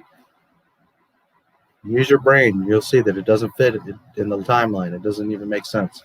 When he sees her in Revenge of the Sith, it's quite clear that they have not seen or spoken to each other in a long time. Dave Filoni just tries to make things fit. He says, "Oh, well, they won't notice. It's not contradictory. It'll be okay. They won't think about it." But I'm sorry that Star Wars fans do think about it. Pablo Hidalgo, literally in my video, says the same thing. Oh, well, fans, they're not into that. They're not into the detail. They don't even realize what canon is. It's an eternal thing for us to try to keep continuity. Meanwhile, they keep no continuity. And yes, the fans absolutely do care about and no canon. Pablo Hidalgo. We had the nerve to say, well, the fans don't know anything about it. They're not concerned with that. Stay Filoni, guys. When you see things that are contradictory, breaking, mess, it's all Dave Filoni. Remember that. The Lord of the Rings was in the movie as a Sith expert and was wasted. Okay, Mary from Lord of the Rings, got you. Yeah. Oh, he didn't do anything. He did hug Claude the French tickler, though. They made him hug the big fucking dildo. It's hilarious.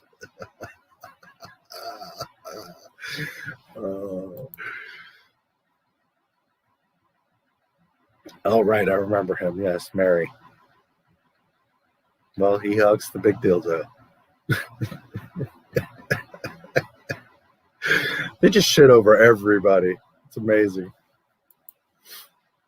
I love your channel. You make justice for Star Wars. That is why I'm here, to defend and celebrate George Lucas. And thank you. I'm glad you like it. I don't know the character's name, and I don't want to research his name, so I'm going to keep calling him Mary. No, we know what you mean. I have no interest in looking up something I'll forget again. Disney is forgettable. Correct. Babu Frick was a creative who worked on C-3PO and wiped his memory. Yes, correct. I researched his name and I forgot, so he's Mary. Yes. She's an Academy Award winner. TFA.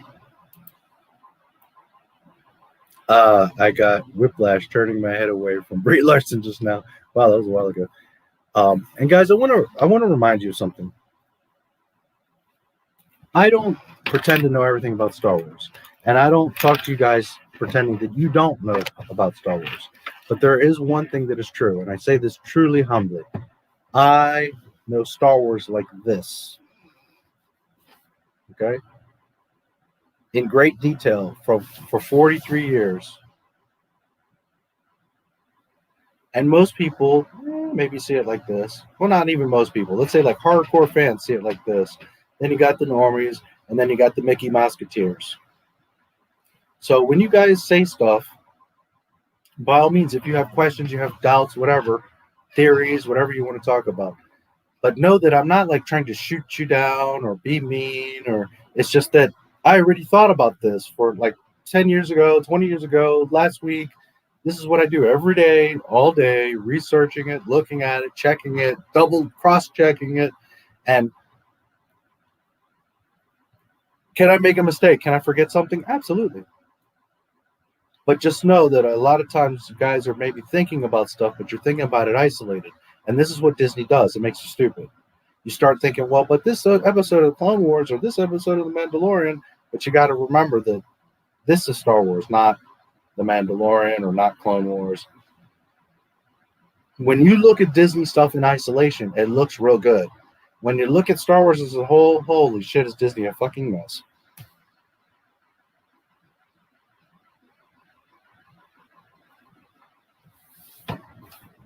Anyways, Force Awakens is when Finn says he works sanitation, right? Despite earlier showing him as a soldier, right? Well, again, they contradict their own shit because they're dumb. Thank you. Yes, that's correct. Gotta go. It's 3 a.m. Bye all. May the Force be with you. Yeah, you take care, Commando. Good to see you as always. And we will be here next Friday. Sunday, I'm doing a stream at 12 p.m. What Star Wars means to us. I encourage you guys to be there. It's going to be a good one. And Monday, I will probably do a stream because Bob Chapek is going to be talking at a Morgan Stanley technology thing. That's at actually 6:45 at night, I believe it is, Monday. So just for giggles, I don't know. It's open question and answer thing with Bob Chapek. So I'm so curious what he's going to get asked, what he's going to say. I pray that someone asks him, what about Gina Carano? So anyways, I'm going to do live coverage of that because I'm so curious to see what happens there. But of course, you know, Chapek's going to be like, everything's great. We've got 11 Star Wars shows coming and things are great. And, you know, so anyways, but Sunday, someone from the movies will be on my channel. That's all I'm going to tell you. So have a good night, Commando.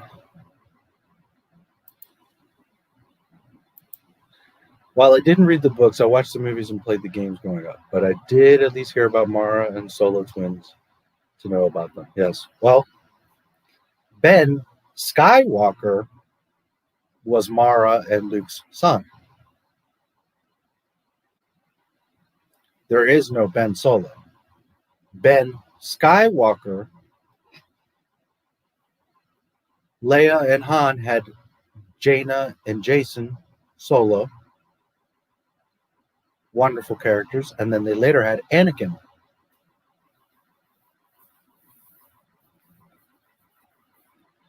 But, you know, Disney, there's no source material. I try to do research. When I forgot over and over, I'm screwed. So I'm not looking up Mary's Star Wars name, and I'm going to forget it in 5 minutes. Yeah, I can't remember it right now either. WIMKIN, yes, thank you.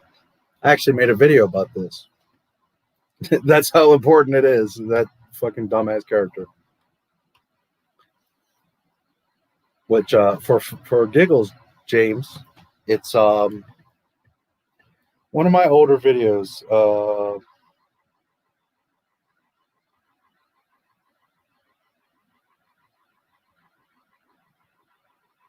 Behind the scenes revealed. Man, I don't even remember right now. It's been a while now. Let's take a peek.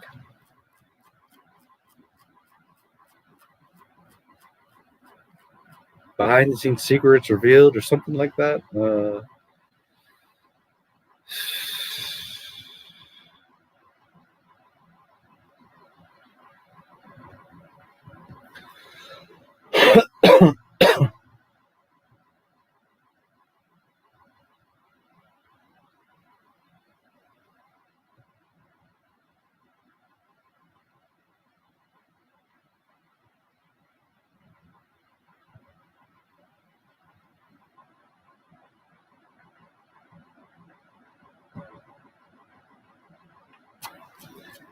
Where is that?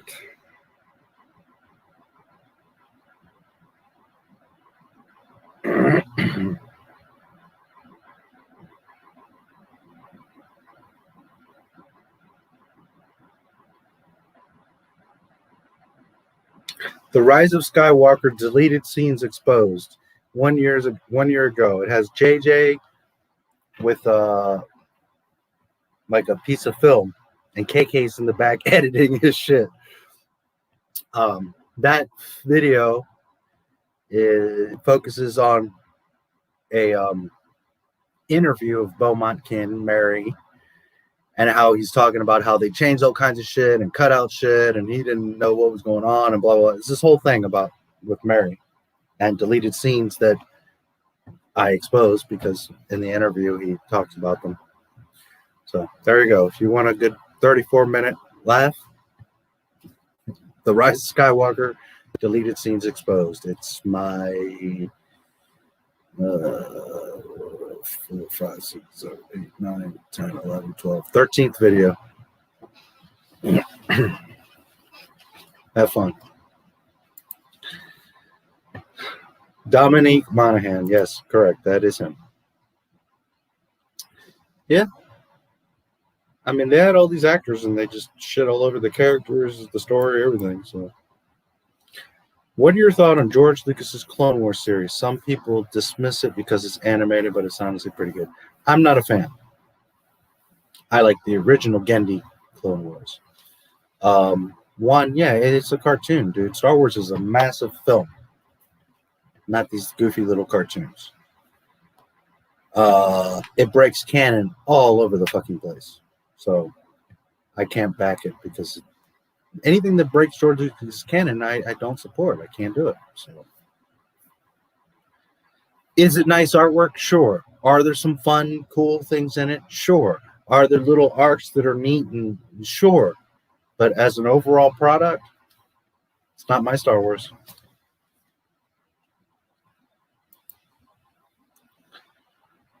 No, it sure didn't.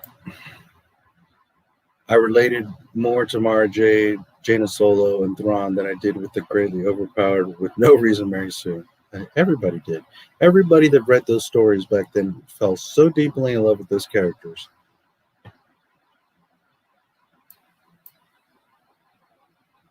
More mature in the later seasons. It's all phony, Filoni fan fiction, so.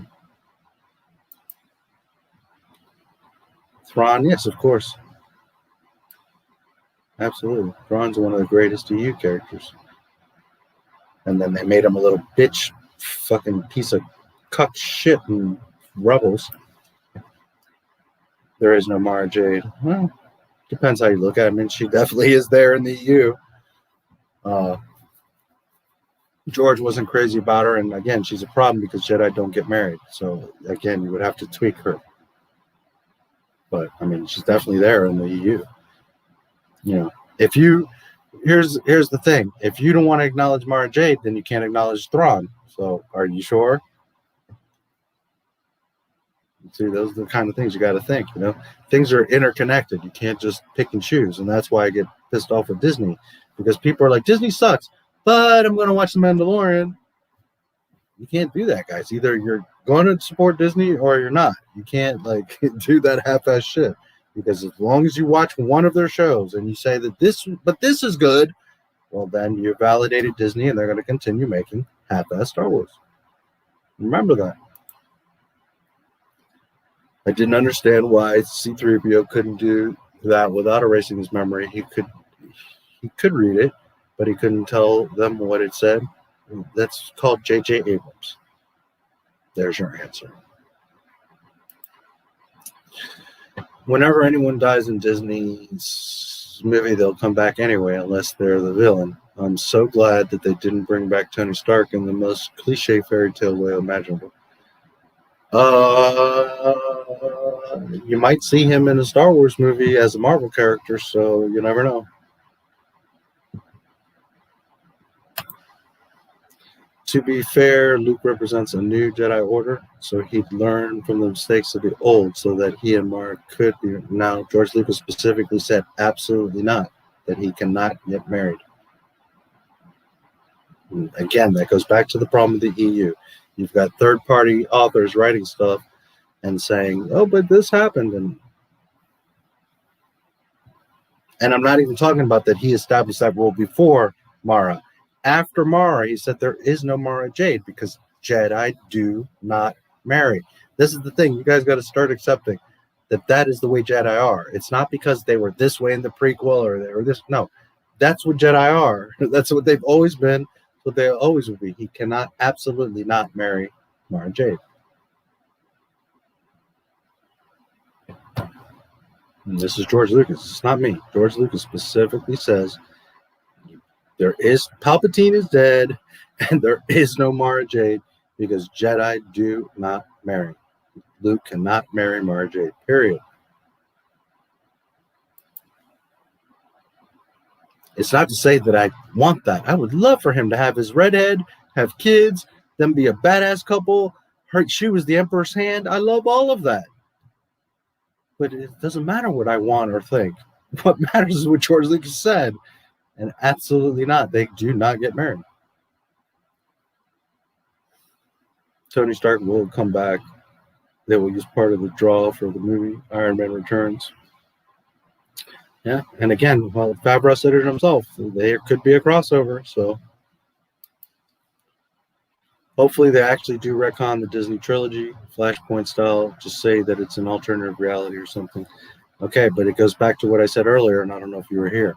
If you make the sequel trilogy an alternate reality, you have now opened the door for them to say, oh, well, the OT, you know what, that's actually an alternate reality. And the PT, well, that's another alternate reality. Here, our Mickey Mouse Star Wars, this is the real Star Wars. The other stuff is just alternate timelines. If you want to like that stuff, you can. But here's the official Star Wars story. You see, that's the door you're opening. There cannot be time travel. There cannot be world between worlds because you are opening the door to the ultimate destruction of Star Wars. There is only one timeline. There's no jumping around and changing and time travel and all that bullshit. Doesn't exist in Star Wars. And the second you open that door, you've just set yourself, it's a trap. I hope you guys don't fall into it. I hope that when Dave Filoni does that world between worlds, you all say no. Because you have now opened the door for them to do whatever they want with the original Star Wars. For them to say, well, you know, it's just an alternate timeline. Here's the real Mickey Mouse story. Be careful.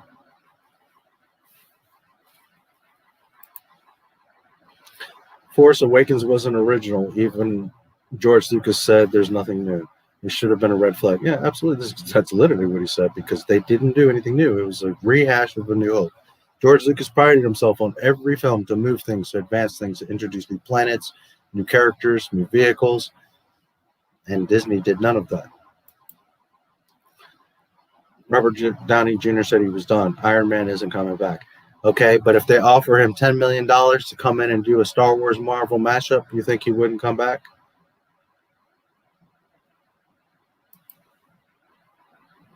Of course, he says that now. I think they give him enough money, he will change his mind. There you go. It's spooky how sometimes I say stuff, and then like the next couple comments, you guys are saying exactly what I'm. Plus, the new Marvel movies probably won't make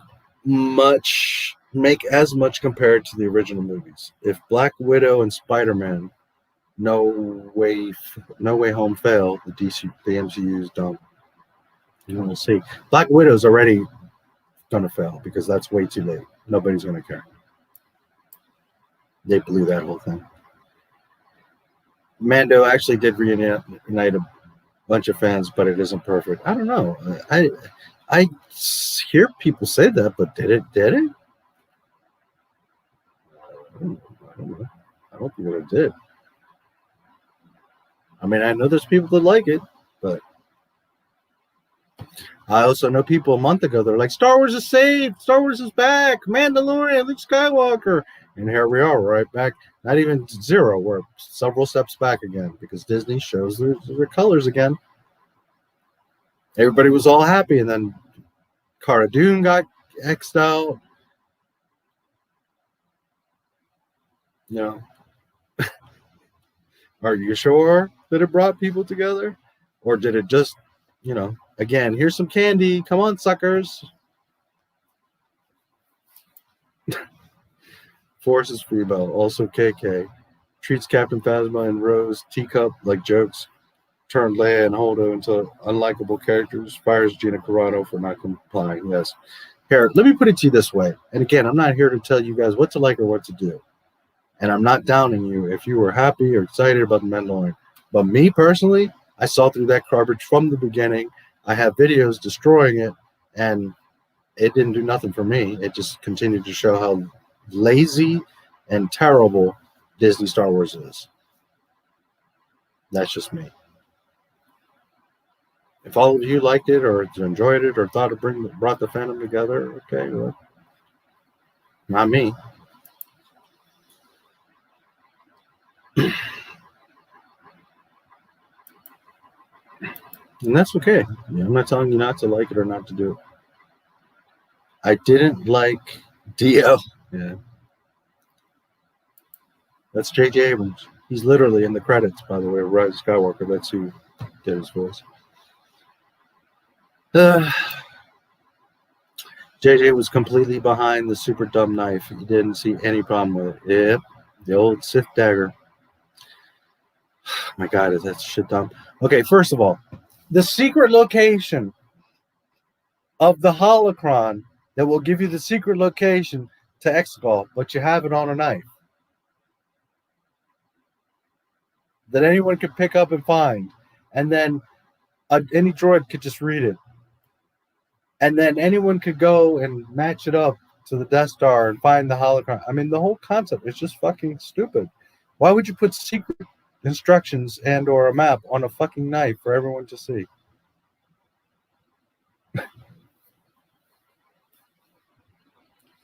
Oh God, Disney makes my head hurt. They're so fucking dumb. Can't remember the names of anything added in the Rise of Skywalker, and if I looked it up, I forgot about it. Yeah. Did you say Klingons? I'm not sure which point you're making there, but yes, they changed that in special editions. I don't remember which part. Says, but they want to cling on. My thought, did he say Klingon? Okay, gotcha. Yeah, and truly, you know, I'm not trying to insult anybody or belittle anybody. I'm just trying to open your eyes, guys. That I get it. We all want Star Wars.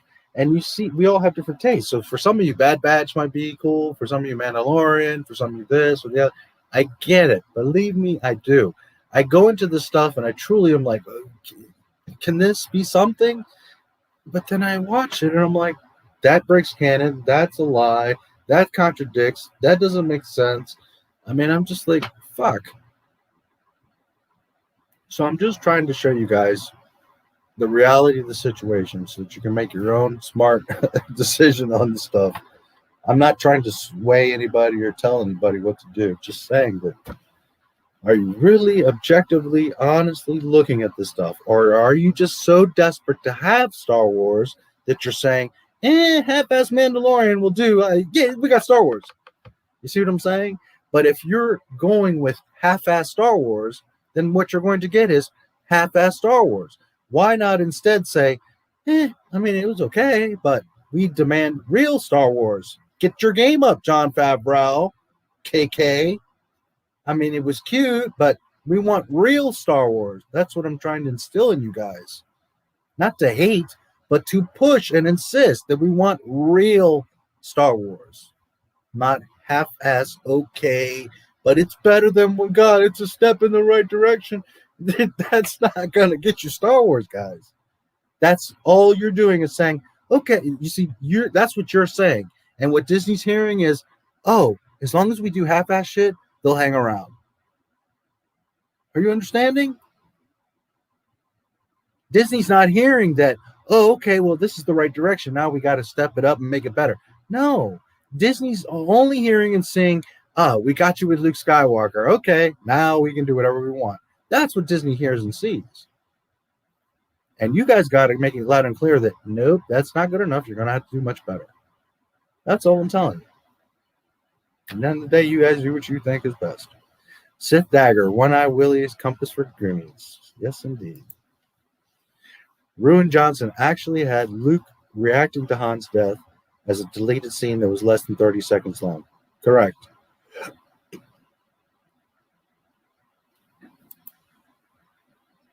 Videos, I thought the same thing. George is back now trying to help out with where are they going now? No, he's not. Absolutely not. Go watch the second to last video I just put out. He's not anywhere near Disney Star Wars.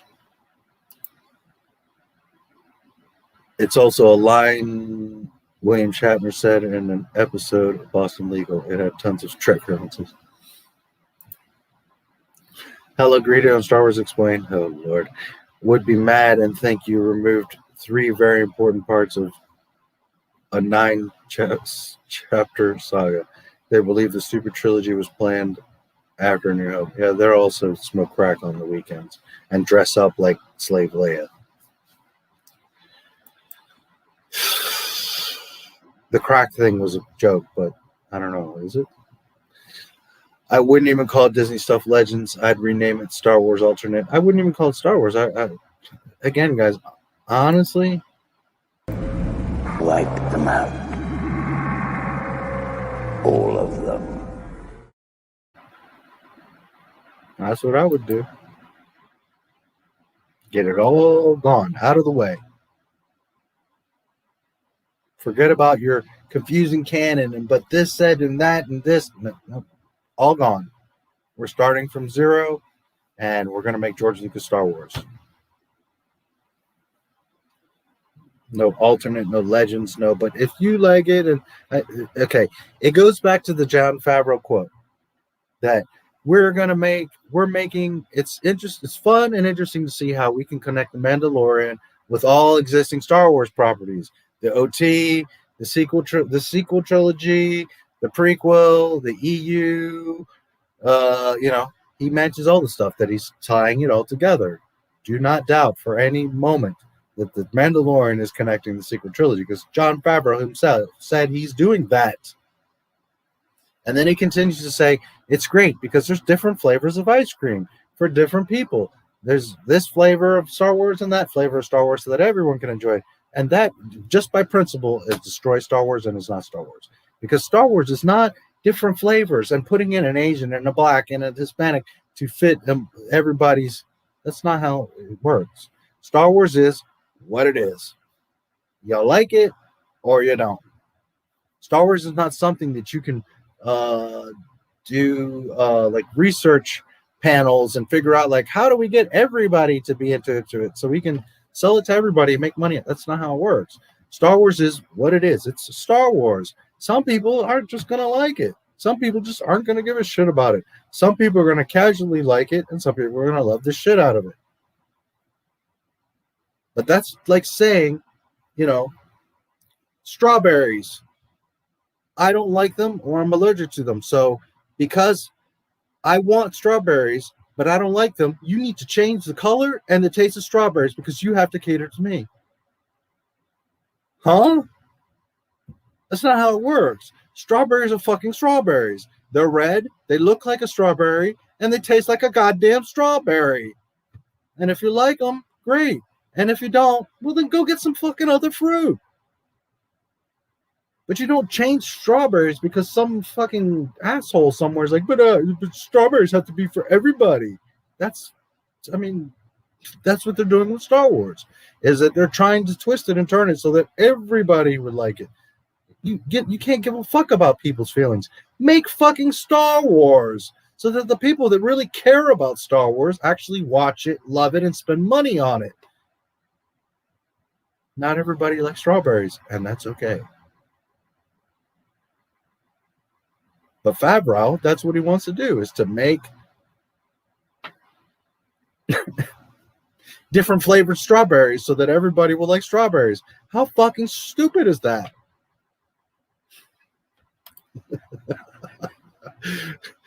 Oh, General, there you go. There's another disrespect.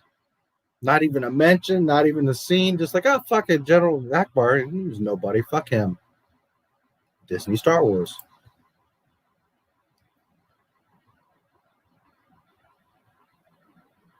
No, nobody pays me. I don't make anything from this. I do it because I love Star Wars.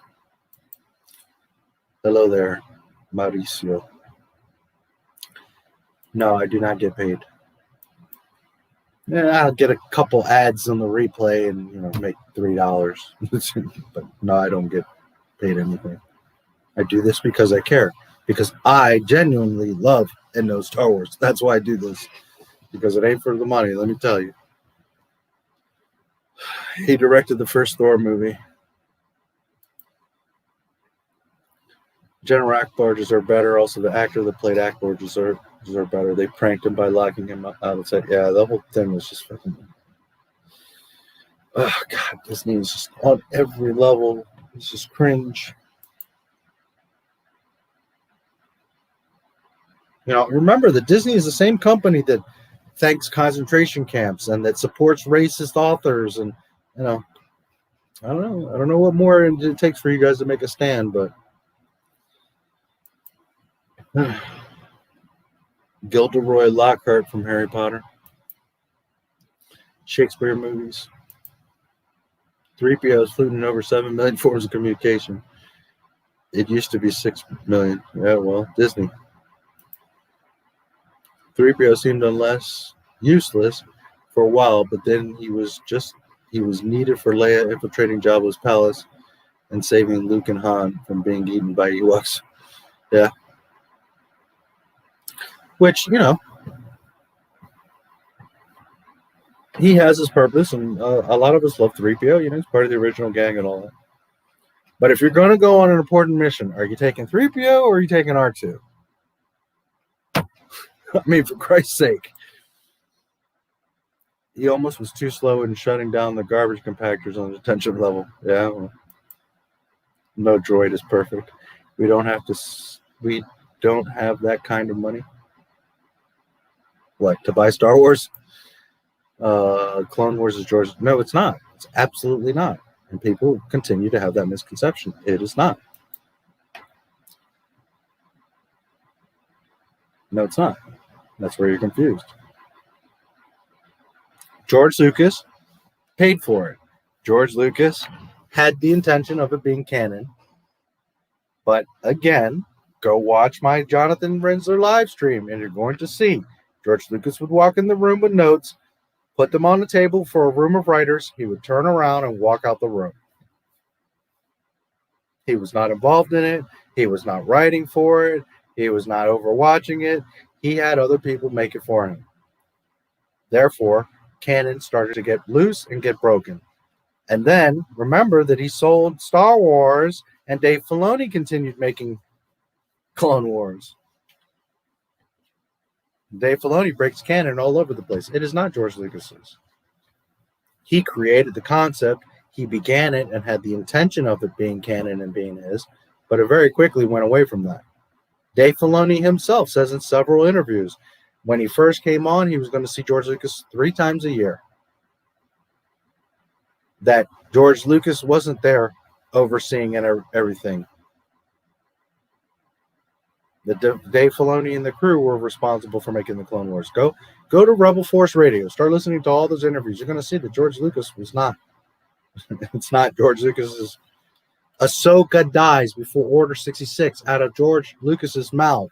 We now have Ahsoka in the fucking Mandalorian and her own show. It is not George Lucas's Star Wars, buddy. Sorry, but it's not. And you will strike down upon thee with great vengeance and furious anger those who attempt to poison and destroy my Star Wars. Absolutely, I will. Sequel trilogy is not canon, and it is not my Star Wars. Absolutely not. About the Mandalorian, we tried the Jawas, the Tusken Raiders, the Gamorreans. What do we do next? Exactly. And by the way, Tusken Raiders do not act that way. Tusken Raiders are not sociable. Tusken Raiders do not use any technology. They're adamant about not using technology. They wouldn't be hanging out with the Mandalorian, nor would the Mandalorian know how to speak Tusken, nor would they be at a campfire making plans together. That's not how Tusken Raiders behave.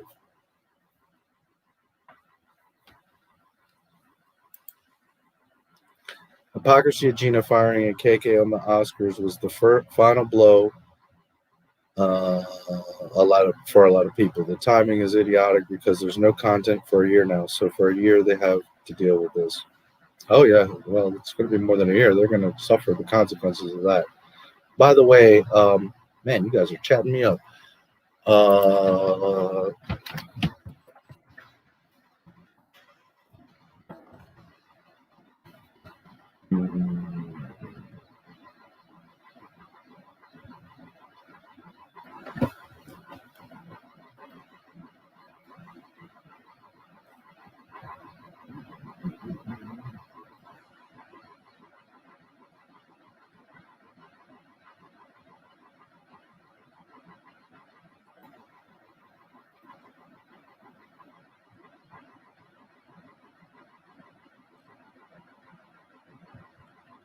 I was just looking at this the other day, so.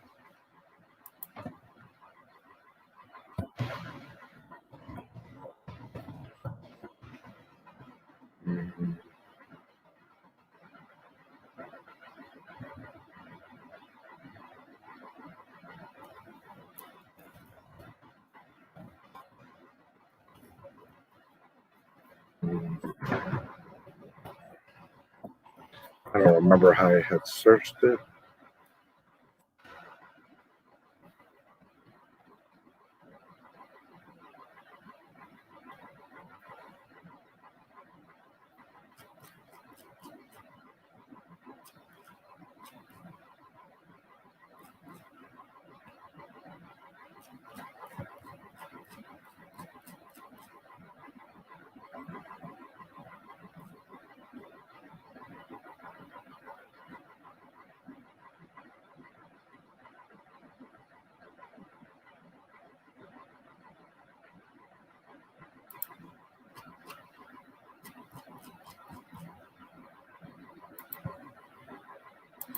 Shoot, right now I don't remember where I had found that list.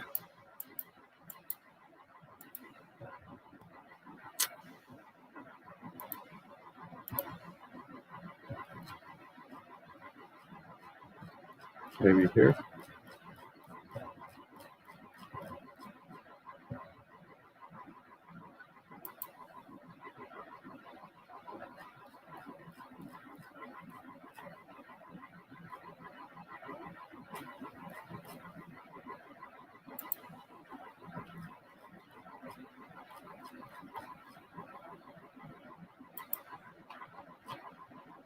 Because I always want to be fair. If I tell you something, it's because I can back it up. So I always want to be fair and show you so you can see for yourself.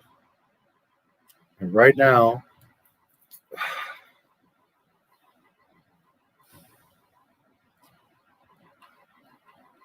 I can't remember the search that I did, but just my last stream, I was talking about this. And, well, anyways, if you spend a few minutes, if I remember, I'll find it. But if you spend a few minutes and do a little research, and you're going to find the entire list of who wrote and who directed and who was involved in the Clone Wars. You can see literally all the episodes. Remember, I was looking for the Vision, Sunny, whatever it was, episode of Clone Wars, the one that's George Lucas's favorite from the last live stream? Well, right now I can't remember where the hell I found that, but I found it, and there's an entire listing of all the episodes. Who wrote it, who directed it, who voiced it, etc. And George Lucas is not anywhere on that. George Lucas was not involved with the Clone Wars. Sorry to break it to you. Just because your name is an executive producer doesn't mean that you're involved in the show. It's not how it works.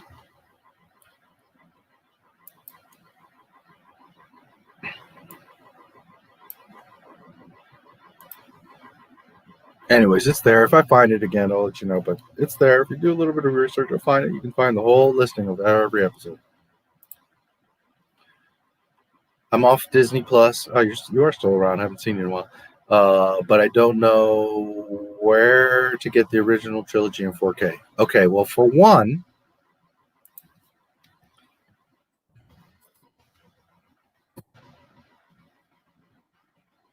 if you go to, which I've mentioned this in the past, but just so you guys know, you could do a simple search of 4K 77 or the Star Wars Trilogy.com.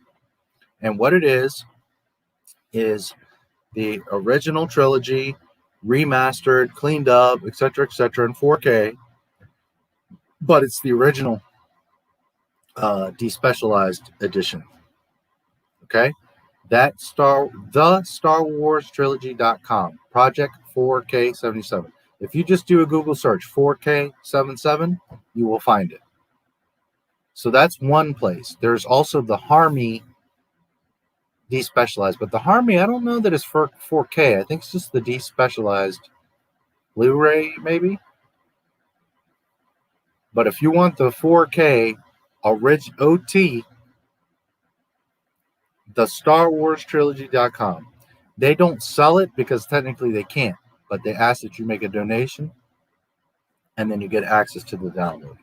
So there you go.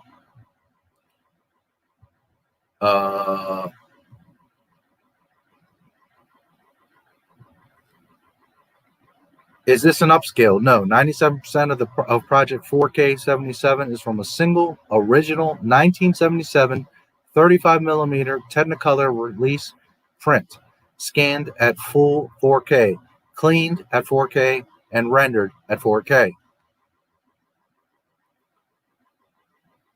Why do this? You mean apart from the fact that there hasn't been a new transfer of the original film since 1993? 2006 bonus DVDs used the 1993 Laserdisc master tapes, and George Lucas pretty much denies this version ever existed.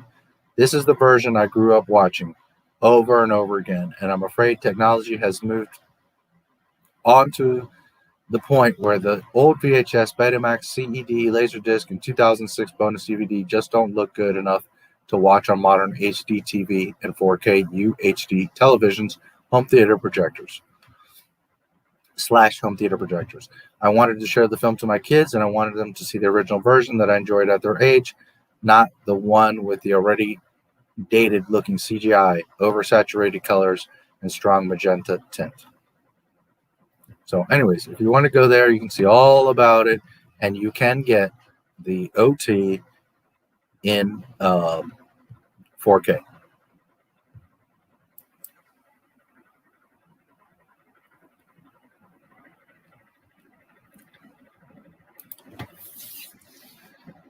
Thank you for subscribing, Zap Fish.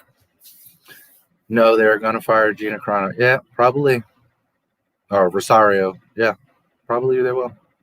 But if they do, I dare them to, because oh boy, you thought that Gina, not that Rosario's bigger, but when they go back to back, Gina and Rosario, holy shit, I dare them. I fucking dare them. So mean they get the Asian actress over,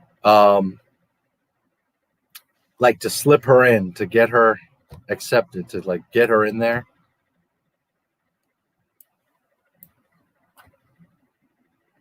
And to make her like accepted and to go over well. Pedro's leaving, yeah, possibly.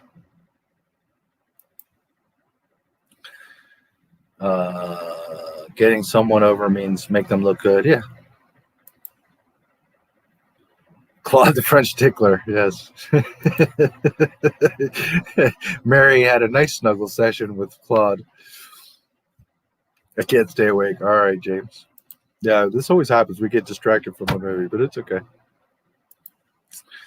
How old when you? I was 3 years old, 1977. I saw it in the first week.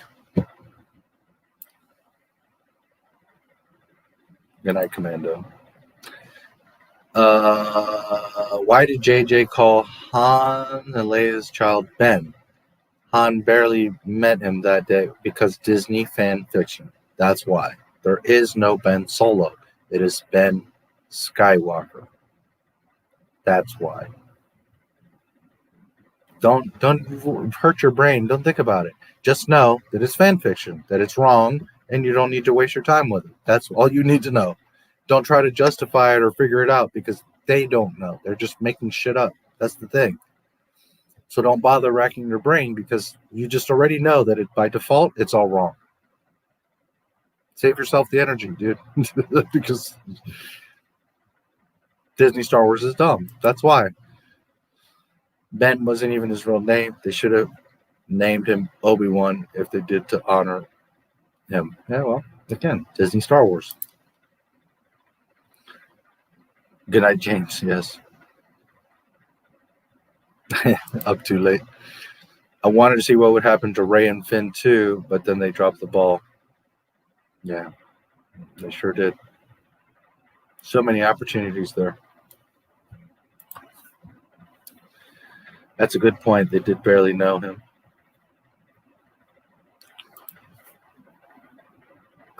George Lucas made the old Clone Wars in 2008. Dave Filoni was just his assistant Clone Wars. No, it was not, dude.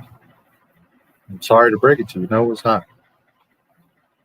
He had a whole team of writers that made that shit. He did not make it.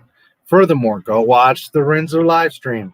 The 2-story arc of Jar Jar Binks was by Jonathan Rinzler. It's not George Lucas. He paid for it. His name is on it. But he was not there making the shit, writing the shit, overseeing the shit. It's not how it went down.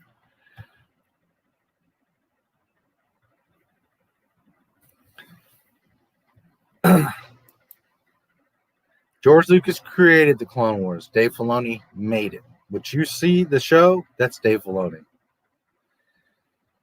Anyways, this has been a great stream. Good night. Long live the rebellion. Yes, you have a great night. TM is for normies, but many are still dropping Disney Plus because no more Grogu and Gina. Yeah, I mean, we'll see what happens, but I know they fucked up with Gina. That's for sure. Disney, when a Star Wars fan like myself can sit, watch, interact in a live stream about Star Wars for days, but can't stand to watch any of the sequel trilogy movies more than once. There's a problem. Yeah. Well, I would like to think you guys would like to hang out with me anyways, but yes, when you'd rather watch YouTube videos and hang out on live streams just talking about Star Wars rather than actually watch nice Star Wars films, there's definitely a problem. No argument for me. So would Luke and Mara be like Anakin and Padme? Well, first of all, there's no reason to be a secret because there's no one to keep the secret from. Remember, the Republic is all fracked.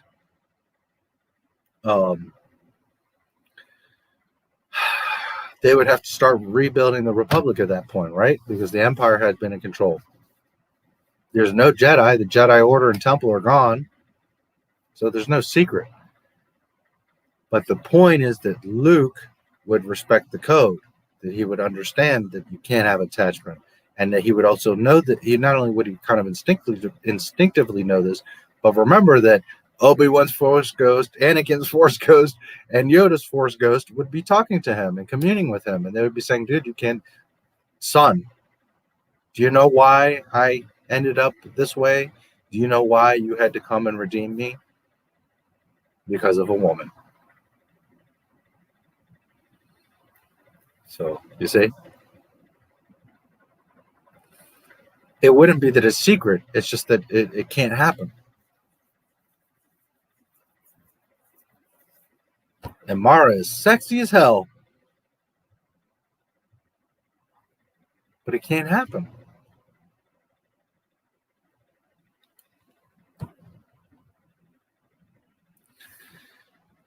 You have to understand the Jedi are like monks, and they're kind of like nuns. Okay? Which I'm not saying that nuns are so righteous or priests or monks, because there's all kinds of, I mean, there's priests that freaking violate little boys. So, but what I'm saying, the principle, the idea of it, right, is that the average person can say, yeah, I'll stay a virgin, or I'm not going to do stuff, whatever, right? Because I'm so self-righteous. But it's another thing when you're like a nun, for example, and you literally dedicate your life to, nope, I'm not ever going to date. I'm not going to have nothing to do with sex and have it completely out of my mind. Therefore, you remove any kind of temptation of having any kind of relationship, attachment, sex. Therefore, you're never going to get pregnant. You're never going to fall in love. You're never going to be able to have an attachment. And that's the same thing with the Jedi, is they eliminate any form of any level or form of desire or possibility of something going wrong, because they become monks and do not marry under any circumstance. Because when the chosen one himself can fall, it goes to show you, you cannot do it. For me and you, us normal people that just do what we do in our lives, okay, yeah, you can get married, whatever. But when you are a guardian of the galaxy that has so much power and responsibility put upon you, no, you cannot dabble in the flirt with the, well, but I can have a relationship and it'll be okay. No, you have to go to a higher level and sacrifice that you're not going to mess around. Now, according to Dave Filoni and the fan fiction Clone Wars, Obi-Wan had, Satine and all this stuff. And there's nothing saying amongst what George Lucas said that they couldn't have sex. But it's very important. They cannot marry.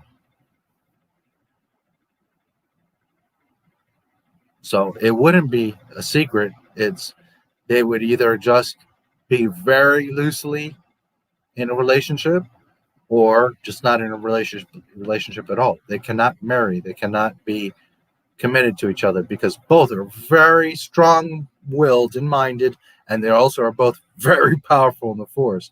And if either one gets jealous, if either one gets attached and doesn't want to let them go, or like the kids now are involved and Mara wants to do whatever to save the kids, now she falls to the dark side again. Or Luke jealous because someone comes hitting on his hot redhead wife, now he falls to the dark side. Do you understand? So they cannot have that level of relationship. I don't make the rules. George Lucas said this. It is what it is, guys. It's not that I want it. I love Mara Jade to death, but that's what George says. It is what it is.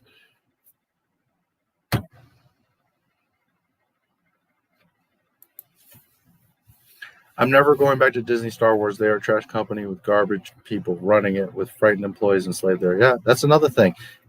The great Dave Filoni and Jon Favreau, where are they? Where the fuck are they? Why aren't they defending Gina? Why aren't they speaking up about any of this? Why aren't they? I've said it many times. Even if you don't have the same position as Gina, whatever, Jon Favreau should have grabbed his nuts, been a fucking man, and got on Twitter and said, look, this is terrible what happened.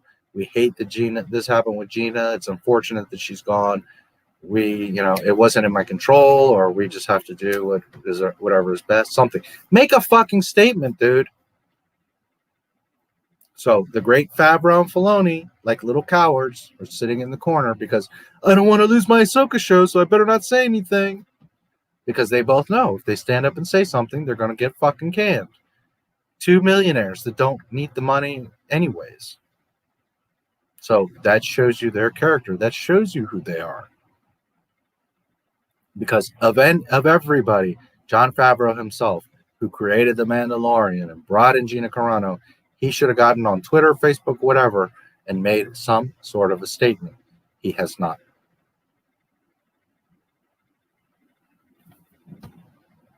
Remember that. Because people are like, these guys they love Star Wars. They're on our team. They're going to save Star Wars. Oh, really? Meanwhile, Gina Carano got fucking trashed by Disney. And they're saying that they stand with a racist. It's time to wake up, guys. Dave Filoni and Jon Favreau ain't it. I hate World. I think that's what they tried with episode 7. Not sure which part. Oh, World Between Worlds. I got you. I don't like that either. Yeah, that's just a big freaking mess. That's a trap. Any Ben child should have been Luke's. I remember when TFA came out, I was wondering if they would have Luke's twin kids. Wasn't it Luke who had twins? No, it was Han and Leia, Jaina and Jason Solo. And then later Anakin, they actually have 3. And then Ben Skywalker is Obi-Wan, Mara and Luke's. Yeah, Lana, Leia, and Han. Yep. Bit Fortuna, who was already dead in fucking Return of the Jedi, for Christ's sake. Luke is practically the paradigm of hopes, and you could even argue that the first movie is called A New Hope. That is. Hello, that's who is the New Hope, dude. Luke Skywalker. That's the whole point. That's why Ahsoka can't be alive. Because Luke Skywalker is the New Hope. Ding, winner, chicken dinner. Disney Trilogy ignored this completely. Hamill tried to warn us. Yes. This is why Ahsoka Tano does not exist, cannot be alive. Because the whole point of Star Wars, if Luke fails, we're all fucked. He is the New Hope. He is the last chance. This is what puts the stakes and the emotion behind the story, is that Luke is the savior. If Luke fails, we are fucked. But Ahsoka, Dave's little pet, now, well, if Luke fails, it's okay because, Ahsoka could do it. You understand now that she cannot be alive? That she breaks the OT? There is no other option. There is no, well, but if Luke fails, that's not, it's Luke.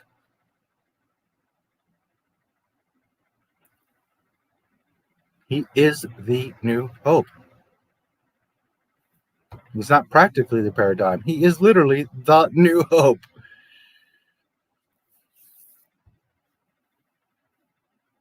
Yeah. Are you going to tomorrow to finish up A New Hope? We're at 9 hours. Where are we at in the movie? Yeah, I'm probably gonna have to because we got into all this chat. There's still an hour 26 left. I might have to do a second half tomorrow. There you go. I knew that in 2015, but Disney had fried my memory. Why they didn't do that? Because they would have to pay GL, whatever. Exactly. Oh, they purposely have tried to avoid all of his characters. Okay, this is why they made all new shit. Because they don't want to pay George. They don't want to show respect, and they don't want to have to pay for it. But what Disney quickly realized is they try to make a fake Boba Fett, but then they have to bring back Boba Fett anyways because it ain't working. They tried to make a fake Revan, but that ain't working because nobody cared about Kylo.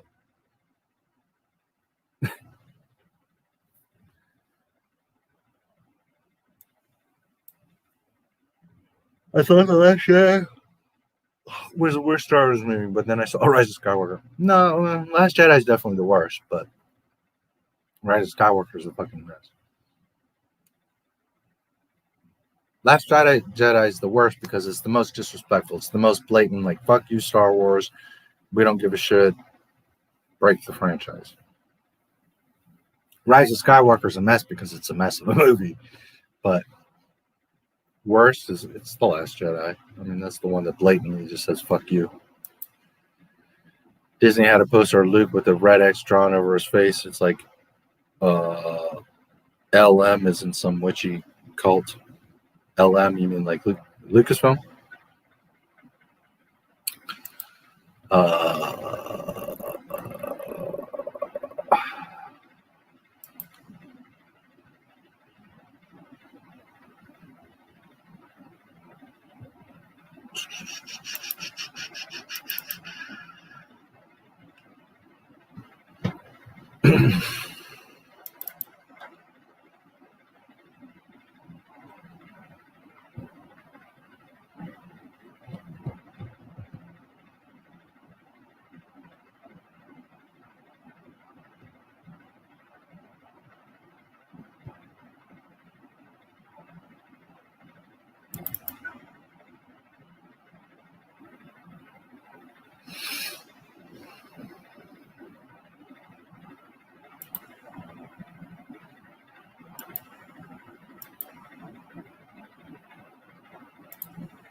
Would you be referring to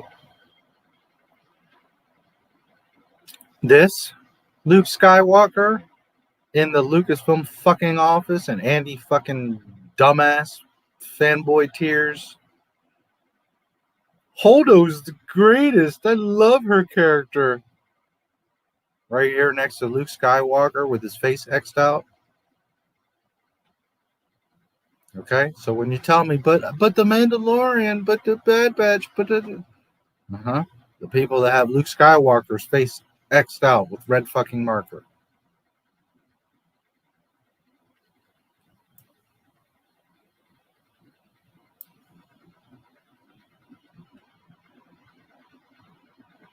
Remember who these people are. They hate you.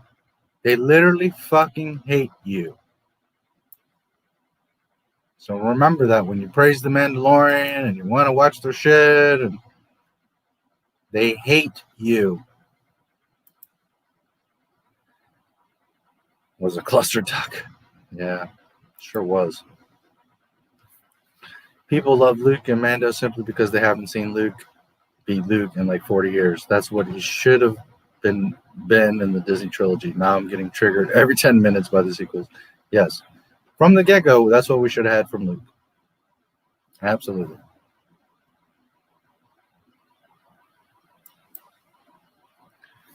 So starved by Star Wars that we were so grateful for 3 minutes of Luke, but who wants to go back to a kidnapper who starved us? Yep, that's the thing. And again, I don't down anybody because I understand, guys. I didn't have that reaction because I already knew, like, oh, look at this bullshit. But just saying, I totally understand. But you got to put things in perspective and remember that at the end of the day, it's just going to be Jake Skywalker anyways.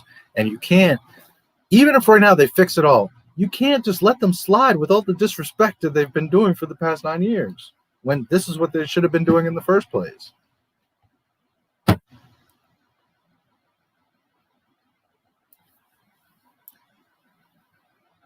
Hello, Greedo. He gets checks from Disney. I bet on it.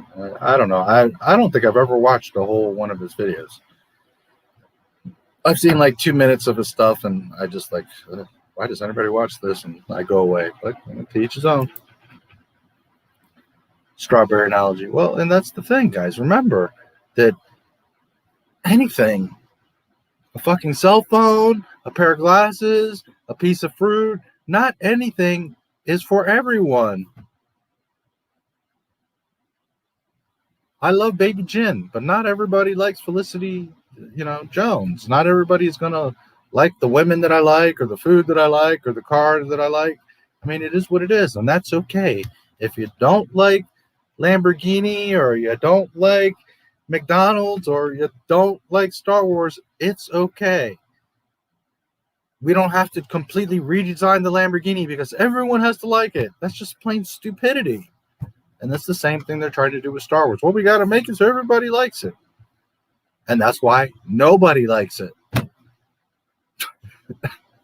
How ironic. A kumquat. There you go. Luke. LM. I assume you mean, Lucasfilm.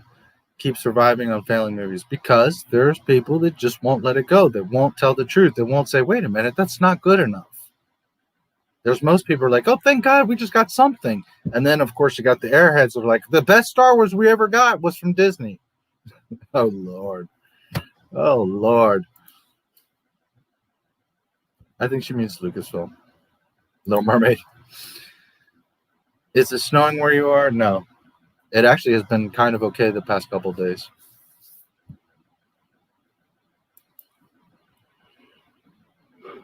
Little Mermaid.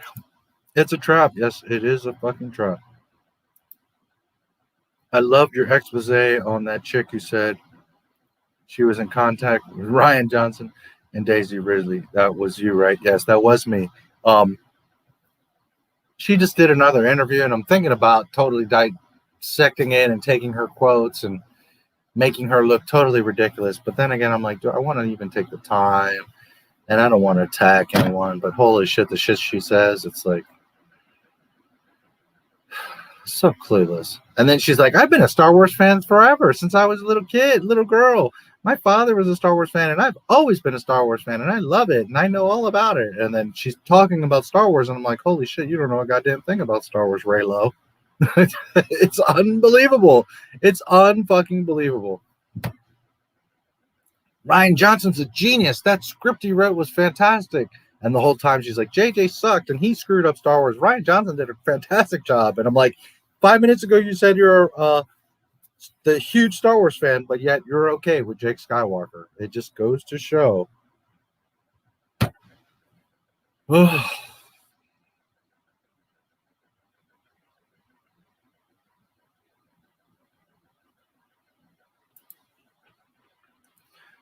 Hoth or Tatooine? Tatooine. I'm so fucking over snow and cold.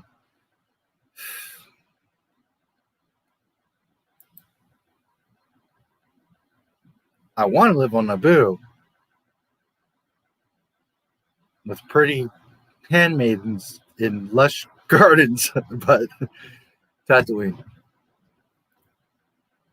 Alderaan probably was a very nice planet.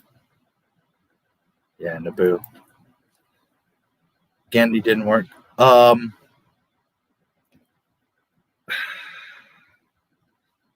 It was just Lucas's thing, I guess, at the end. Maybe there was some sort of contract with Cartoon Network, and maybe the style. Remember, the Gandhi style is very over the top and exaggerated. So while it's awesome, Lucas maybe wanted something a little more photorealistic, a little more,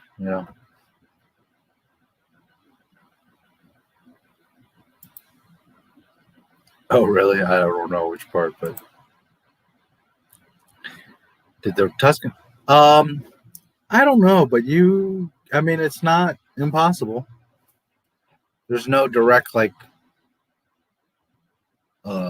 proof of it, but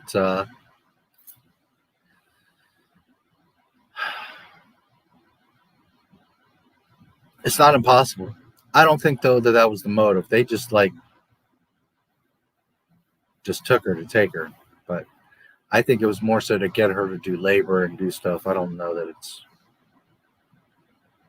but it's not impossible.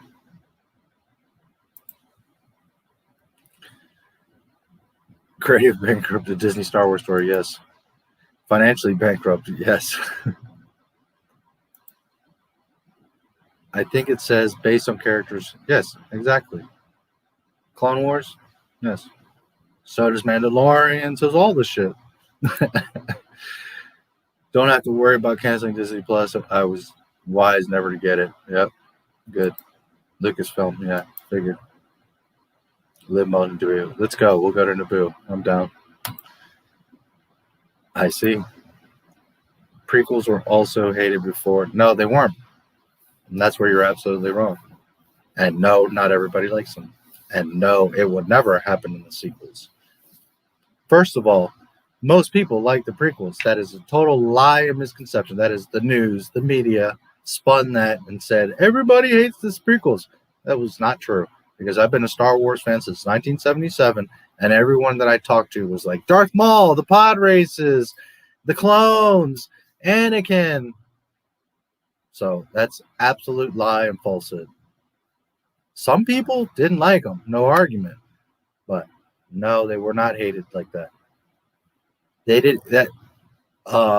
Phantom Menace did not break $1 billion because everybody hated it. Time to wake up to reality. And no, the sequels not be loved because they're already forgotten. Not even Disney talks about them. So you can forget about that because I see people like, in 15 years, everybody's going to turn around and love the sequels. No, they're not. You wish they would. It ain't going to happen. Oh, boy. They are stupid enough. I put nothing past Disney. KK is trying to screw up the Mandalorian out of jealousy and succeeding. Yeah, it's hard to say. I mean, she's responsible for the show to begin with, so why she would sabotage her own show is, that's another, that thing with the whole Civil War and all that. She's the one that put Filoni and Favreau together. She's the one that, because she was tasked to get a show, to create a show for Disney Plus and get a director to do it. So she found Favreau. Favreau doesn't have the Star Wars knowledge, and she had talked to Filoni in the past. What do you want to do? He said, I want to do live action. She put Filoni on the Last Jedi set so that he could learn about live action from Rian Johnson. And he stood there and watched what happened with Jake Skywalker. So then Mandalorian comes along. Kathleen Kennedy paired Filoni with Favreau, and that's where we're at. So I don't know how much she would try to sabotage the Mandalorian because she's pretty much responsible for the Mandalorian. She is also the executive producer of the Mandalorian. So, I would be careful with a lot of those rumors because the facts don't line up with a lot of the rumors. That's the thing.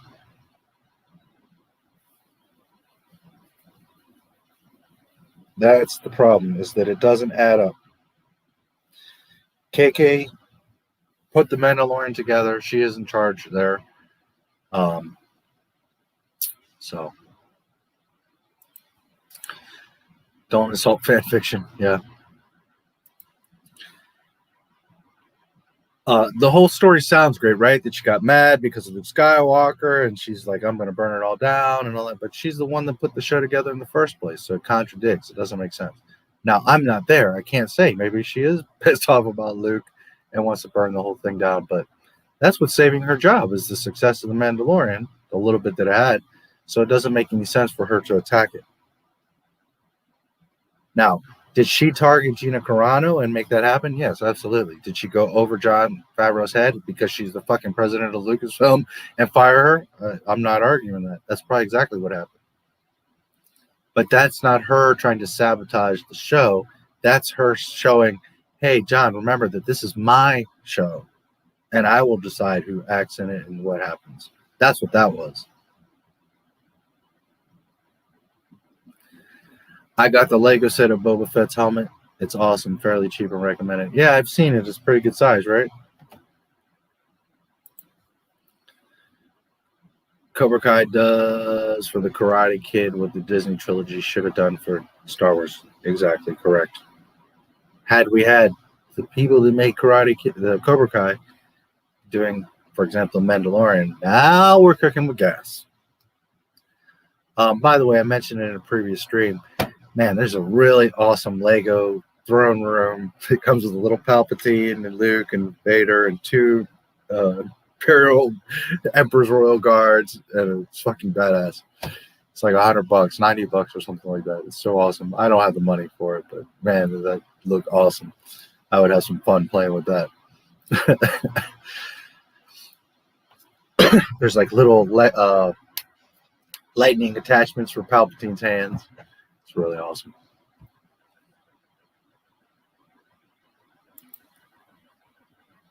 Precisely.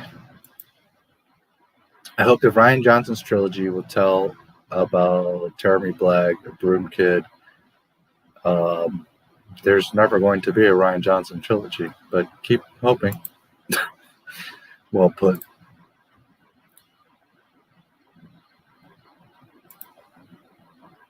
Yeah, I usually do 12 hours. It's incredible. Yeah, exactly. You can't do a private conversation and then come out and be like, oh, but this is what he said and this is what's going to happen. And not to mention, she said, Rian Johnson's trilogy, but he has no details or dates or timeline or anything. But yeah, he says it's going to happen. So it's going to happen. Is that how it works? That's not how it works.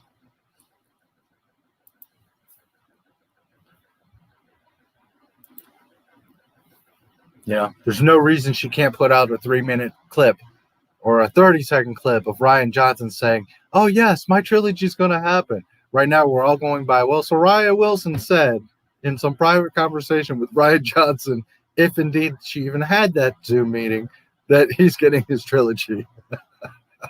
Sorry, but that's not credible.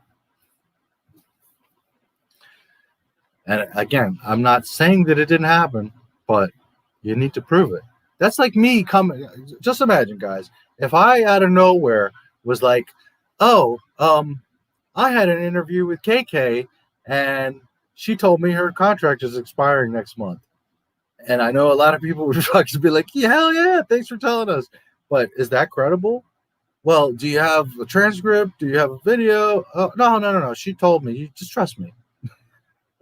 Have I ever once in my videos or live stream said, shh, just trust me? No, on the contrary. I tell you guys something and I go show you the link, or I show you the picture, or I show you the article.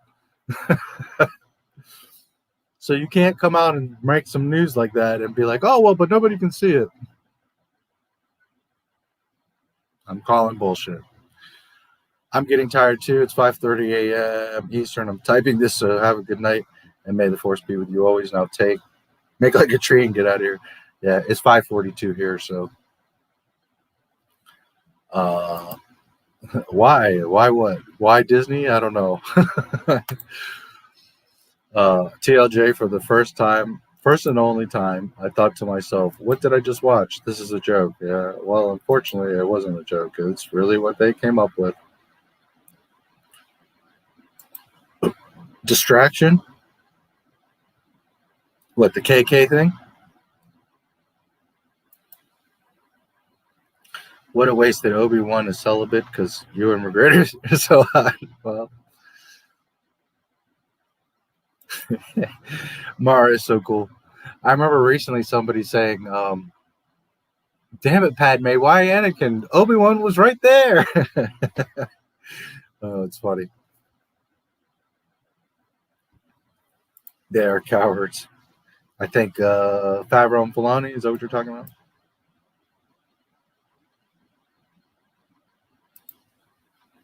New Star Wars. Disney fan fiction belongs to you guys. Yes. Star Wars, no. Does Luke have a good relationship with his son? Seems like he'd be too driven. But then again, he didn't have his parents. So I think that he'd also want to give his son what they didn't have. It has been a while, but from what I remember, there's no problem there. They have a very loving family, Mara, Luke, and Ben. On the contrary, the twins have an issue. I forget. I think it's Gina. She goes dark for a while. It has been a while, so I can't say for sure. But as far as Ben Skywalker, I don't remember there being a problem there. Filoni, I'll never forget Favreau and Filoni are exposed now too. Yep. Yeah, guys, remember, if these guys are so great, why aren't they fighting for Gina? Why aren't they standing up, speaking out, doing anything? Okay, so you see their character. Doesn't require savior.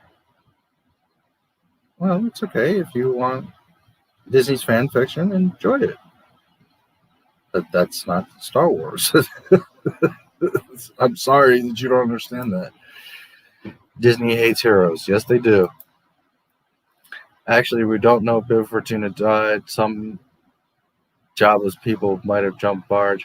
Did you see anybody in the sand? If you fell in that sand, do you remember the droids went over and fell in the sand? So are you going to survive under sand?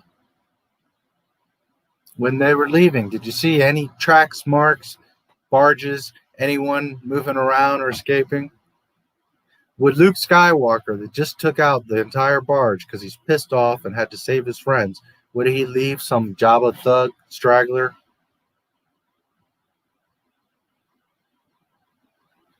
He died, dude. Everybody died. Only Luke.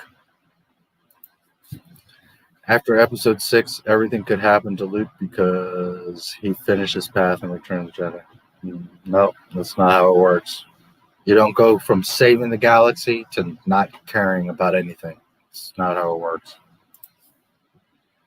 Go to sleep. Good night. Good night, Junes. I'm getting tired myself. May the Force be with you. Yeah, you too. It's good to see you. I just read about Daisy Ridley responding to Ted Cruz, yeah. And although Ted Cruz wasn't completely accurate, Rey was an emotionally tortured Jedi, and I don't care what Daisy said. Yeah. Well, she's a girl in the UK getting involved in US It Matters, and the whole thing's stupid. She better be careful too. All these actors better watch their mouths, what they say, because they're vulnerable to get fucking crushed. I don't know why she. Lucasfilm. That's it. That's it. Yes, yes, yes. No more Disney. That was when I subbed. I couldn't stop laughing. I watched it 3 times. Good. I'm glad you enjoyed it. Disney. Oh, he's hilarious. Keep holding on to the hope, buddy. But remember what he said. Let the die pass. Kill it if you have to. Disney already killed Kylo, so you won't be seeing him again. Because Iger told Filoni and Favreau to bypass KK and report only to Iger.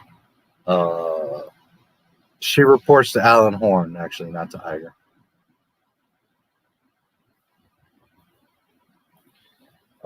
So even that story is kind of questionable.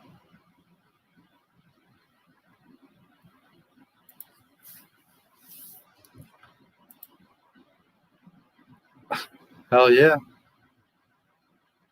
But not under Disney and not for $600. Exactly. Yes. Of Andy, what's her face? Gutierrez. Notice how Padme's picture is huge and unmarked. Yeah, Luke's profile picture is small and has an X on it. Yes. I'd rather look at the image of Jabba the Hutt than the Star Wars girl you have up. Yeah, I forgot that she's even there. Here, I can make her go away.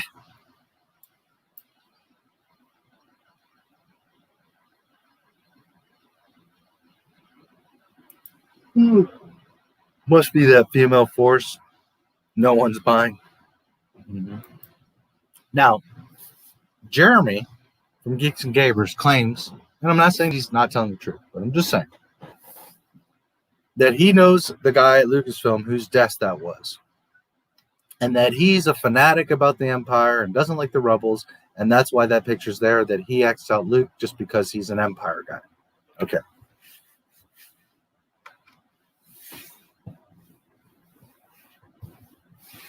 I don't care if you like the Sith or you like the Rebels.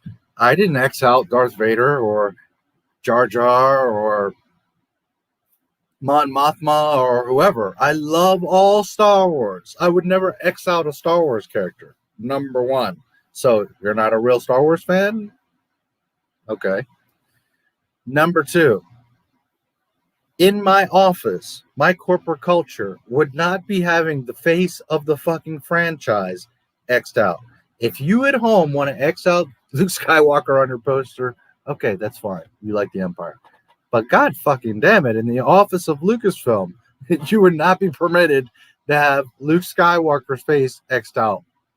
Whether TV, YouTube, your fellow employees, whoever are going to ever see it.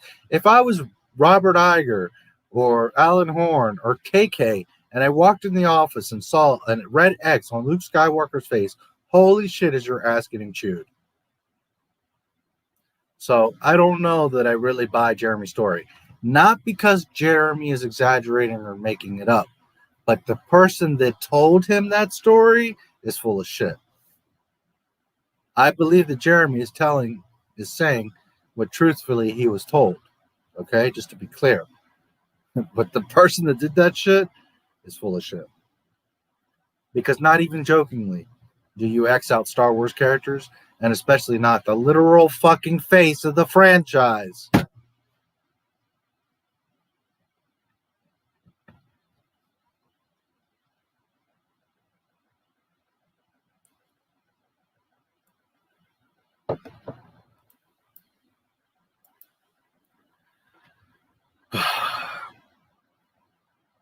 All right, I need a quick break. I guess we're not going to get through the movie today, so we're going to have to do maybe a part 2. But if you guys want to hang out and chat some more, I'm down. I just need a quick 5-10 minute break. But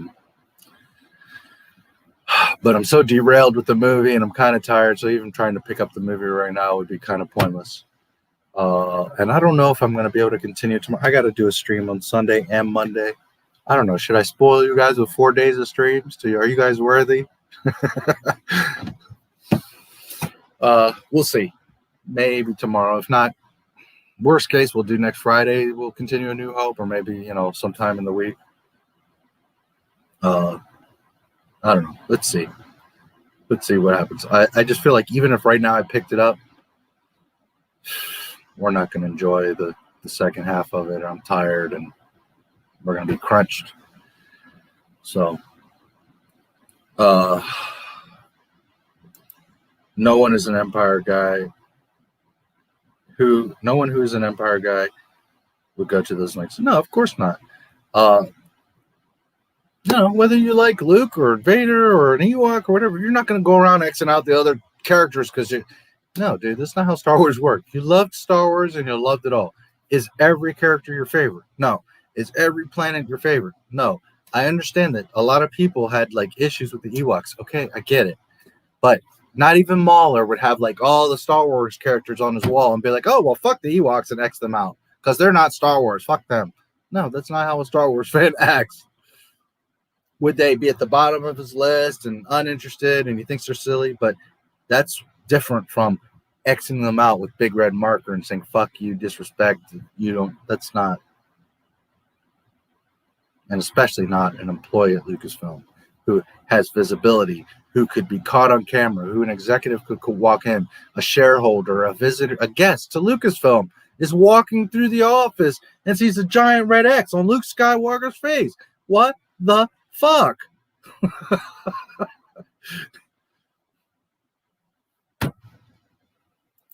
Yes, please. Yes, please. What? You want me to do this tomorrow so you get 4 days of streams? Spoiled. I'm not here when you get back. It's because I crashed out. Okay, yeah, no worries. I'm only going to be a few minutes, but no, by all means. Yeah, I just need I need to stretch out. Take a quick break, and I'll be back in just a few minutes, and we'll continue to chat a little bit. Another great stream, and rest well. Yeah, you do the same. And for the 10 of you, well, for the 9 Star Wars fans, because Kylo Cuckoo Bird is still here. You poor child. I'm not trying to be mean to you, but you poor child. Why are you going to be disappointed, Disney Inquisitor? You're never going to see Kylo again. I'm so sorry. There's no toys. There's no posters. Adam Driver doesn't want anything to do with Star Wars. Disney has already forgotten all about the sequel trilogy. Man, it sucks. Oh, well. Anyways, let's see.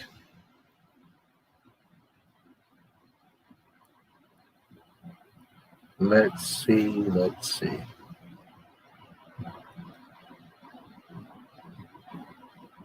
Well, I'm pretty sure a lot of you would have already seen the newest video, so it kind of doesn't make sense to play that.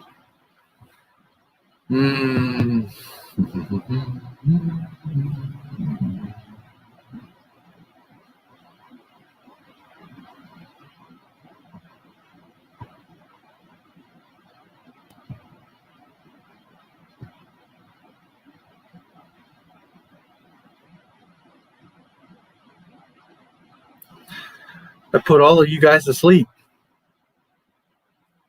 None of you can hang with Not My Star Wars. James fell out. Wes, I think, fell out. That guy says just fell out. MJ1 fell out. A bunch of lightweights. I'm totally teasing. I'm the lunatic that can do this for 12 hours at a time.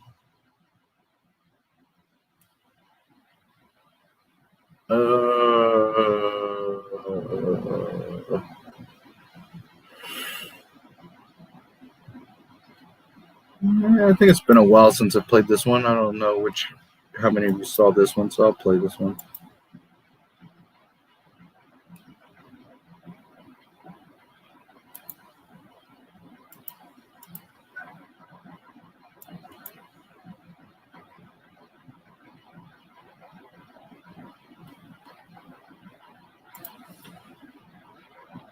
All right.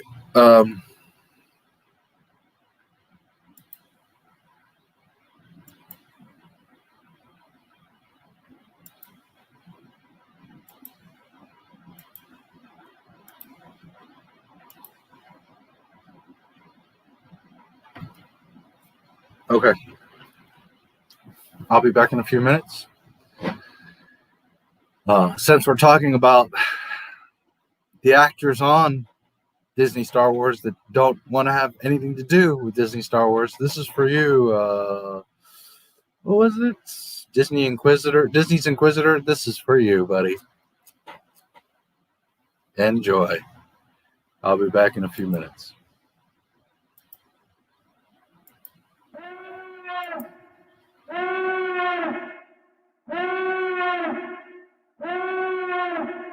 You got to remember, this is one movie, and it's meant to be seen 1 through 6. So I think when you watch the actual movie in order, the story will become very clear that Anakin is the chosen one. And even when Anakin turns into Darth Vader, he is still the chosen one. The prophecy is that Anakin will bring balance to the Force and destroy the Sith. He becomes Darth Vader. Darth Vader does become the hero. Darth Vader does destroy the Sith, meaning himself and the Emperor. He does it because he is redeemed by his son.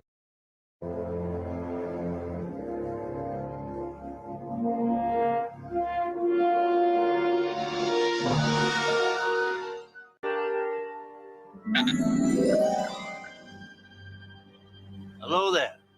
I have story treatments of 7, 8, and 9 and a bunch of other movies, and obviously we have hundreds of books and comics and everything you could possibly imagine. So, I sort of moved that treasure trove of stories. I wanted to make sure that I wasn't going to be entirely on my own, because it's important that he at least continue to be the little guardian angel on my shoulder, helping me do this. They're finishing the hologram now. Don't worry. Yeah. My Yoda has to be there. The main thing is to protect these characters, make sure that they still continue to live in the way that you created them, and that the universe of Star Wars continues to grow.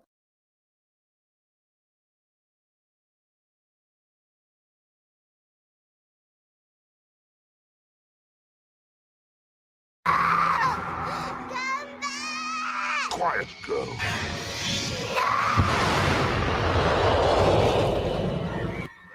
have to get back to Jakku. Han told me you already know the truth. Whomever you're waiting for on Jakku, they're never coming back. Your parents threw you away like garbage. They didn't. They did. But you can't stop needing them. It's your greatest weakness. Looking for them everywhere. In Han Solo, now in Skywalker, right? I saw who your parents are. Do you want to know the truth about your parents? Or have you always known? You just hidden it away. You know the truth. They were nobody. They were filthy junk traders who sold you off for drinking money. The dead in a pauper's grave in the Jakku desert. You have no place in this story. You come from nothing. You're nothing. I needed you to see it. Who you are. I know the rest of your story. I never lied to you. Your parents were no one. They chose to be. To keep you safe. Remember them. See them. Brave, be brave. You'll be safe here. I promise. They sold you to protect you. Stop talking. Ray, I know what happened to them. It was Palpatine who had your parents taken. He was looking for you, but they wouldn't say where you were, so he gave the order. She isn't on Jakku. She's gone. Why did the Emperor come for me? Why did he want to kill a child? Tell me. Because he saw what you would become. You don't just have power. You have his power. You're his granddaughter. You are a Palpatine. Long have I waited for my grandchild to come home. I never wanted you dead. I wanted you here, Empress Palpatine. It is your birthright to rule here. It is in your blood, our blood. The question to John about Finn, because I consider Finn to be like one of my favorite characters out of all of the Star Wars generations. I think he's like a really relatable character and he's very entertaining to watch. So I was wondering, for you as an actor, like how have you played him since The Force Awakens, and like how has he changed since then, and like what the future is going to be like? Lord, I think with Force Awakens it was a JJ conversation. At first, we wanted to make a stormtrooper who was just larger than life, slightly had some personality issues, was always over the top and frantic and fearful, and that was something that kind of made his position in the First Order questionable from the start. I just wanted to play him slightly more stronger in this. I can't lie. I don't like the way they was advertising me with the blue lightsaber, and then all of a sudden, man, it just, transferred, and I was just like, that on the snow. Do you know what I mean? I wanted him to be strong, because this character, for Finn to keep up with Rey, you're gonna have to know how to do some other stuff. Big shocker in this trailer, of course, the reappearance of Palpatine. What can you tell us about this? How long was this in the cards? Was this sort of in the blueprint from Episode 7? This has been in the blueprint for a long time. Yeah, we had not landed on exactly how we might do that, but yes, it's always to be in Episode 9. Yeah. November 19th, 2019. Lucasfilm's Kathleen Kennedy on Rise of Skywalker and the Future of Star Wars. Is this final entry in the trilogy a particularly hard nut to crack? Every one of these movies is a particularly hard nut to crack. There's no source material. We don't have comic books. We don't have 800-page novels. We don't have anything other than passionate storytellers who get together and talk about what the next iteration might be. Is the movie done? Just yesterday. Yesterday. Yes. And he's still here.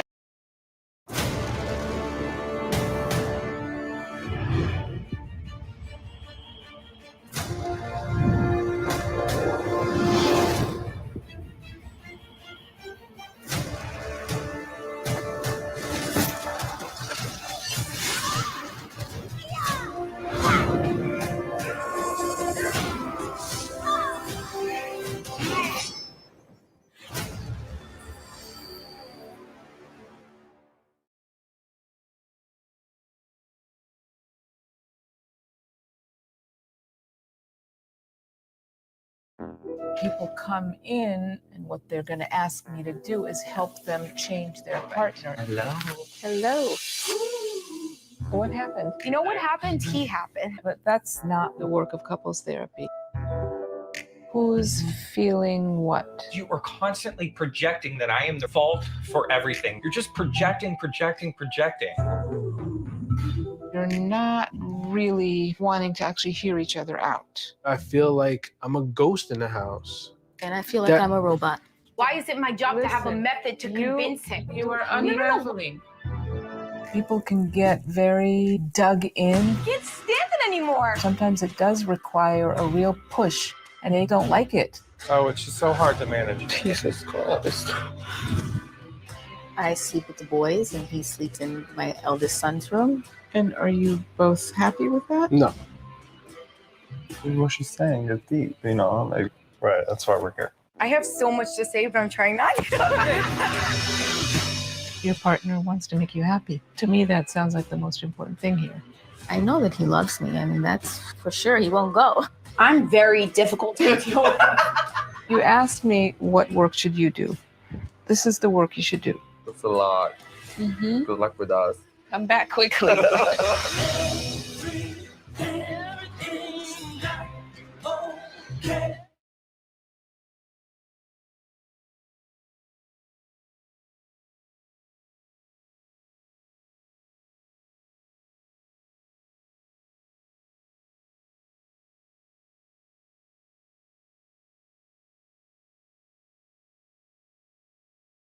This morning. Being able to sit down and write a screenplay of this magnitude, I want to know what it was like when you guys realized that it was finished. Like you were done with the story. Like I can only imagine what that would be like. Is it finished? Is it? Of course, the movie is remade, on the set and remade in editing and remade in scoring and remade in all kinds of ways. So we kept rediscovering the story. Everybody thought the Emperor was dead. Getting that kind of reaction from the fans, getting the call to be asked to come back. I mean, what was that like? I know. Well, it was amazing. It was 2 years ago, the end of November 2017.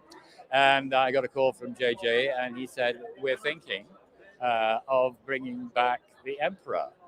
What do you think? Well, my first reaction was, but he's dead. What is it like being back now to close out this? I mean, like, did you ever in your wildest dreams feel like, oh no, this is a normal thing that's going to happen in my life? No. I thought I was dead. I mean, I thought he was dead because when we did Return of the Jedi and I was thrown down that chute to galactic hell. Think that would kill Yeah, someone. and George said, oh, does he come back? And he said, no, he's dead. If you're writing characters for Star Wars, do you find your approach is different for that? No, not at all. I don't really think in terms of universes. What's the entire galaxy or world that you're creating or something? I can't imagine getting excited about creating that.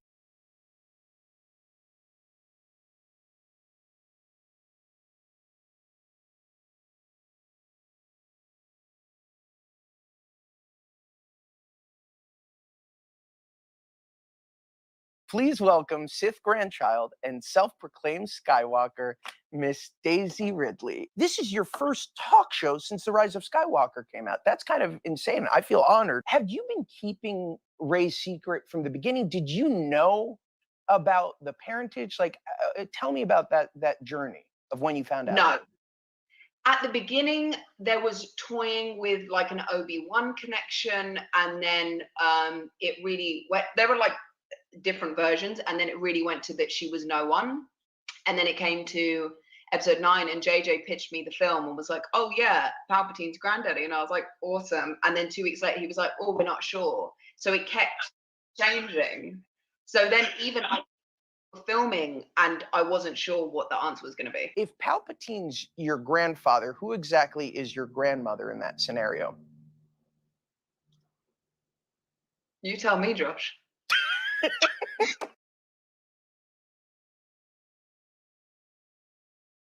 Days, what is next for you? I'm so excited to see what's coming out. I have done a video game that's coming out soon called 12 Minutes. I have done an Audible original called Islanders, which actually comes out next week. And then Chaos Walking, which we shot many, many years ago, is finally due to be released in cinemas in January 2021. What would it take to get you to come back to do Finn again? In what? I mean, I don't know if Finn is. You ain't gonna Disney. You ain't going Disney Plus I ain't me. getting no Disney Plus. As long as Daisy and Oscar are down for it, then I'll come back. Cheeky question, but does that reduce the chances of a return for Poe Dameron one day? Probably, but you know, who knows? I need another house or something. Hypothetically, one day, 10 years from now, they come back to you and they say, hey, Dicey, we would love for you to come back and reprise Rey in a new series of Star Wars films. Do you think you would do it? I mean, the world is a crazy place right now. 10 years seems an awfully long way away. I'd say never, but to me, Rise of Skywalker was tied up with a bow. Please like, subscribe, and comment on the video. May the Force be with you.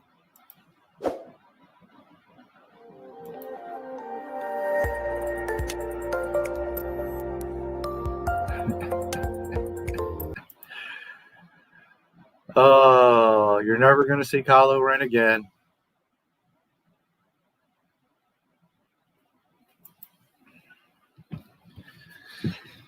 Sorry to tell you. By the way, that's the translation from this. Hopefully that's translated well. But he's telling you, Disney Inquisitor, look and come to grips that you're not going to see him again. You'll see a little comic book. You'll see him in a Lego story, but you're not going to have a Kylo show or movie or. And if they did, Adam Driver has no interest, so it would be recast. So you wouldn't even get Kylo anyways.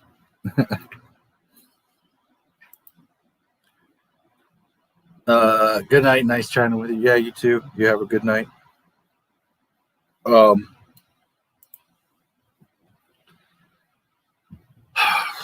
Sunday at 12 noon, I have What Star Wars Means to Us. So that means tomorrow I need to do a bunch of clips and get prepared and get some rest. So I very much doubt I will do the second part of A New Hope tomorrow.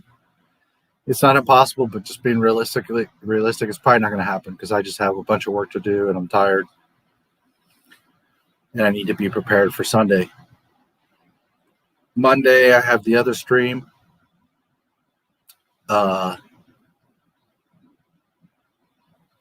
The Bob Chapek thing, which is probably an hour or something.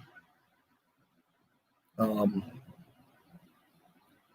it's not impossible that Monday I would do it. I don't know. We'll see. But I just think that tomorrow probably is pushing it. I got a lot of stuff to get ready for Sunday. Worst case, next Friday we'll do part 2 of A New Hope, but maybe perhaps this week.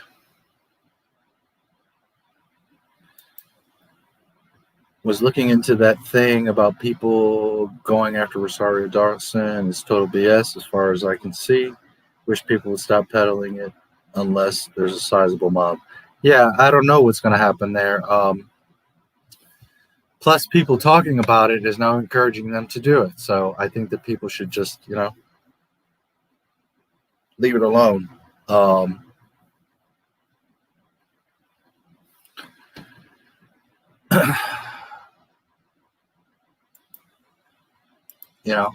But just going by what Disney, Rosario says one thing wrong and they're going to come after her. So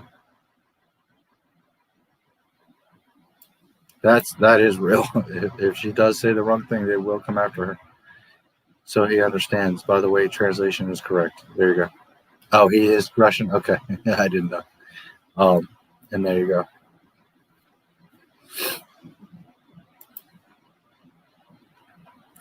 And when I say that, it's not me trying to be a dick about it. It's just realistically, Disney has looked past the sequel trilogy. There's no money in Kylo Ren or any.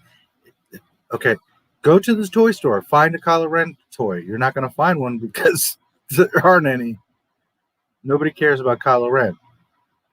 You do, and I don't know, 1,000 other people on all of Earth. But.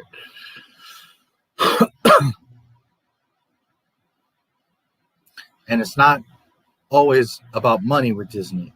So it's not that, even, first of all, they're not going to make any money on Kylo Ren. But what's more important is, are you going to watch? Are people actually going to get behind the messages that they want to use Kylo Ren for? And 1,000 of you aren't going to make a difference for them to spend the time and money on it. That's what I'm trying to explain to you. I don't like Kylo Ren. I think he's ridiculous. He's a little emo bitch. But that's not the point. I'm not saying that because I don't like him. I'm saying it because reality is reality. And he can't even remember the name of episode 8. So.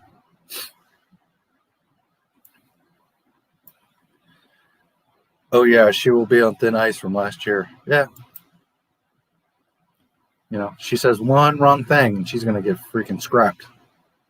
And again, it's like I said earlier, I dare Disney to do that. Not because she's as popular as Gina, but if they crush Cara and then Ahsoka, holy shit. You're talking about a shitstorm. Ooh-wee.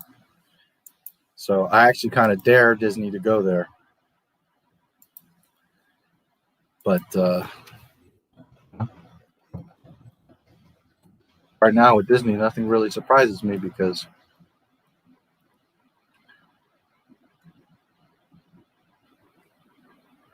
they're on some other shit. Let's peek in on the Star Wars channel for fun here and see what's going on with these guys.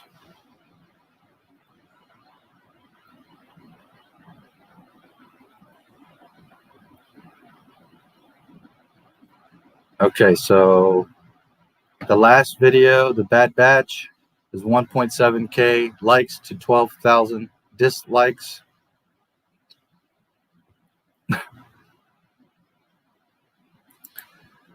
The Markion Row, 2.6 thousand likes to 21,000 dislikes. Go to the Star Wars YouTube channel. Where's Kylo Ren? Where's Rey? Where's Rose? Where's Finn?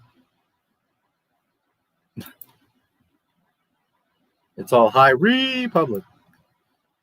War of the Bounty Hunters, Secrets of the Sith, 2,000 likes, 5.7 dislikes, 5.7 dislikes.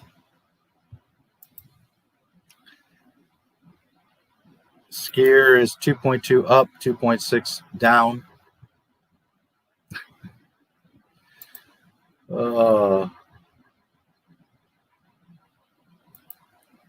Yeah, for sure. I like your yellow Fett helmet. Or Mandalorian, in general, Mandalorian, but it's a Fett. Let me see. Do you have a dent? No, there's no dent, so maybe that's not. That's a Mando. Not Mando, because Mando doesn't have a rangefinder.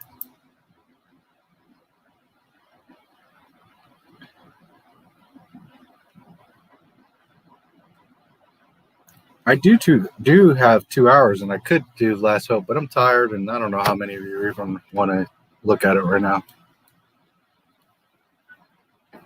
So better that we do it part 2, and I'm more fresh and energized, and we can talk about it better.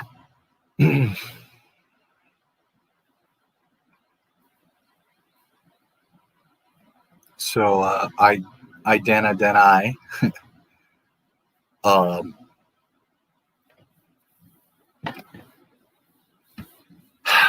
don't know. I'm not going to say it's impossible that I'll do it tomorrow, but probably not. I need to go rest and get a bunch of shit ready for Sunday morning. So we will see.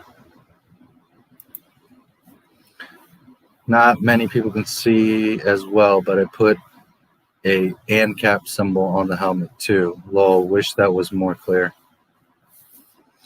Yeah, well, it's small is the problem.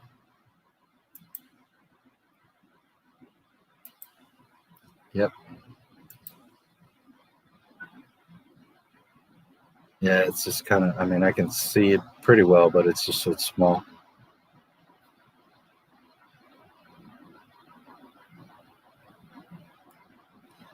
It's cool. It's different, all yellow like that.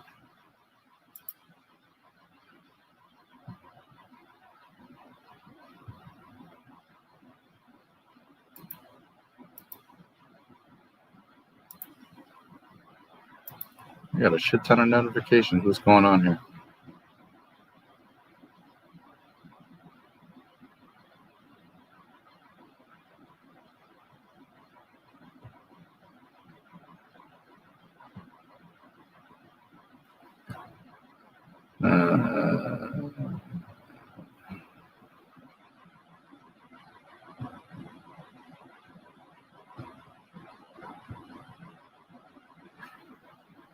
This guy, the Wills, has been commenting on my stuff.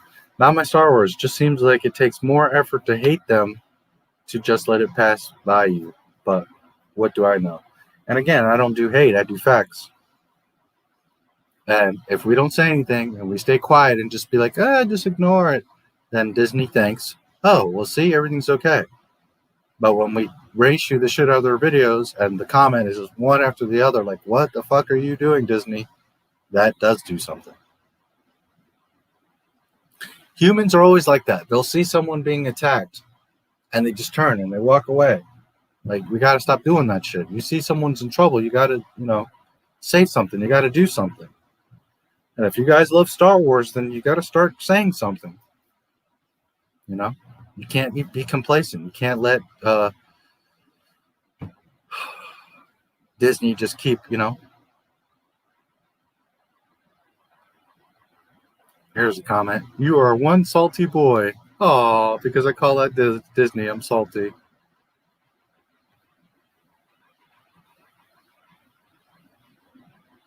Hey there, I am Gary. There I am. I don't understand that.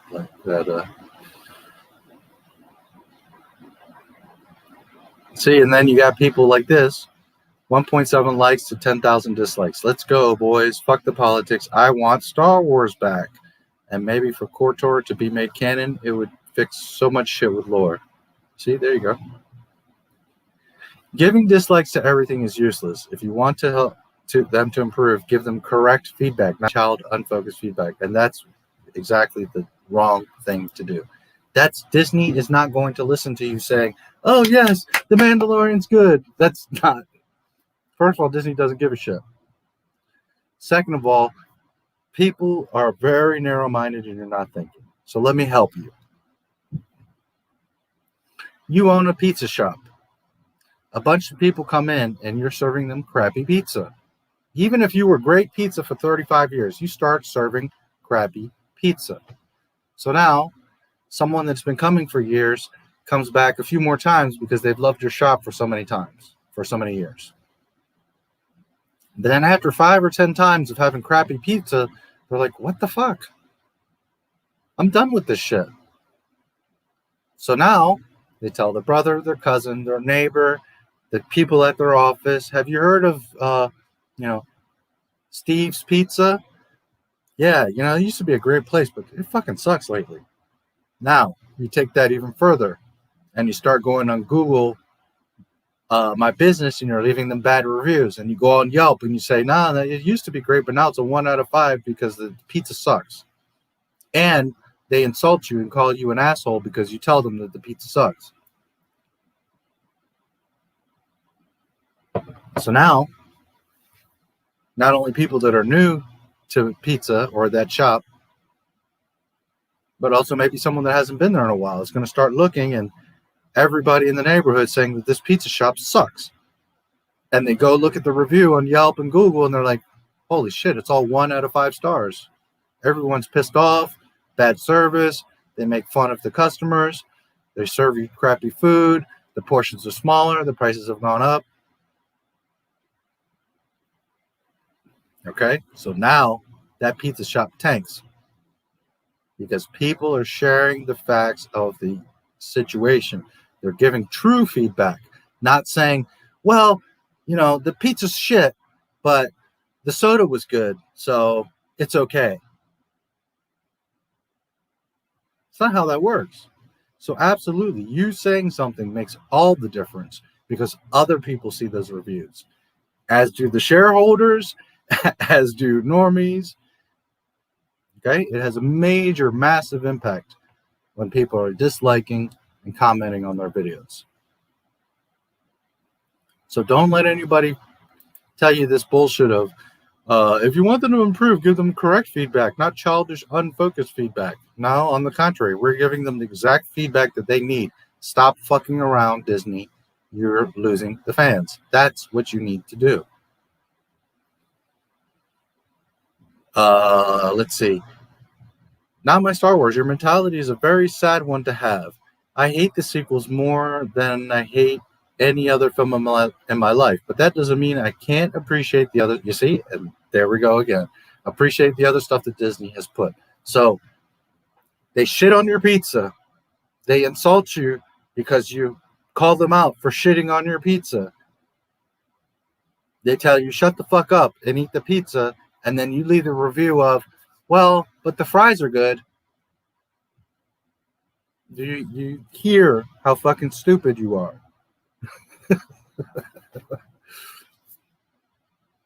So, it's up to you guys. Keep, watch The Bad Batch or support The Mandalorian, and we're going to continue to get half-assed Star Wars.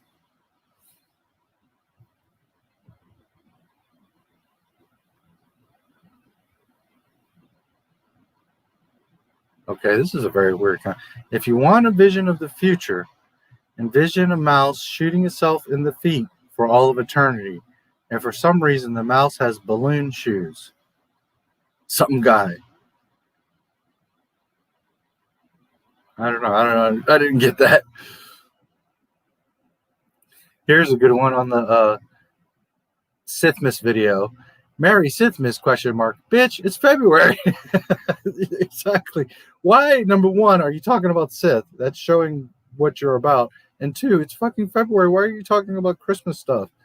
Disney is so out of fucking touch. Lucasfilm is just lost.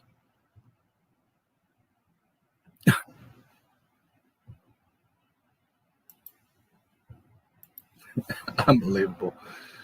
Let's see.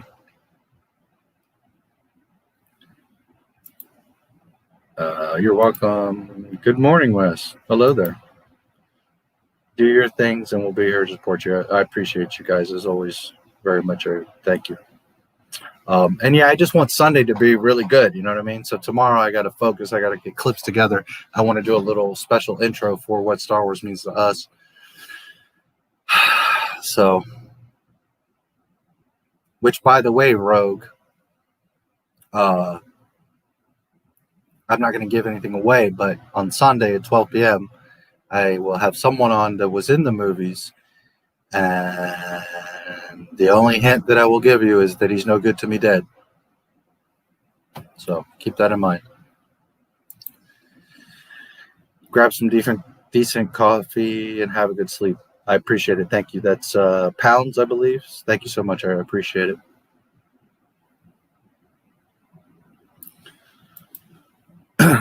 I donate with Streamlabs, but I'm on my phone. Yeah, no worries.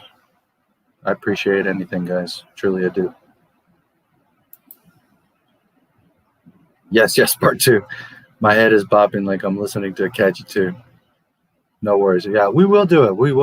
I will do it. It's just a matter of when. And again, tomorrow I need to focus for Sunday. I won't say impossible, but most likely it won't happen tomorrow. Maybe Monday, maybe Sunday evening. I don't know. Let's see how I feel after the other. Maybe you get a twofer on Sunday. Let's see.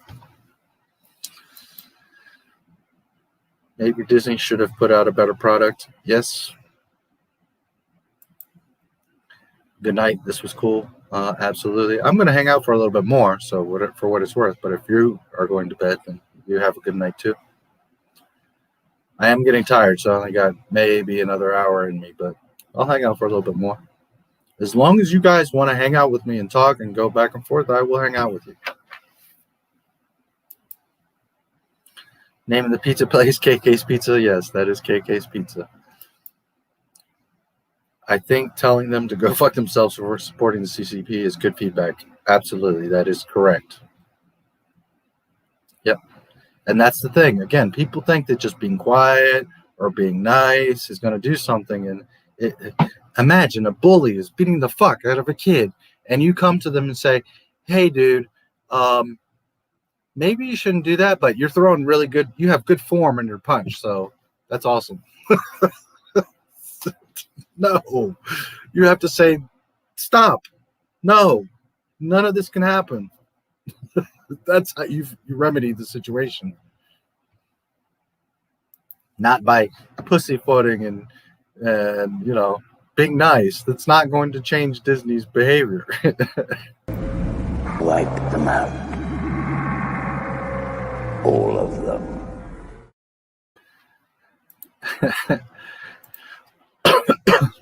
That's for you, Wes. Fanning the flames of the culture war. Yep. The pizza is hilarious. There you go. But you see what I'm saying? That people think, well, you're leaving bad reviews isn't going to do it. Oh, yeah? Entire businesses have crumbled because of Google fucking reviews. So don't tell me. Pretty much every site nowadays, Amazon, eBay, they all have feedback, reviews, the little stars, you know, ratings. Believe me, you have an eBay listing and there's 100 people that say this guy's a dick and 1 star out of 5. You think that people are going to trust you and buy your product. Right. Hello. Use some fucking brains. The thing is that some people are so desperate for Star Wars that they'll just take whatever they get. Instead of saying, no, we want the real stuff.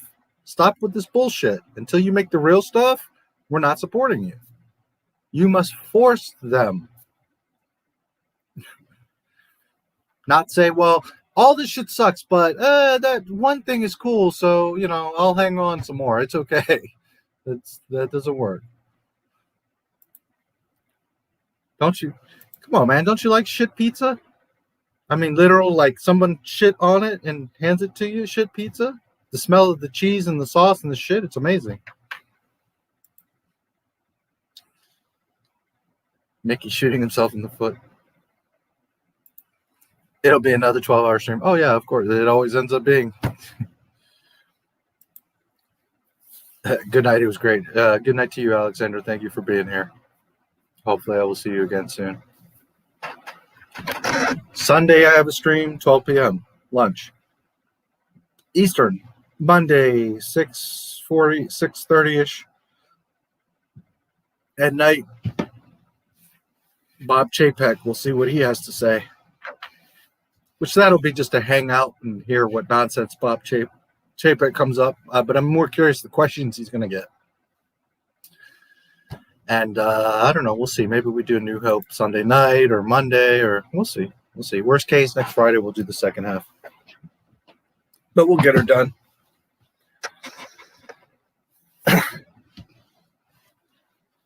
Chip pizza's the best, especially when you put oregano on it and some cheese and you cover it up and it looks all pretty and it's like, look, it's pizza. Oh boy. Oh boy. Oh boy. Let's take a look. I haven't looked in at least a few hours. All right, got a few subscribers today. Nice.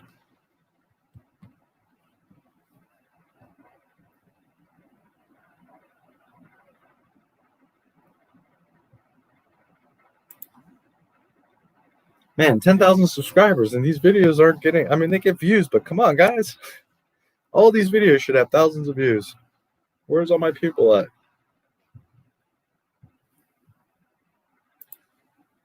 That's how YouTube works, though. You know, there's channels that have 200,000 subscribers and all the videos get 10,000 views. That's just how YouTube works. Here we go. We can read some comments. I'm not sure guiding your fans to tag another channel is allowed on YouTube. I'm not going to be the one to report it, but if someone does, I can definitely see you getting terminated for this. Okay. So anywhere have I said attack Disney? Nowhere. Furthermore, freedom of speech. And furthermore, I don't control people. I'm one channel with one dislike. It's so funny. Oh, people are too funny.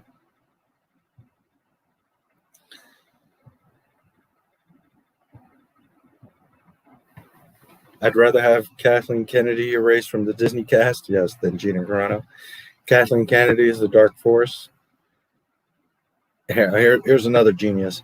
This is ridiculous. Gina did this to herself. Gina, instead of ignoring the insane people on Twitter, just kept making them angrier and bring unnecessary attention to herself. She is either stupid and didn't see this coming, or this was some plot to make popular and everyone just fell for it. Or maybe she's a person that speaks her fucking mind and she has every right to say what she wants. Which she didn't hurt or insult anybody anyways. But hey, you know, brains, not everybody has them. Star Wars is about this, all the struggles and bad things Disney does to Star Wars and Lucasfilm currently. Democracy is fragile. You have good intentions, feminism, etc., but do it just in a bad way. Men, hate, racism, discrimination, etc.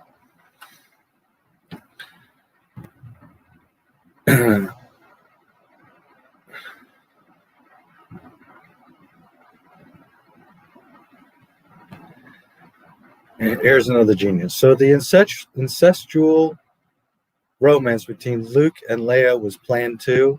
George truly was a mind ahead of his time. Lord.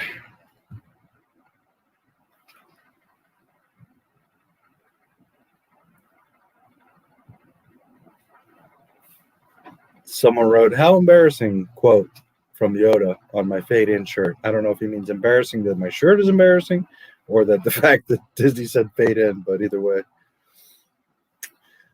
Rumors are the cancel culture's eyeing Rosario Dawson next. It's almost like someone at Disney deliberately sabotaging Filoni and Favreau. The outrage over losing live-action Ahsoka would be even worse. Oh, yeah, I dare them to do it. It would freaking really go crazy.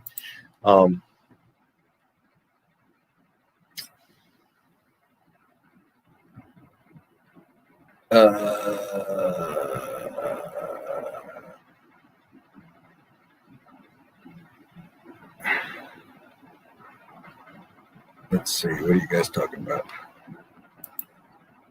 Good night. That reminds me. Just a moment while I have it on my mind. Just for the fun of it.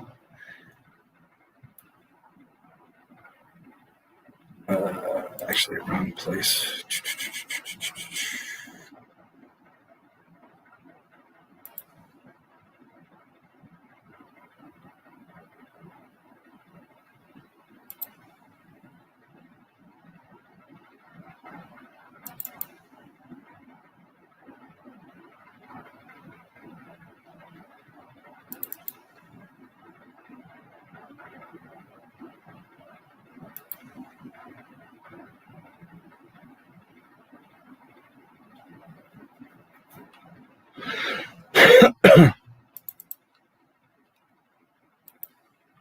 There you go. Fade in, KK.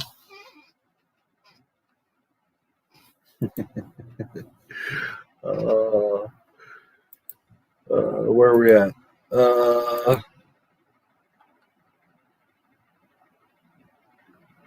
Wasn't Poe supposed to die in The Force Awakens, but the audience liked him? I don't know. I don't remember reading specifically about that.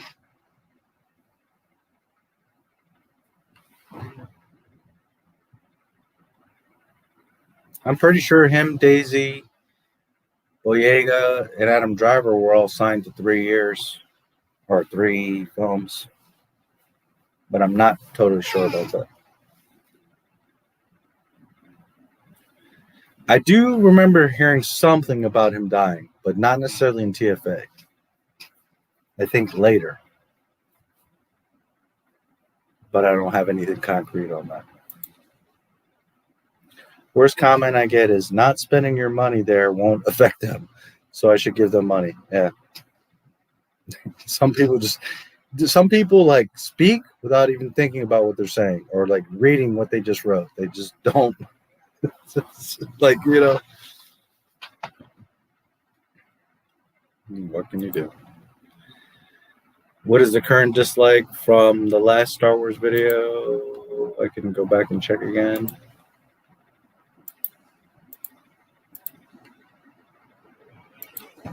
The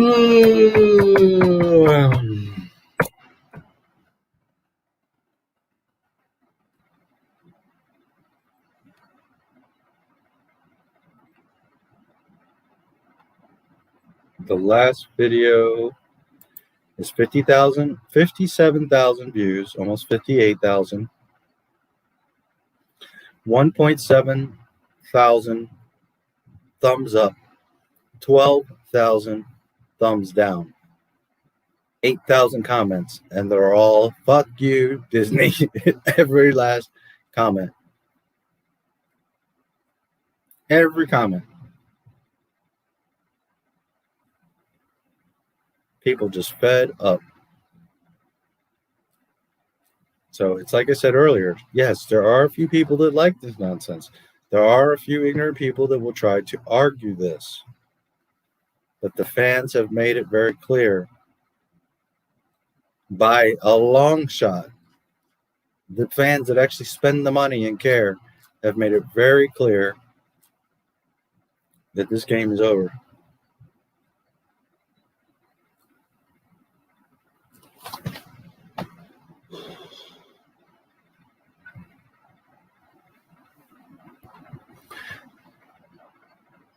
God, I love Star Wars so much as a child. Why do we allow a minority of people to have such smeared views on the world destroy our entertainment? Exactly. And the reason that that happens is because you guys don't speak up. You all need to say no mas. Not going to do it. We're not going to support it. Absolutely not. Until all the fans say game over, then those three people that like Kylo Ren are going to continue to, we're going to get half-assed Star Wars. I'm not telling you to attack. I'm not telling you to be mean, but you need to say, no, it's not happening. Yes, Odyssey is library. I've been on library for a long time. And by default, when Odyssey first came out, I was on Odyssey. I actually have a few channels on Odyssey, but yes, Not My Star Wars is on Odyssey. And in fact, if you look at the description of this live stream or all my videos, my Odyssey link is there. So by all means, if you're on Odyssey, go check it out. It's the same, mirrored stuff, but it's good to have followers there in case of anything. So yes, I am on Odyssey, or you can of course search Not My Star Wars.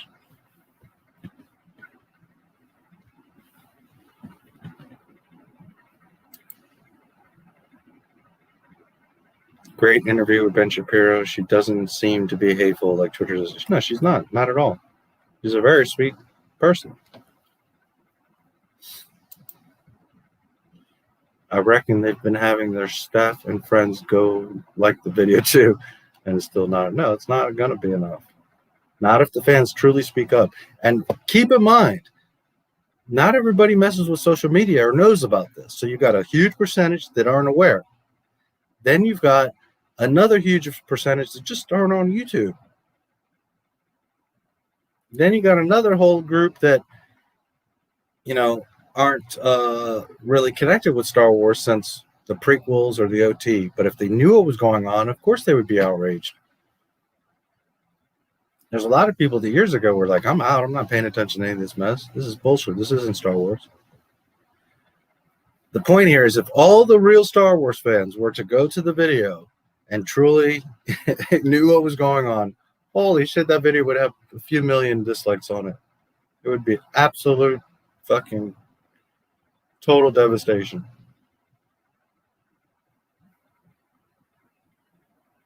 You also have another group that they don't like it. They feel this way, but they don't want to speak up. They don't want to say anything. They don't want to be in the comments. They don't want to do anything, And this is, again, like in real life, you need to speak up. If you don't say something, if you don't stand for something, then people are just going to step all over you and take your shit. And then later you want to complain, but we don't have the president we want, or we don't have this, or this happened, or we lost this job, or we lost. Shut the fuck up at that point because you didn't say something. I'm doing my part.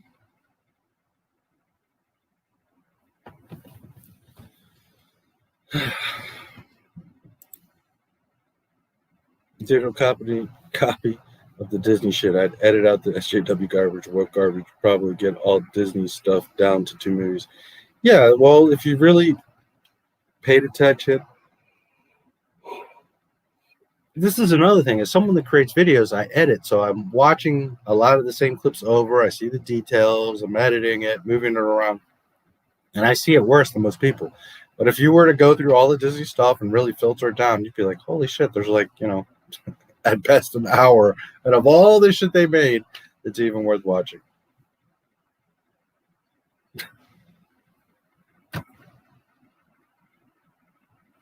Whereas if you took the time to go back and let's say you took all the cutscenes from KOTOR and made a movie, you would probably enjoy that better than all this Disney fucking stuff.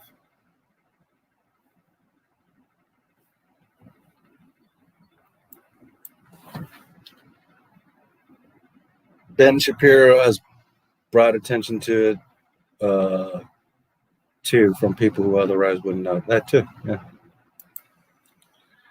Jar Jar. Okay, I'm new here. What's going on? What are we talking about? Hey, welcome. Right now we're just having a loose conversation because it's been a long stream and I'm getting tired. And I was doing A New Hope. We were talking about A New Hope and watching the movie. But we'll do a part 2 in the next few days because we got talking about other stuff. But just an open conversation. So if there's any thoughts or ideas or things you want to ask, feel free. We're just hanging out, talking Star Wars, talking about the mess that is Disney. Darth Jar Jar. Ahsoka wasn't a Jedi during Order 66, is how she survived, what someone tried to argue. Yes, but I have talked about this before. She's not a Jedi, but yet she behaves like a Jedi, uses the Force, using her lightsabers. And Mandalorian, how did she know Grogu's name in his story? Because she used the Force to mind read. She's using the Force to move a rock. She kills a bunch of people with lightsabers. In The Rise of Skywalker, you hear her Force ghost talk to Rey Skywalker. Not every Jedi gets to become a Force ghost. That's not how that works. You must be very enlightened, you must be a master, a very high level, and have learned how to commune. It's not something that you just, can be a Force ghost, and that's not how that works. So for her to be able to be a Force ghost means that she would, 1, have to be a Jedi, and 2, have trained for many years to be able to achieve the level of being a Force ghost. So it's all a contradiction. And whether she's a Jedi or not doesn't take away from the fact that she died. That doesn't change anything. She's still a being in the universe, and she's supposed to die. George Lucas said so. So regardless if she's a Jedi or not is irrelevant.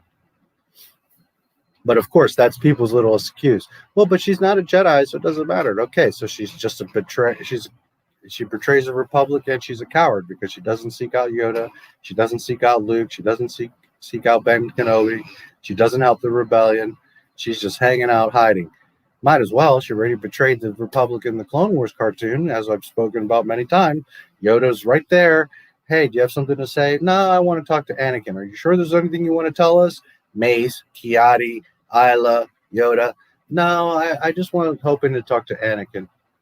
Instead of telling them, oh, by the way, 5 minutes ago, Darth Maul told me that Anakin's about to become a Sith and that the Senate is under control by a Sith Lord. But, it's okay. You guys don't need to know that. You'll figure it out.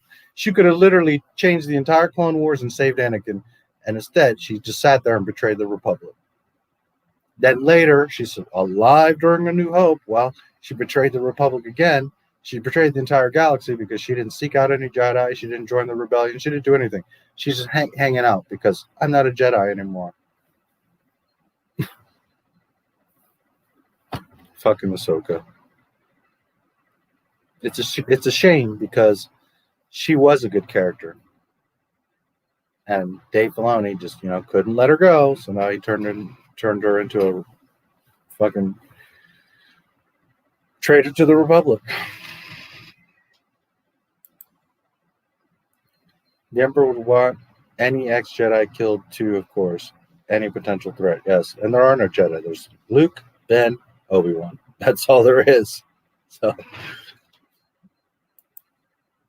she did help with the rebellion in the Rebels Kids cartoon. No, she didn't. She was in front of the masters. Yoda said, "Is there something you need to tell me?" No. She could have literally ended the Clone Wars and saved Anakin. She did not.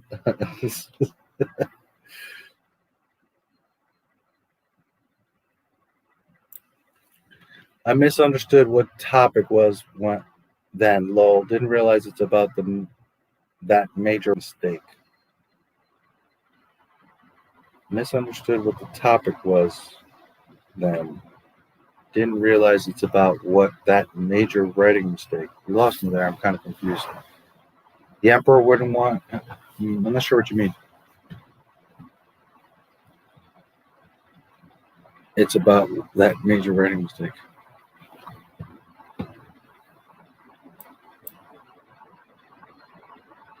Any would want... Yeah, well, he would want any threat gone. Absolutely.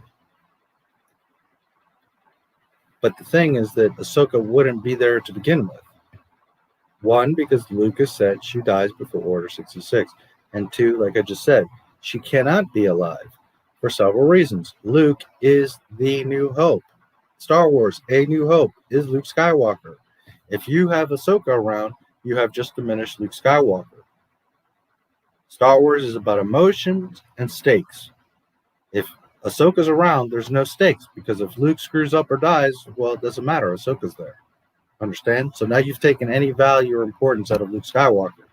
Whereas the whole point, the stakes are that Obi-Wan's too old and Yoda too. They know they can't go face Vader. So Luke is the point. He's the hope. But if you have other Jedi floating around, you've diminished the fact that Luke is the last Jedi. I will remind you, Yoda says, Luke, when I die, the last of the Jedi you shall be. Okay? There's not other Jedi. There's no Ahsoka Tano. It's Luke. That's the whole point. That's his important. His value and importance. So Ahsoka cannot be alive. So not only with, yes, of course, Palpatine tried to eliminate everyone, but she's not alive anyways. George Lucas didn't break his continuity ever. He would never set himself up to be like, well, but Ahsoka's floating around. That's Dave Filoni. And if Dave Filoni is not only breaking canon, going against what George Lucas said, and now diminishing the importance of Luke Skywalker, how can anybody say that Dave Filoni is the one that's going to save Star Wars? Hello.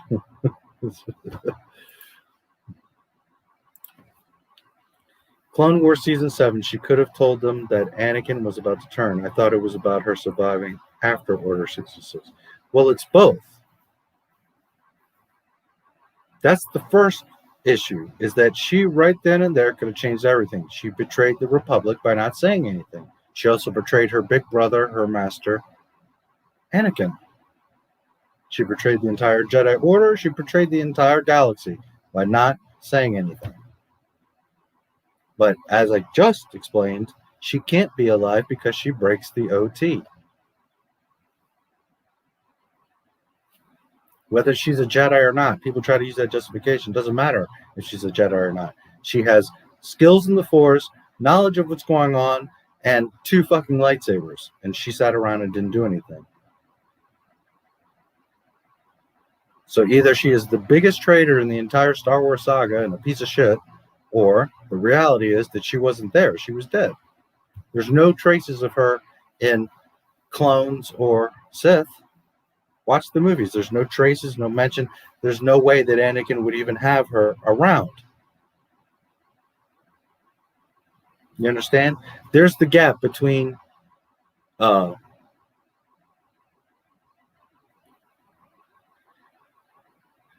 Menace to Clones is about 10 years. Okay? But clones to Sith is like literally one goes into the other. So if Ahsoka was around, she would have had to have been in Clone Wars or Attack of the Clones, and she too would have had to have been some trace, some mention of her in Sith. But she's not mentioned. There's no trace of her because she didn't exist. She is a character that was made up later and forced to fit in to the story.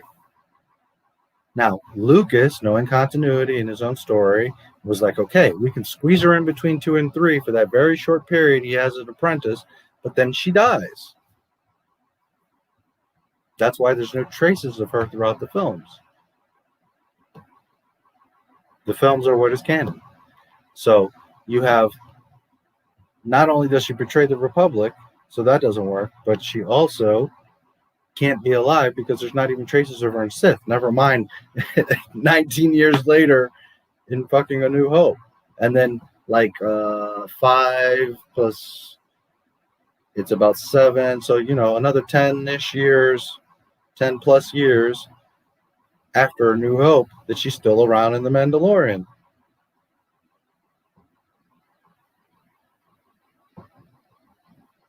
So it's both problems.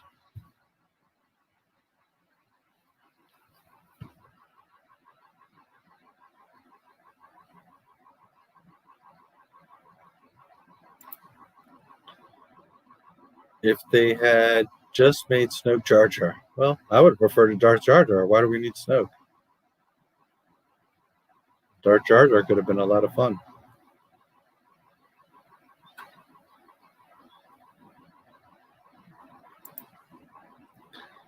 But yeah, anything could have happened to her. They could have had her lose her connection to the Force if they didn't want to kill her. Well, what Filoni should have done is had her die. She could have gone out a hero. I'm not saying that she's a little bitch, discard her, and she's trash. Ahsoka was cool. But you should have gave her a Jedi hero death. She saves Yoda, or she keeps the temple from blowing up. Or I don't know, a ship is going to crash into the Jedi temple, and she steers the ship and blows up the ship. Whatever. She could save Anakin. Whatever the case may be, that could have further driven Anakin to the dark side. She saves him, but gets killed, and then Anakin's like, I can't stop people from dying. Understand? She could have had a glorious hero's death. We all would have had a tear. We all would have said, yes, Ahsoka. And she would have been immortalized as a legendary hero for the little brief time that she was around, a young Jedi that got killed, but that saved Yoda or Anakin or whoever, Kiadi, whatever. She could have been a hero of the Republic. And although not known much because she had a very short stint and she was young and there's so much other shit going on with the Clone Wars and other stuff, so that's why you don't hear about her later, because she just had this brief window. But she could have gone out as a hero, as a legend. And instead, Dave is choosing to break all kinds of canon just to keep her around, when he should have made her a legend. And we all would have loved her and supported her and been like, hell yeah, Ahsoka was awesome, and she did this, and she saved him, or this, or that, the other. It could have been amazing. And then you don't disrespect the OT. She's gone, but she went out in a great way. That's what should have happened. But Dave just can't let her go. She can't be alive. That's the thing. She cannot be alive because... And by the way, that disconnecting from the Force thing, that's Rian Johnson, that's Disney fan fiction. You have midichlorians. You don't disconnect yourself from the Force. Do you not practice it? Do you not, okay, but disconnect yourself from the Force? That's like saying you're disconnecting yourself from life, from the universe. You can't do that. The Force flows through everything. The rocks, the trees, you, me. Remember? You can't cut yourself off from the Force. It's not how it works. The Force is everywhere. Your midichlorians are your midichlorians. So she cannot be alive. There's no justification. There's no explanation that can make her being alive okay. It doesn't work. And I get what you're saying. Don't get me wrong. But they could have done something that would have been better than what it is now. I'm not shooting that down. I'm just saying that at the end of the day, she can't be alive at any which way because she breaks the OT. Her being alive and not doing, even if all she did was like give advice, acted as a leader, support, spy, anything, even if she didn't use the Force, she still betrayed the Republic because she sat around and didn't warn the Jedi, and in A New Hope, she didn't do anything. Why? Because she wasn't around. And that was Lucas's intention, for her to be around a short period of time so that Anakin learns about responsibility, but also that she's gone because she cannot encroach on the OT. And instead of Dave being clever and unselfish and saying, okay, we're going to give her the most amazing, glorious death, she's going to save Anakin or whatever, and she would be a legend.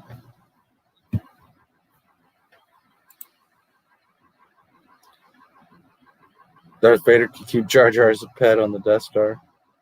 Well, but Darth Jar Jar, if it's true, he was over the Emperor. He would actually be the one. Palpatine and Vader would be his pets. But when saw the flaws in the Jedi and gave up on them.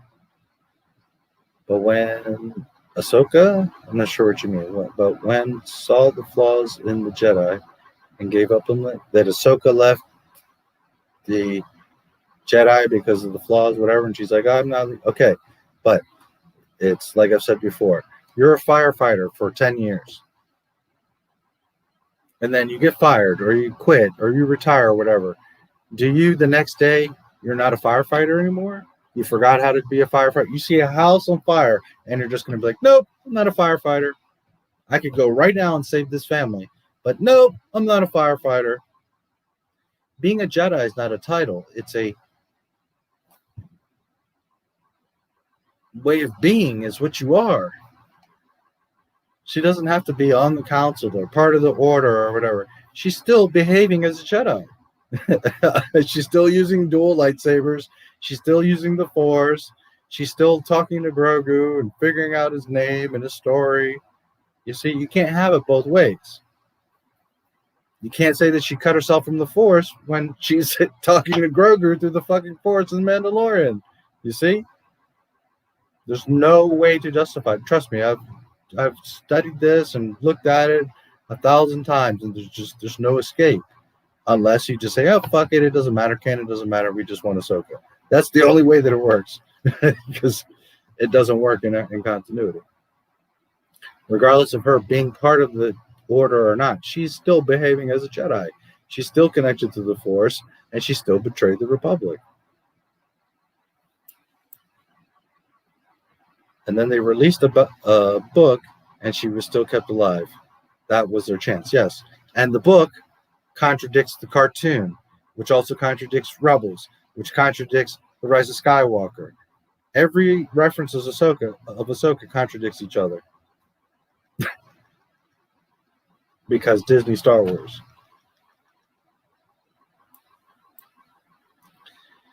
She would have been fine if they left her dead instead of making Ezra bring her back. That too. And that's another thing.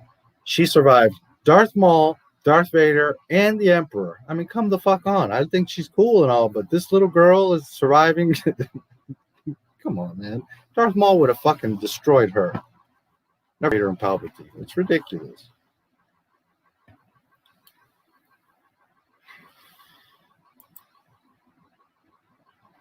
In Mandalorian, she's alive too. What a waste. Yes. Are you still here? I thought you were left. Yes. And she can't be alive. She is a problem. No matter which way you try to justify it, if you really think and you connect the dots and you look at it, you're like, ah, shit, you're right. It can't work.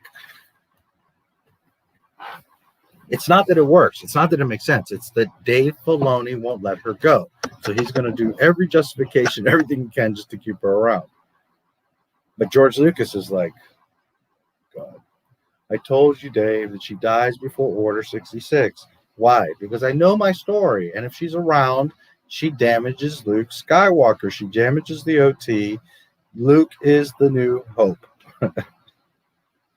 But Dave doesn't give a damn. That's what I'm trying to instill in you guys. It's not a personal thing with me for Dave. Just know that he don't give a fuck about Star Wars.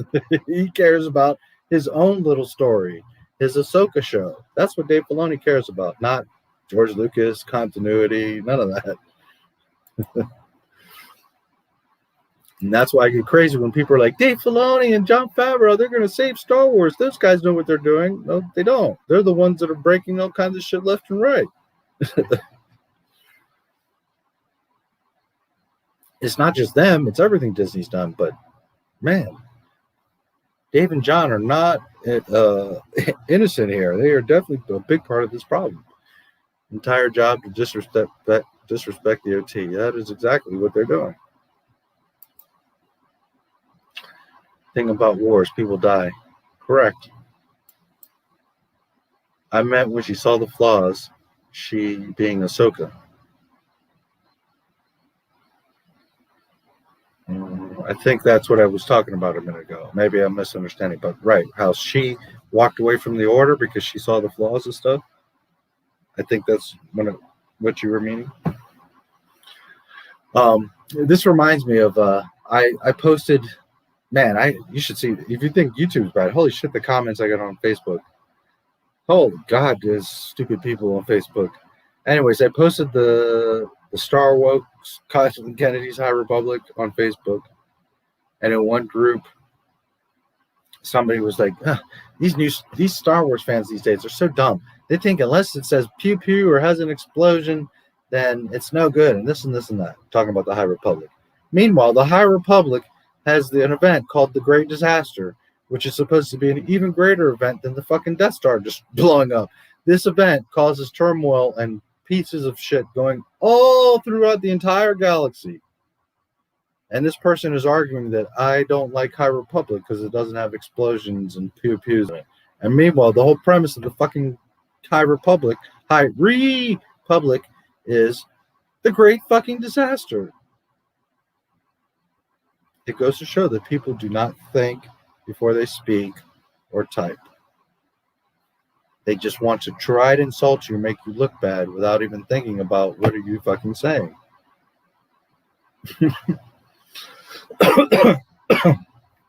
And again, I don't pretend to know everything, but I can promise you, I already worked it. I'm playing chess. I'm 10 steps ahead.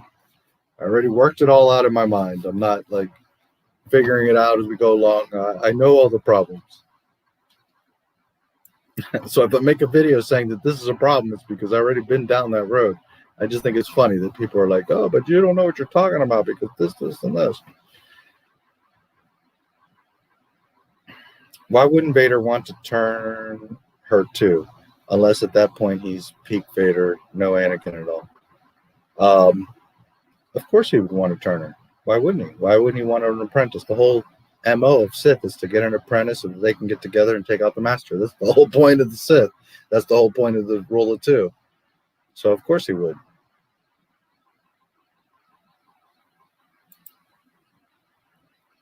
But again, inconsistency because it's Disney Star Wars. Well, she is Dave's baby and would not let her die. And I understand that. And she was a cool character, and I get it. But you see, when people say that Dave loves George Lucas and respects Star Wars and is going to save Star Wars, when the only motive he has is Ahsoka. He doesn't give a fuck about Star Wars. He cares about himself, his little TV show. That's what Dave Filoni cares about. Dave does throw her in wherever and whether or not it makes sense. I've noticed that. Yes. Because it's not about Star Wars. It's not about George Lucas. It's not about continuity. It's not about canon. It's about Dave Filoni. There's people that talk about the Filoniverse. It's going to be great. Just the name itself tells you, holy shit, we're in trouble. Filoniverse? There's no Filoniverse. It's Star Wars. It's George Lucas. Filoniverse. I mean, are you fucking serious? Darth Jar Jar and Darth Ahsoka. That could be fun. The prequels are the worst movies. Yeah, I said it. Can't agree with you, but that's okay if you don't like them. So I guess you like the sequels more than the prequels? Oh boy, I feel so sorry for you. So sorry for you. You never got to enjoy Star Wars. You never understood Star Wars. That's so sad. Makes little sense to me to write about the Jedi in the High Republic era. It's an era of peace. The Sith in that era would be far more interesting. Yes. You're playing chess, but Dave and John flipped the board.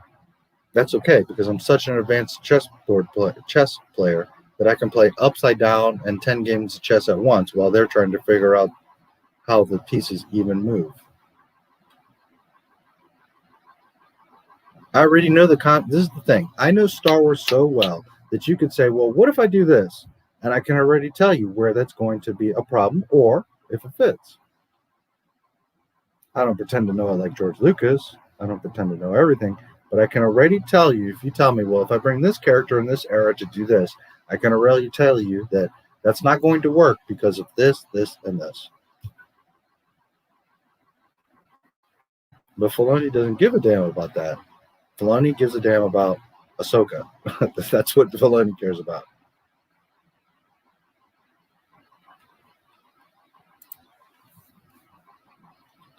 Playing some 3D chess with her, yes.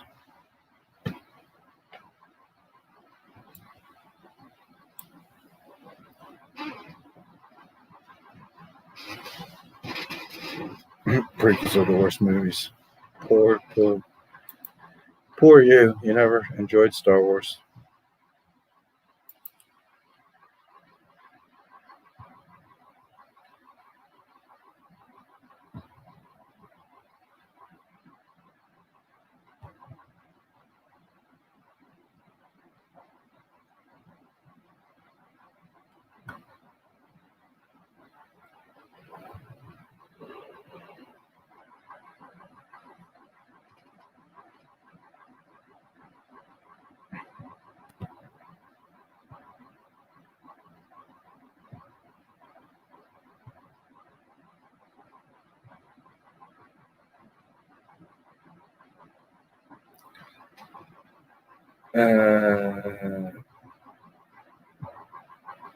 Here's a great comment. You see, and again, this shows people don't think. On an Ahsoka video. Yes, she was great as Ahsoka, right for Rosario Dawson. Can't wait to see her in season 3. She's not in season 3, dude. She has her own show.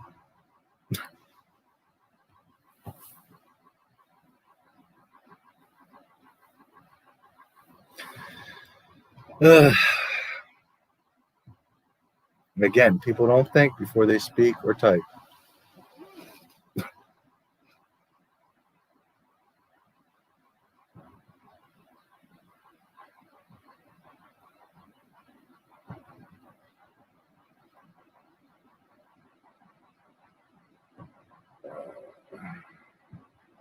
Little sad when Vader and Luke are on Endor, and Vader says, "It's too late for me, son." Well, they're not on Endor, they're on the Death Star.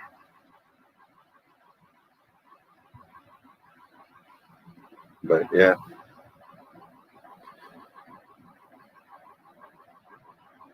Oh, no, that's right. They are in Endor when Luke turns himself in. Yeah, true.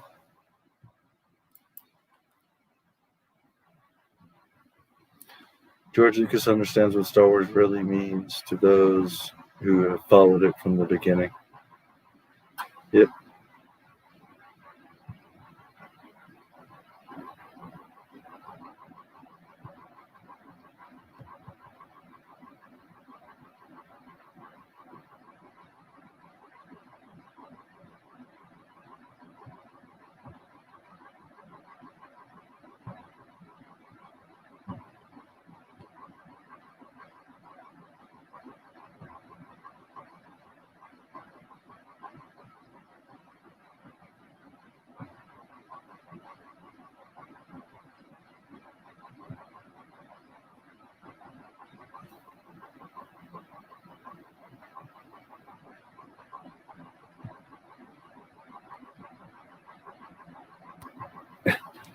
Man, people are too funny.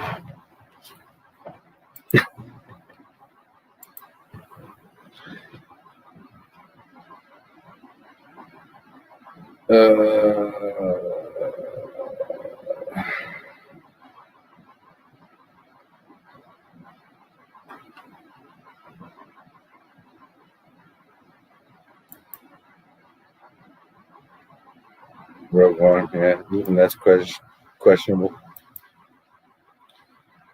Left a comment to Lucasfilm telling them to change their name at this point, keep Lucas' name out of it if they intend to carry on like this. Yeah, I said that years ago. Like, why are you even calling it Lucasfilm? It's like total disrespect.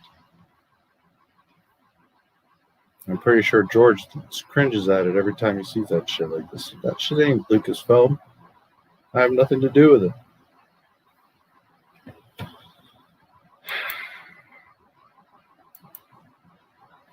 And I don't know, but perhaps in the contract he made it to where they can't change the name, thinking like, oh, it'll be good if my name's there. But now it's like, holy shit, why is my name there?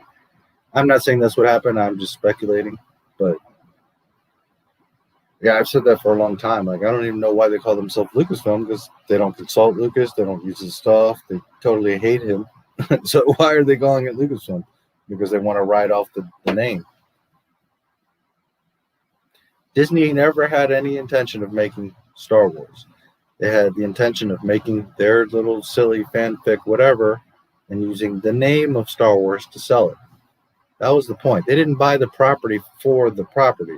They bought the property for the name. You see what I'm saying? So that they can make whatever phony baloney, but put Star Wars on it. That's the value to them, not the actual beautiful property that they bought. The value is having the name. That's what Disney paid $4 billion for.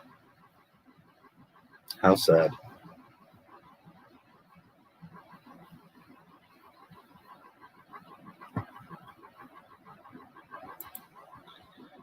John already said Mandalorian and Coast stuff moving to ST, so no Filoniverse confirmed. Yes, I do have proof, several pieces of proof that it is going to the ST. That's not even a question. It connects to the ST. So the Filoniverse, well, I'm not saying that it is confirmed. What I'm saying is there's other YouTube channels that are like, yes, the Filoniverse is going to be great. He's going to save stuff. And it's like, holy shit, are you serious? We're here because of Dave Filoni. And you're going on about a Filoniverse. Oh, fuck. So, yeah, I'm not saying that it's confirmed or that's what's going to happen. It's that some channels say that and they get excited that, oh, Filoniverse, it's going to be amazing. Really? They have him on set to generate hype. That's all they've ever done with him.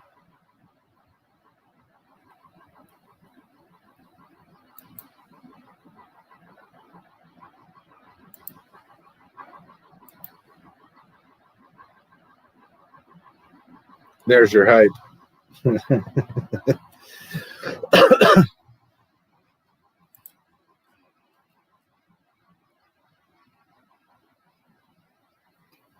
Just remember, Star Wars is for fucking kids. Okay, as long as you remember that, we're going to be all right. Because Freddie Prinze.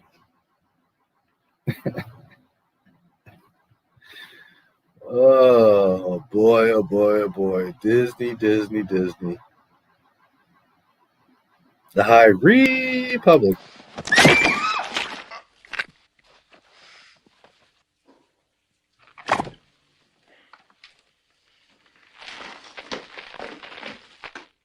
Cocainum.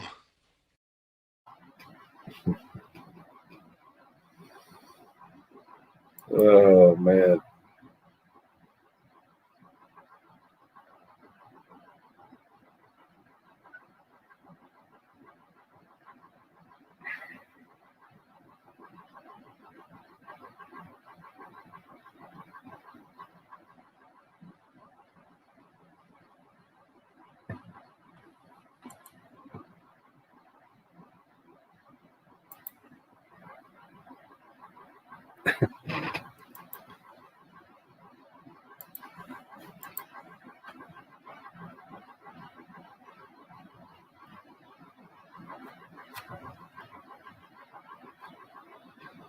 Oh, Disney.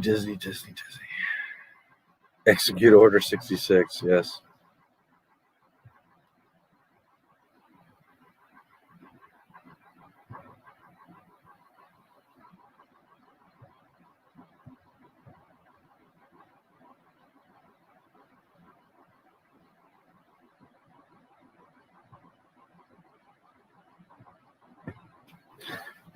This comment just is so funny to me. I'm not sure guiding your fans to tag another channel is allowed on YouTube. I'm not going to be the one to report it, but if someone does, I can definitely see you getting terminated. Too funny. Oh, that's so funny to me.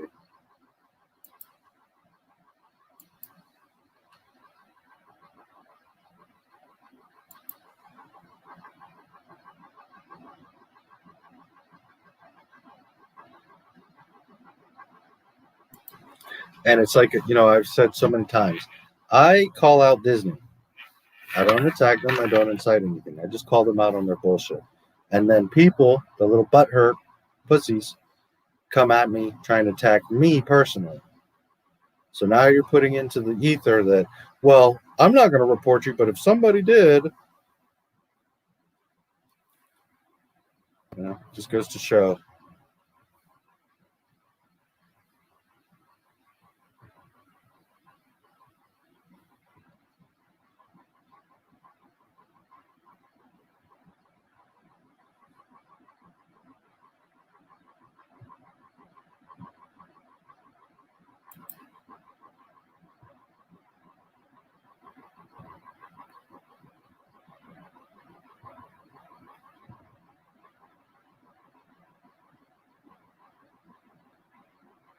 See, and then again, this goes back to what I'm telling you, and I want to repeat: you guys like what you want to like. I'm not telling you what to watch, but I just want you to see the mentality.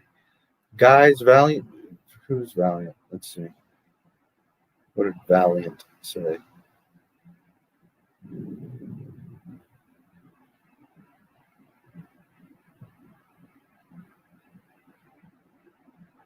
Anyways, this shows you the mentality. Guys, Valiant made a good point, or at least this is how I look at it. We need to try to be precise about this, or KK will get her way and use it to her advantage to take Filoni and Favreau with her. We will have played into her hands again. We need to focus. We need to try and focus on her particular brainchildren. Okay, that sounds okay. Now here's where it falls apart. Bad Batch is a Star Wars we want. Who's we? I know I don't want that shit.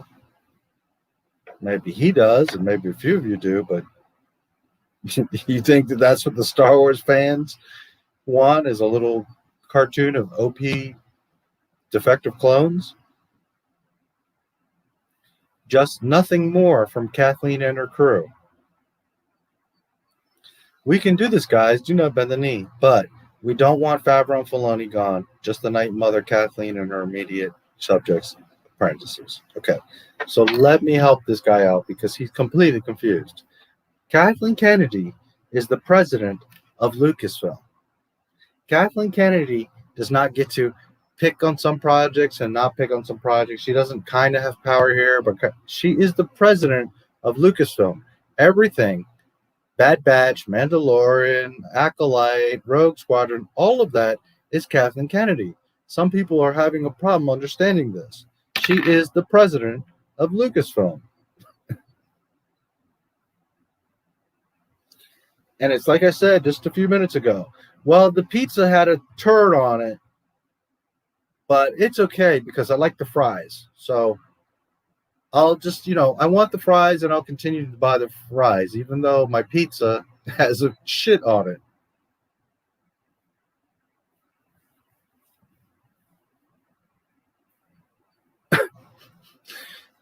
We don't want Favreau and Filoni gone. Yeah, because they're just breaking canon all over the place and don't give a shit about Star Wars, and it's all about Ahsoka.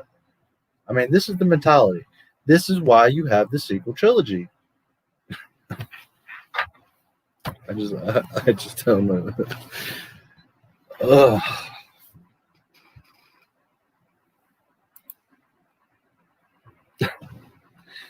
Understand something. You cannot pick and choose. You cannot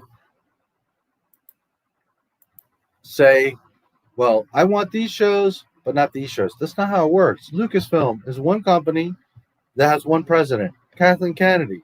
So if you support these 3 shows, but not these other 3 shows, it doesn't do anything, guys. You supporting even one thing that Lucasfilm makes means that all of it works. That the shareholders see, oh, see, people still want Star Wars. I don't understand why people can't put their head around that, but that's how it works. It's not like, you know, Iger's looking at a report. Well, half these people like this and half these people like that. It's not how it works. They're saying, oh, you've got something that's working that somebody likes on Lucasfilm. Okay, keep going. That's how they look at it.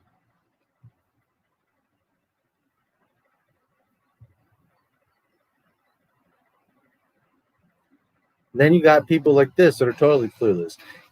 This is talking about the video that got ratioed, the Bad Batch report. We wish you a Merry Sithmas. Okay, so then you got this person. Can someone tell me why the hate? I already saw the video. It was kind of dumb, but I don't see why so much controversy. I don't hear from her something to be pissed off.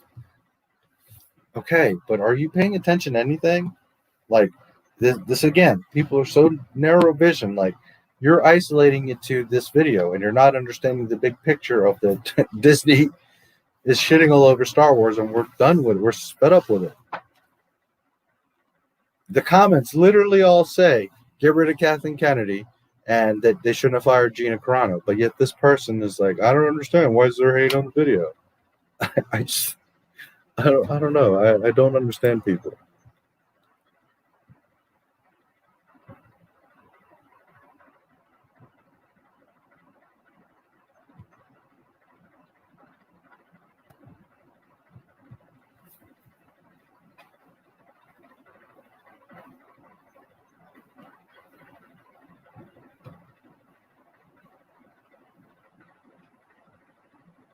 Here's a good one.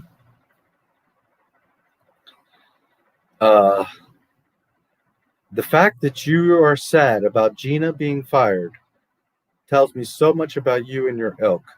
Don't worry. I'm sure you can look forward to seeing her in God's Not Dead 4 and hour-long low-budget YouTube docs that only get suggested to people who binge watch PragerU and Ben Shapiro videos. Okay.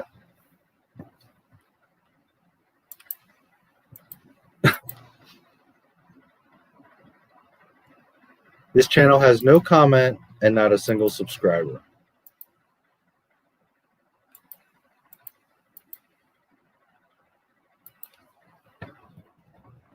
Now here's the funny part. When Gina's video or movie comes out,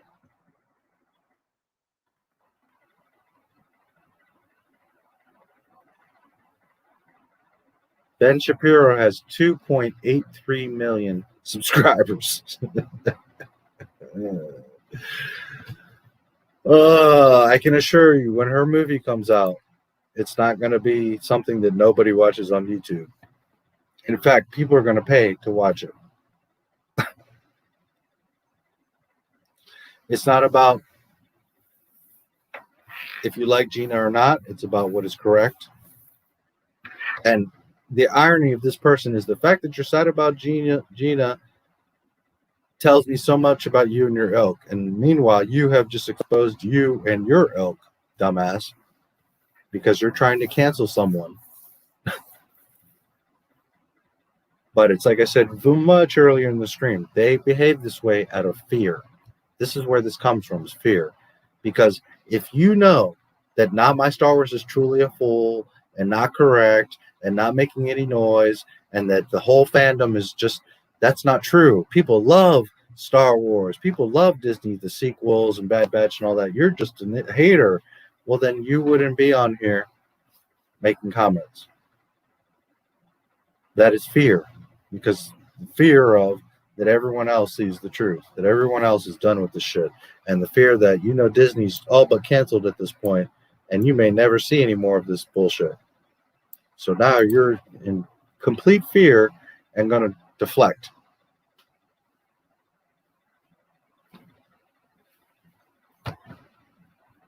People are something else.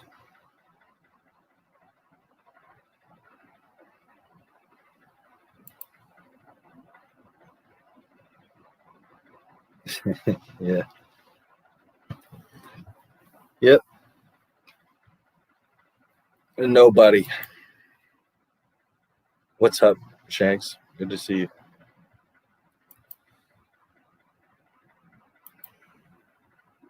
Hello. Hello there, Sasuke. Sasuke? Skywalker, welcome. I like your, is that a robot or? I can't tell what your avatar is, but it looks cool. Apologies for showing late. Love your stuff. No, not at all. I'm always thankful for you guys, even if you just stop in and say hello. I appreciate you guys. So thanks for coming by. I have about 45 minutes left in me, and I'll be signing out, but we can hang out a little bit longer. I mean, technically I can hang out longer, but the stream only curates up to 12 hours, and we're at 11:17. So, and I am tired after 11 hours. But anyways, exactly. Well, I just said a bunch of stuff, so I'm not sure which part. Star Wars, good. Yeah, George Lucas, real Star Wars, yeah. Do what Spielberg, yes. Like Cyber Blue. Not sure what you mean, like Cyber Blue.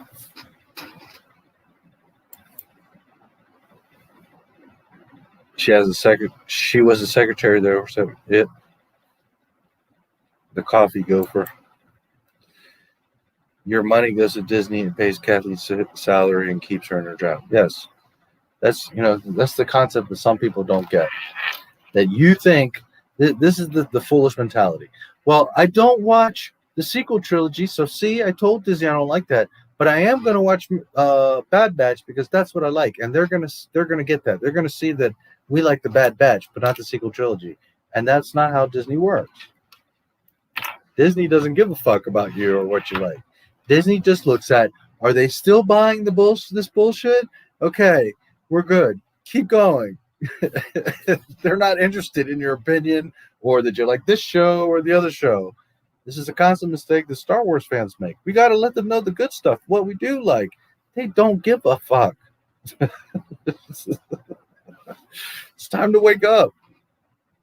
At the end of the day, they see, did it bring subscribers? Is there money coming in? Are they continuing to go along with our nonsense agendas? Okay, well, then it doesn't matter if it's this angle or that angle or this angle. They don't give a shit about Star Wars to begin with.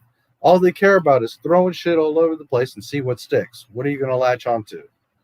So whatever works.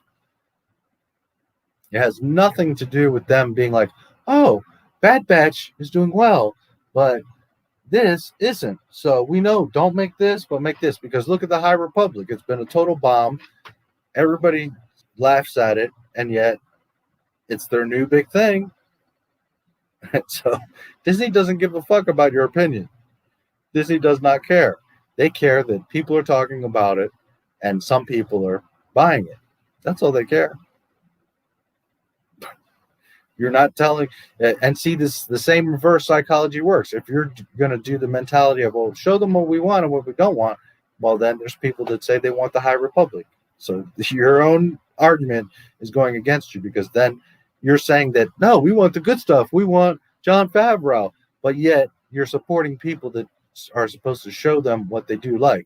Well, if people are showing that they like the High Republic, not many, but some, are saying that they like the High Republic. Do you see how your argument just fell apart? Please use your brains before you talk or write something.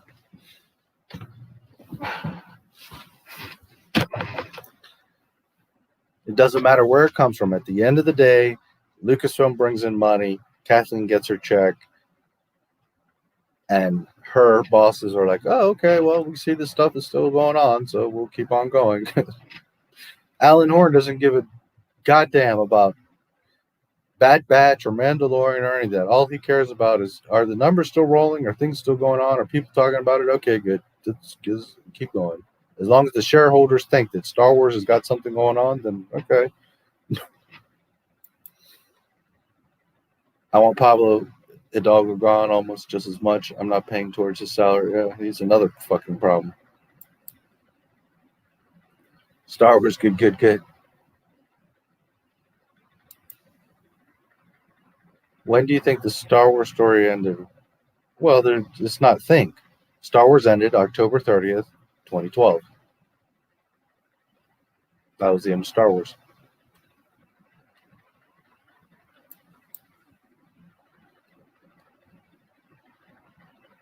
We want our 5 minutes when you were muted. Well, I already repeated all that stuff, you fool. What are you talking about? I was busy, I guess, the deep dive. I'll check it later. Lucasfilm needs to be rearranged top to bottom only way. Yeah, absolutely. I didn't get through the whole movie. There's still like an hour and something left because so much chats and stuff and got distracted. I got to where am I again? Oh, right when Luke is in Obi-Wan's hut and they start talking about, his father and the lightsaber and all that. So the OT is so much good stuff that like those are long ones. Those are difficult to get through because there's so many details there to talk about. But it's cool. It's awesome. But I only got to Obi-Wan's hut. So next few days, or worst case next Friday, I'll do part 2.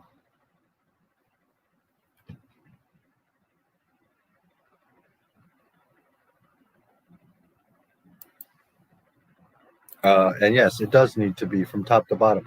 This is the thing, guys. You cannot pick and choose. You can't say, well, the Mandalorian's great, but this stuff isn't good. That's not how it works.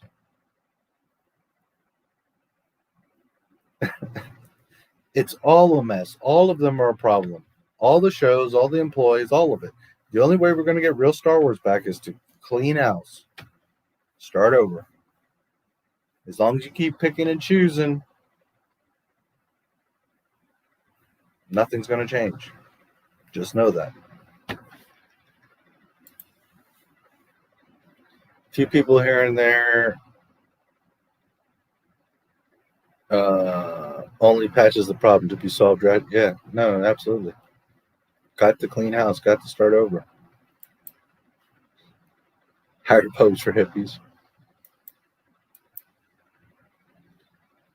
I wasted 8 hours waiting for episode 7 and beat myself every day over it. What, you were in line for 8 hours? Oh, I'm sorry.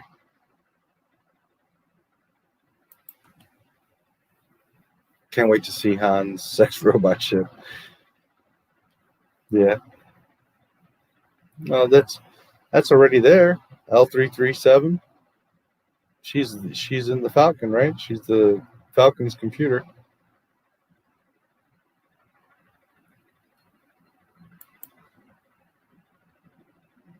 Never give the other a chance.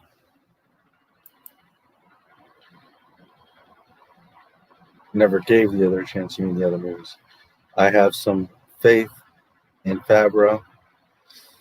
Yeah, well, it's like I discussed earlier. Favreau, I think, is genuine, but the problem is he doesn't have the knowledge. That's why he's paired up with Filoni, because Filoni's the one that actually has the Star Wars trivial knowledge. But Filoni doesn't give a shit. Filoni only cares about Filoni and Ahsoka. So we're in this problem of you got a guy that's good at making shows, but doesn't understand enough about the lore to do it correctly. Then you got the guy that understands the lore, but he doesn't give a shit. All he cares about is his show. So we're at this whole fucking problem of one guy that would like to do this real thing, but doesn't have the capacity, and the guy that's supposed to be helping him do it correctly is doing it all wrong. So there you go. It's all a freaking mess. I pirate everything from greedy companies that don't care about the fans or abuses and mistreats their staff. On the other hand, I gave my money to companies that deserve it. Well, and that's what you're supposed to do.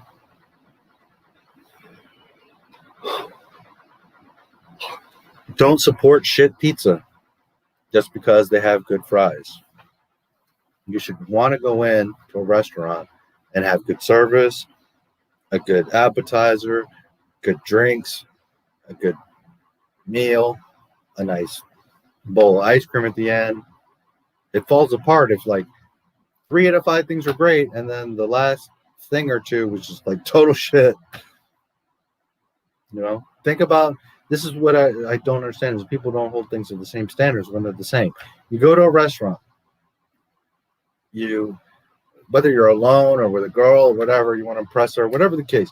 But you go to a restaurant, you have a great experience, you get seated fast, you have a great waiter, the drinks are all great, you have an awesome meal, and then you get dessert and there's like hair in your pie. All the good that happened all night is now gone because you got a fucking hair in your pie. Understand?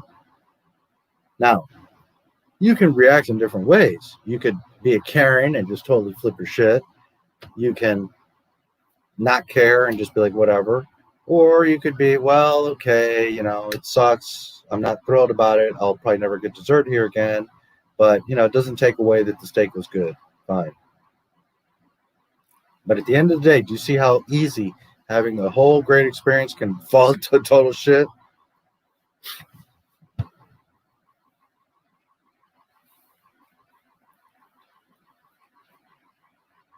And that's the same thing with Disney Star Wars. It's like people want to pick and choose. Oh, but the veggies were good and the soda was good, even though the steak was fucking a piece of cardboard and tasted awful. Why aren't you demanding that the entire meal is good? That the steak must be good. It's not okay that, parts of it are good. So next time you're going to come to the restaurant and be like, well, I want the steak dinner, but no steak. Just give me the vegetables and the soda. Because the steak sucked, but I'll pay, $35 for the steak just to have the vegetables. How stupid are you? How fucking dumb are you?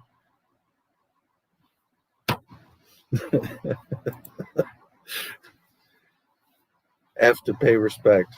There you go.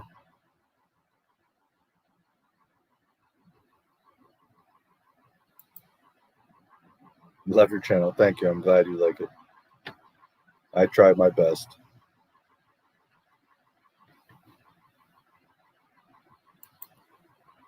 Anything from movies to games to books.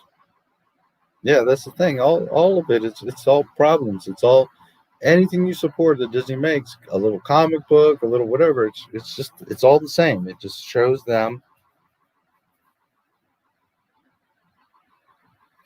You see, Disney is beyond the scale of caring about money or this works and this doesn't. That they see it as one. It's Star Wars. It's a name. Is the brand selling? So if the dumbest thing is bringing in some attention, and that's all they care about. Use your brain. If Star Wars was that strong and that good, why would they need to come out with 11 fucking shows? Okay? When just 2 years ago, Bob Iger's like, oh, well, it's fatigue. We did too much. Now, don't get me wrong. If we had George Lucas level, great fucking Star Wars, and there was 11 shows, none of us are going to be mad. But do you understand what I'm saying? If the shit is so great, then why do you need all these shows? Why? Because first of all, half of them are going to get made. And second of all, it's just them throwing shit out to see, okay, let's see how they react. The ones that they get most excited about, the 3 things that they get excited about, will make. Bad Batch was one of them.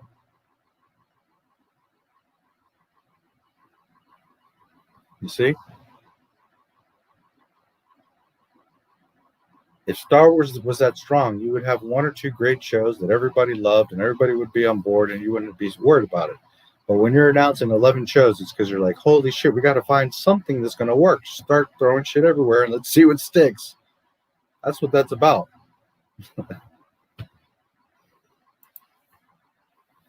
I reckon we try and get Disney voted as the most hated American company this year. Let them take EA spot. Yeah. It's funny because Disney just got some award. I think it's here. Let me see.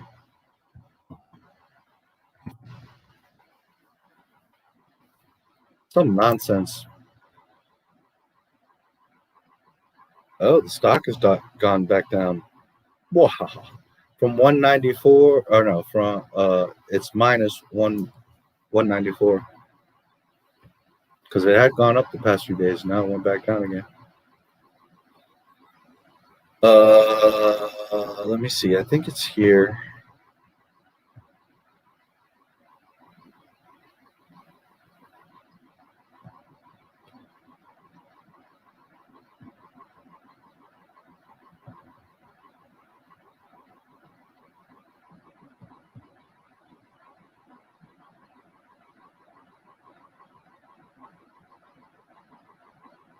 Oh, yeah, here.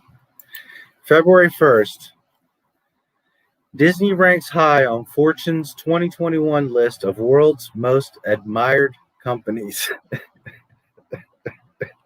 Are you sure about that? How about you go look at Star Wars YouTube? Or look at their Twitter? Or look at their Facebook? Or look at their Instagram? Because they're getting ratioed and commented to fucking oblivion everywhere. Most admired companies.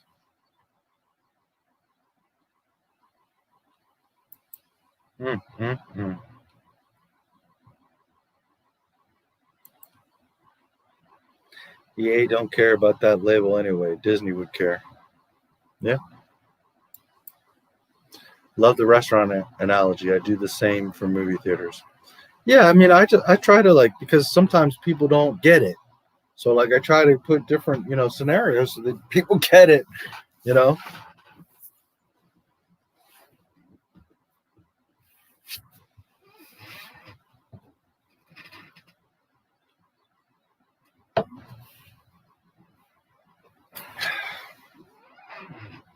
And people bring their ego into it. Well, how come I can't like my Bad Batch and you like that, and we can all like it? Because that's not what Star Wars is. Star Wars is this. It's Star Wars. Either you like it or you don't. It's not about tweaking it to different flavors and demographics so that you like it and you like it and you like it. And there's this version for you and there's this version. That's not what Star Wars is. That's like you take a woman and she's got to be perfect for everyone. Everyone has to like her. No, that's not how it works. Can she be beautiful? And a lot of men are attracted to her? Sure. But at the end of the day, knowing her, she's only going to be compatible with so many people. I mean, you can't. There's nothing for everyone out there. Either you like Star Wars or you don't. It's not for everyone. Yeah. You mentioned earlier about good to see you, Jedi. About some fans that only see the movies while others know all the lore. I never read the books or other stuff, only the saga movies 1 through 6, but I absolutely love them. Yes, and most Star Wars fans have never read the books and the comics and all that. That's another thing that people take for granted. Most fans don't give a goddamn about that or read any of that or know about that. The EU is beautiful. There's some amazing stories there, so I'm not saying you shouldn't check that stuff out. If you like reading at all, there's some beautiful stories. But the reality is most Star Wars fans don't look at that stuff. So for Disney to presume that they're going to explain the movies through comic books and other stuff, well, that's just dumb because people don't even read that stuff. And to presume that the High Republic, that's going to have like 40 publications for different age groups, and there are all these interconnected stories, nobody's going to read all that shit. Nobody's going to spend all that time and money reading all these disjointed stories all over the place by different authors that are making it up as they go along. I mean, are you serious?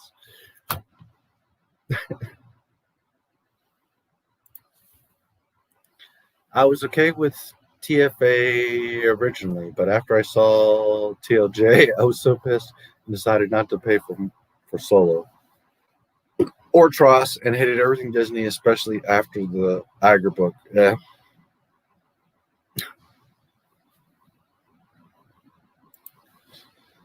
I understand. Radic, I'm in the camp, in that camp too. 1 through 6 are the only real Star Wars. Yeah, and it is.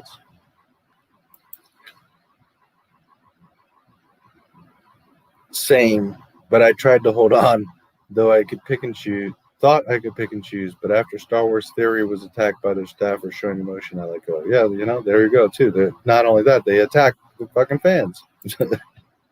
And I'm no fan of Star Wars Theory. I do not defend him. That sounds wrong. I don't defend him.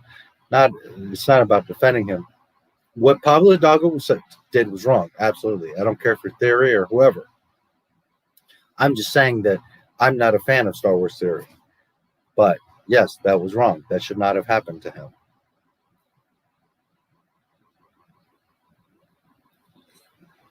Same with movies. Can be a great movie, but terrible ending and ruin it. Or a rotten movie, but the ending could be ridiculously awesome and leave happy. Yep. I mean, I think maybe the best way is to equate it as a date. You meet this hot chick. You guys having a great date. Everything's awesome. And then at the end of the date, I don't know, she just said some fucked up shit. And you find out, I don't know, she's a racist or a Nazi or like just wants to use you for your money. That's probably the best analogy.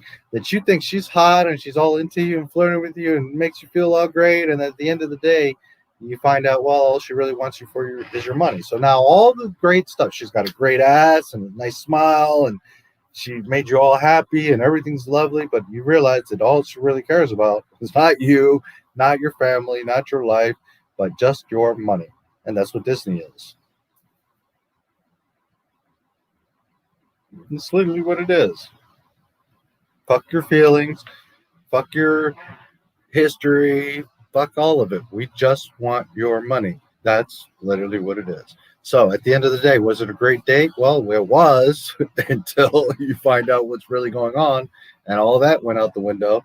So now you either don't want to see her again or, well, you just want to sleep with her. And that's all the worth she has. Star Wars wasn't about a one-night stand. Star Wars was about the most wonderful woman you could meet in your life, or man, or whatever your situation is. Disney is a one-night stand. It's a 3 minutes of pleasure, and then you're like, okay, well, I'm out, and that was great, and like you even regret it afterwards. That's Disney. That's the difference.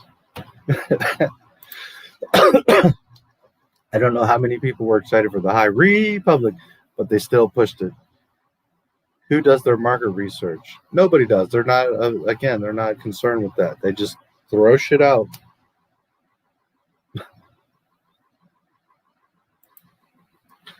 I'll become a member hopefully soon. Sorry if I win the lottery. It'll be a night of a lot of tears and cheers over Star Wars and a lot of booze. No worries. Become a member, you mean of my channel? Well, you know, when you can, if you can, that's awesome. I really appreciate it. I could certainly use the support, but I don't expect anything from you guys. I do this for love. I do this to, you know, help all of us. You know, by all means, I need channel members. I need support, but, you know, don't ever feel guilty if you don't have anything to give. It's not, you know, I don't expect anything from anybody. But also know that channel memberships are as little as $2 a month. So it's not like, you know, breaking anybody's back. But yeah, if that's what you're referring to, you know, don't sweat it. You guys being here, supporting, you know, that's what matters. Found so many great interviews of George in your content.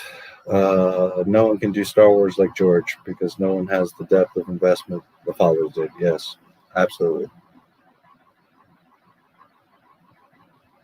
You know, and a lot of people, you know, they want to watch my videos and they're like, you're just a hater. You're just, and they're not even realizing that it's all about celebrating George Lucas.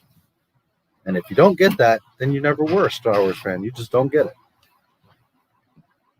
I feel so sorry for you that you never got to enjoy Star Wars then. What a shame.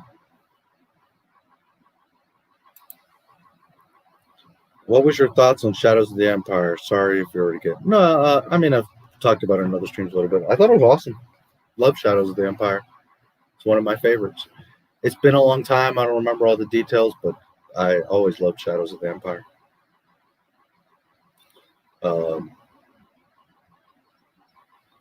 Highly recommended for anyone that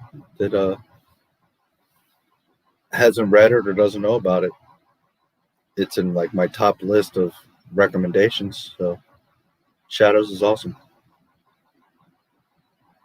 It's EU, so it's not official canon, but you know, fantastic story, beautiful. Definitely one of my favorites.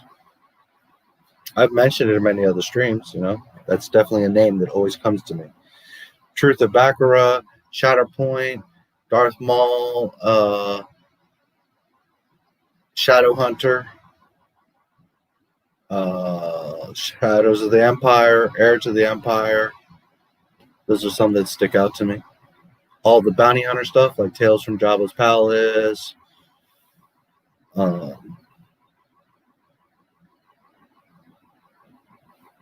are the big ones that stick out to me. I'm sure others I'm just not thinking about, but those are, you know, Rogue Squadron.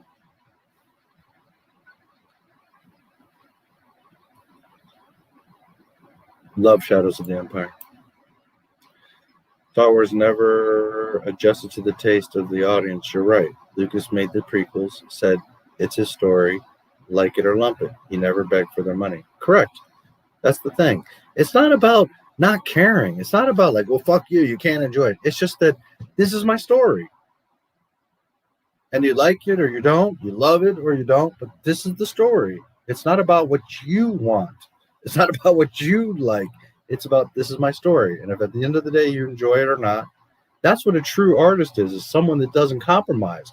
Imagine like standing over Picasso's shoulder and be like, no, dude, you need to paint this and you need to paint it this way. Like, what's the point? It's not Picasso's painting anymore.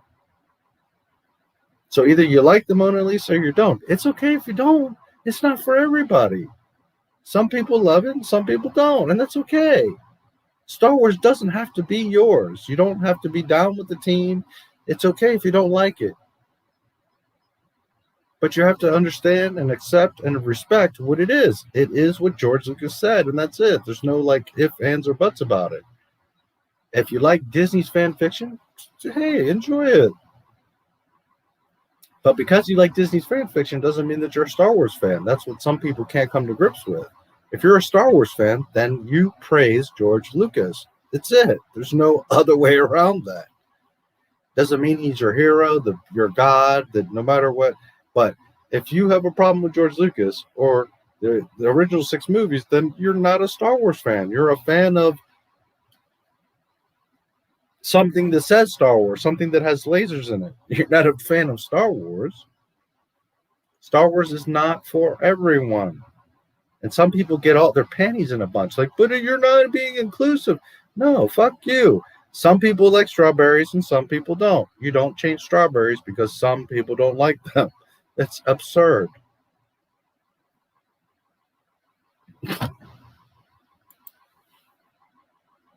Breaks my heart on the books. Look for audio or even comic books for it.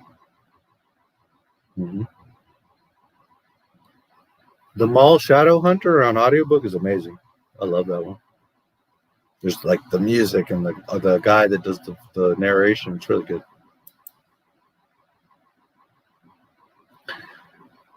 I'm not sub to Star Wars Theory, but once I heard, I felt sick and angry. Yeah, and I don't have like something against him. I don't care for his content. I like doing facts. He likes to do theories. And sometimes, man, he makes terrible mistakes. Like that kid does not know what he's talking about sometimes. But it's okay, you know. I'm not mad at him. I don't want him. I don't wish him any ill will or, you know, on the contrary, I wish him success and all that. But it's just not for me. Oh my God, I actually had that happen with a chick. Lol. She was absolutely awesome, but when she knew I love Star Wars, she said it was a childish thing. Instant 0 on the grading scale. There you go. You can't be with a chick that says it's a childish thing.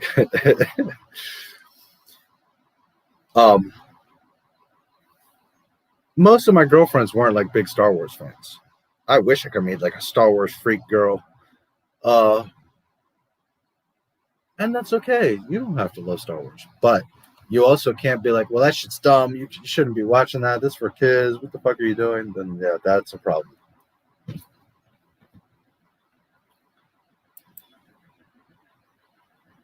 Every girl I get with, I do Star Wars. There you go. There's a good test. Any woman that you get to like that, keep them. There you go.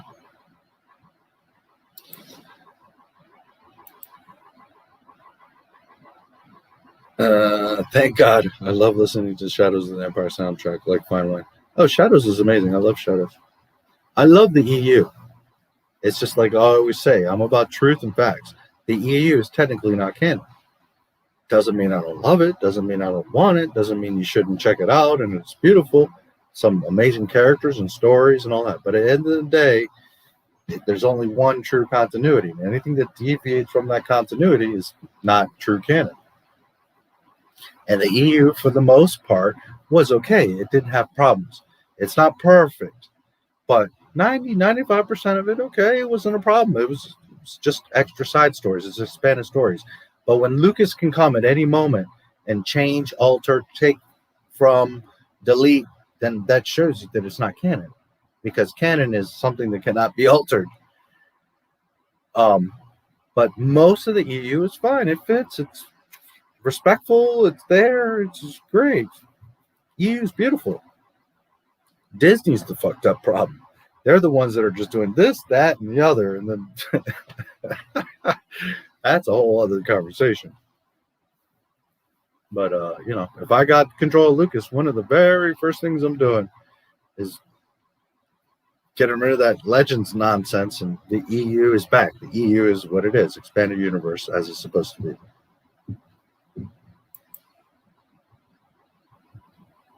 Is today really National Strawberry Day? Yeah, there you go. That's so funny how the universe works. That's hilarious if that's true. Is it really?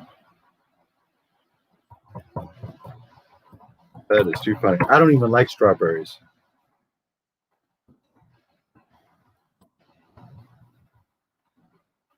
Holy shit, it sure is National Strawberry Day. That's so funny. See, and this is the thing. I do stuff like that on purpose because people like to be like, well, you're biased. You just like strawberries. So that's what. On the contrary, I can't fucking stand strawberries. So I'm being as objective and fair as possible. So for me to bite a strawberry and not enjoy it, then that means strawberries aren't for me. And that's okay because I love cherries and I've got cherries. There's nothing saying that you have to love all fruit. It's okay if you like this and I like that. That's fine. I don't like strawberries. So that's why subconsciously I use that as an example so that no one can be like, well, but you're just being biased because of strawberries. No, on the contrary, I can't fucking stand strawberries. But the point is, if I can humbly say, well, strawberries aren't for me, then people need to understand that maybe Star Wars isn't for you. And if Disney's fan fiction is for you, then have fun. Enjoy that shit. I'm not stopping you. Just don't come into Star Wars and pretend that it's Star Wars. That's all I'm telling you.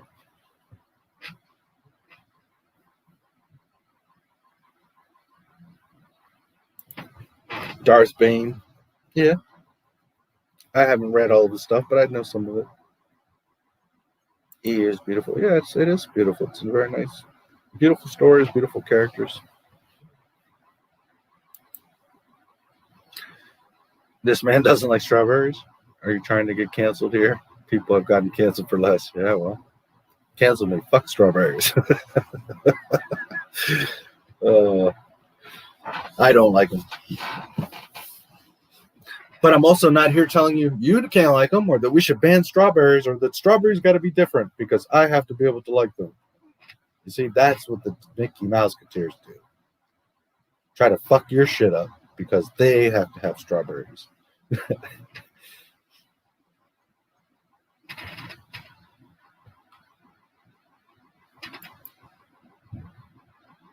Strawberry thing made my weekend. Yeah, that's so funny. I just randomly came up with that. I had no clue that it was Strawberry Day. That's hilarious. The universe does funny things. You know, that's something with Not My Star Wars. I don't think too much. I mean, I do think about a lot, But a lot of my videos, like how they come out and when they come out, I go with the flow. I let the force guide me, and it always works out. And it's because I do the opposite of Disney. I don't try to be Star Wars. I just am Star Wars. And that's where Disney's biggest mistake is. They constantly are trying to be Star Wars rather than just being it. But that comes with understanding and love for the franchise to be able to just be it. They have neither. So therefore, they have to constantly try to be Star Wars. And this is why they fail. I like Theory. He seems like a nice guy, but he rides the fence too much. Like NotMySTARWARS. Like, yeah, that's the thing. You know, I think he's a nice kid, and if I met him, I'd be like, hey, what's up? And you know, it's all good. It's not. I don't have any hate for him. I don't wish him any ill will. I don't have any jealousy.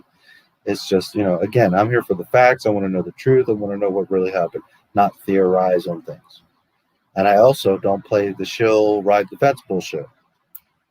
You know, I'm going to call out Disney. I'm not worried about Disney sponsoring me or sending me a package or, you know, keeping neutral so that I have a bunch of subscribers.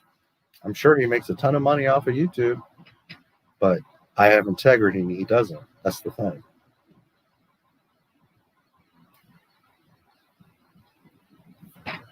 At the end of the day, he's not being honest with himself or his viewers because he's riding the fence. And nobody just rides the fence on things. You either like something or you don't. Doesn't mean you have to be so extreme with things, but it's pretty obvious. Like, you know, do you like fruit or not? Do you like steak or not? Do you like, you know, Disney's mess or not? It's not a difficult, like, thing, you know.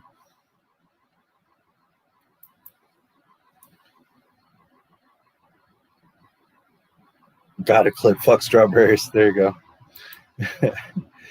I should really let you get some sleep. Well, as a matter of fact, it's 11:54, so in 6 minutes I'm going to end because it ends in 12. Well, it doesn't end, but it only will curate up to 12 hours. So going past 12 hours, unless there's something really cool we're talking about, I kind of at this point, because I've done up to 20 hours. But 12 is like a good mark because I'm pretty tired and it's not going to curate past it, so I might as well not even bother past 12 hours. So we got 5-6 minutes. Ends up shilling for Disney as a result. Yeah. And again, sometimes I don't think he's even conscious of it. I'm not saying that he purposely is like, I'm going to do everything to get the shill for, but by you being neutral, by you playing along, by you not standing up and speaking up, you're effectively shilling because Disney's sending you shit, VIP passes, a celebration, and all these things. He'll tell you, I'm not a shill, I don't do it. But yet you're allowing it to happen.